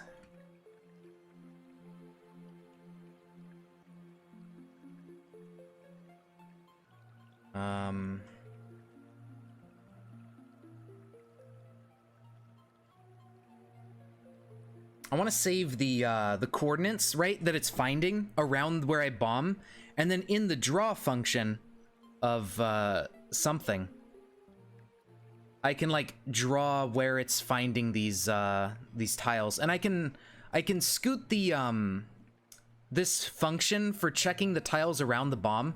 I can scoot this into like the creation or something of it, so it doesn't wait until right before it explodes.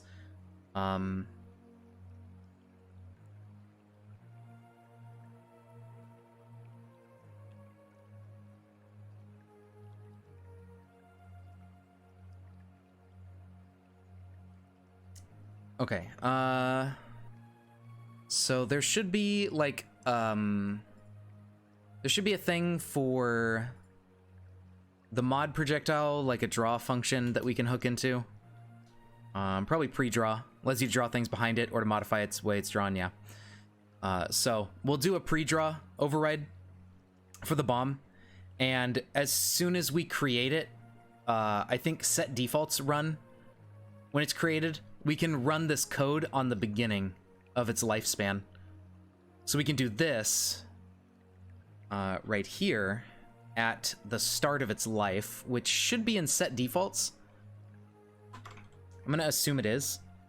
And inside of here, instead of writing out to there, if tile at XY is not equal to null, we need to save this position of X and Y. Let's see, does C# have tuples? It probably does.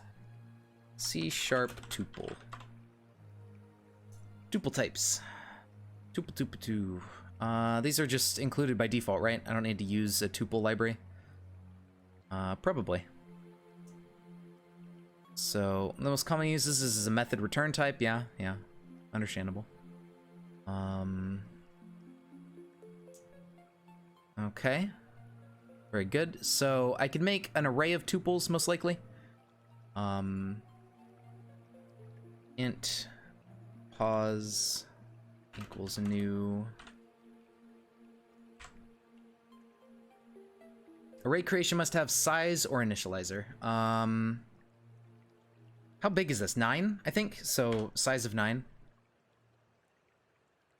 Cannot convert int to, oh wait, do I need to do int like that? Yeah. So we have a new pause array, and then if it's not null, pause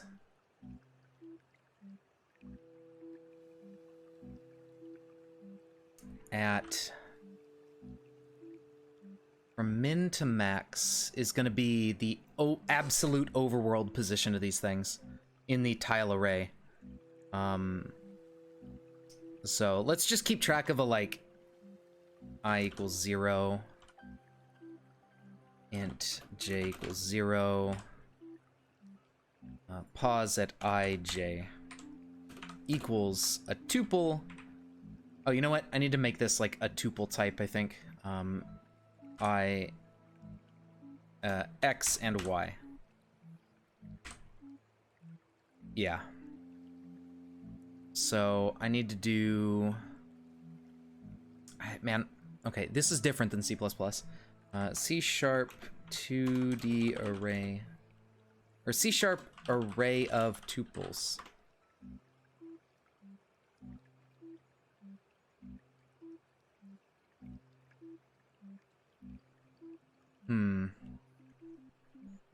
Point. Okay. I could do that. Wait, where?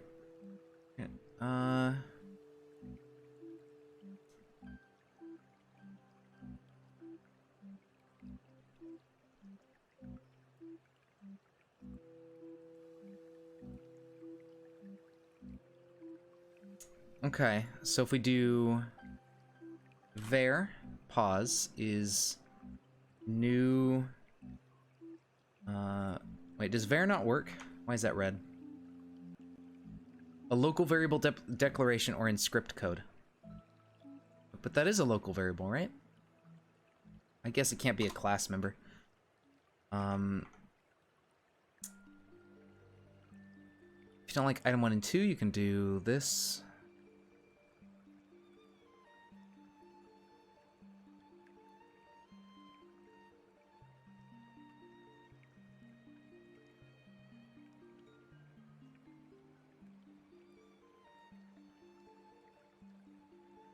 This is silly. No,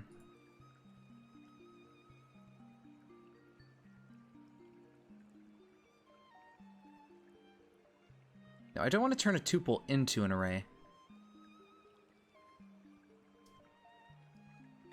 Come on.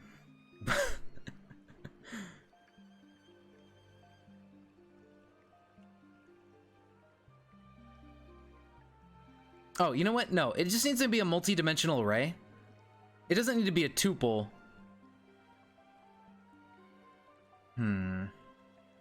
Well, I want to save the X and Y positions to draw at later. The projectile X and Y. So, how would I... Let's see. So, I want to save this...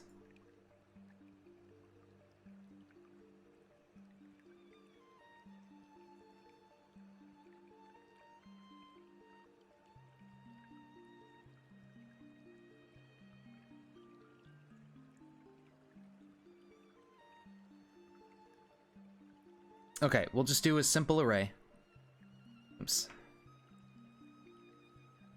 At...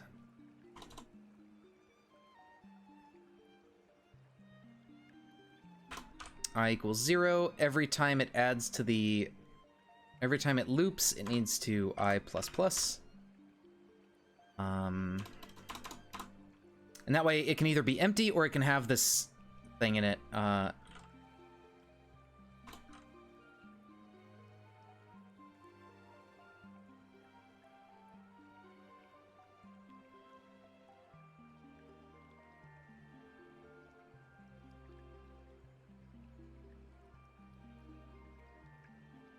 Cannot convert that to int. Right, right. So this needs to be tuple, like an array of tuples.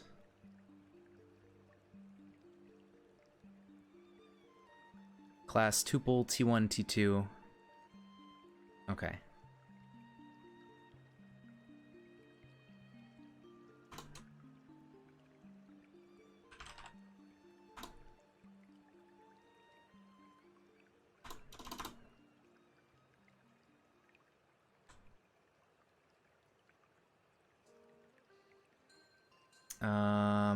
So now how do we access this?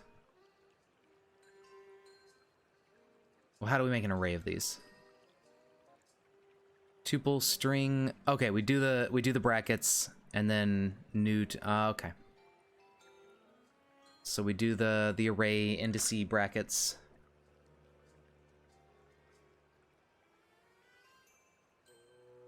System tuple. Okay, so I need to do new tuple of these values. Right? What the fuck? Oh. Man, this is so janky. Why can't this just be simple? I gotta do this here.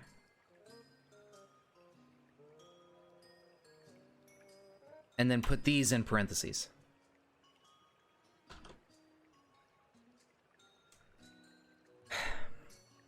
Syntax, man. So silly. Okay, so now we have a tuple of two floats, pause x and pause y, at, 0, 1, 2, 3, 4, 5, 6, 7, 8, 9. So that should be good. I don't know if we need to worry about, like, the size of this array. I don't know where the size comes into play.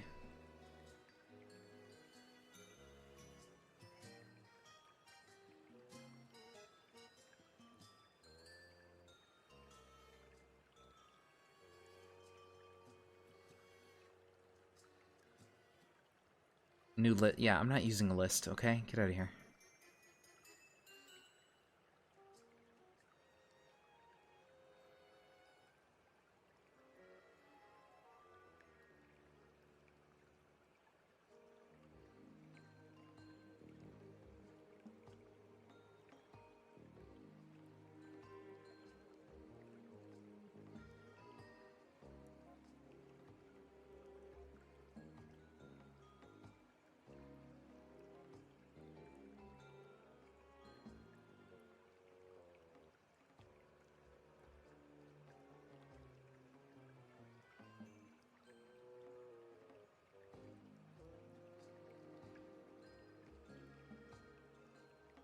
I could just do tuple.create as well.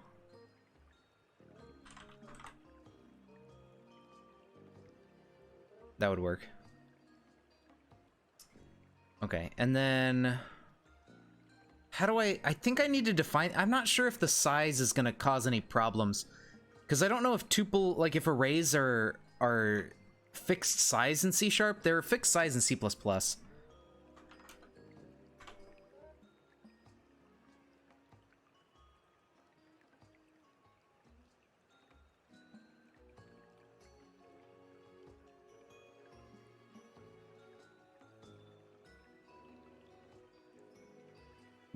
Yeah, so those are established. So how do I establish the size of this to be 9?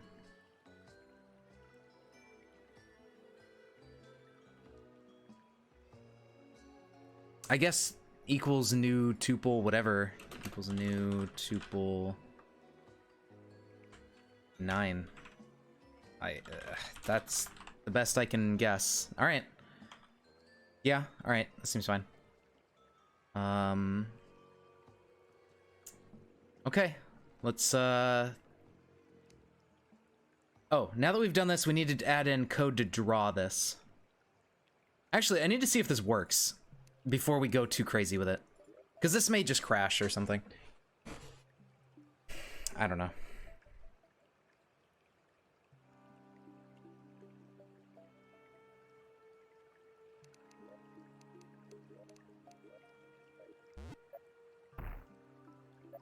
Okay, so it creates the object just fine. Nothing, I don't see any errors popping up, and the game isn't running at like 10 FPS. So that seems to work. Now what we got to do is do the pre-draw.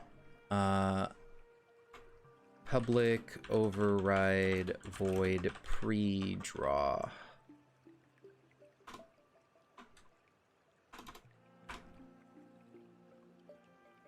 No suitable method. What the fuck? Are you kidding me?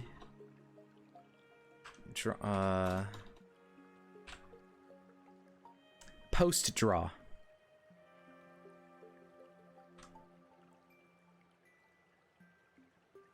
Well, there's supposed to be a pre-draw. I don't know where pre-draw went. It seems to have vanished.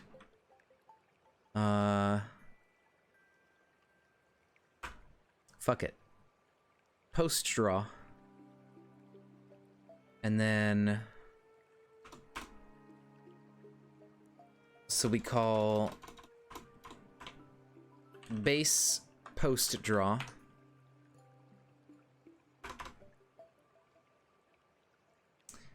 That's a good question.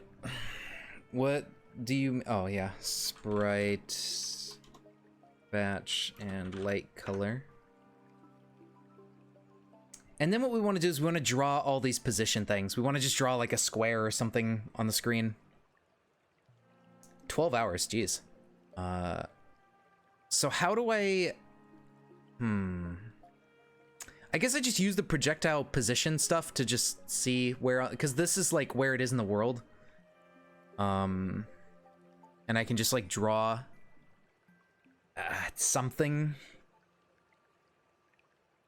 I could draw the sprite batch over and over again or something like that. I don't know. I don't fucking know. So we need another for loop. So 4 equals 0, I is less than 9, I plus plus. And then we need to go through pause at I. And we need to draw the, pause I dot item 1. If for x, int x equals item 1. Oh, float y equals pause I dot item 2. We also need to check if it's empty. So C# check if tuple is empty.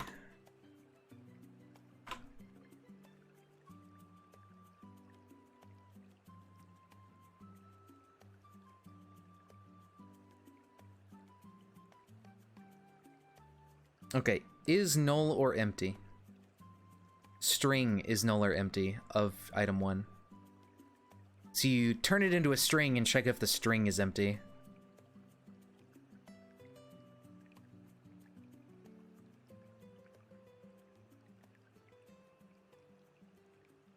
Oh, not all T1. Returns false only if all values are non-empty.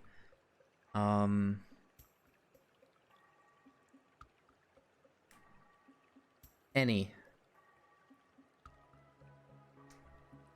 Really? Yeah, okay. Interesting. That makes sense. I mean, if you have multiple layers on, it gets a little bit harder to move in. Yeah, yeah.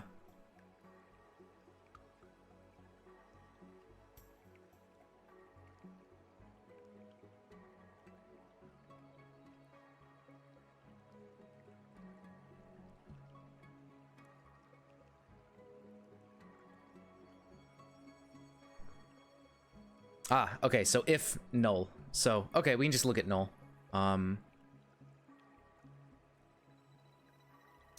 Yeah, interesting.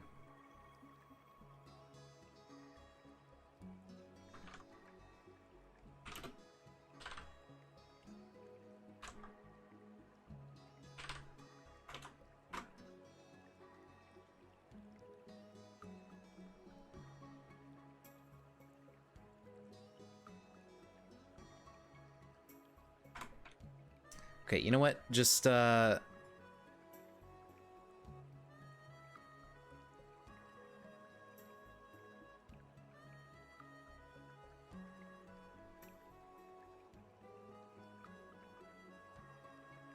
Oh, float is never null. Well, what the fuck? How do I...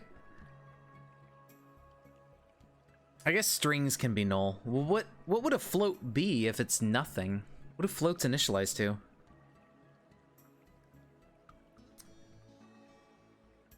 Well, I guess I can just initialize them to 0. That would be fine.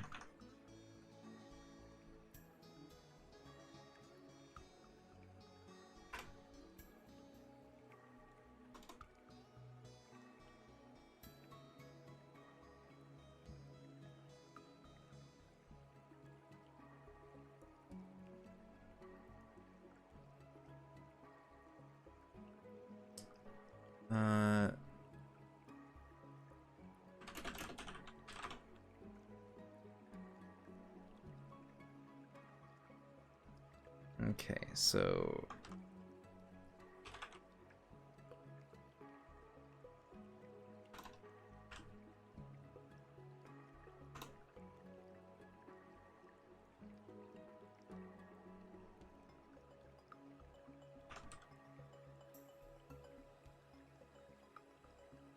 we should do this 9 times. Fuck it. And then I think we need a comma. Yeah.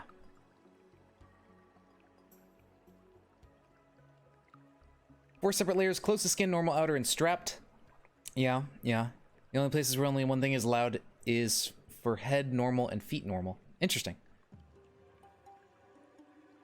Hey, there you go. Okay. So now if they're, you know, greater than 0, so if x greater than 0 and y greater than 0. So if these aren't 0, which they should never be unless there's like nothing.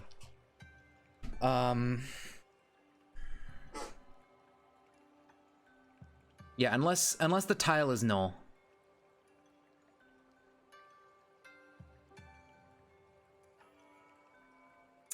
We should be able to draw stuff here. So post draw allows you to draw things in front of a projectile. It's called even if pre-draw returns false. So post draw. So how do you just draw stuff in X and A?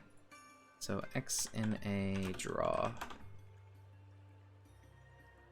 Use sprite to draw. Okay, but can I just draw a rectangle? Does that work?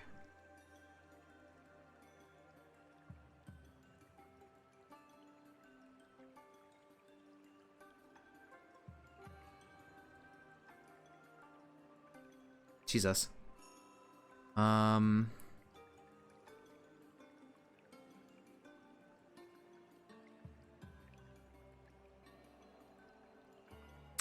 It is through the sprite batch.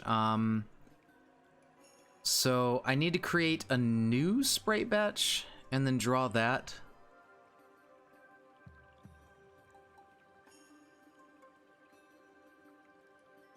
I don't know if I can do that inside of this function.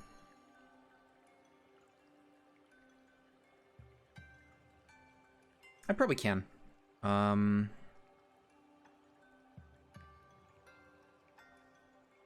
Graphics device. I don't know where the hell that comes from. I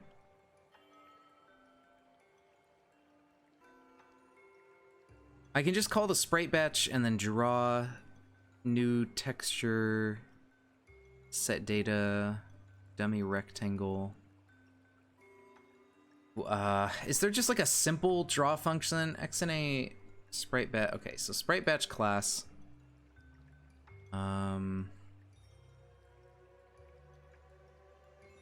Sprite batch members. So draw. Adds a sprite to the batch of sprites to be rendered. Texture, rectangle color.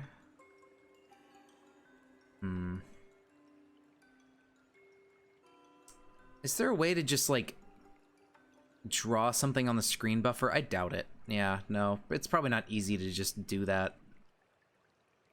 But we could probably just inject something into the sprite batch, maybe. Begin method. Prepares for drawing sprites.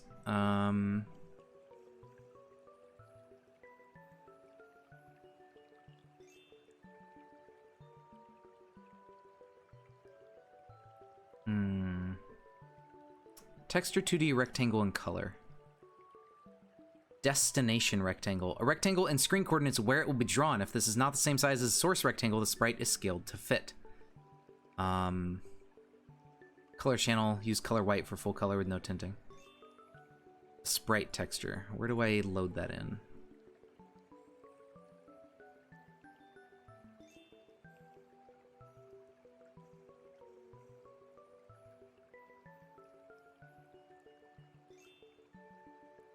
Is there a texture inside of this object?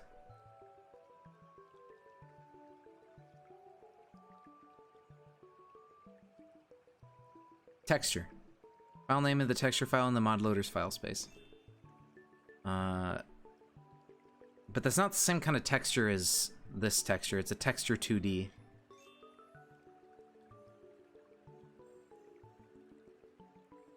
(2D) grid of texels. Each one is addressable by a vector.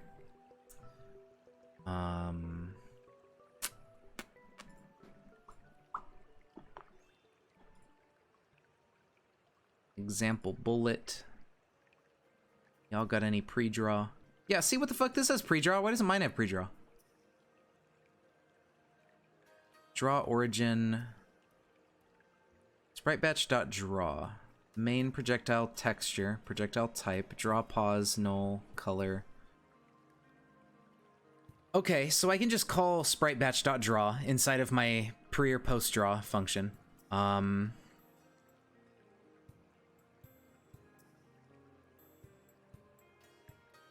So that does work. Okay, so if we do that, so sprite batch dot draw texture, position, and color. So a vector2 draw pause is something. Projectile pause. So vector2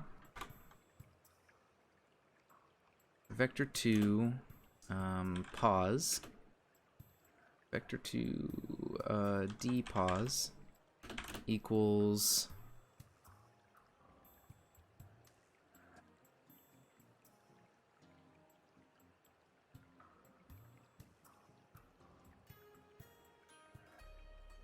so the old pause here should be a vector, I think. Minus screen position plus draw origin plus a new vector.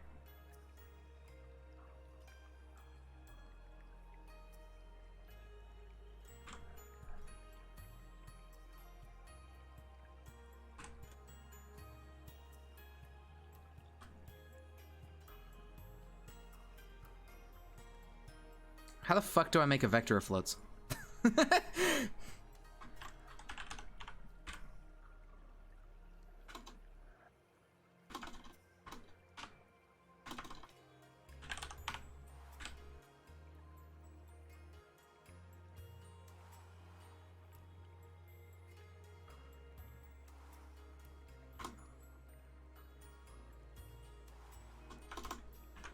Okay, where the hell is this? Vector 2D. Where are you? Y'all got any of them vectors? Vector.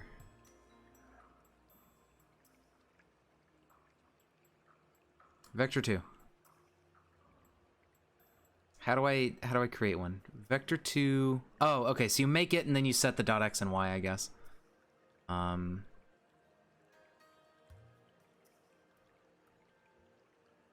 I don't know. Overloaded a new instance of vector 2. How the fuck? I don't get it. I just want to set it. How do I create a vector 2? C# create vector 2.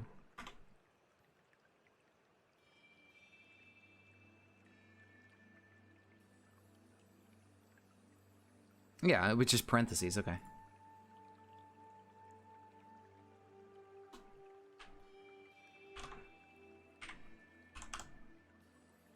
There you go. That is the same as C#, C++, so I guess I should have thought of that first. So we're gonna draw at dpause. No. The destination rectangle needs to be something different. So the draw pause needs to be projectile old pause minus screen position plus the origin. So the origin is just like the center, that's fine. Projectile graphics offset Y.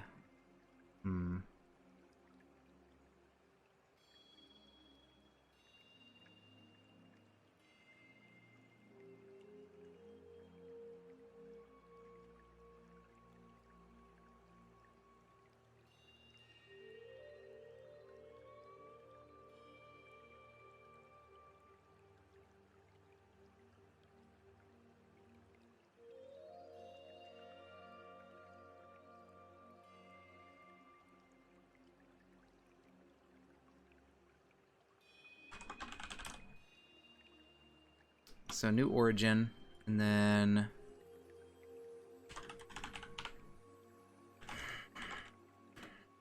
draw pause equals main dot screen position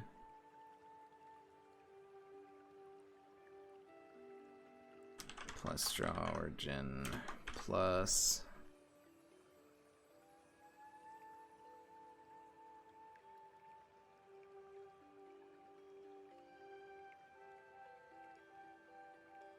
this.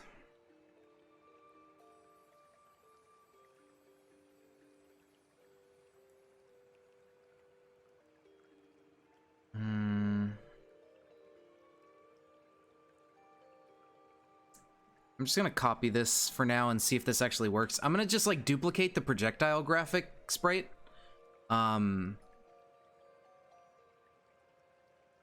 So that way, I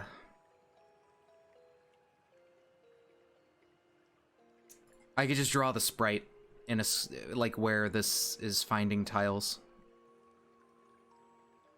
That would probably be the easiest thing to do. I don't care about the color.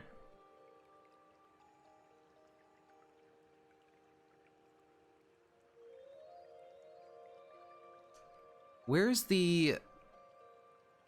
Can I see the arguments for this function, please?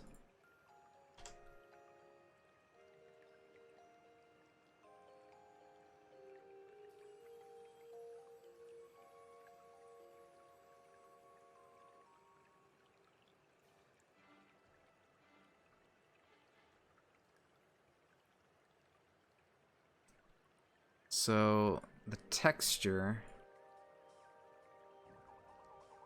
I guess the draw pause is the destination.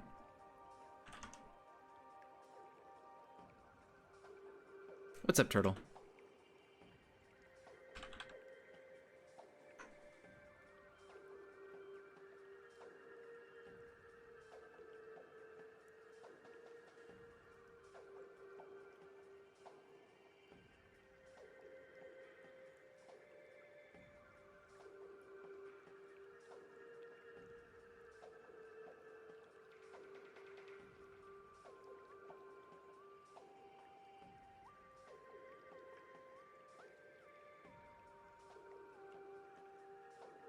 I don't know what old pause here is.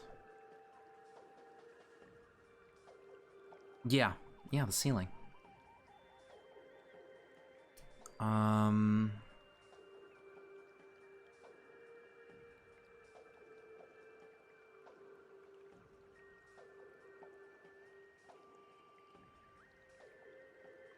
So old pause minus screen position plus origin plus a new vector, which is the Y offset. I don't know what that's all about.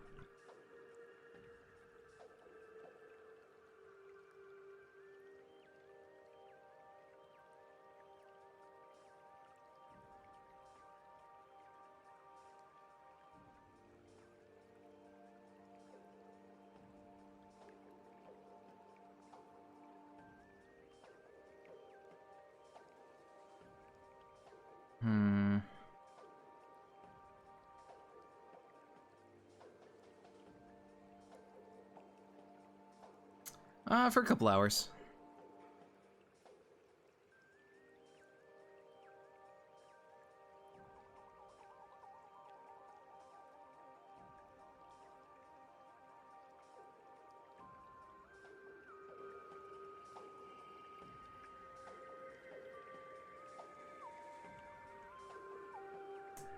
I don't know exactly what I want this to be equal to. I don't know where on the screen it's gonna draw if I do this. Because I want it to be at the position that's in these items, because these are all projectile positions. Wait, these are all gonna be the same number. Projectile position x plus x, y plus y.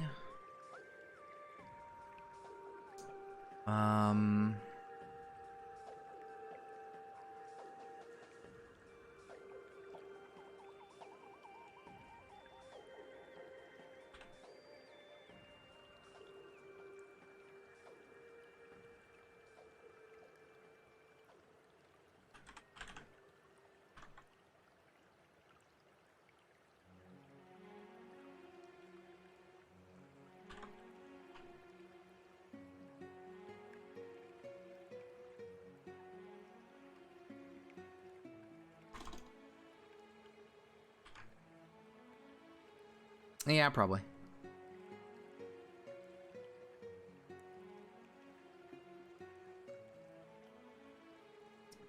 Item 1 and item 2. I don't know if that's going to be the right coordinates. I mean, I'll give it a shot, but probably not going to work.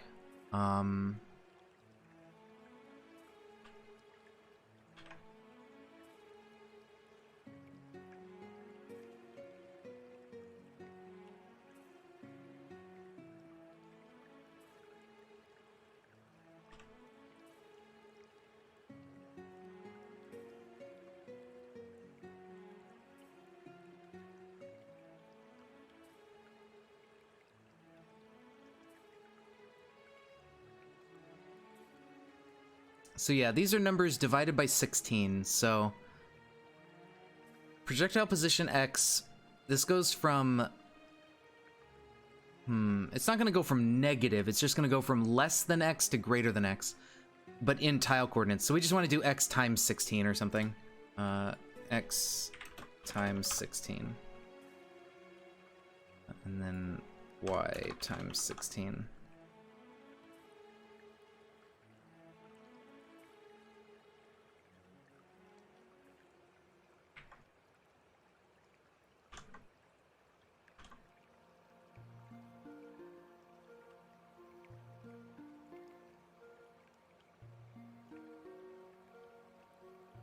Wait, these need to be floats?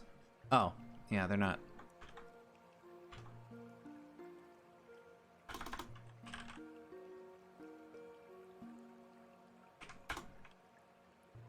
There you go.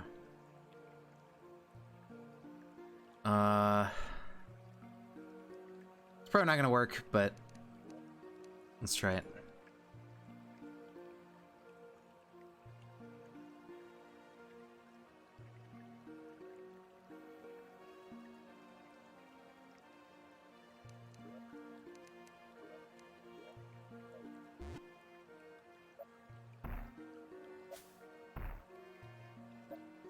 Nothing's different. Why don't I have the pre-draw function? That's what I want to know.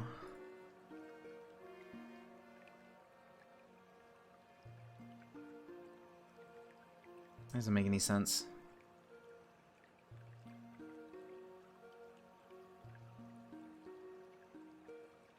It's extending mod projectile. Mod projectile has a pre-draw function. I don't know what the hell's going on with that.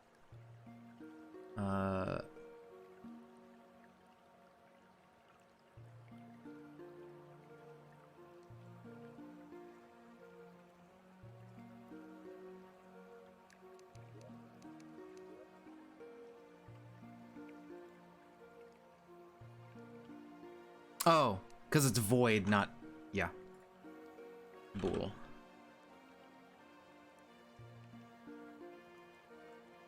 Yeah, okay. And it's still got red squiggles, but... Not all code paths return a value, that's why. Oh, we have to return, right.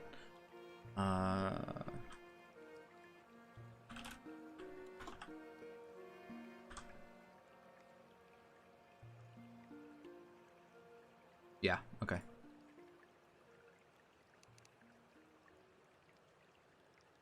All right, so let's, maybe the pre-draw will do something, but I don't know about that one. Let's see what it do.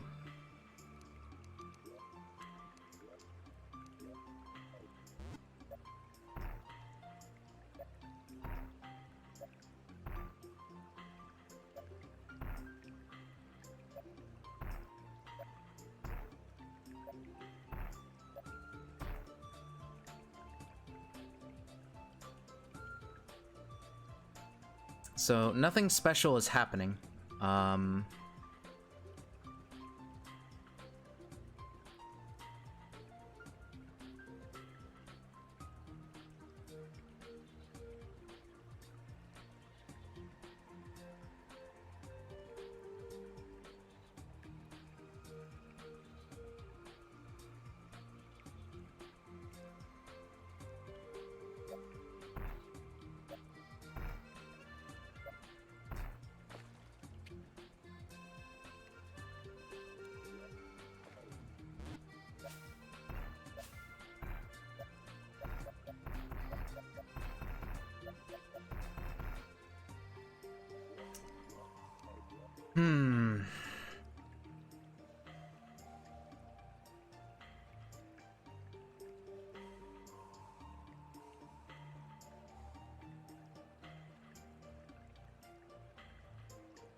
I want to see the overloads.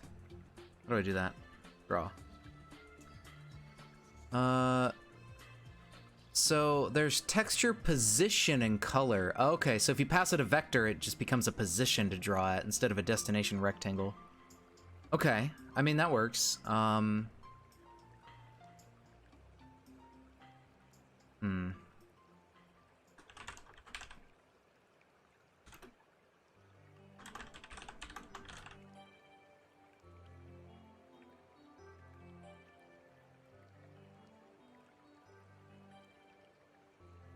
Let's comment out this if statement and just write these values into the array.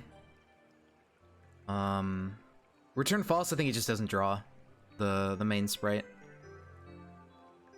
Oops, I need this this thing. I don't know if this works, but let's try it. No, don't do that.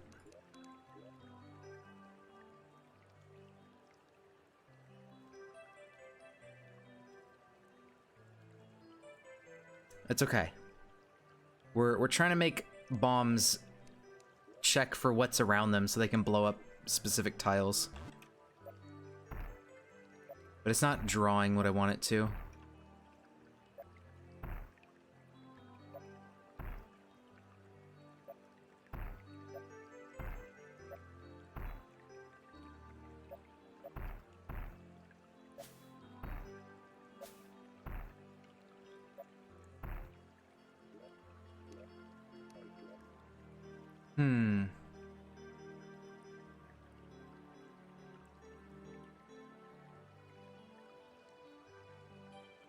So what if we add screen position here?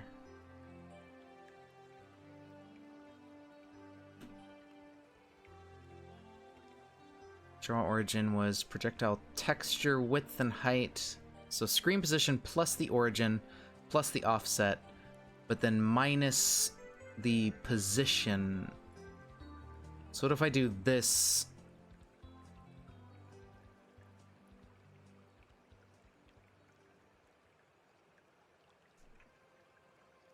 Minus screen position.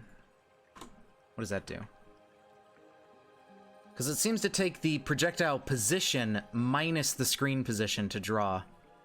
So if I do that, maybe it gets it onto screen where I want it to be.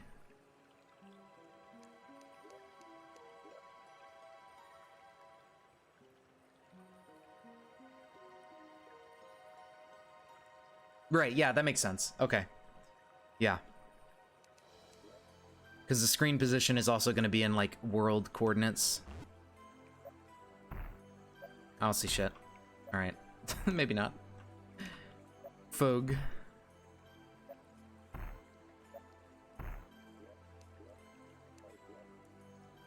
Now where is the texture?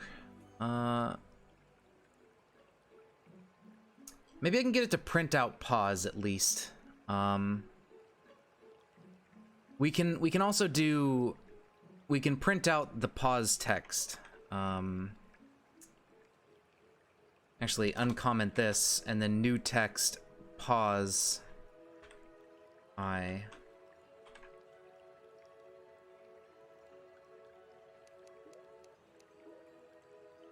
At least that way we know it's working there, because it may not be making that in the first place or something.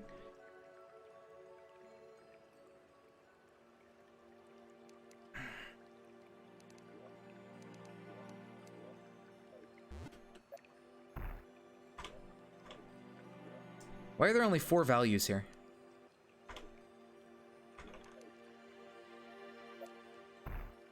That's not how that should be. -1 +1.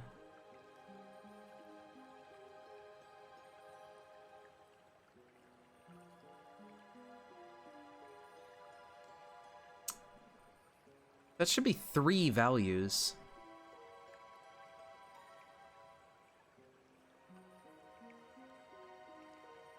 So I is 1, 2, 3, 4. Should be 9 of these. Oh, well, yeah. That's fine. It's not a big deal.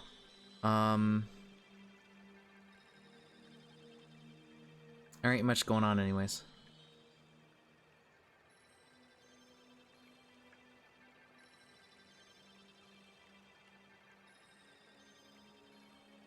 So there should be x -1, x, and then x +1. There should be 3 different times it loops through here. And it was doing this 9 times before, but now it's only doing like 4 times? I don't get it. I guess because some of the tuples are like the same? No, I don't know. That's really weird.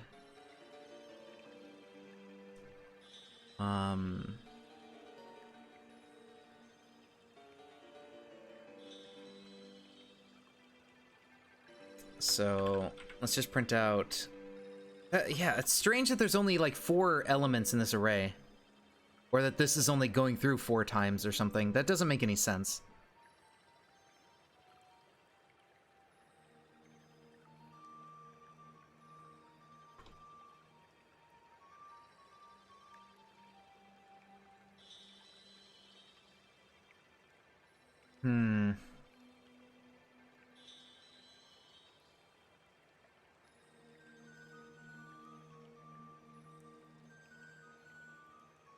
That's strange.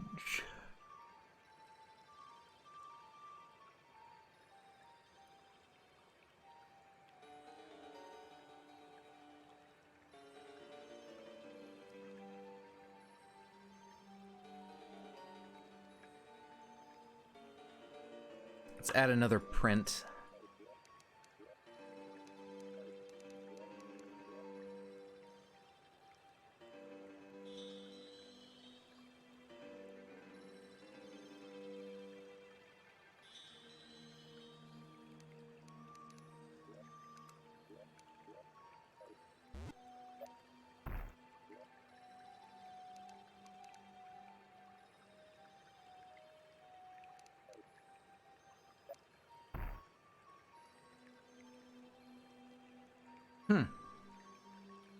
It's only looping twice for each of these. It's printing x plus x, so it does 0, 1, 1, or 0, 0, 1, 1, 0, 1. I don't know why it's only looping twice. This should be looping 3 times. What the fuck? Why is this so weird? Why doesn't it just do what I want it to do?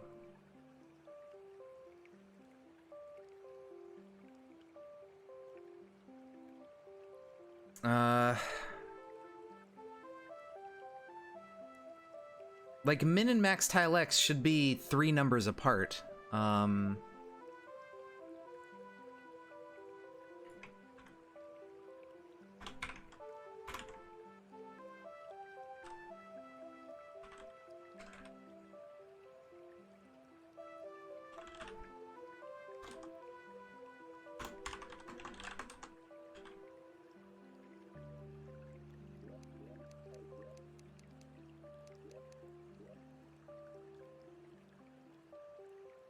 What the hell? This is so fucked up.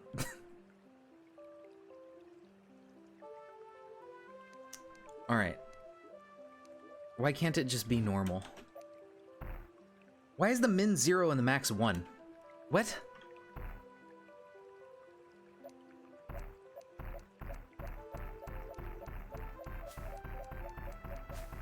So that's a problem. That doesn't make any sense. Projectile X divided by 16 should that gives us, like, a normal thing. This shouldn't be 0 and 1.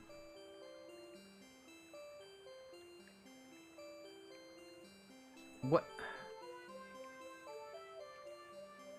Because the projectile position X should give us, like, you know, 200 something. Why is that being weird?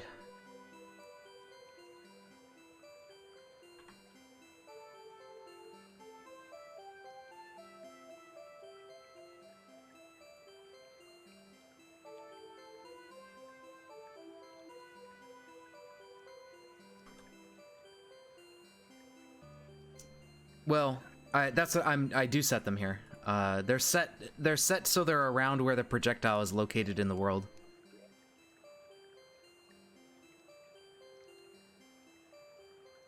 It's weird that it's giving me less than 0. Because that shouldn't be a thing.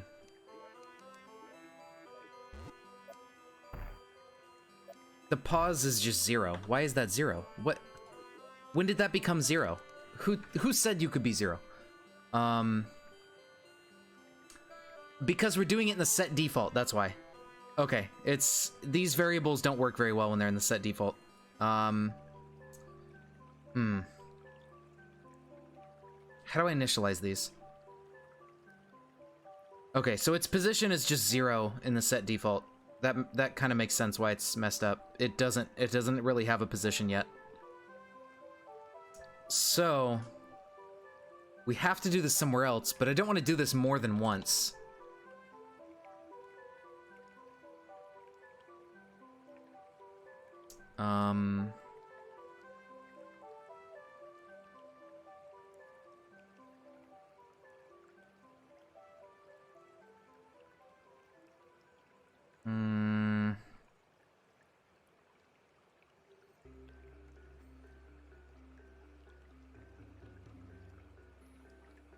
Okay, fine. I'll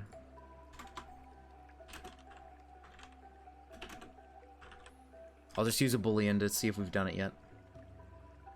Okay. Not on kill, but on maybe like AI or pre-draw. We'll just do it in pre-draw, because it's going to get called all the time.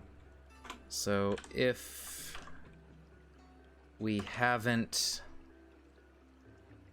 set pause...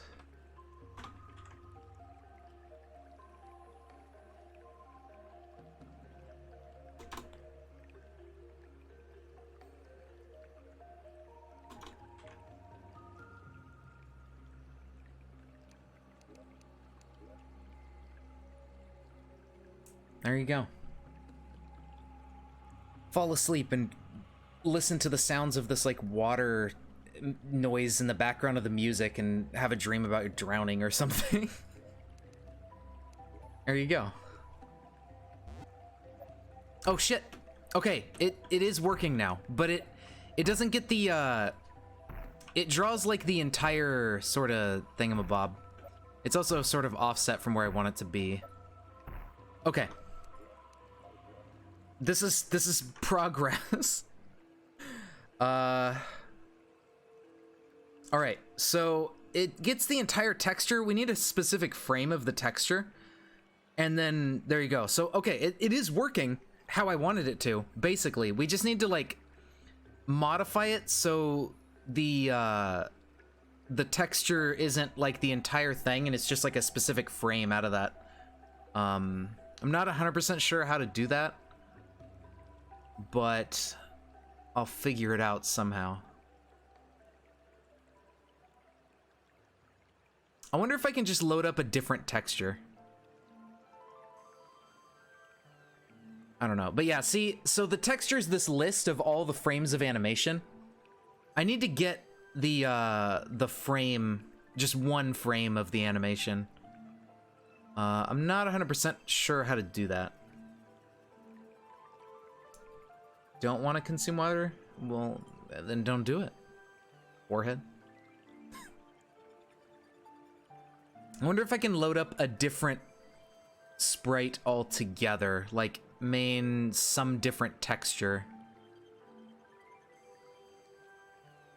And just draw like a square or something. texture. Okay, so there's a whole lot of textures. We're gonna look for like a tile texture or something.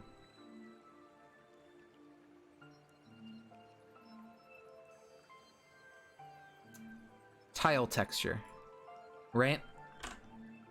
And then texture 2D, tile texture, and then what was the, oops, I need to look at the other. So this loads up projectile.type, so we look for the type of a tile. 0. Maybe that. Let's do type 0.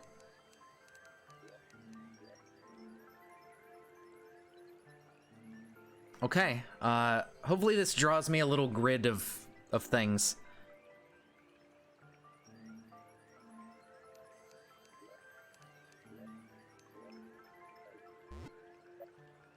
Fuck, I forgot. I need a tile that isn't like a fucking thing of God. Okay, tile 0 is dirt. I don't want that. I need a tile type. So this gets my projectiles type from the modded item. What if I load up like how do I get the type of a modded item? Or maybe, hold on. Terraria. Let's see if we can find the tile IDs for something that's just like a single block that isn't connected or anything. Something that's only one square is going to be kind of hard to find. Maybe like bars or something. I think bars might have multiple frames. I need something that's a single, just 16 by 16 image. I don't know how to get modded tile types.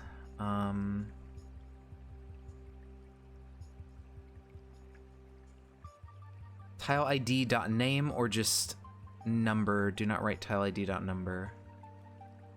Add tile. Tile ID.workbenches. Okay, what if I do so tmod loader tile ID.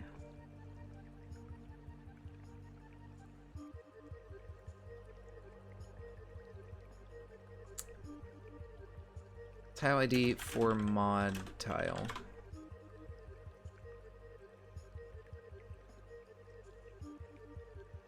Oh, you know what? I have a mod to look at tile IDs. Hold on. What if I use let's see. Metroid mod, and then we do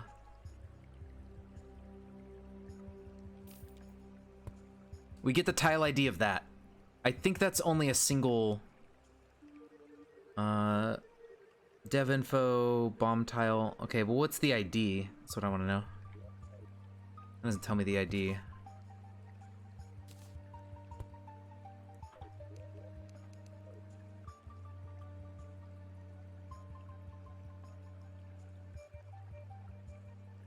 Query mod origin.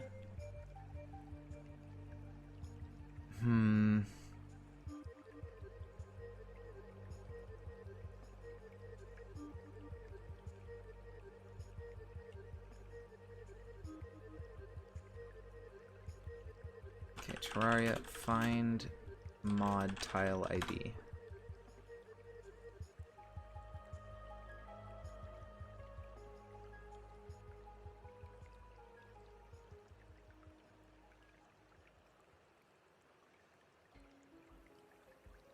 I don't know how to do this. I guess I could do, okay, I could do the name of it, right? And then do,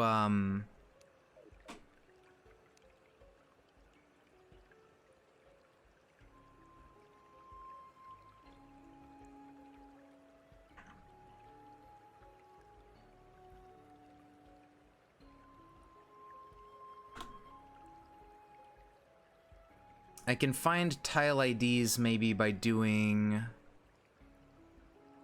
where was that other one? Where was the thing where it was like, do this, do that?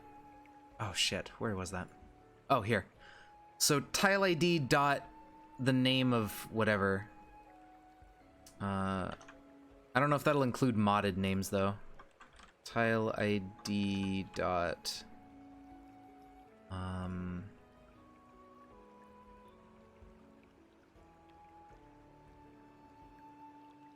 yeah. Is there a vanilla tile that's only a single square space and that's it? Candle. Water candle. What if I just draw water candles? That should work, right? And then it'll be like a 3x3 grid of water candles, hopefully. I mean, it looks like it's pretty much getting the tile spaces and stuff that I want it to. But I just want to make sure. Oh, it fucked up. Does not accept null? What do you mean null? How is that null? How is the tile ID for water candle null? What?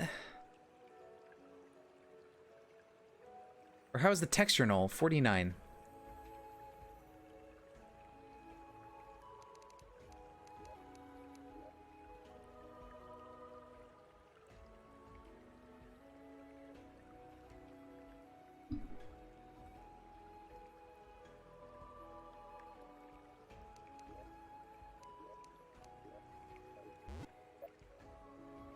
What the fuck?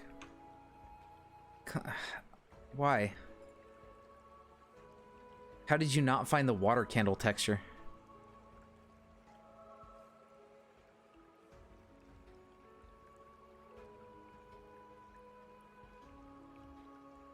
Okay. What do I draw here? Okay, so what if I want like a particular frame of the projectile's texture?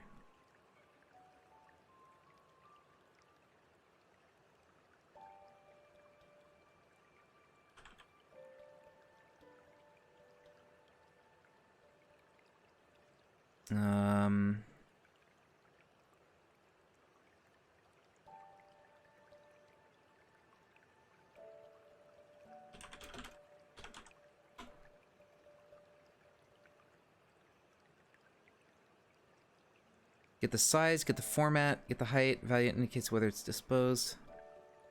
Get the width.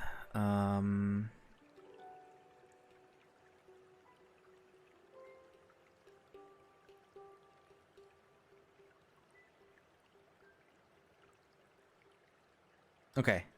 Splitting a texture into a one-dimensional array of smaller textures. You have the option to set a source and destination rectangle. Oh, okay. Got it.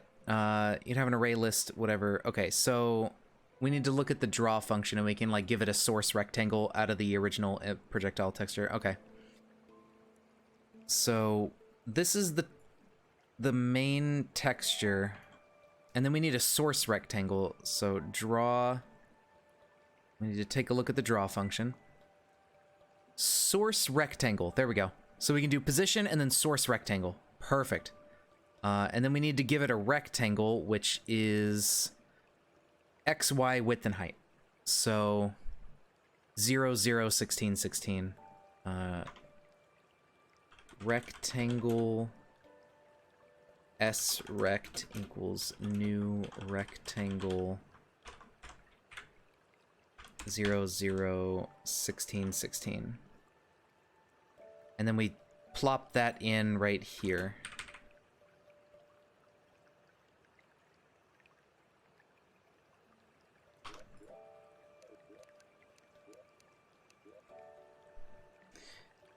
I guess because inside that class, it doesn't have like the texture for the candle loaded, so it's just like null, I suppose. I don't know. But, I mean, the bomb sprite worked, so if we can get the source to just be a square, then issue solved. Look at that. It's fucked up, but, I mean, it displays. So you can see, it is checking in a square around it. Like, the coordinates are there. It's looking around where the bomb is.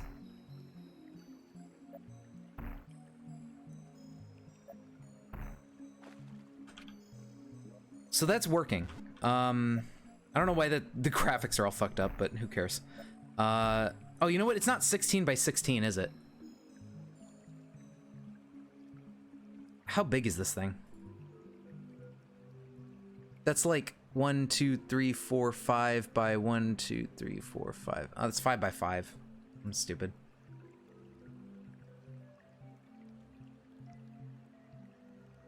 Okay. I just want to see this work.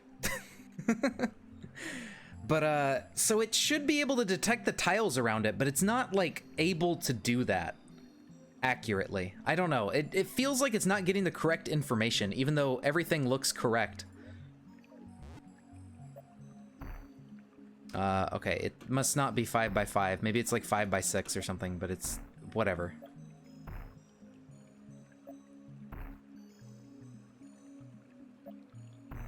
Either way, yeah, it's correct. Like, the math here is fine. The math here is perfectly correct.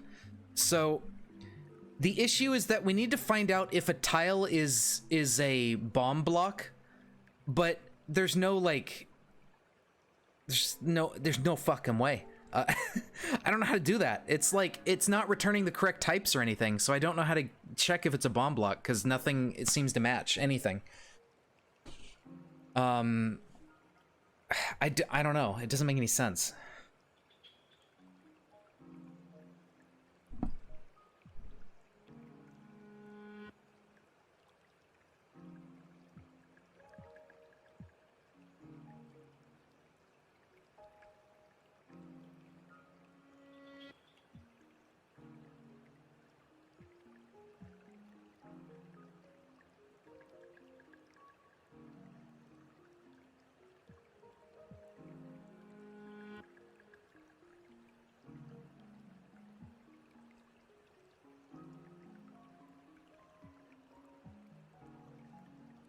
Ten by 10, 10 by 11. I don't know if it's like 10 by 12 or, yeah, I guess that would make sense. 10 by 12.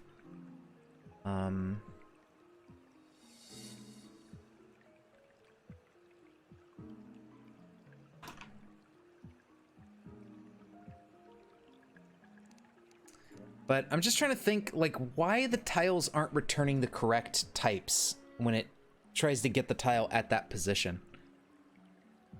Because, I mean, dirt's type 0, but when it blows up in the sky, it should be null, but it just says type 0 and everything. Look at that. There you go.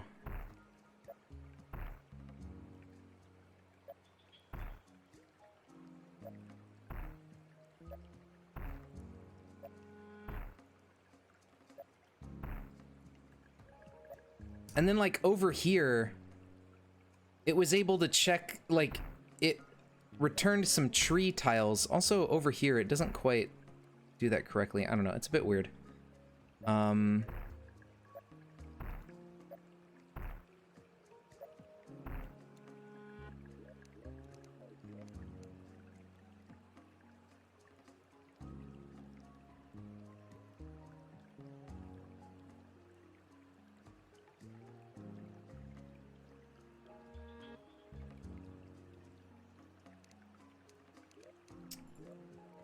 What is it? What can we do to get this to accurately find the tile is the question. Because I'm not sure if maybe the tile array it's accessing is weird. I don't know. That's strange. I'm not sure exactly how the tile information is accessible.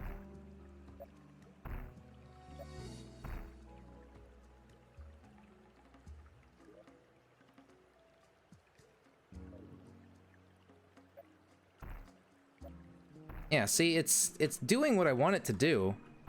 In terms of the numbers, it's going in the correct positions to look. But the tile information doesn't seem to match what tiles are actually there.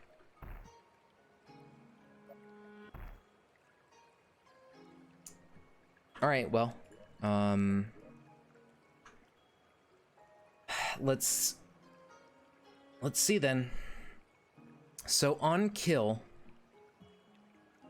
that's when we tried to get it to do the stuff. Projectile damage, that's fine. So on kill, it needs to loop through these tiles. It needs to do this. Right here. And we don't need to draw this anymore. We know that it's correct. I'll leave the drawing there, but we need to copy this.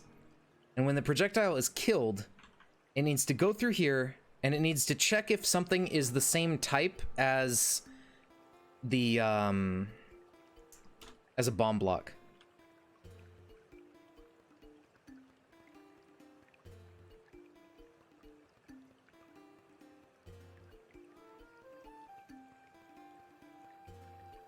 So if we look back at the example bomb, or example explosive, which looks for blocks it can break and then breaks them. ID mod loader.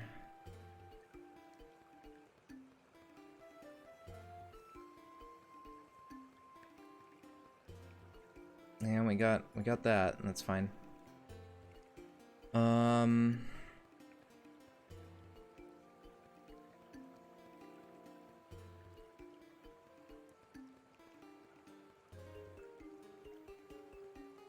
Okay, so it does this. So if distance is less than the radius and the tile at X and Y, which are, yeah, X and Y are just these like adjusted numbers, so it's looking in a square around it. If X and Y, if tile at X and Y dot wall is 0, I don't know what that means. So tile dot type should return like a usable type that isn't like stupid. It shouldn't always be 0. It should change depending on what tile is there. Now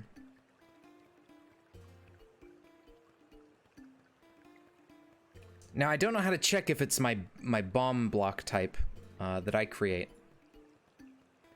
So if I go to tiles, do I not? Tiles, yeah.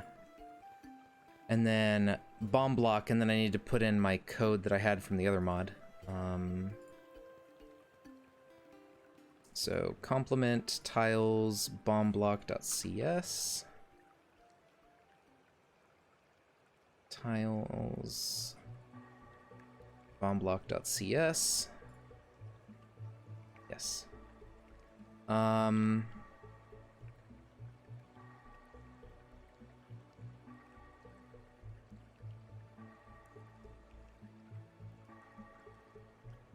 Mod tile.type. Well, what is my mod tiles type here? Let's see. Mod tile.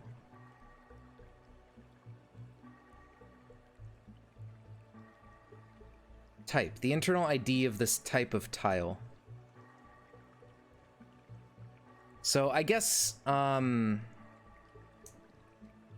can maybe, I don't know, access this type somehow. Okay, so we have a bomb block.cs. There needs to be an item to go with it, like a placeable item. Item tile. So let me look at the other example mod tile. So example mod tiles, example tile.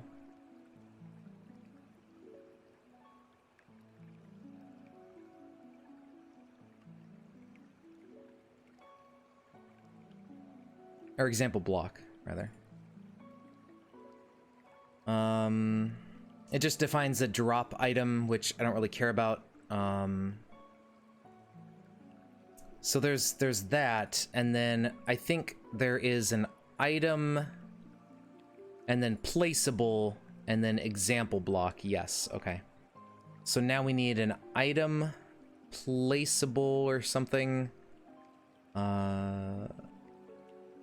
MISC. Missile add-ons, tiles, item tiles. Okay, here we go. So we need to put the bomb block in here as well. So bomb block.png, copy it, put it into tiles. There it is. And then copy the CS, I guess. Okay, now this one is items dot tiles.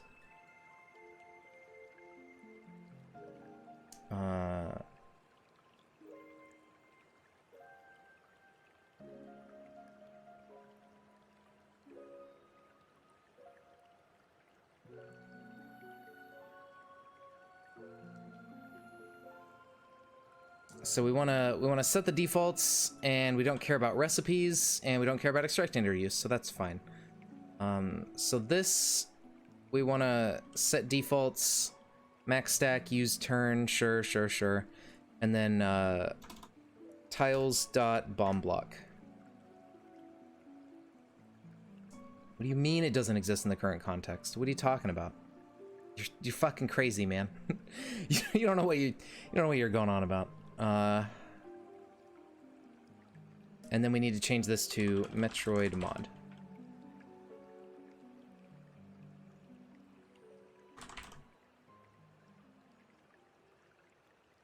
Here we go.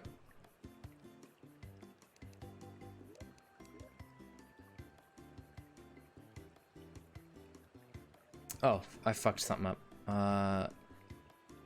mbomb.cs. Mbomb. What did I mess up? 170-ish. Oh, I never finished coding it. I'm stupid.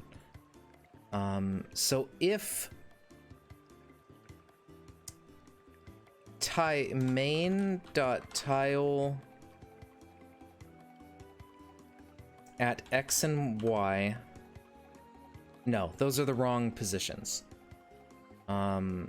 So x divided by 16, y divided by 16.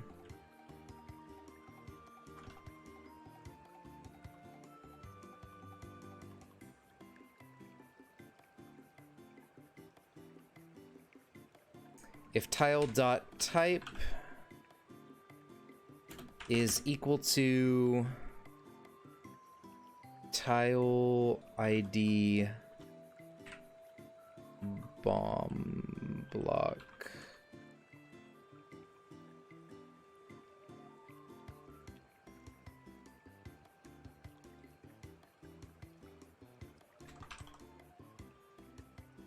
There's like a tile ID thing in mod tile.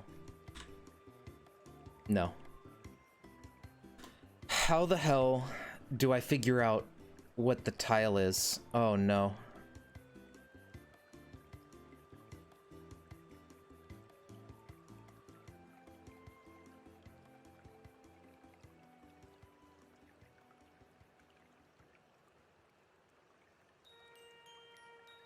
Okay, tmod. Hey there, Luca. Tmod loader tile tile at position.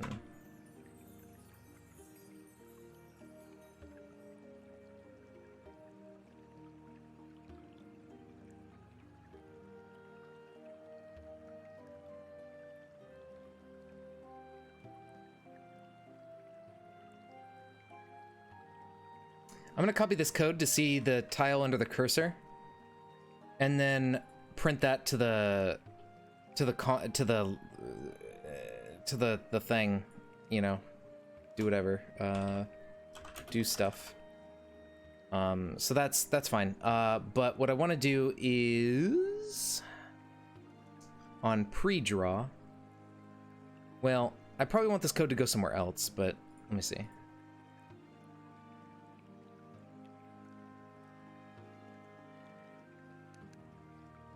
I don't know where I can put this code where it's just always running.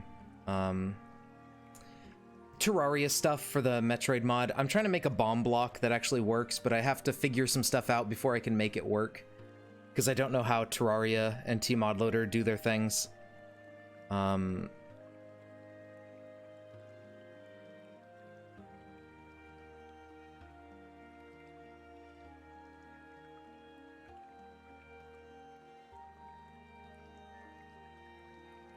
I guess I'll just do it in the pre-draw function. I don't know where else to put this.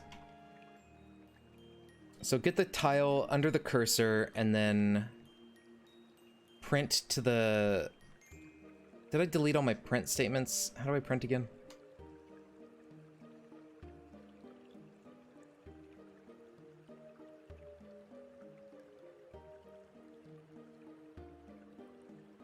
I don't need this.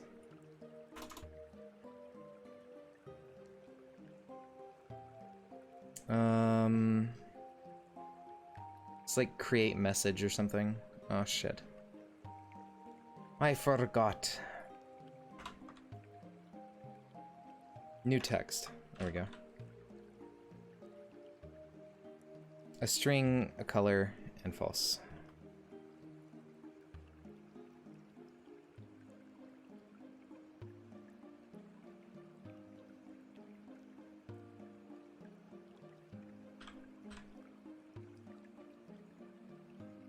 Okay. So this should work. Actually, let's put this on the kill function. So it doesn't run like constantly. Just when the projectile dies, it do this. And then we can point our mouse at the bomb block. Item does not exist in the current context. Oh, fuck. What do you mean? Bomb block at 13. What do you mean it doesn't exist? What? Mod item. I'm stupid.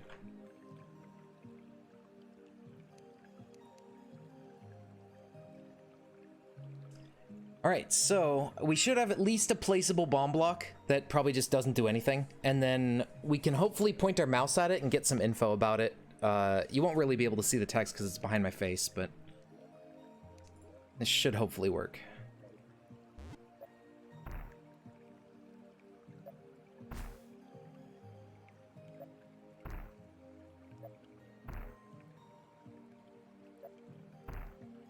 Okay, this is working under the mouse cursor. Yeah, this is working now. Interesting. Okay, so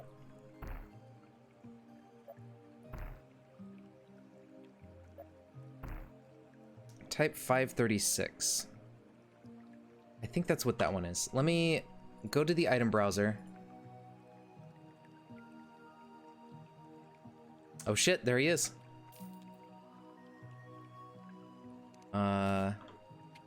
Can we place him?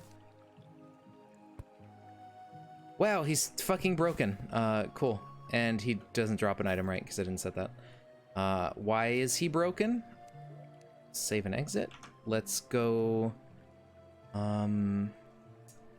check out the energy tank file. Mod tile type energy tank. So that, yeah, the item part is fine. I think it's the tile block. Tile part is kind of fucked. So let me look at the energy tank tile real quick for an example of something that actually works. And to see what I did wrong. Energy tank. What did I do wrong? Shit, I don't know.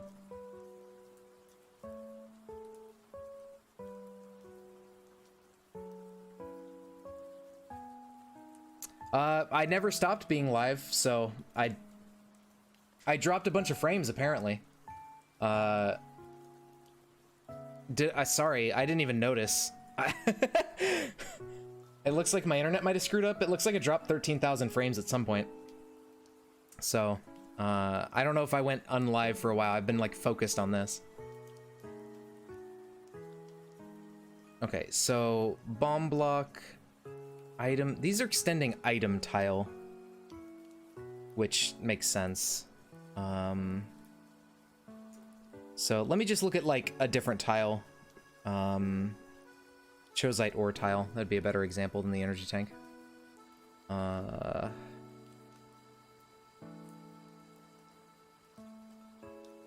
Yeah, no. Well, it's 13,000, but it's still a lot. Let's copy chosite ore. Merge dirt. No. Get rid of that. Spelunker. No. Yeah, no, I don't know what happened. My internet's just screwing up. It keeps doing that sometimes.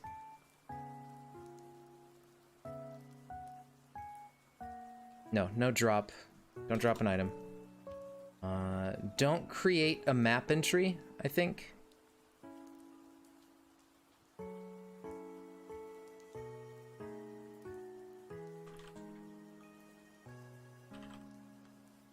And if we're not doing that, there's no name because it's not in the map.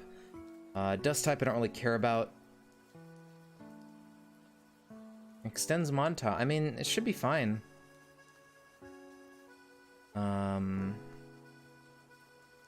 What did I do for my... Let's see. Energy tank placeable. Okay, I need to add this stuff to the other energy tank, but no, I need to look at the tiles. Placeable. Where's my folder? There it is.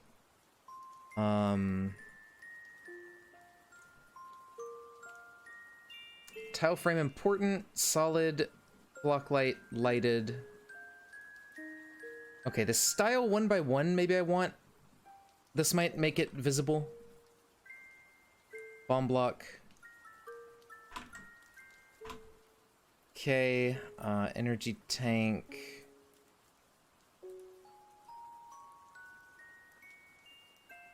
Let's copy this. Solid is true.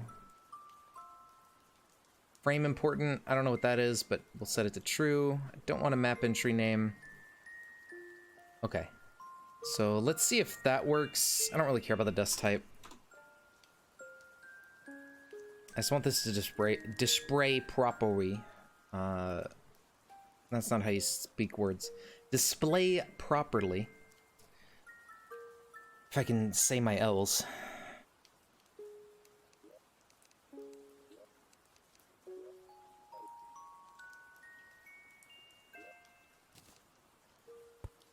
There we go. Okay, so now we have a bomb block. If I can get it back.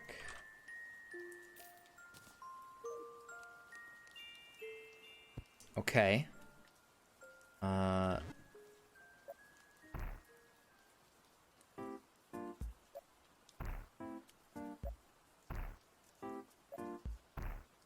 I think its ID is 490. Yeah. It's an ID of 490.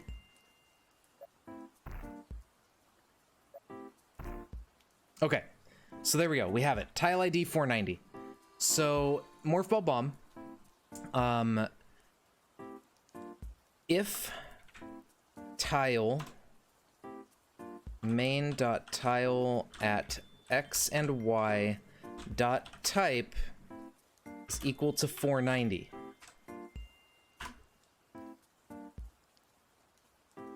Fuck you, float to int. Just implicitly do it. Why is that an issue? Why can't this just work?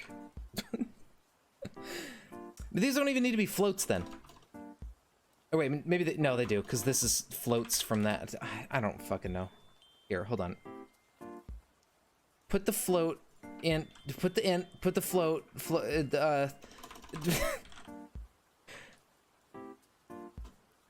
Do it up here, and then I don't have to do it down here because those don't need to be floats anymore. We're not doing any division or anything.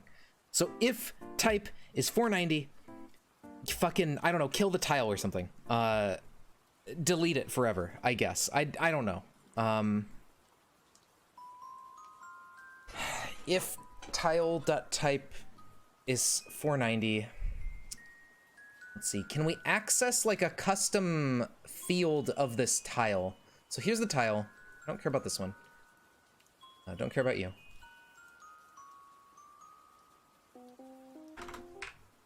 So this has int time left bool bombed. Okay, so if we access the tile at XY, can we access if it has these properties? It would have to be of the bomb block class. I don't know if there's a way to like know. So main.tile at XY. What is this? This is just tile. It's not a mod tile. How the fuck do I access this? What do I do? But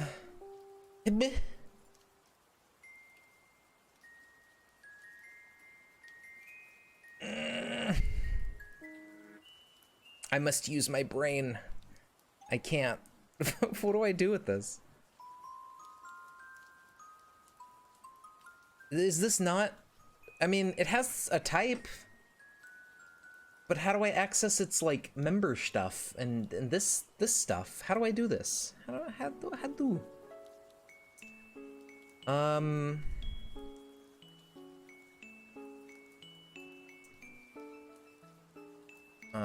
What kind of functions do we have? How do I access a tile's functions?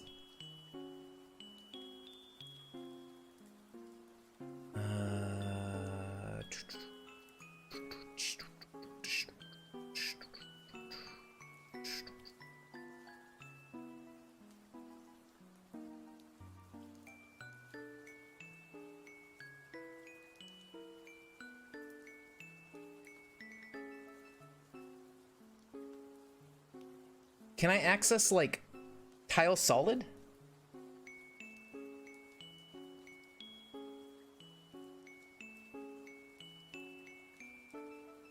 Internal. I think that would set tile solid for every tile of this type. So I would need to actuate it, I believe. Actuate. Actuator. What does that do?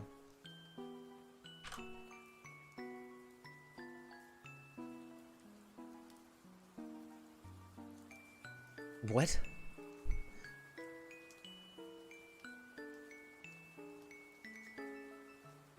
Can I see the implementation, smiley face? What does this do? Does that active? Maybe I set its active to something? Can I set that? Maybe that's what these void functions are setters. So active and then false.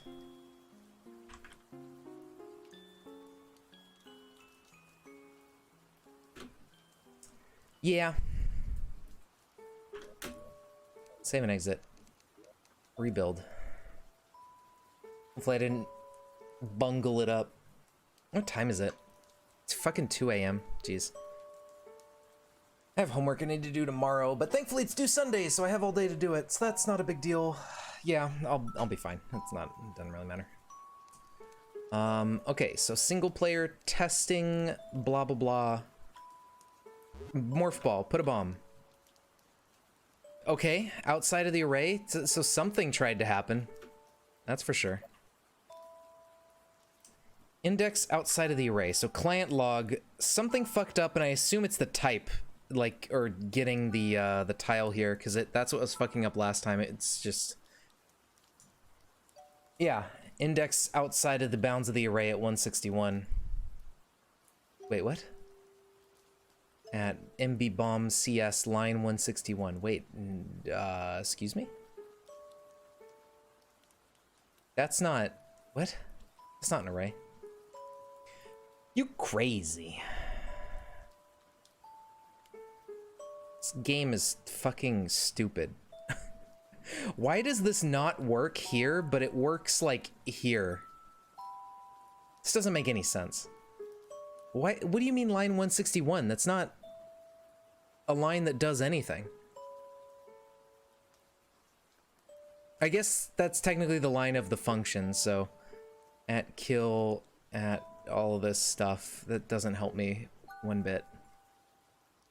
So why are things outside of the bounds of the array? That doesn't make any sense. Considering we can do this, and that works, and we know that the positions work. Item 1. Oh! These need to be divided by 16. Right, my bad. Because these are the raw coordinates of, like, the projectile. So...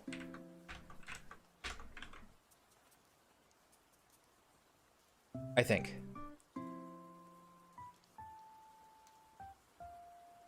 Yeah, those are raw coordinates. Okay, so we have to convert them into tile coordinates. Right, that was my fault. All right, it's easy to get mixed up.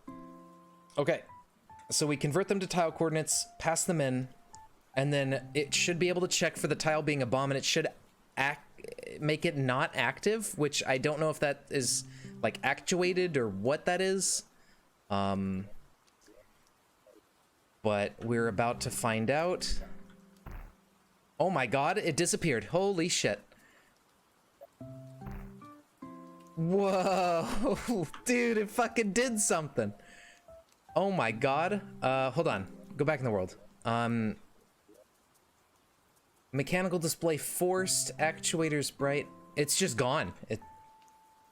We're using C#, because that's what you it's just vanished. I mean, that's cool and all, but I didn't really want that to happen. I mean, that works, right? Technically. Can I put a new block there? Okay, it just like deletes the block. It's out of there.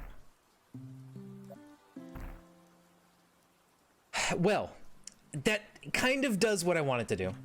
The only issue is that it's just fucking Thanos snapped out of existence. So that doesn't let me turn the block back on after a period of time. So we don't want the active toggle. We want something else. Actuator. True. Let's see what actuator does. I wish there was a faster way to test this. I think there is, but I'd have to set up Visual Studio better or something. I don't know. Making a timer? Exactly. That's what I want to do. But in order to do that, I need it to not just erase the block out of all existence.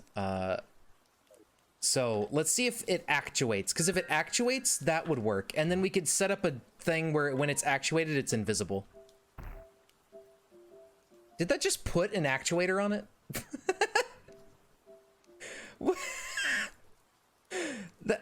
That's not what I wanted. That's not useful. Okay. What are some other properties of a tile? Active seems to just be if it exists, so that's not quite what we need. We need, half brick inactive. Wait, inactive? What does that mean? Letter inactive. Who programmed Terraria? Who thought these were good names for things? All right, hold on. Main.tile. That's not what I wanted. That's what I wanted. Okay. Inactive. Bool inactive. Secondhand headache. Hell yeah. Code is one of the things you will absolutely avoid. Well, unfortunately, that's what we're digging into right now. I'm trying to work on the Metroid mod a little bit because they don't. So, have you seen the Metroid mod? Do you know what that mod's about? Basically, they don't have bomb blocks, and I'm trying to implement that myself. And if I can do it, and if I can make my code not shitty, I might be able to like submit that to the guy and be like, hey, can you commit this to the GitHub? And now we have bomb blocks. And I might also, if I can figure out bomb blocks, I could probably do missile blocks and stuff. So what about inactive? What does this do? True? I don't know if we want true or false here. Yeah, so it's a mod that adds in stuff from Metroid, the Metroid series of games. And it has all sorts of stuff. You can get Samus's power armor, you can get like beam cannons and all that kind of stuff. So I've been working on an adventure map to go with it. But there's some things I would like that are not programmed in the mod for the adventure map. Like I want the ability to, to blow up blocks with morph ball bombs and stuff like that.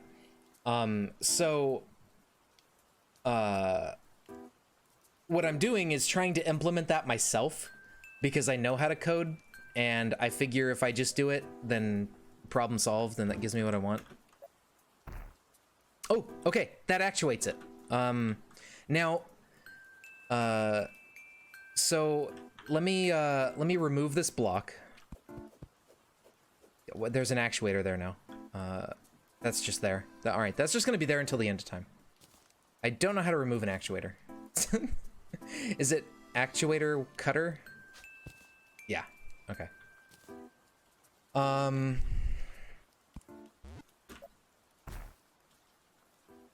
Perfect. I mean, so that actuates the block when you blow it up.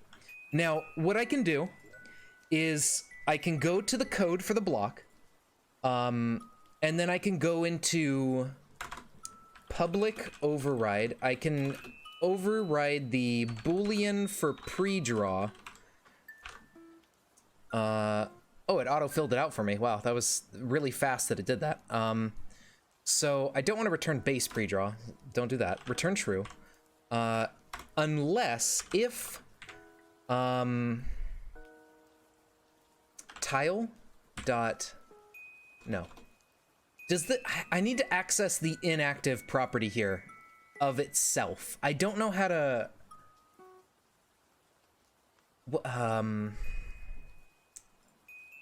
okay, let's double check. When in doubt, look at the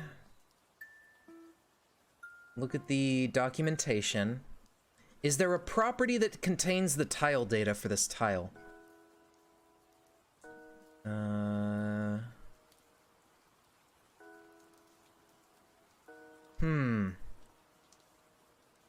Not really. But does it have its own X and Y position? No. Why does this have nothing useful inside of it? What?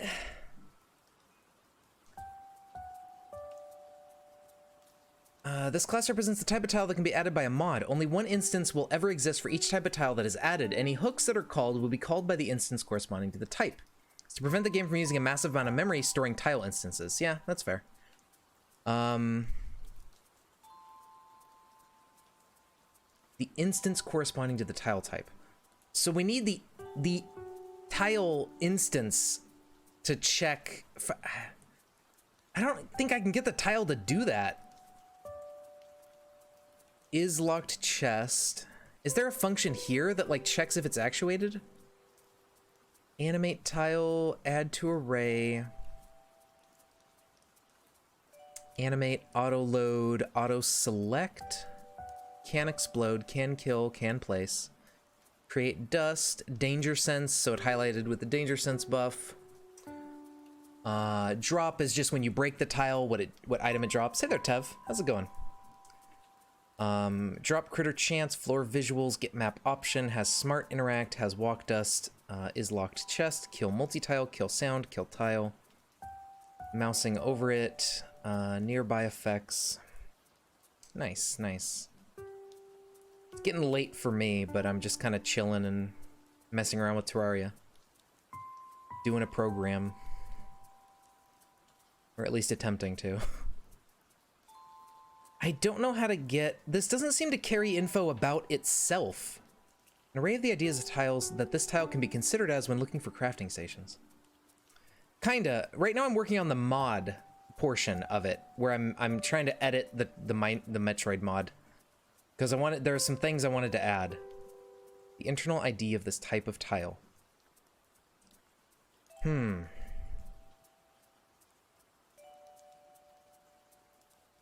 Mod tile entity. Tightly coupled with tiles, allowing the possibility of tiles to exhibit cool behavior. Tile entity.update is called in SP and on server, not on clients. Okay.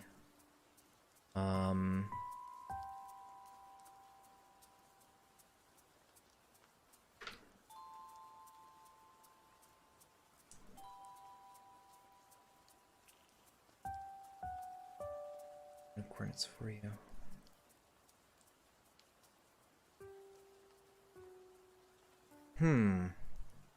So where is the information for this carried? Well, okay, hold on. If I look at the statue I made that's invisible with wire view off, that's just wire view in general. I don't know how to get its actuated properties. Maybe in that tile entity, like, there's an entity of the type that is a bomb block, right? When a bomb block is placed, I think it becomes this. Tile entity, mod loader, okay. That's not really helpful.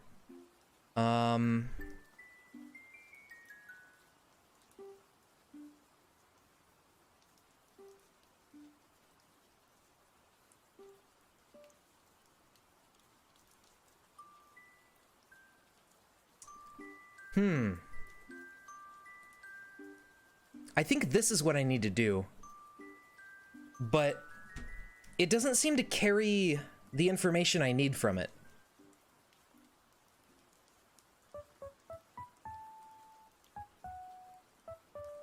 Equal 3 face. Mod name and type.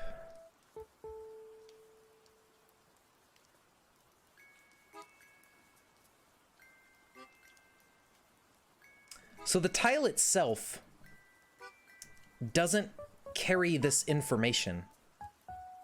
I don't think this is gonna work, trying to implement it here. I don't know. It doesn't seem likely, because it doesn't carry its own information. And I don't know how to, like, make it do that. There may be a way I could tell it, like, hey, when you get created, save your X and Y position. And then I can refer back to this, right? Like, I can use its own X and Y position in the main array of all the tiles and just check, hey, is it inactive? But I don't know how to do that.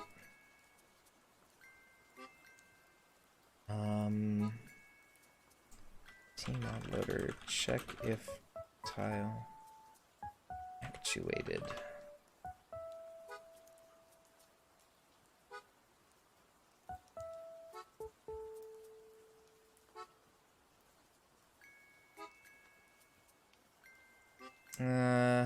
It's not what I really need.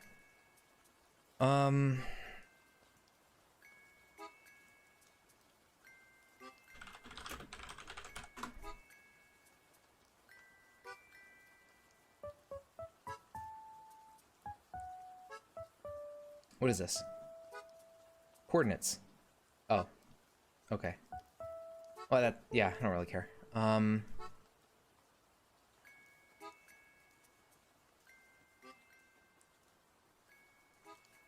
Use 0 main draw to screen.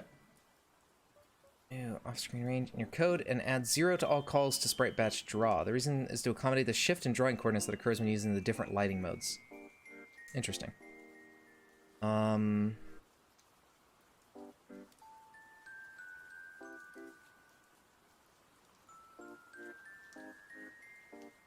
Oh, well, this explained that, so I could have just looked here. But that's not... So, I need to figure out where the tile is. Get the position of a specific tile.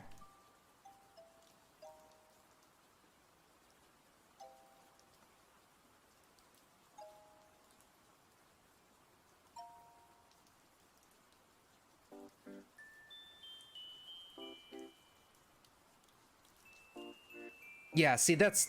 You don't want to loop through all of the fucking tiles in the game. That would be insane.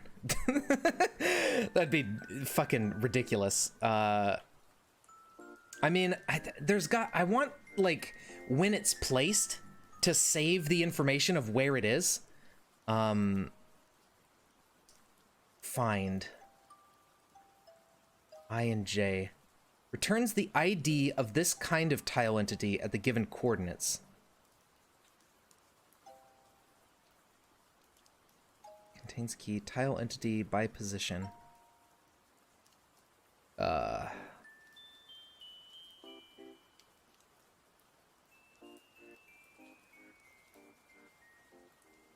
don't know. That's really strange. What do we do? So, what we could do, right? We could just leave it actuated. Okay. We'll leave it like this. And we could have, we could just leave it that way for the rest of the game, right? So if we, let's say we had a map or something, right? We're making a little area for morph balls. And we have your little morph ball tunnel. Let me turn on infinite place.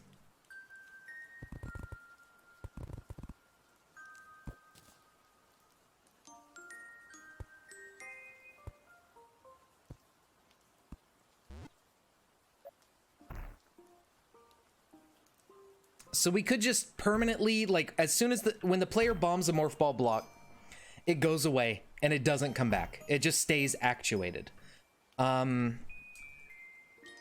There may be a way with wiring to make the actuator, like, turn back on in-game without having to do this as a mod. Like, I don't know if there's some sort of circuitry stuff that can tell if a block is actuated. I don't know too much about the circuitry in this game. Let's see. Is it a block? What are the circuitry things under? Where are those? I forgot what they're called.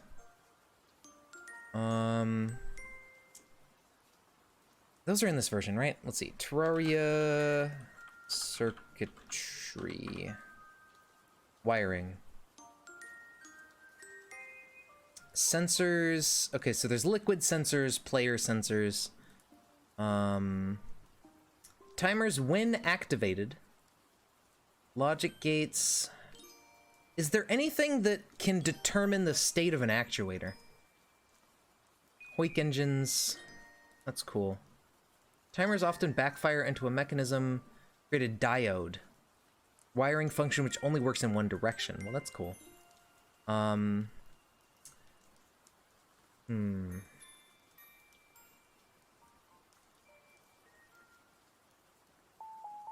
It's not exactly what that's not really gonna help.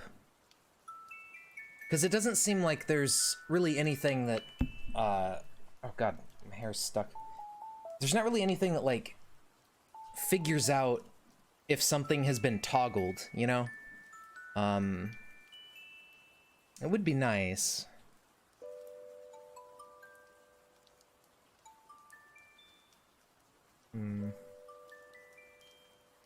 Yeah, actuators are output.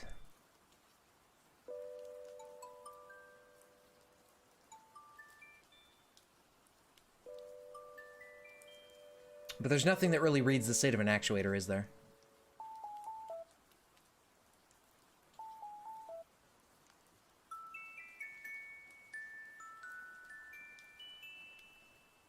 That's unfortunate. Okay, so if we want it to be actuated and stop doing this, there's something we have to do in some class that can get this information for us. Oh, geez. Okay, so let me double check one thing. So in the statues that I made, that were just like simple shitty squares and they were invisible without wire view. Tiles and then statues. Inside of here on pre-draw, I just check if Terraria game content settings draw wires. Is there an actuator draw option? Actuators normal, faded, bright. Okay, see, these are just always drawn. Now I could check for wire display, but that would also make it invisible all the time without wire display. But there's maybe something to do with actuators being visible.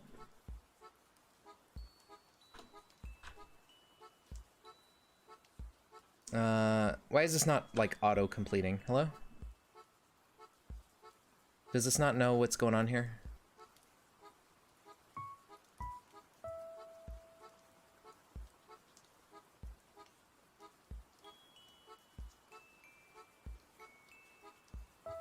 Okay, so this is a thing. I don't think that's exactly what I need, but... Okay, this one is actually detecting the namespace and everything, so let me see. Settings dot draw wires, hide wires, that's pretty much it. Allow actuators? Draw tool allow actuators. What does that mean? It doesn't really explain itself. Let me see if the tModLoader wiki explains what that does. So if we look under the vanilla references, useful vanilla fields and methods, is there like a UI related thing in here?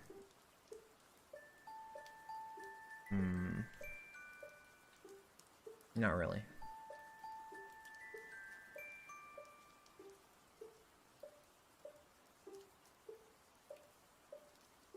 Oh, okay. The tile header stores if it has an actuator or wires or something. Okay, that's interesting. A bit field stores liquid type, wall color, frame number. Okay, skip liquid, check liquid. Corresponds to the coordinates of the area in the sprite sheet this tile uses. Okay. Get only property unused, collision type. Interesting. Clone. Active. Returns true if tile is active but not actuated. Sets or checks if it's actuated. Okay, well, we figured that out. If the tile has a tile present or not. So that's why that one just erased it. There's just no tile present, so it just goes bye-bye.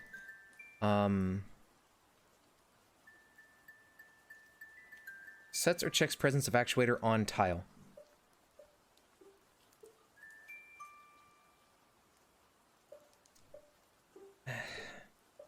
See, that's what I want to see, is this. But I don't know how to access that for the tile itself. It doesn't seem to have access to that information. What does mod tile extend? Where was mod tile?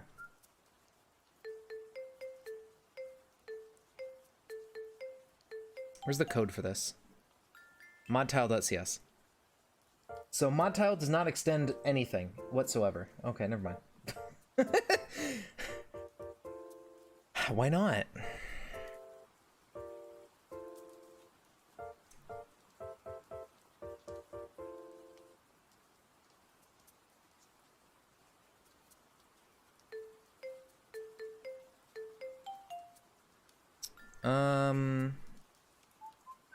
Auto load. You do not manually call mod add tile.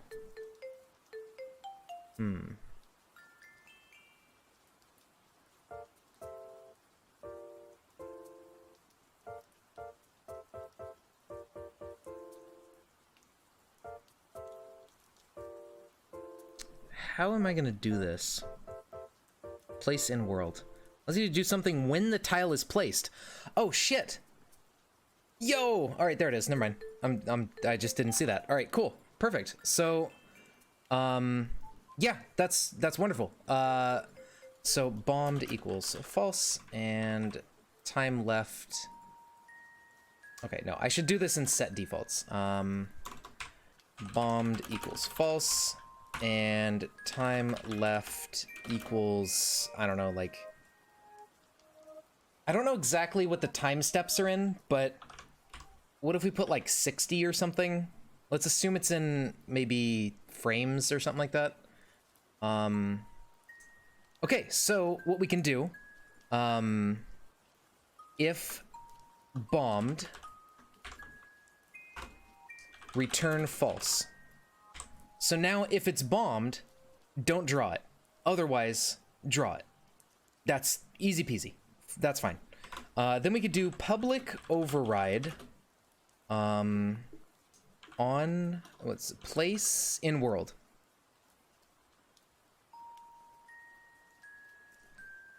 So we call the base function, of course. We still want that to happen. We want it to do everything as normal. But what we also want to do is we want to store its own X and Y values inside of the tile. It's not going to take very much extra memory to do that, I think.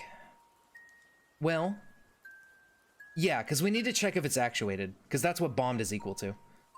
Actually, we don't even need this. We're going to check if it's actuated, so that's fine. So when we place it in world, now we need to get its int X and int Y. So X equals I, and then Y equals J.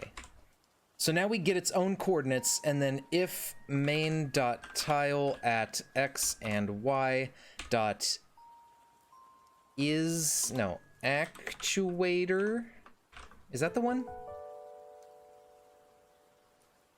That's if it has an actuator. Where's the Where's the other one that's like if it's active or not? Presence of an actuator, no. That's not what we're checking. We're checking for if it's so inactive. That's what we're looking for. And then checks if it's actuated. So I don't know exactly. Let's see. I think true means it's actuated. Let's look at MB bomb. Yeah, true means actuated. So if inactive, there we go. If that's true, don't draw it. Otherwise, draw the tile. Perfect. So that should work. Let's save this, reload the mod, and see if we are correct. So mod sources, reload.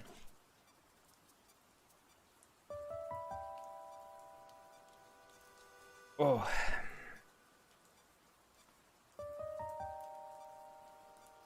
And then we could do similar code with like the missile blocks and stuff. So this should be, once we figure this out, this should be pretty good. It's actuated, but it's still drawing.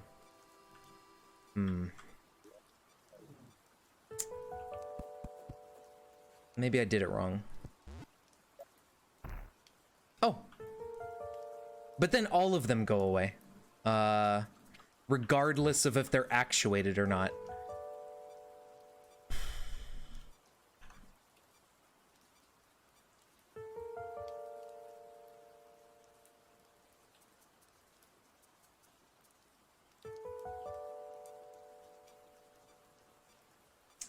That's not what I want.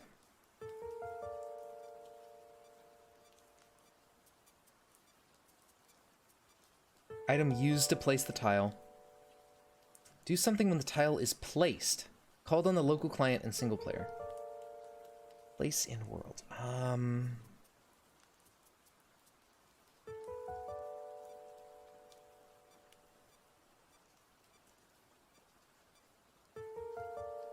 Okay, let me see what the code does at place in world.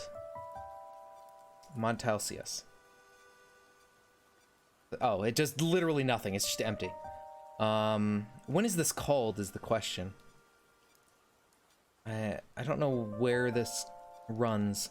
See, okay, mod tile entity. What can we do with this? Mod tile entity.cs.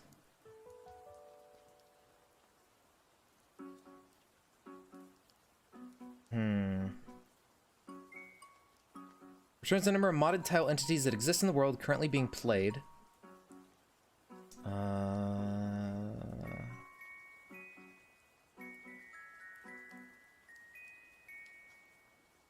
Tile entity, get tile entity of type. If it's null or if it's not valid tile, it's allowed to survive. It must die. Construct from type returns a new mod tile entity with the same class, mod, name, and type as the mod tile entity with the given type. Mod tile entity, get tile entity of type. If it's null, return construct from base. Returns a new entity with the, it is very rare you should have to use this. Int place. Places this kind of entity at the given coordinates. New entity construct from base. Okay, so it's the entity is what's there, not like an instance of this class. So this isn't where this code needs to go. Although the time left could still work, right? Like for any of these bomb block tiles, instead of having them manage their own time or something, we can like determine the time here. The problem is I don't like, this makes them all invisible, which is highly unfortunate. But I want it to only be the specific entity that's invisible, you know? Like, if the bomb block at X position 3 and Y position 4, if that one's bombed, then we want that one in particular to not render. But it seems like when we update the pre-draw of the mod tile, it affects, like, every instance of that mod tile, which is not what I want to happen. How do we get around this? This is rough.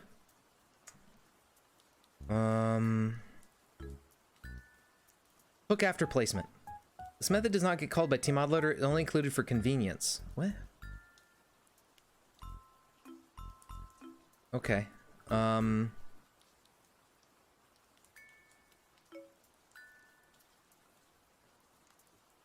the given coordinates. Returns the entity ID.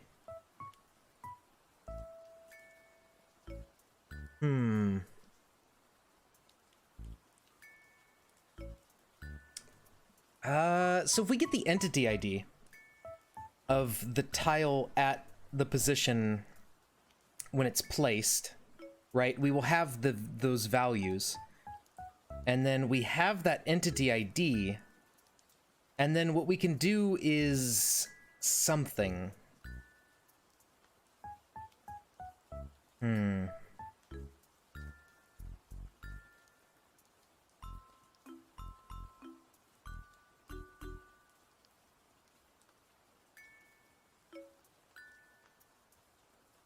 I wish I knew what uses this class. And like where exactly this stuff is happening. Entities tightly coupled with tiles.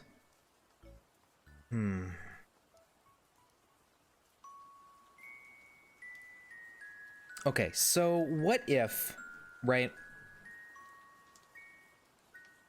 What if we get into these functions in here? Let's see. Tile entity. Oops.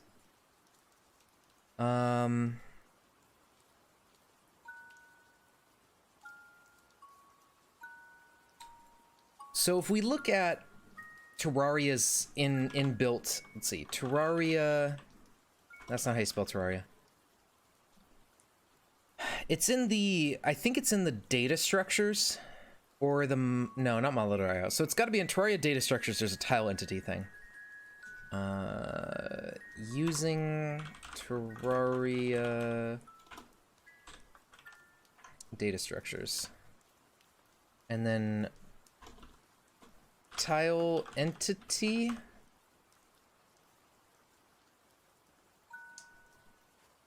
Max entities per chunk.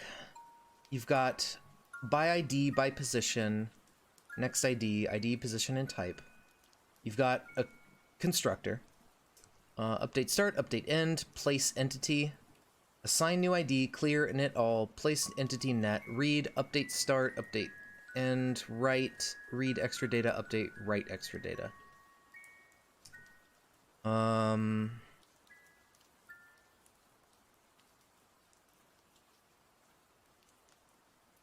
Read, binary reader. Reads primitive data types as binary values in a specific encoding. Okay, so place entity net seems to be... So when does that get called is what I'm curious about. Like, when exactly does it place this entity? That's the curious part for me right now. I don't really see anything that makes sense where it's like, oh yeah, that's how it's doing it. Duplicate tab. Go back to mod tile. Mod tile CS. Does it ever call place entity or something? How does this work?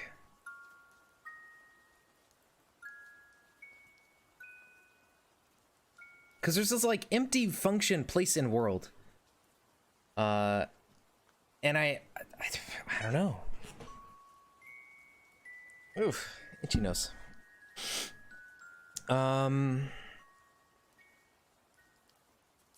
Maybe I should just go post in the Discord and be like, hey guys, how do I do this? I don't know what I'm doing.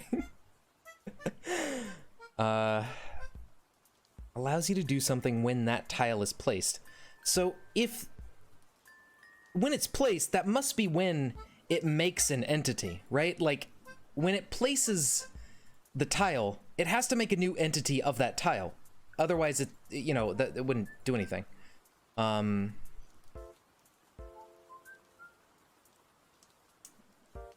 So it's got to be like in the place in world function. There has to be something to do with the entity. There's gotta be, because it's other. I mean, I don't know what else, because it is an empty function. So, but when does this get called is the question. I wish I knew. Maybe there's somewhere else in the tModLoader code I can find where it gets called. Mod tile.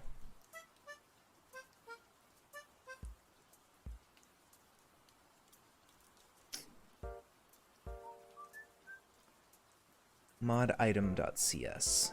Go to the source code.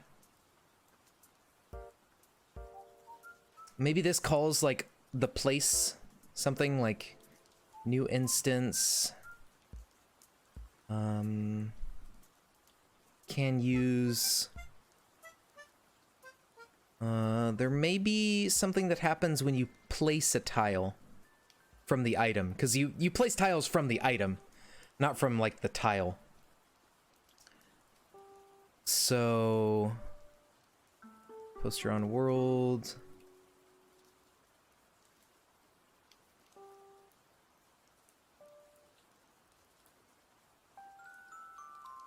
Huh. What are the mod internals? Tile entities. Hold on. String mod tile entity. Load texture, load sound. Okay, that just loads up data. Unload content. That's fine. Auto load. What is this? Mod gores, mod sounds. For each is class of auto load item. Auto load global item. Auto load tile. Where are these auto loads coming from? Okay, whatever. Oh, these. Okay. So auto load tile, mod tile equals mod tile activator create instance. Tile.mod is this. String name is name. Texture is find the texture. If tile.autoload, add tile. Add tile.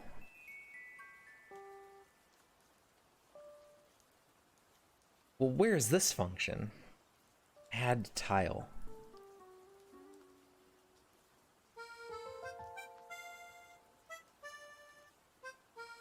Add tile. Add tile.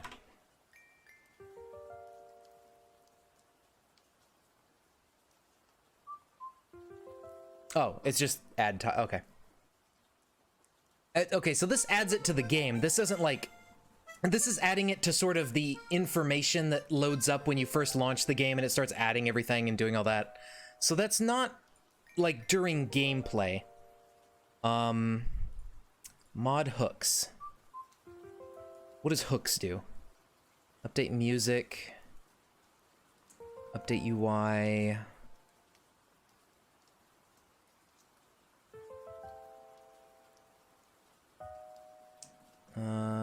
Post update called after the input keys are pulled.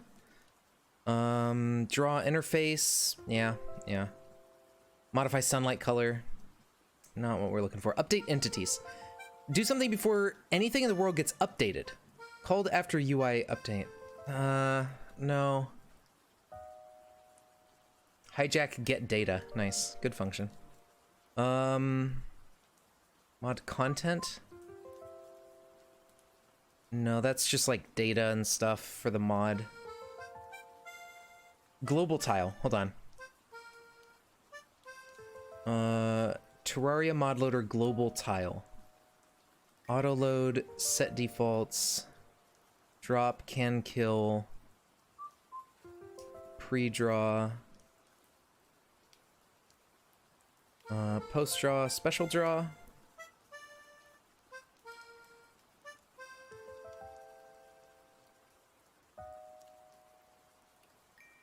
Only called if coordinates are placed in main.spec x and y. Maybe special draw is what I need to do. The tile at the given coordinates is drawn. Oh, there it is. Draw effects. Oh my god. Okay. They thought of everything. So it's not pre-draw, it's draw effects. Oops. Turn insert off.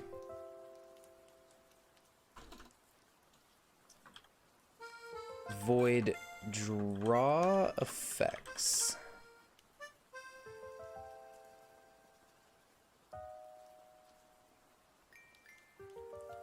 What do you mean? What's the method? Hold on. That's in global tile draw effects. Is there a mod tile draw effects? There should be.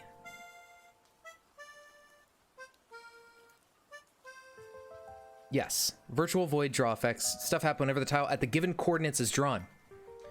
So where do these coordinates come from? Well, you know, who knows? But that should be what I need to make only specific tiles invisible. Now, I don't know why this is mod tile, that mod tile virtual void draw effects. IJ sprite back. Oh, it's completely, yeah.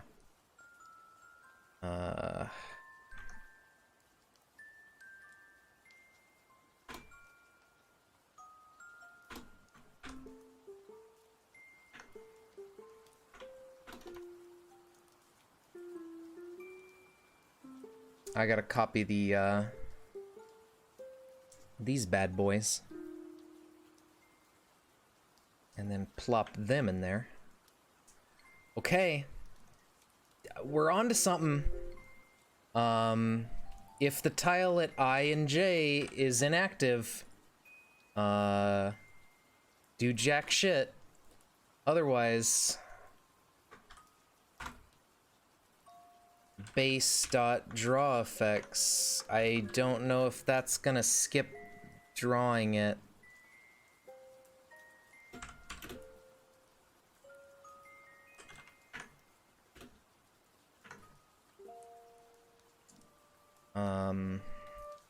I can only hope. Must be passed with the ref keyword. Fine. If I must.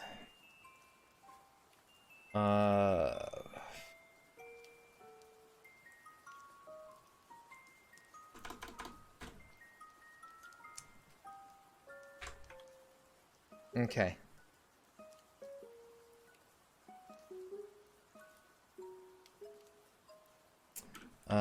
Let's try it. Let's see if this does what it should do, or hope it'll do. Oh. I need to go to bed soon. I'm getting exhausted. Mentally drained. Single player. Testing. Okay. They're visible again.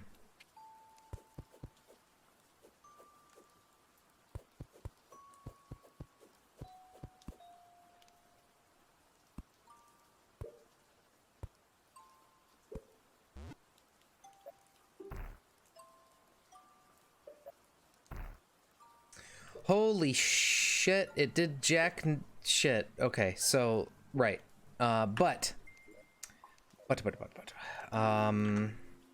So draw effects, tile with the given coordinates is drawn, creating dust or changing the color. Can we tell it to just be invisible?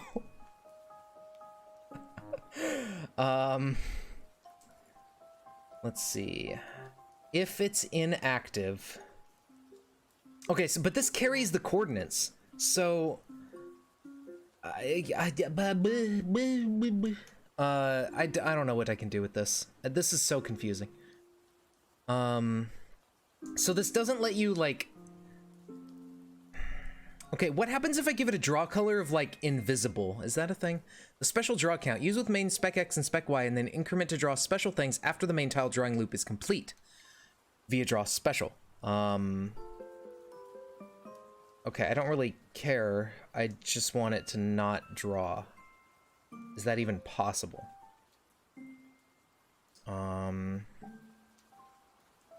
So if it's inactive,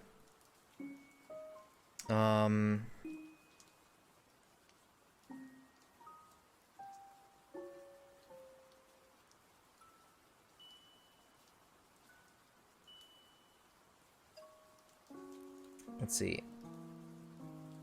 XNA sprite batch.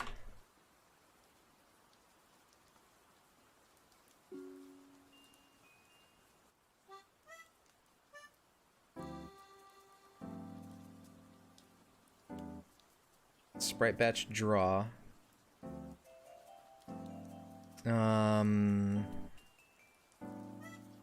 What if I give it like, I don't know what this does normally, like.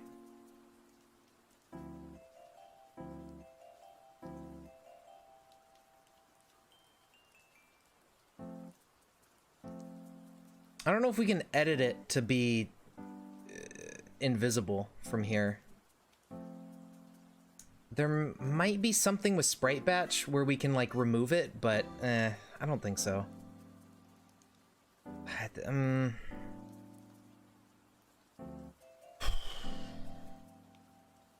Whoa.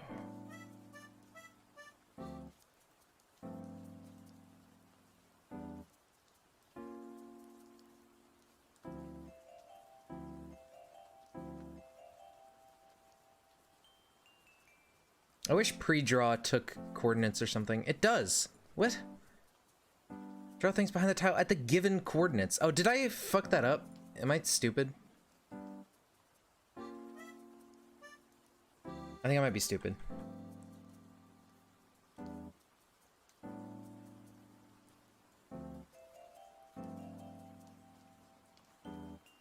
I think I'm just stupid.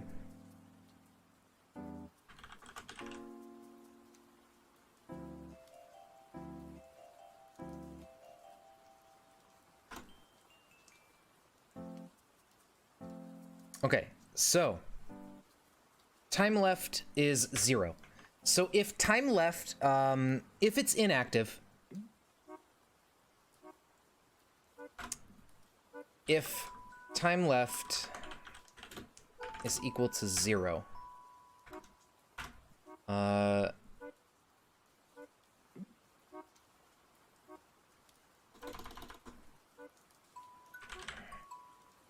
inactive false, return true.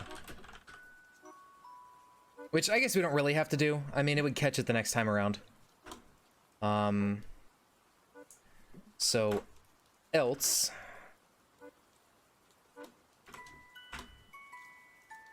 time left minus equal to 1.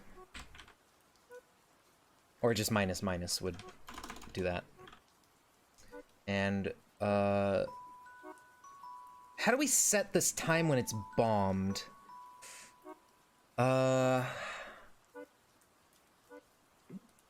Tile dot inactive. We can't really access this stuff from.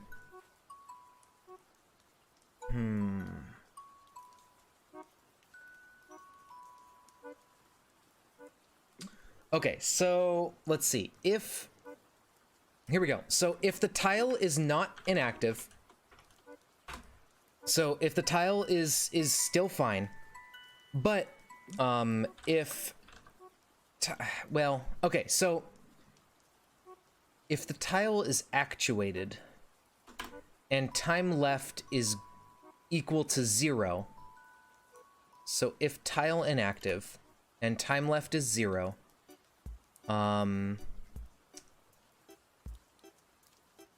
if time left is less than 0, so if it is 0, so if there's no time left but the tile is actuated, we want to set time left to like 120. Else minus minus. So this is if it's actuated.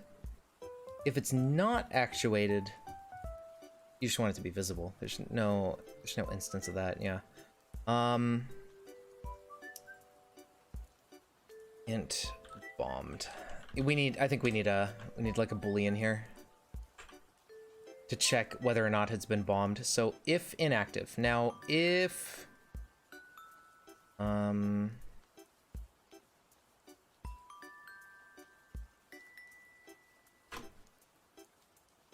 so if not bombed, else. It's maybe shitty if there's a lot of bomb blocks and stuff everywhere, but hopefully, I don't know. I don't know how else to do this. I guess in the update function, Is there an update function for these? I should probably put this there if there is one. But I don't think there is one. Whenever the tile updates due to being placed or being next to a tile that has changed. That's not exactly what I want. Is there an update function for this? New right click, nearby effects, mouse over, kill tile, kill sound.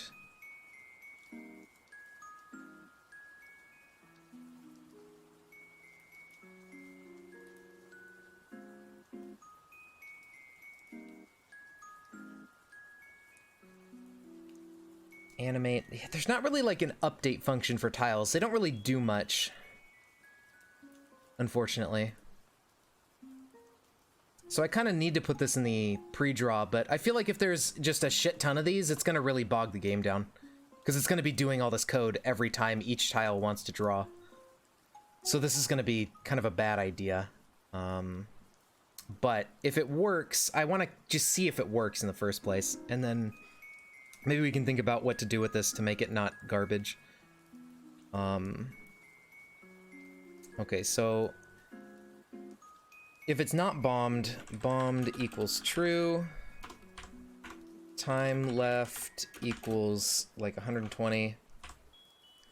Well, it's for the bomb block tiles, but imagine if you had a map filled with bomb block tiles or something. Like, I don't know how expensive this is gonna get with all these conditionals and stuff every frame. Like this is like fucking, you know, the type of shit that that made Yandere Simulator run like garbage, you know? Putting conditionals and stuff every frame on a bunch of different objects is how you really quickly start killing your program. So this may work, but it's going to be awful, and we need to figure out a way to do this better. Is what I'm trying to get at. I need to figure out where like an update function is that gets called to put this into. I guess it wouldn't really like, it'd be kind of the same thing, right? Like either way, it's calling something every frame on an update function. So I guess it ultimately doesn't matter where I put it. It's gonna be shitty. Oh well, I don't know. There may be a better way to do it, but okay. So if it's bombed,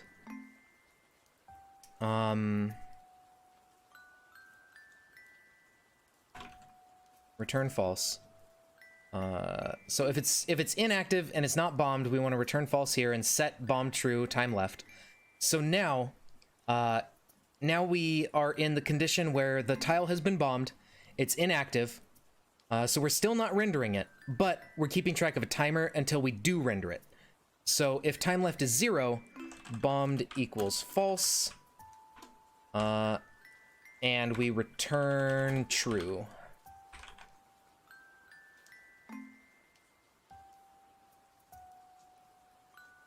I'm not sure what you mean.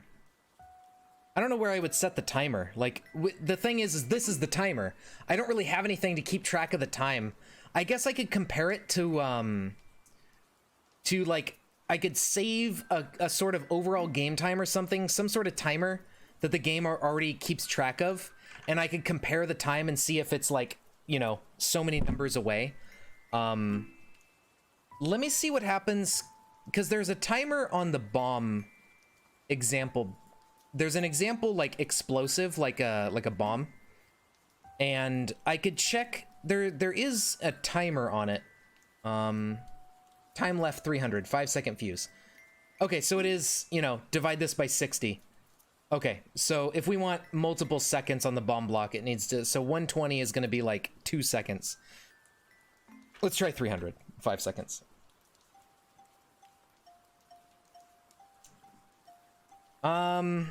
It's not, there's not really an easy way to do, I'm not really sure I get what you mean either way, but I don't think I could do that. I'm not sure. So if we look at the explosive with the time left, I think this is a particular, yeah, this is a projectile thing. So the projectile does keep track of its own time, and it decrements time. So yeah, things keep track of their own time, it seems. Like a projectile keeps track of its own timer. I don't know exactly how it does it in the Terraria code, but it looks like things keep track of their own time. So we kind of have to do that ourselves, maybe. But let's see if this works. this should work. Now that I fixed the stupid tile coordinate thing.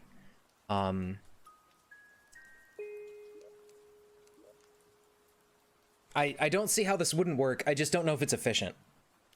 But yeah, so when the bomb effect takes place, it actuates the tile. Have the timer before it explodes, add a second timer. There's no point in doing that. Because, like, what's going to keep track of the timers anyway? The bomb disappears. The bomb projectile is deleted, and the memory is freed. So the bomb doesn't do anything.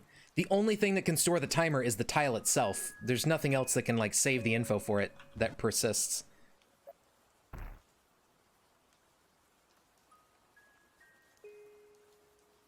I mean, it worked for a second. Now it's oscillating. Oh, no, okay, it kind of fucked up. I forgot to change if it's actuated, my bad. Duh. Fucking make it active. So if time left is 0, bombed is false. Fucking brain worms. Inactive, false. There we go. Oops. Get rid of you. Okay, now it will work.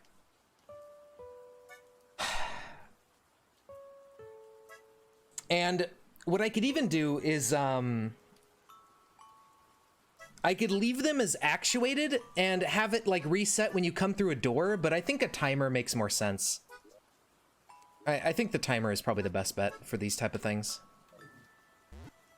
There's a block in here somewhere in there. Okay, I don't know. Oh, there it is. Okay, bomb. Actuated.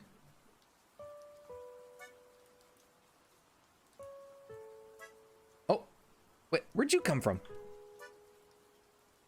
Hello? What the fuck?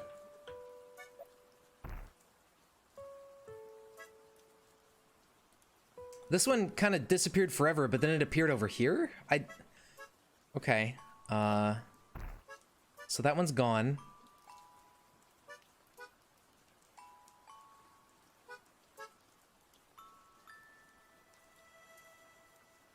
What? Hello?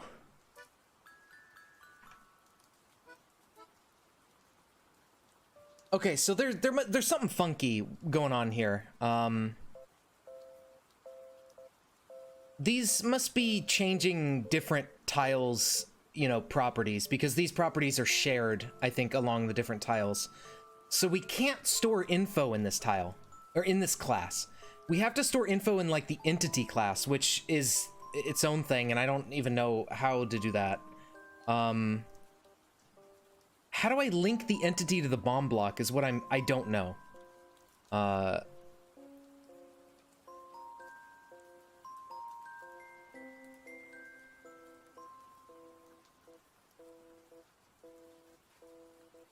And this one does have an update function. Like tileentity.update. It's doesn't seem to let you override it, but oh. Run after all tile entities in the world update before all of okay, so there is updates that you can mess with. But how do I link this to my mod tile?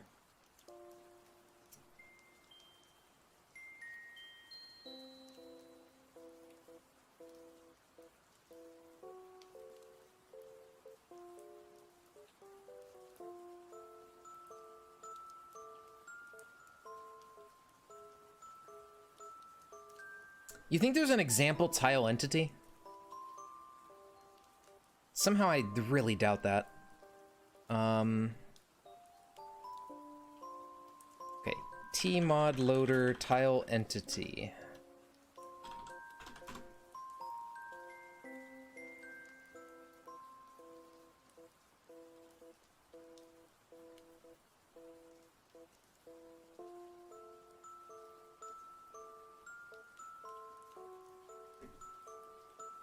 Oh, here we go, a YouTube tutorial. Amazing. Let me know if you use tile entity, my friend. I don't think he do. What the fuck are you doing? Okay, I don't care about your spinning clock sprite. Just let me look at the code again. Custom tile item. I don't think he uses tile entities here, so that doesn't help me at all.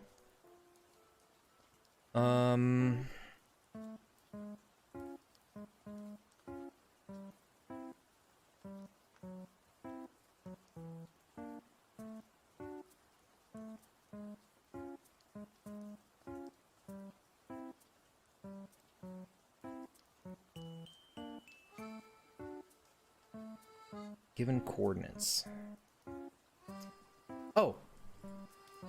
Okay, so hold on. I don't know how to add these very, like, override the tile entity stuff, but we can find the entity ID. Like, we can do, mod tile entity.find. Or maybe not.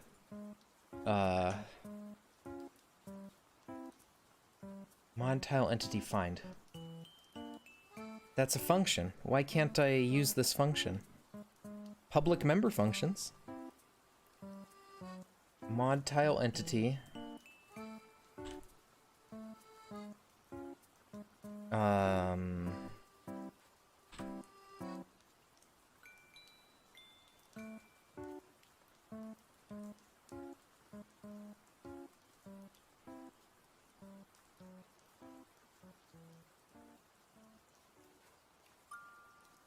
Gets the base mod tile entity object with the given type.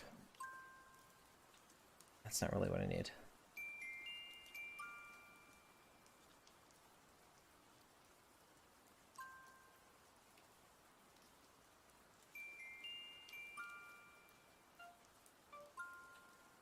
How do you mess with tile entities? I think if I could break into this tile entity thing, I could do this. I can give these attributes to the entity so it doesn't mess with all the other tiles that have these attributes. Because that's, you know, that doesn't work right. So I can put the, just do the inactive stuff for the pre-draw, because that worked okay. That seems to work correctly for hiding the correct tile.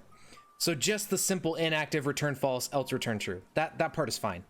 All this other logic needs to go into the tile entity code, like on update or something. And so, like, if it's inactive, it needs to set the tile entity dot bombed. I don't know why I can't use the find function here. That should be a thing. Modloader.modTileEntity. Unless they removed it and I don't know, but it says it's right there. Returns the entity ID for the kind of entity at the given coordinates. I don't know why I can't use it.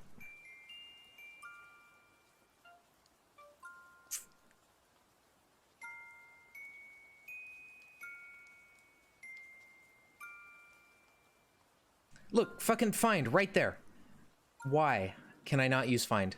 What problem did you have with this? Okay, find. Fuck you. I'm using it anyways.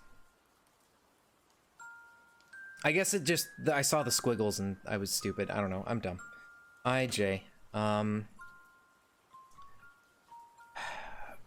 Okay.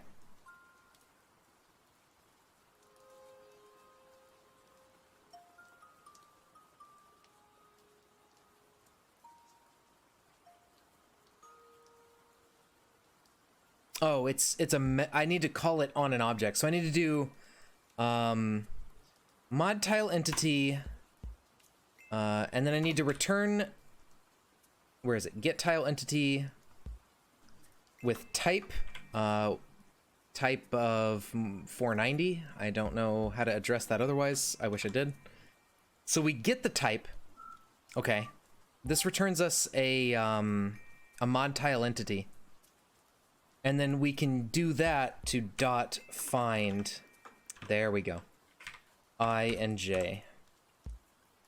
And now we can find at this specific set of coordinates the tile entity that has to do with the bomb block. I don't know how to override this to give it more functionality to take care of the timer, but we can find the entity, and it returns the ID. So int tile ID equals that.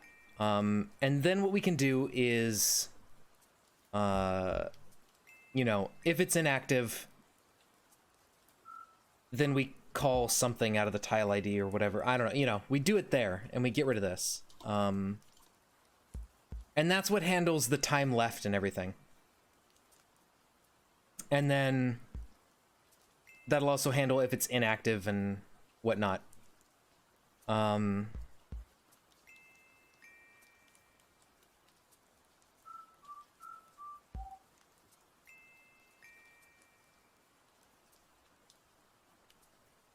How do I extend the tile entity for my tile? I don't know. I feel like if I extend tile entity at all, it's not going to be used. I don't know how to use it. I wish there was an example for that. Team on.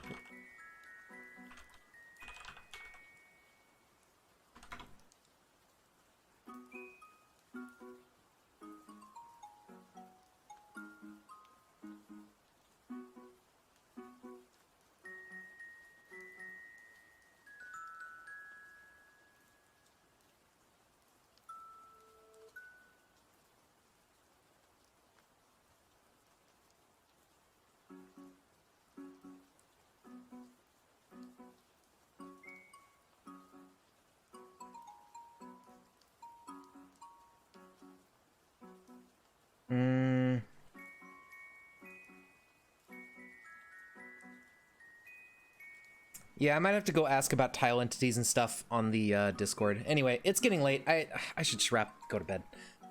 Thank you guys for watching. I hope you enjoyed just chilling tonight. And I'm gonna go. I need to get some sleep and everything. And I'm gonna go ask about this stuff and try to fix it over the weekend. So we'll see how it goes. Anyway, take care. Have a great weekend. And I will see you guys again on Tuesday. And we'll play some more CDD at that point. So have a good one. I'll see you next time.